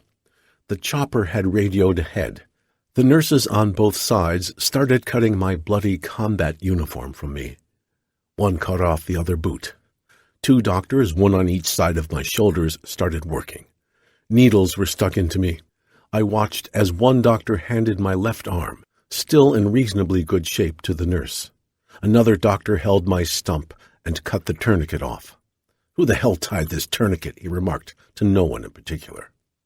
He put a scalpel next to my stump and cut down into the flesh to a blood vessel, which he cut and tied off. God damn, it didn't even hurt. I must be really zapped, I thought. A lady stood at the foot of my stretcher, dressed in gray. She kept asking my name, rank, and serial number. I kept telling her. "I'm Second Lieutenant Frederick Downs, Jr., 053-37689, 1st Platoon, Delta Company, 3rd Brigade, 4th Division." She asked me again. I felt very tired. Western Union Telegram. Mr. and Mrs. Frederick Downs, Sr., don't phone.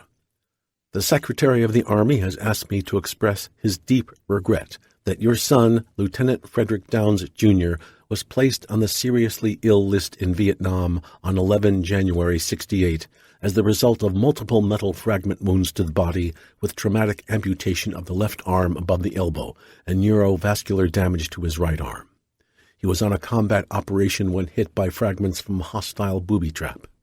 In the judgment of the attending physician, his condition is of such severity that there is cause for concern but no immediate danger to life. Please be assured that the best medical facilities and doctors have been made available and every measure is being taken to aid him. You will be kept informed of any significant changes in his condition. He is hospitalized in Vietnam at the 2D Surgical Hospital, APO San Francisco 96394. Address mailed to him at that address. Kenneth G. Wickham, Major General USA, the Adjutant General, 46. After 5 days, I was transferred from the 2nd Surgical Hospital at Chu Lai to the 85th Evac Hospital at Quy Nhon, Vietnam, and 10 days later to the 249th General Hospital in Japan, where I spent 2 weeks before flying stateside to Fitzsimmons Army Hospital in Denver, Colorado, for a year of treatment and rehabilitation.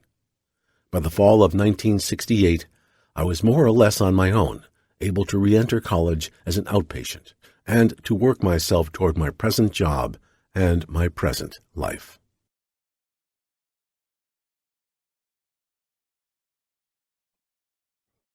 Afterward. My wounds. The killing zone ends when my heart stops on the operating table at the 2nd Surgical Field Hospital in Chu Lai. When I regained consciousness hours later in post-surgery, through the fogginess I stared in disbelief at the stump of my left arm, gone above the elbow. I was further distressed to learn that I might lose my right arm and had suffered critical wounds to my hip, buttocks, legs, and feet. According to the doctors, my chances of regaining a normal gait were slim. Searing pain enveloped me. I didn't know one could experience so much pain and still endure life. Dr. David Pilcher, the trauma surgeon who had saved my life when I came in from the battleground, had already written a letter to my family telling him that while I had lost my left arm, there was no cause for concern but no immediate danger to life. After 4 or 5 days in Chu Lai, the medical staff judged me stable enough to transfer to the 85th Evacuation Hospital in Quy Nhon, where I spent a week and a half before being medevaced to Clark Air Force Base in the Philippines and on to the 249th General Hospital at Camp Drake outside Tokyo, Japan, where I stayed for 2 weeks before being loaded into a medevac back to the States. On February 11th, 1 month to the day after I stepped on the Bouncing Betty, a plane load of the wounded, me among them, landed at Buckley Airfield. The Air Force and Army military staff and volunteers met the plane, loaded us into litter buses, and drove us to Fitzsimmons Army Hospital in the town of Aurora, east of Denver, Colorado.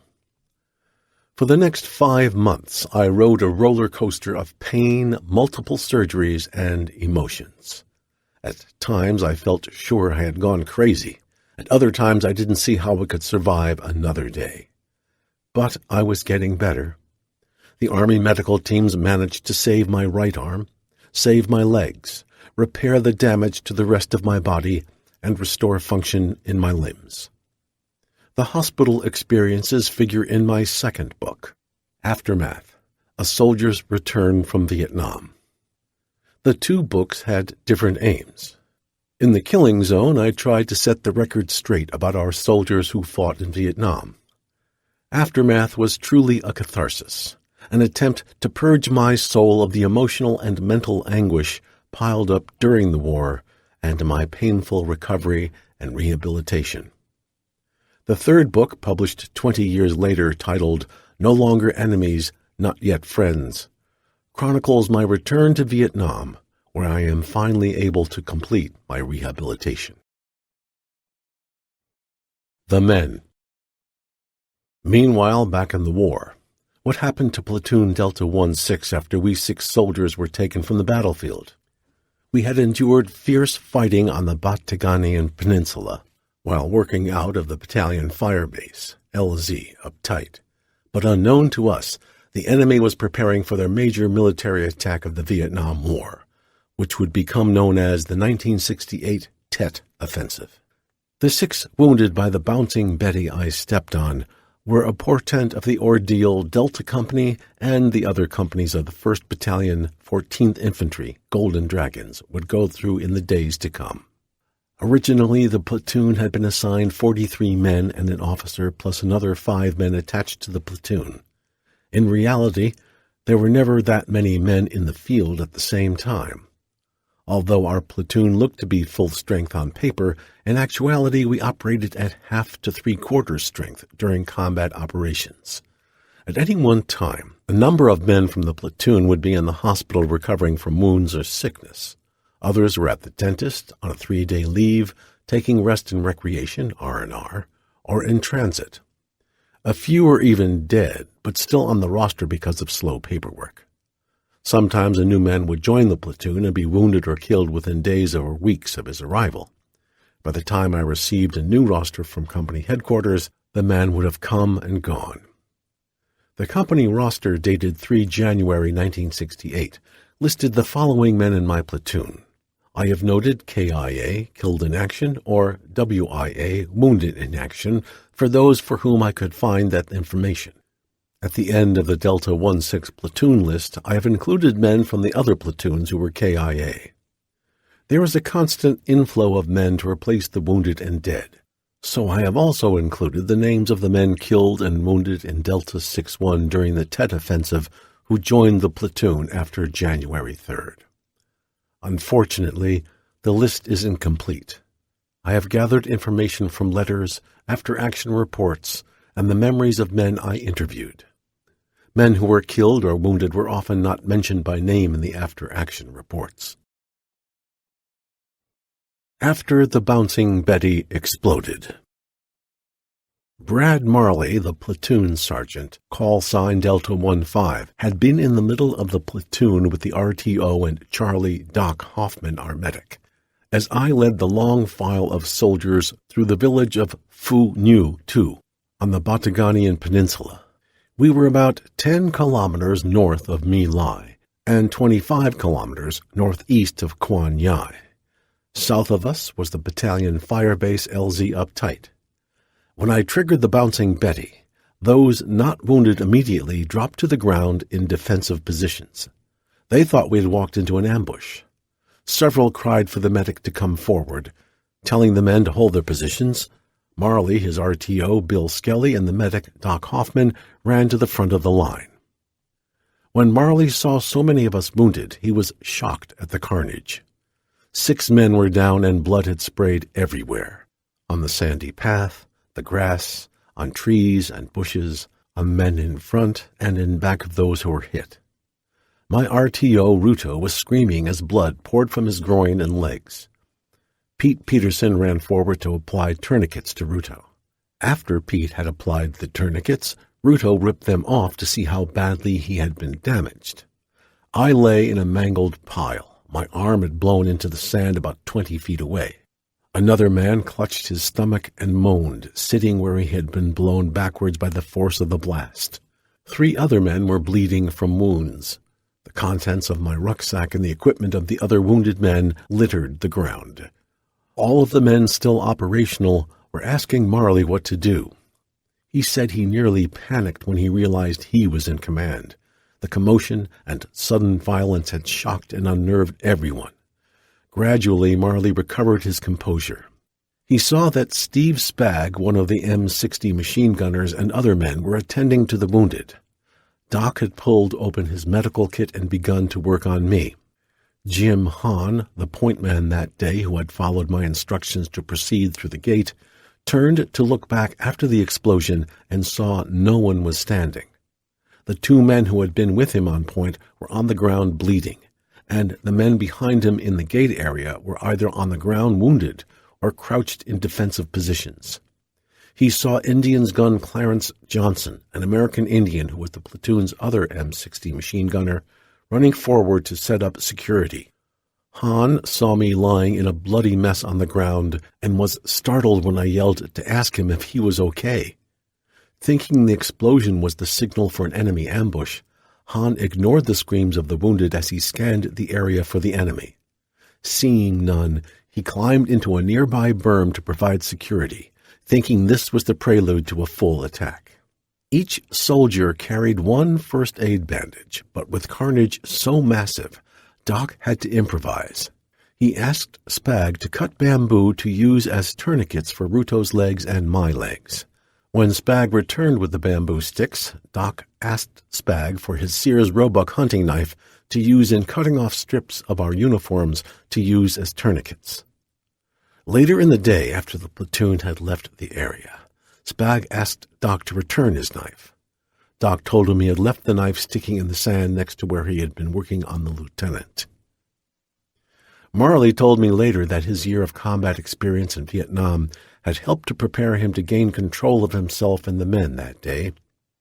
He got on the PRC-25 radio to call the company commander, Captain Harold Sells, Delta 6, to report what happened. Then he pulled out his map to give Delta 6 the platoon's coordinates. Captain Sells acted rapidly after learning the platoon's whereabouts and extent of its casualties. Sells, who regularly moved his 5-man headquarters command group from platoon to platoon, was 1.5 kilometers away with Lieutenant Steve Weeks, Delta 1-4, and the Heavy Weapons 4th Platoon. After the call from Marley, he forced-marched his 5-man HQ group and the 15 men of the 4th Platoon across the heavily mined area toward our platoon's location.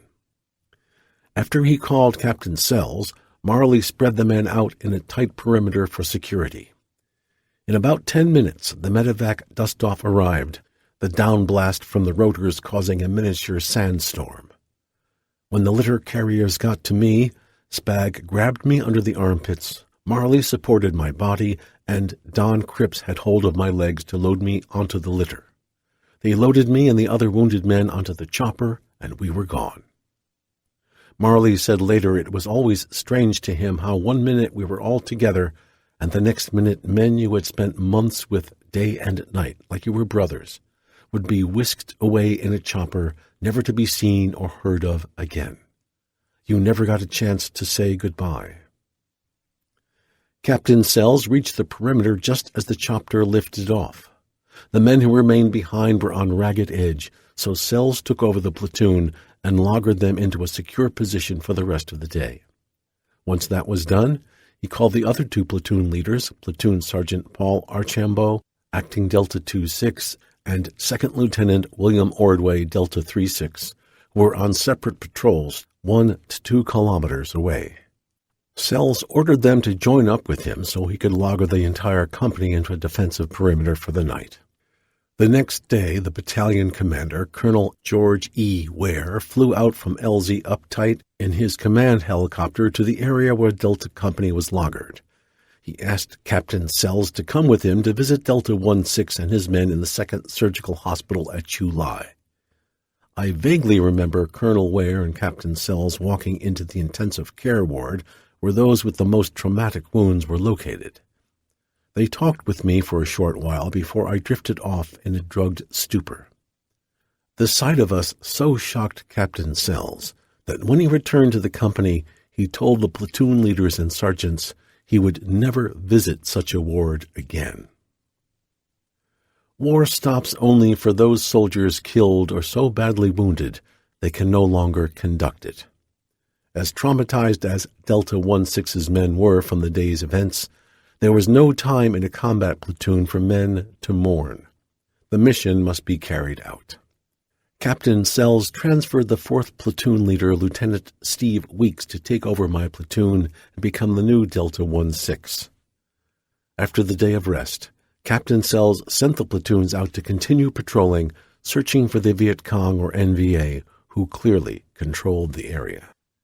A few nights later, as Lieutenant Weeks and Sergeant Marley placed the men in their 3-man positions, Marley stepped on what appeared to be a punji pit.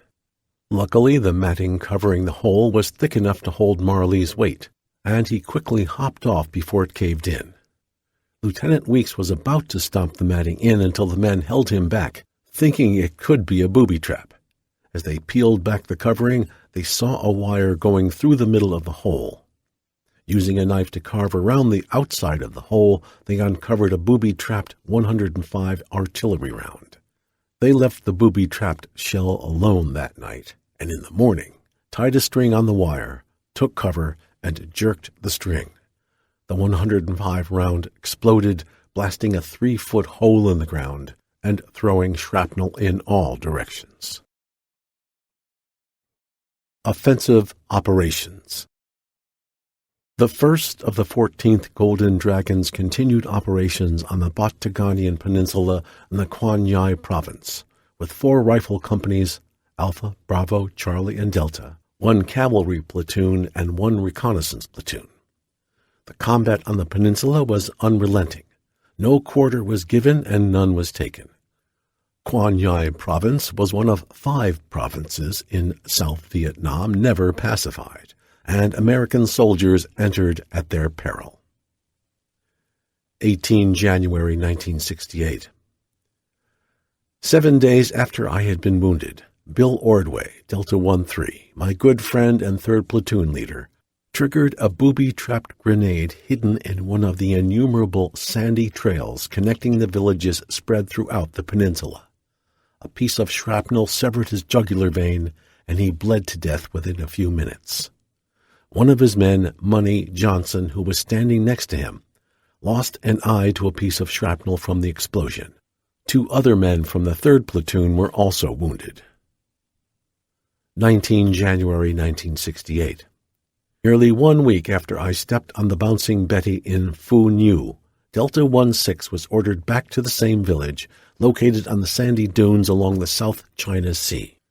Captain Sells called Lieutenant Weeks and told him to take half the platoon into the village and have Sergeant Marley take the other half 500 meters down to the beach and set up an ambush. Marley told me by this time no one was walking down any trails. The loss of 6 men and the loss of Lieutenant Bill Ordway had proven the folly of going along any well-marked trail. The whole area had proved to be heavily mined and booby-trapped.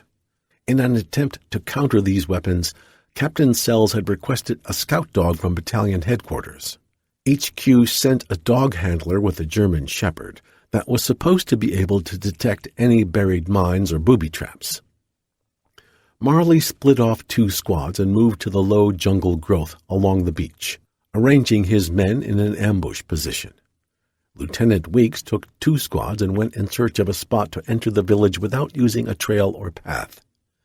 Finally, the point squad found an opening in one of the hedgerows surrounding the village.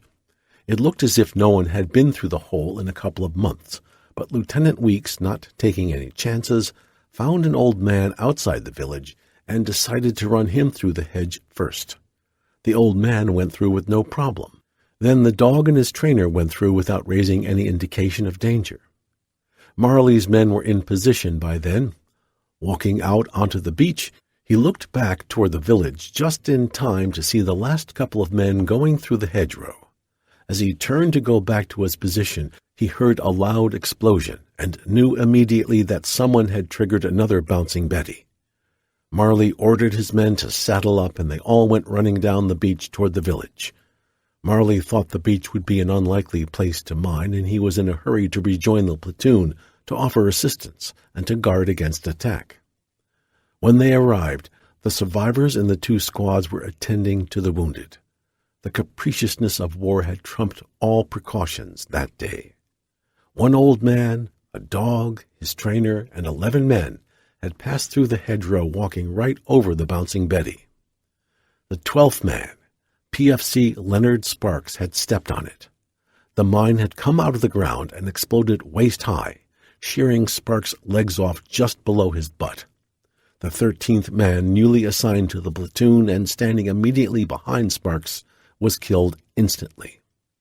He took the blast from the front, which detonated a light anti-tank weapon, LAW, he had been carrying across his chest. The explosion blew him in half, scattering blood and pieces of his body over the other men. Another 3 men were also wounded by the blast. Lieutenant Weeks quickly got the men in order and called in a dust-off. Marley helped to load the wounded into the chopper. Marley said later that the incident was a repeat of the horror of the week before when I had triggered a bouncing Betty. As he gathered the shocked remainder of the platoon together, he could see that they were demoralized. In the span of less than 2 weeks, the platoon had lost 12 wounded and 1 killed, about half the operating platoon.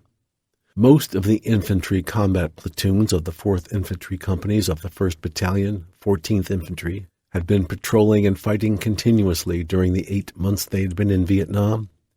Each infantry company was composed of 3 infantry platoons and 1 heavy weapons platoon. Each infantry platoon was composed of 43 men and an officer.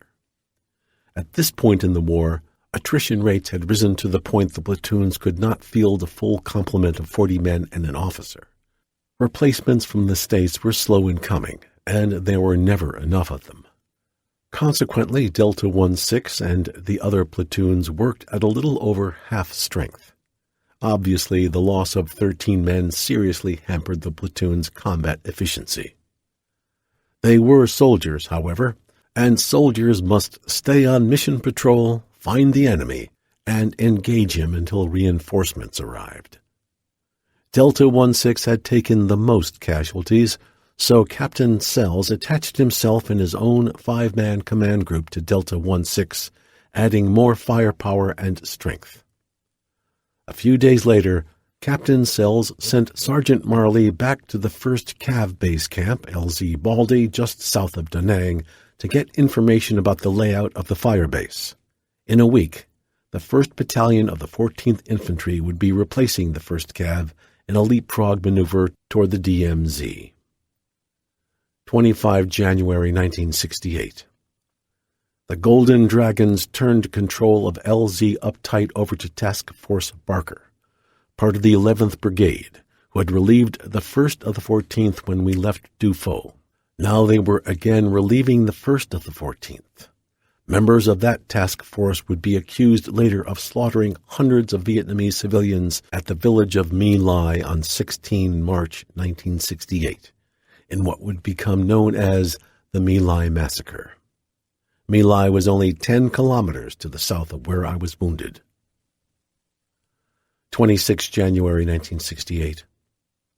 The 1st of the 14th was ordered to establish Fire Base Hardcore approximately 25 kilometers south of Da Nang, in order to block elements of the 2nd NVA Division as they streamed toward Da Nang. Intelligence reports indicated something big was in the making, but they assumed it was just another large battle shaping up. In reality, the NVA Division was maneuvering in preparation for the Tet Offensive. Consequently, there were large concentrations of NVA units in the area chosen for the LZ, but no one realized that until Alpha and Delta companies made combat air assaults into the LZ. The LZ at Hardcore was hot, laced by heavy enemy fire. One gunship from the 717 Air Cavalry was hit by 12.62 millimeter ground fire and crashed. Alpha Company led the helicopter combat assault on the landing zone, followed by Delta Company. 2 men from the Delta 26 were wounded. Captain Sells, who had survived 9 months in the field, was rewarded by being ordered out of the field to take a job back in Battalion HQ. In an ironic twist of fate, Captain Charles L. Cosand, who had been my Fort Benning OCS 92nd Company commander, replaced Captain Sells. 31 January 1968. At 0300 hours, 84,000 NVA and Viet Cong soldiers launched the Tet Offensive, attacking 36 of the 44 provincial capitals. All hell broke loose. Fierce fighting raged throughout South Vietnam, and American military units, surprised by the offensive, were moved to support each other as the hundreds of battles and firefights spread across the countryside. 4 February 1968. Bravo Company, patrolling out from LZ Hardcore, fought a 6-hour battle at the village of Tho Son, suffering a number of wounded. Under intense enemy fire, warrant officers Norman Shanahan and Gregory Shuntz flew in to pick up the wounded. Bravo Company withdrew from the village. Meanwhile, Delta Company moved into position to attack Tho Son in the morning. After they were in position, Spag, the M60 machine gunner, was bitten in the neck by a scorpion and developed a fever of 105 degrees. The company commander did not want to risk bringing in a medevac, nor did he want to lose his machine gunner.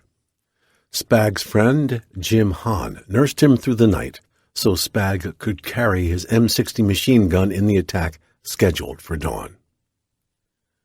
5 February 1968. Delta Company was ordered to attack Tho Son village from the south at first light, in concert with Bravo Company. Delta Company moved in the pre-morning darkness to a position behind a railroad embankment.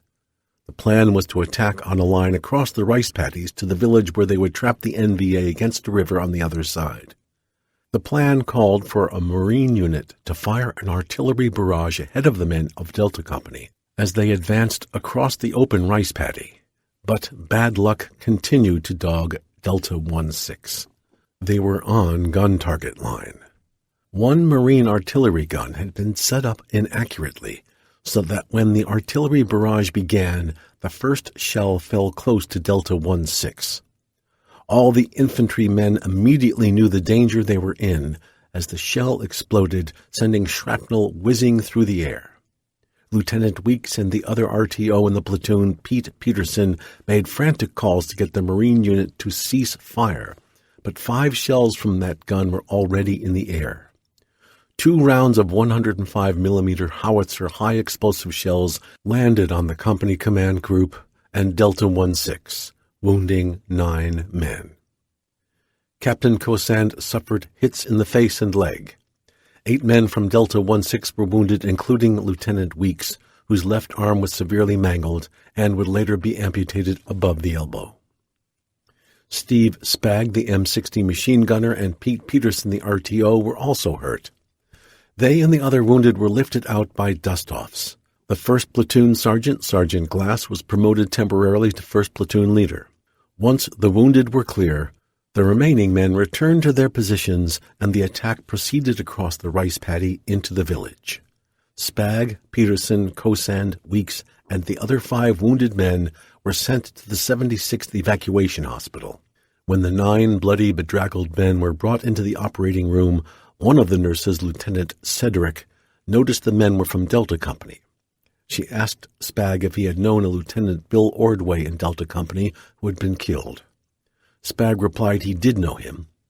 She told Spag that she and Lieutenant Ordway were engaged to be married, and she burst into tears. 6 February 1968.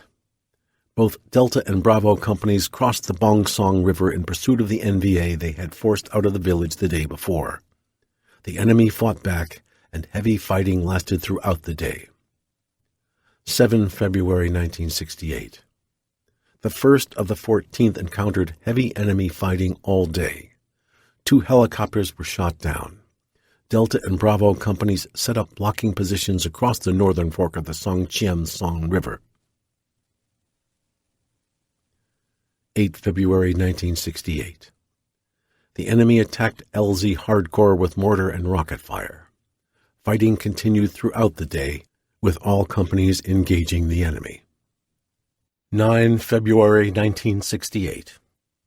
Companies A, B, C, and D were engaged in firefights and battles throughout the day, with all companies taking casualties.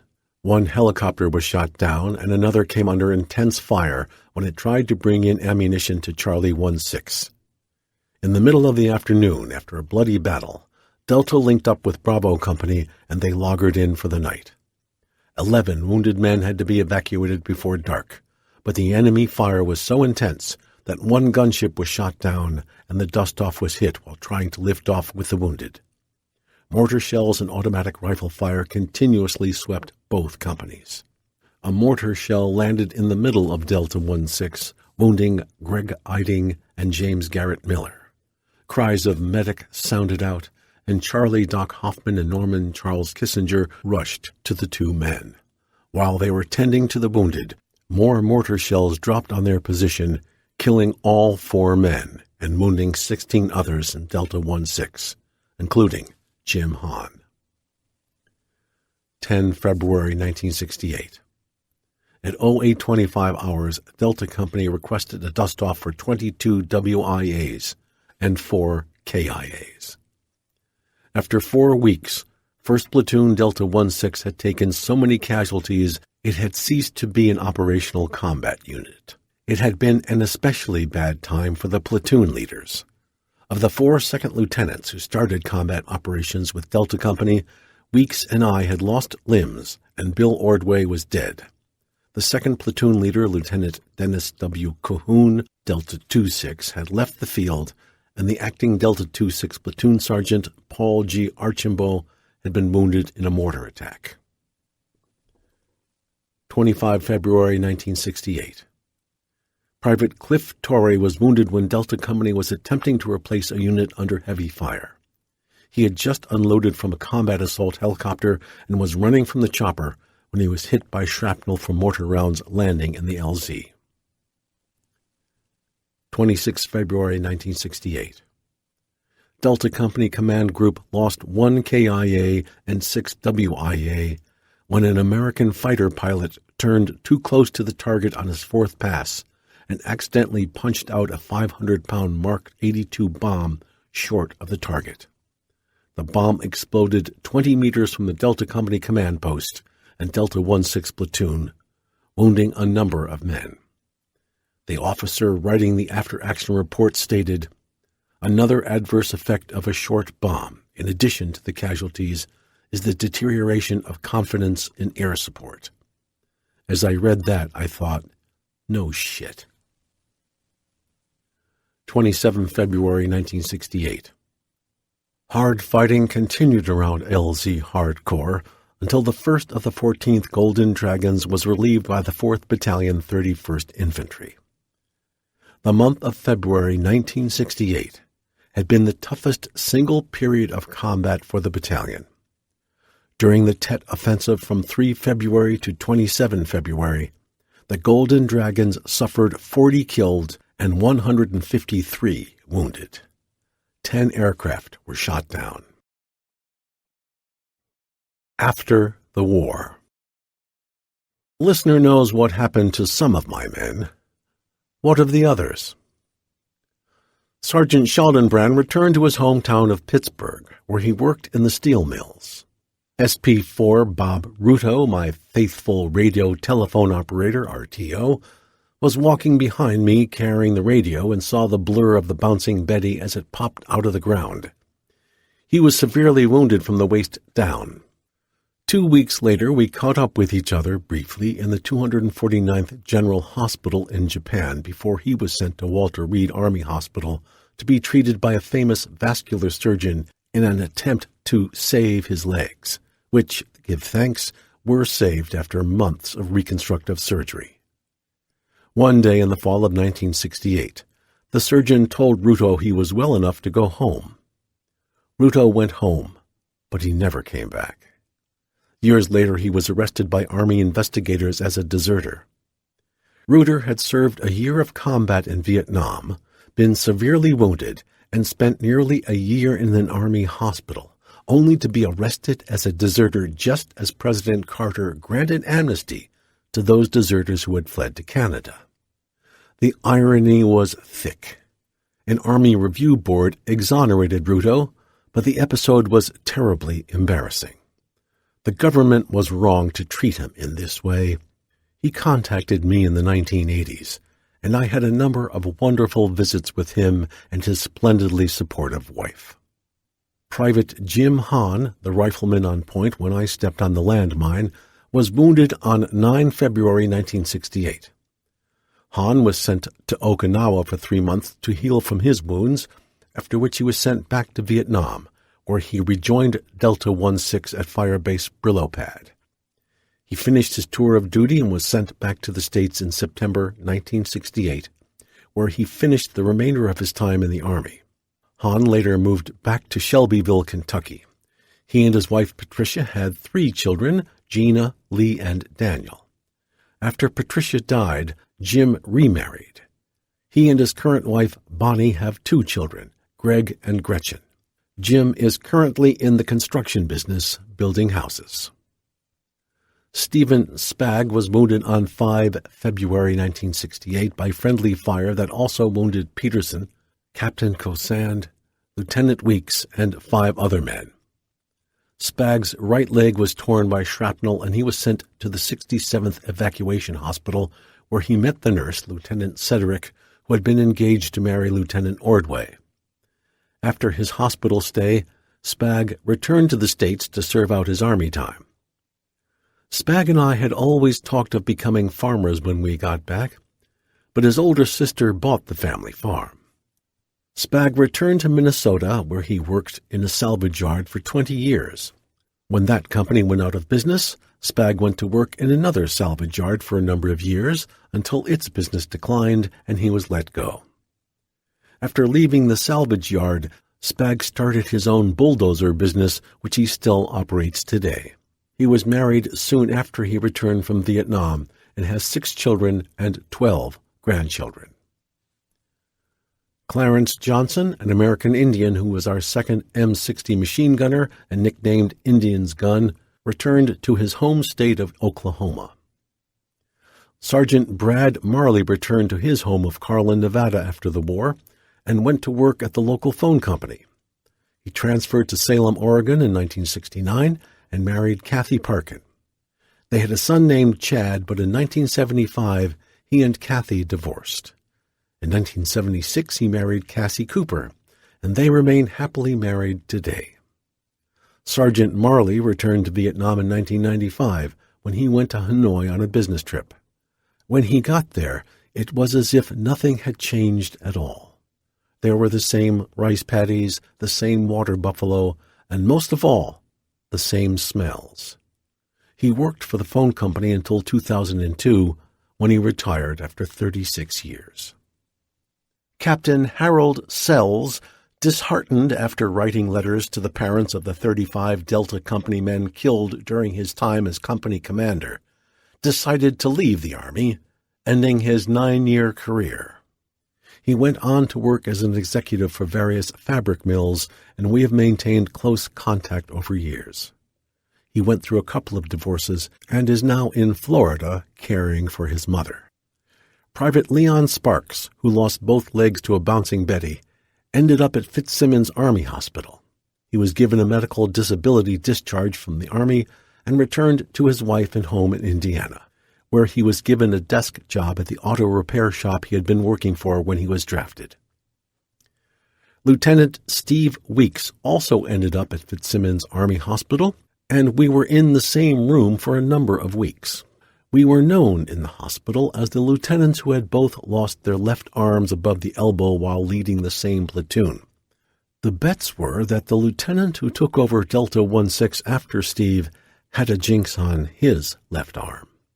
Steve's wife, Elizabeth, who went by the nickname Buffy, moved west from their home in Chicago and rented an apartment outside the hospital gate. Steve and Buffy treated me like a brother, and we became such good friends that he agreed to be best man at my wedding later that year. They had a daughter, Jennifer, and unfortunately were later divorced.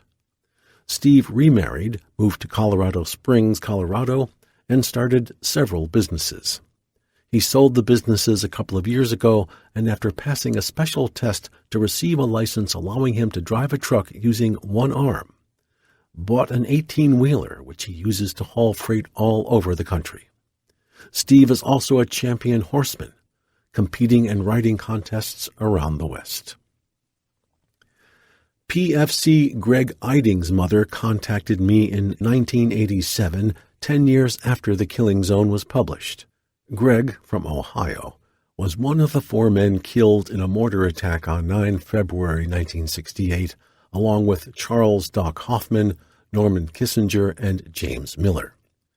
One of Mrs. Eiding's friends had read The Killing Zone and mentioned that Greg was in the book. She wrote me a letter asking me to tell her about her son's life in Vietnam and how he had died. It was the first letter I had received from a parent of one of the men in my platoon who had been killed. I had thought that these parents might hold me responsible for their sons' deaths. Quite the contrary. I found I was their last connection to their sons. The Army conveys little information to families about the circumstances of a soldier's death, beyond the bare fact that they had been killed due to enemy action. So I wrote to tell her about Greg's life in the platoon, the friends he had made, what a good soldier he was, how his platoon mates and I held him in high regard because of his willingness to hump the boonies, or carry his weight in all the dirty, dangerous jobs a combat infantryman must do in war.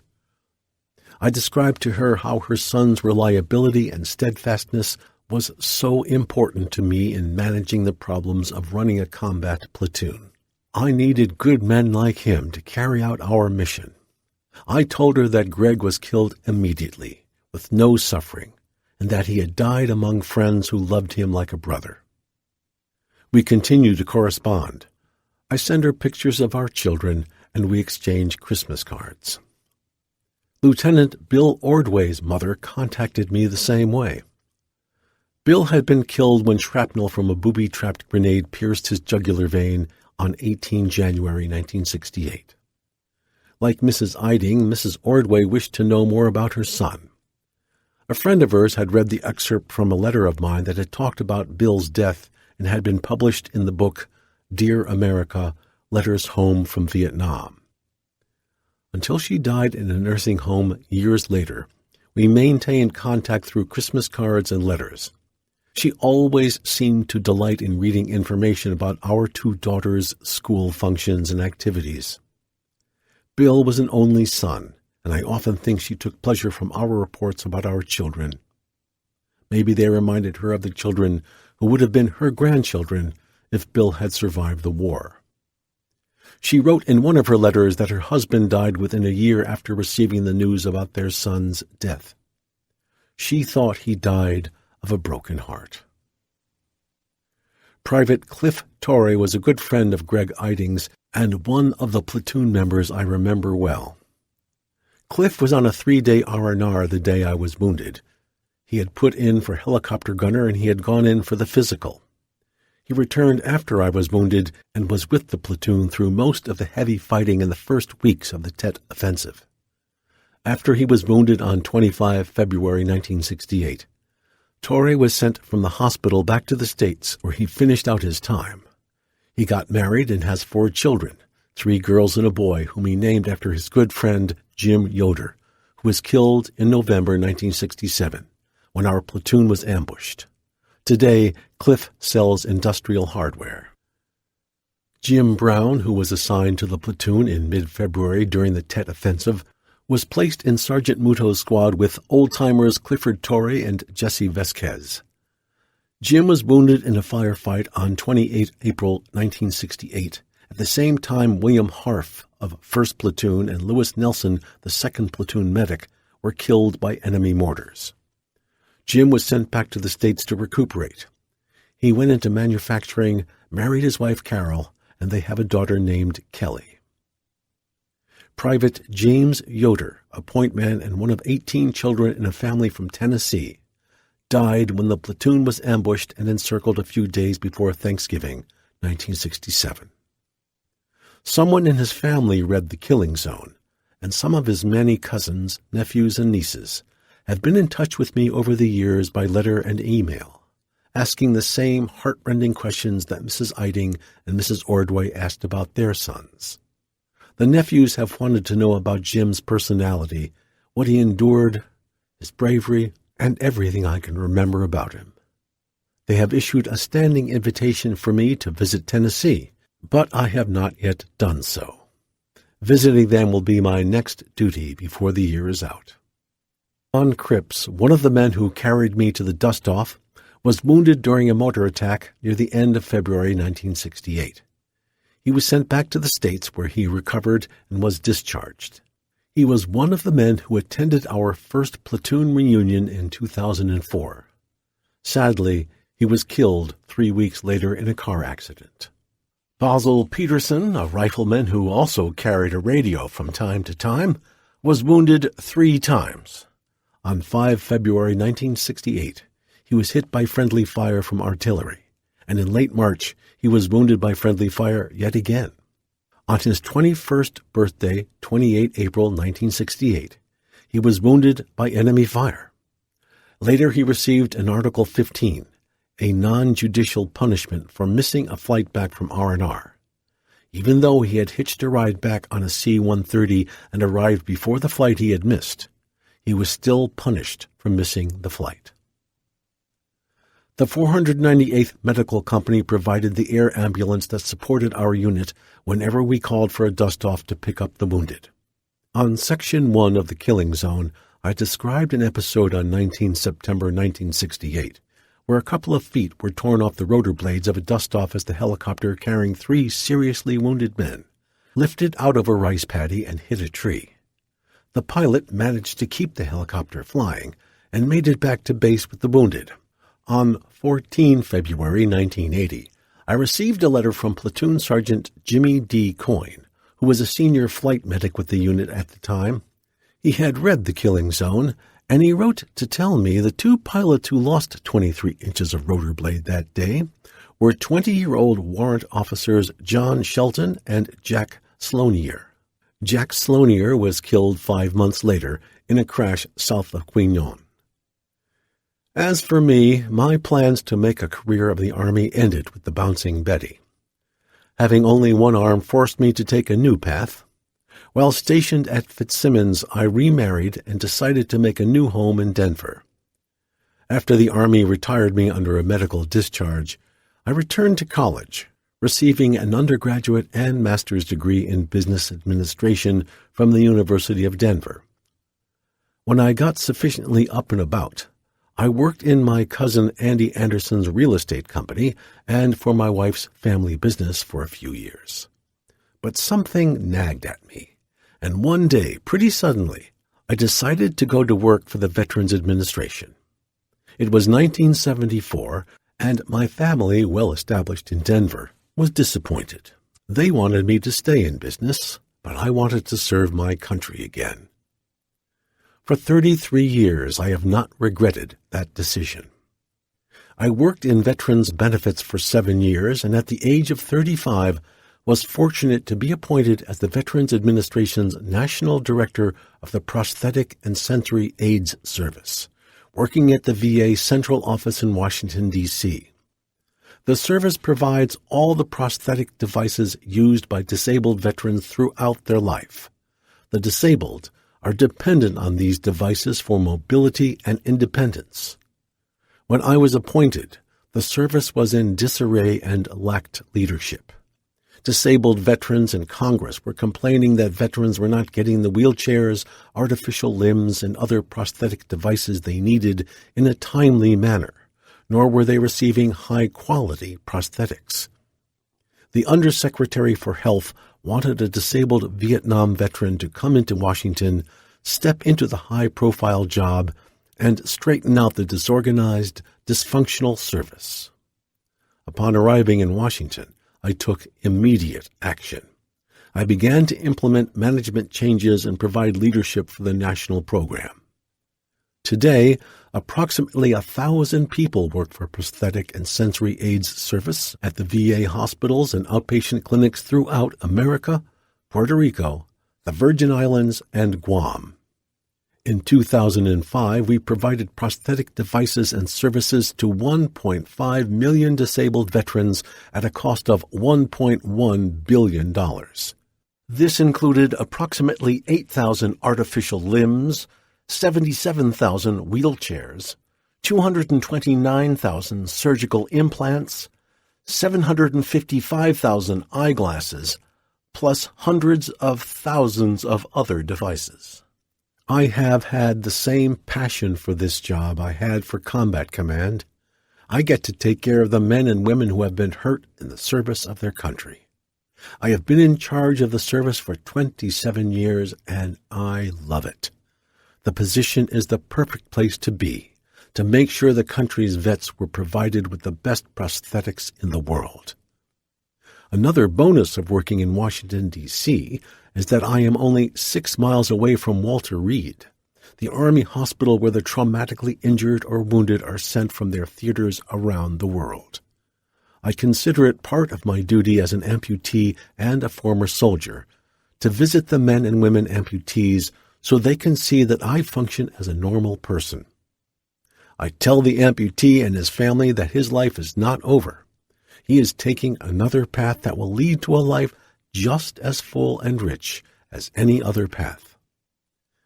It has been most gratifying to have the amputee or his family tell me months later that my entrance into the hospital room bolstered their spirits and gave them a sense of relief seeing me function with an artificial arm and a hook.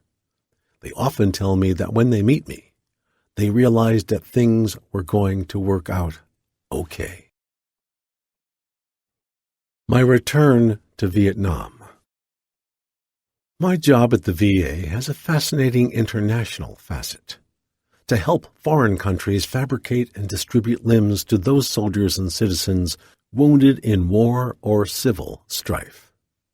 I have traveled to Laos, El Salvador, Egypt, Sri Lanka, and Cambodia, but all of those experiences pale compared to 1988, when, 20 years after Delta 16's disaster, I went back to Vietnam.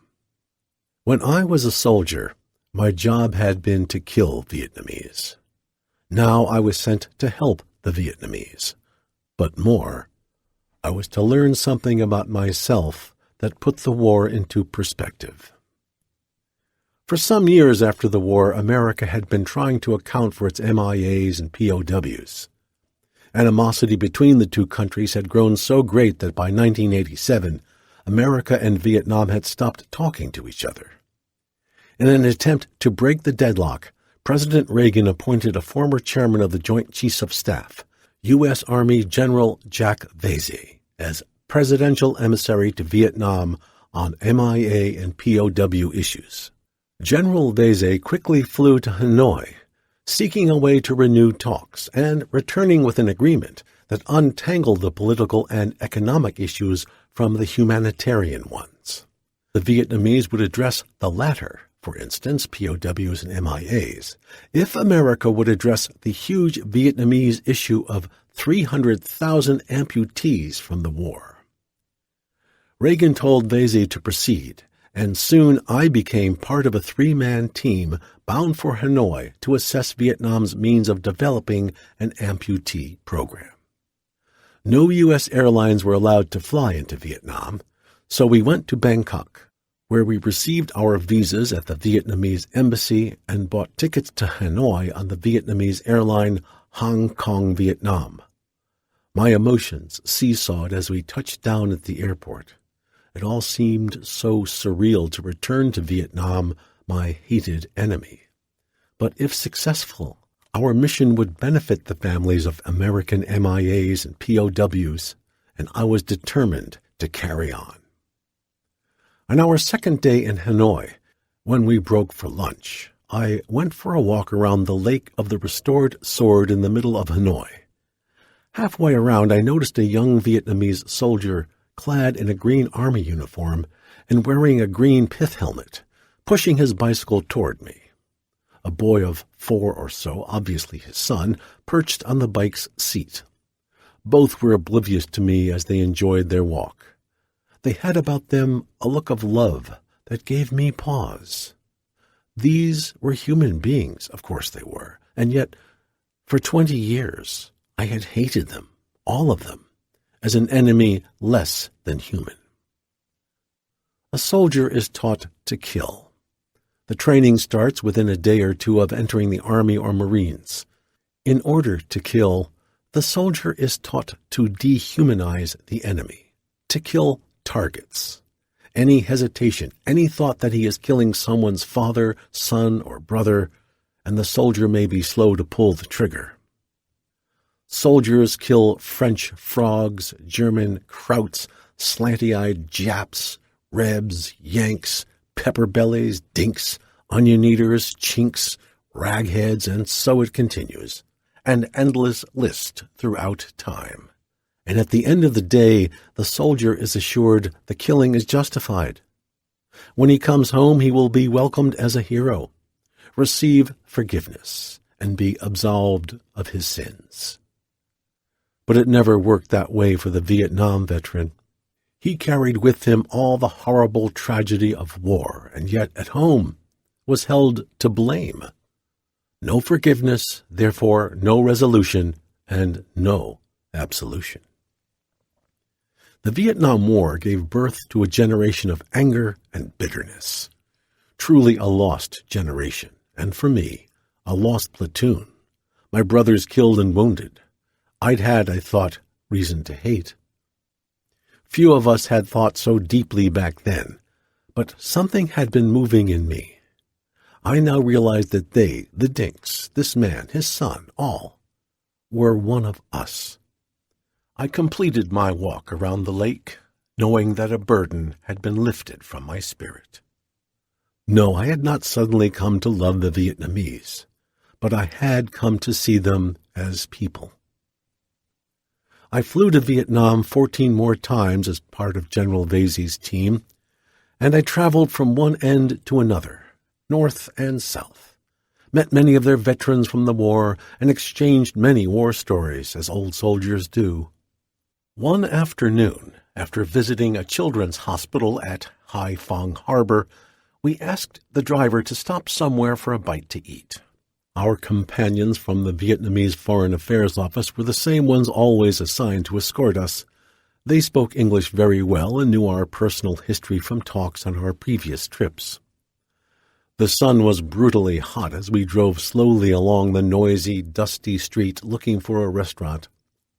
In the middle of one block, a faded white French colonial building stood out. A thin, dignified Vietnamese man in a white suit stood with folded arms in the open doorway. A sign advertising noodles hung between the open floor-to-ceiling windows next to the doorway. Our two-car caravan pulled up in front as the man in the white suit looked at us. One of the Foreign Affairs men got out of the car and walked up to the man to explain who we were and to ask if there was some room for all of us in his restaurant. He nodded yes, waved his arms at us to come along, and went inside to prepare our tables. Inside, the gentleman in the white suit directed his staff as they prepared 2 large round tables for us near the front. The doors and windows were wide open to allow the humid air to circulate as much as possible. The 5 of us who were Americans were drenched in sweat and welcomed the restaurant's shade. 8 men sat at a large round table next to ours, all our age or older. They wore the scruffy, dark slacks, shirts, and berets typical of veterans. Smoke drifted in a cloud from their cigarettes. Large beer bottles sat in the middle of the table.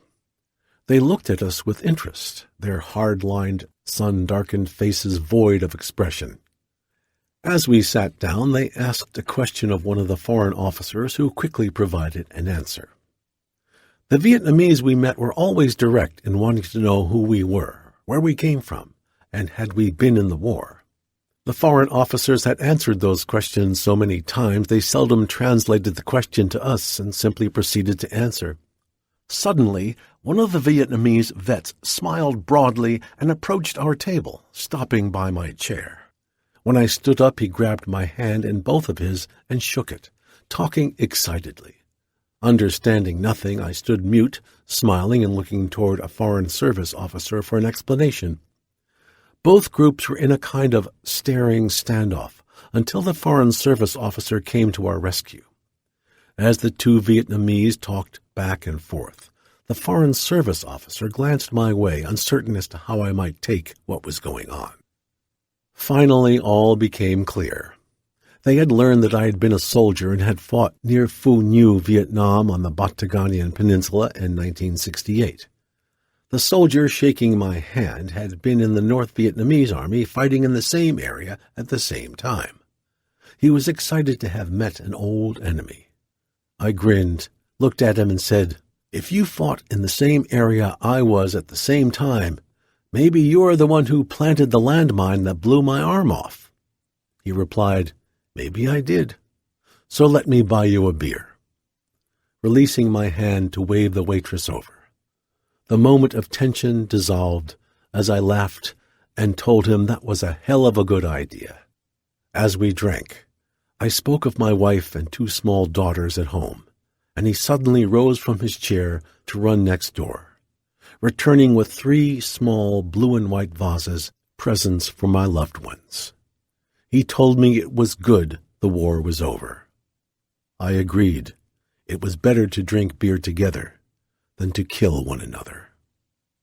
The Killing Zone tells a story nearly 40 years old, through the eyes of a 23-year-old lieutenant. My second book, Aftermath, tells the story of rehabilitation and healing in an Army hospital where I turned 24. At the age of 44, 20 years later, the U.S. government sent me back to Vietnam on a humanitarian mission. I am now 61 and have had a rich, full life with family, friends, job, church, travel, and much else. I often think back to that day in Vietnam when I stepped on the Bouncing Betty and my life changed forever. It has been a good life. Full circle. The Killing Zone plays a part in that life. Ed Barber, an editor at W. Norton, read my manuscript and liked what I had written. Published in the fall of 1978, The Killing Zone has been in print ever since. Twice a year a check from W. Norton arrives at our home, along with a report listing the number of books sold. I expected each year that, like some old soldier, the book would simply fade away. I was pleasantly surprised when Ed called in the fall of 2005 to say that Norton would reissue The Killing Zone in 2007, and that he wanted me to write an afterword. There were no rules. I could write what I wanted. A new generation had grown to maturity and wanted to know about Vietnam, the war their fathers, grandfathers, uncles, and granduncles had fought that so divided the country. My dad had served in the Pacific Theater in WW2. I had not paid much attention to his war stories until it was too late. How I yearned to have his stories to understand better what he endured. In much the same way, the Vietnam veteran has war stories to tell, but very few Americans were willing to listen until it was nearly too late. I am pleased that Ed Barber and W. Norton realized in 1977 that even unpleasant truths need to be recorded. The book has long stood on the reading list at West Point and at many other colleges that teach leadership and military history. I have spoken at West Point and to dozens of other military groups, plus innumerable colleges and universities over the years. I have written many articles for magazines and outlook pieces for the Washington Post. Such is the odd and unexpected power of publishing of a book. In writing The Killing Zone, I had 2 goals. I wanted to show future generations that the American soldier in Vietnam was a good soldier.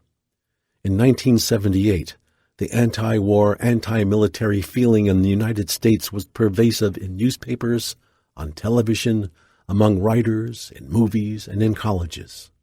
I had started college at the University of Denver in the fall of 1968, while I was still on active duty in the military. The Students for a Democratic Society, SDS, the Weathermen, and other anti-war groups on campus targeted anyone in the military as fair game for their anti-war stance. Such hostility was not pleasant for me or other Vietnam veterans. It was hard to be denigrated for serving our country. Many veterans never admitted they were in the service for years after Vietnam. Angry at the anti-war faction, I wanted to set the record straight by proving that the men I served with had fought and died with honor. I also wanted future young infantry lieutenants and non-commissioned officers to learn from my experience, both good and bad.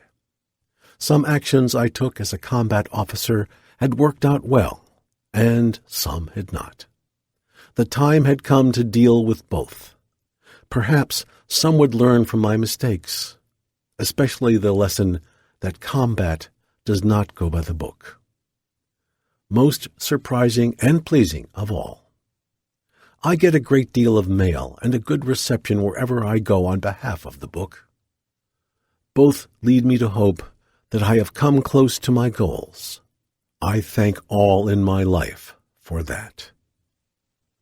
Fort Washington, Maryland, December 2006. This concludes The Killing Zone by Frederick Downs, narrated by Barry Press. Copyright 1978, 2007 by Frederick Downs. This unabridged audiobook is published by arrangement with Schecter Communications Corporation and was produced in the year 2017 by Tantor Media Incorporated, a division of Recorded Books, which holds the copyright thereto. Please visit tantor.com for more information on our growing library of unabridged audiobooks and to take advantage of special offers.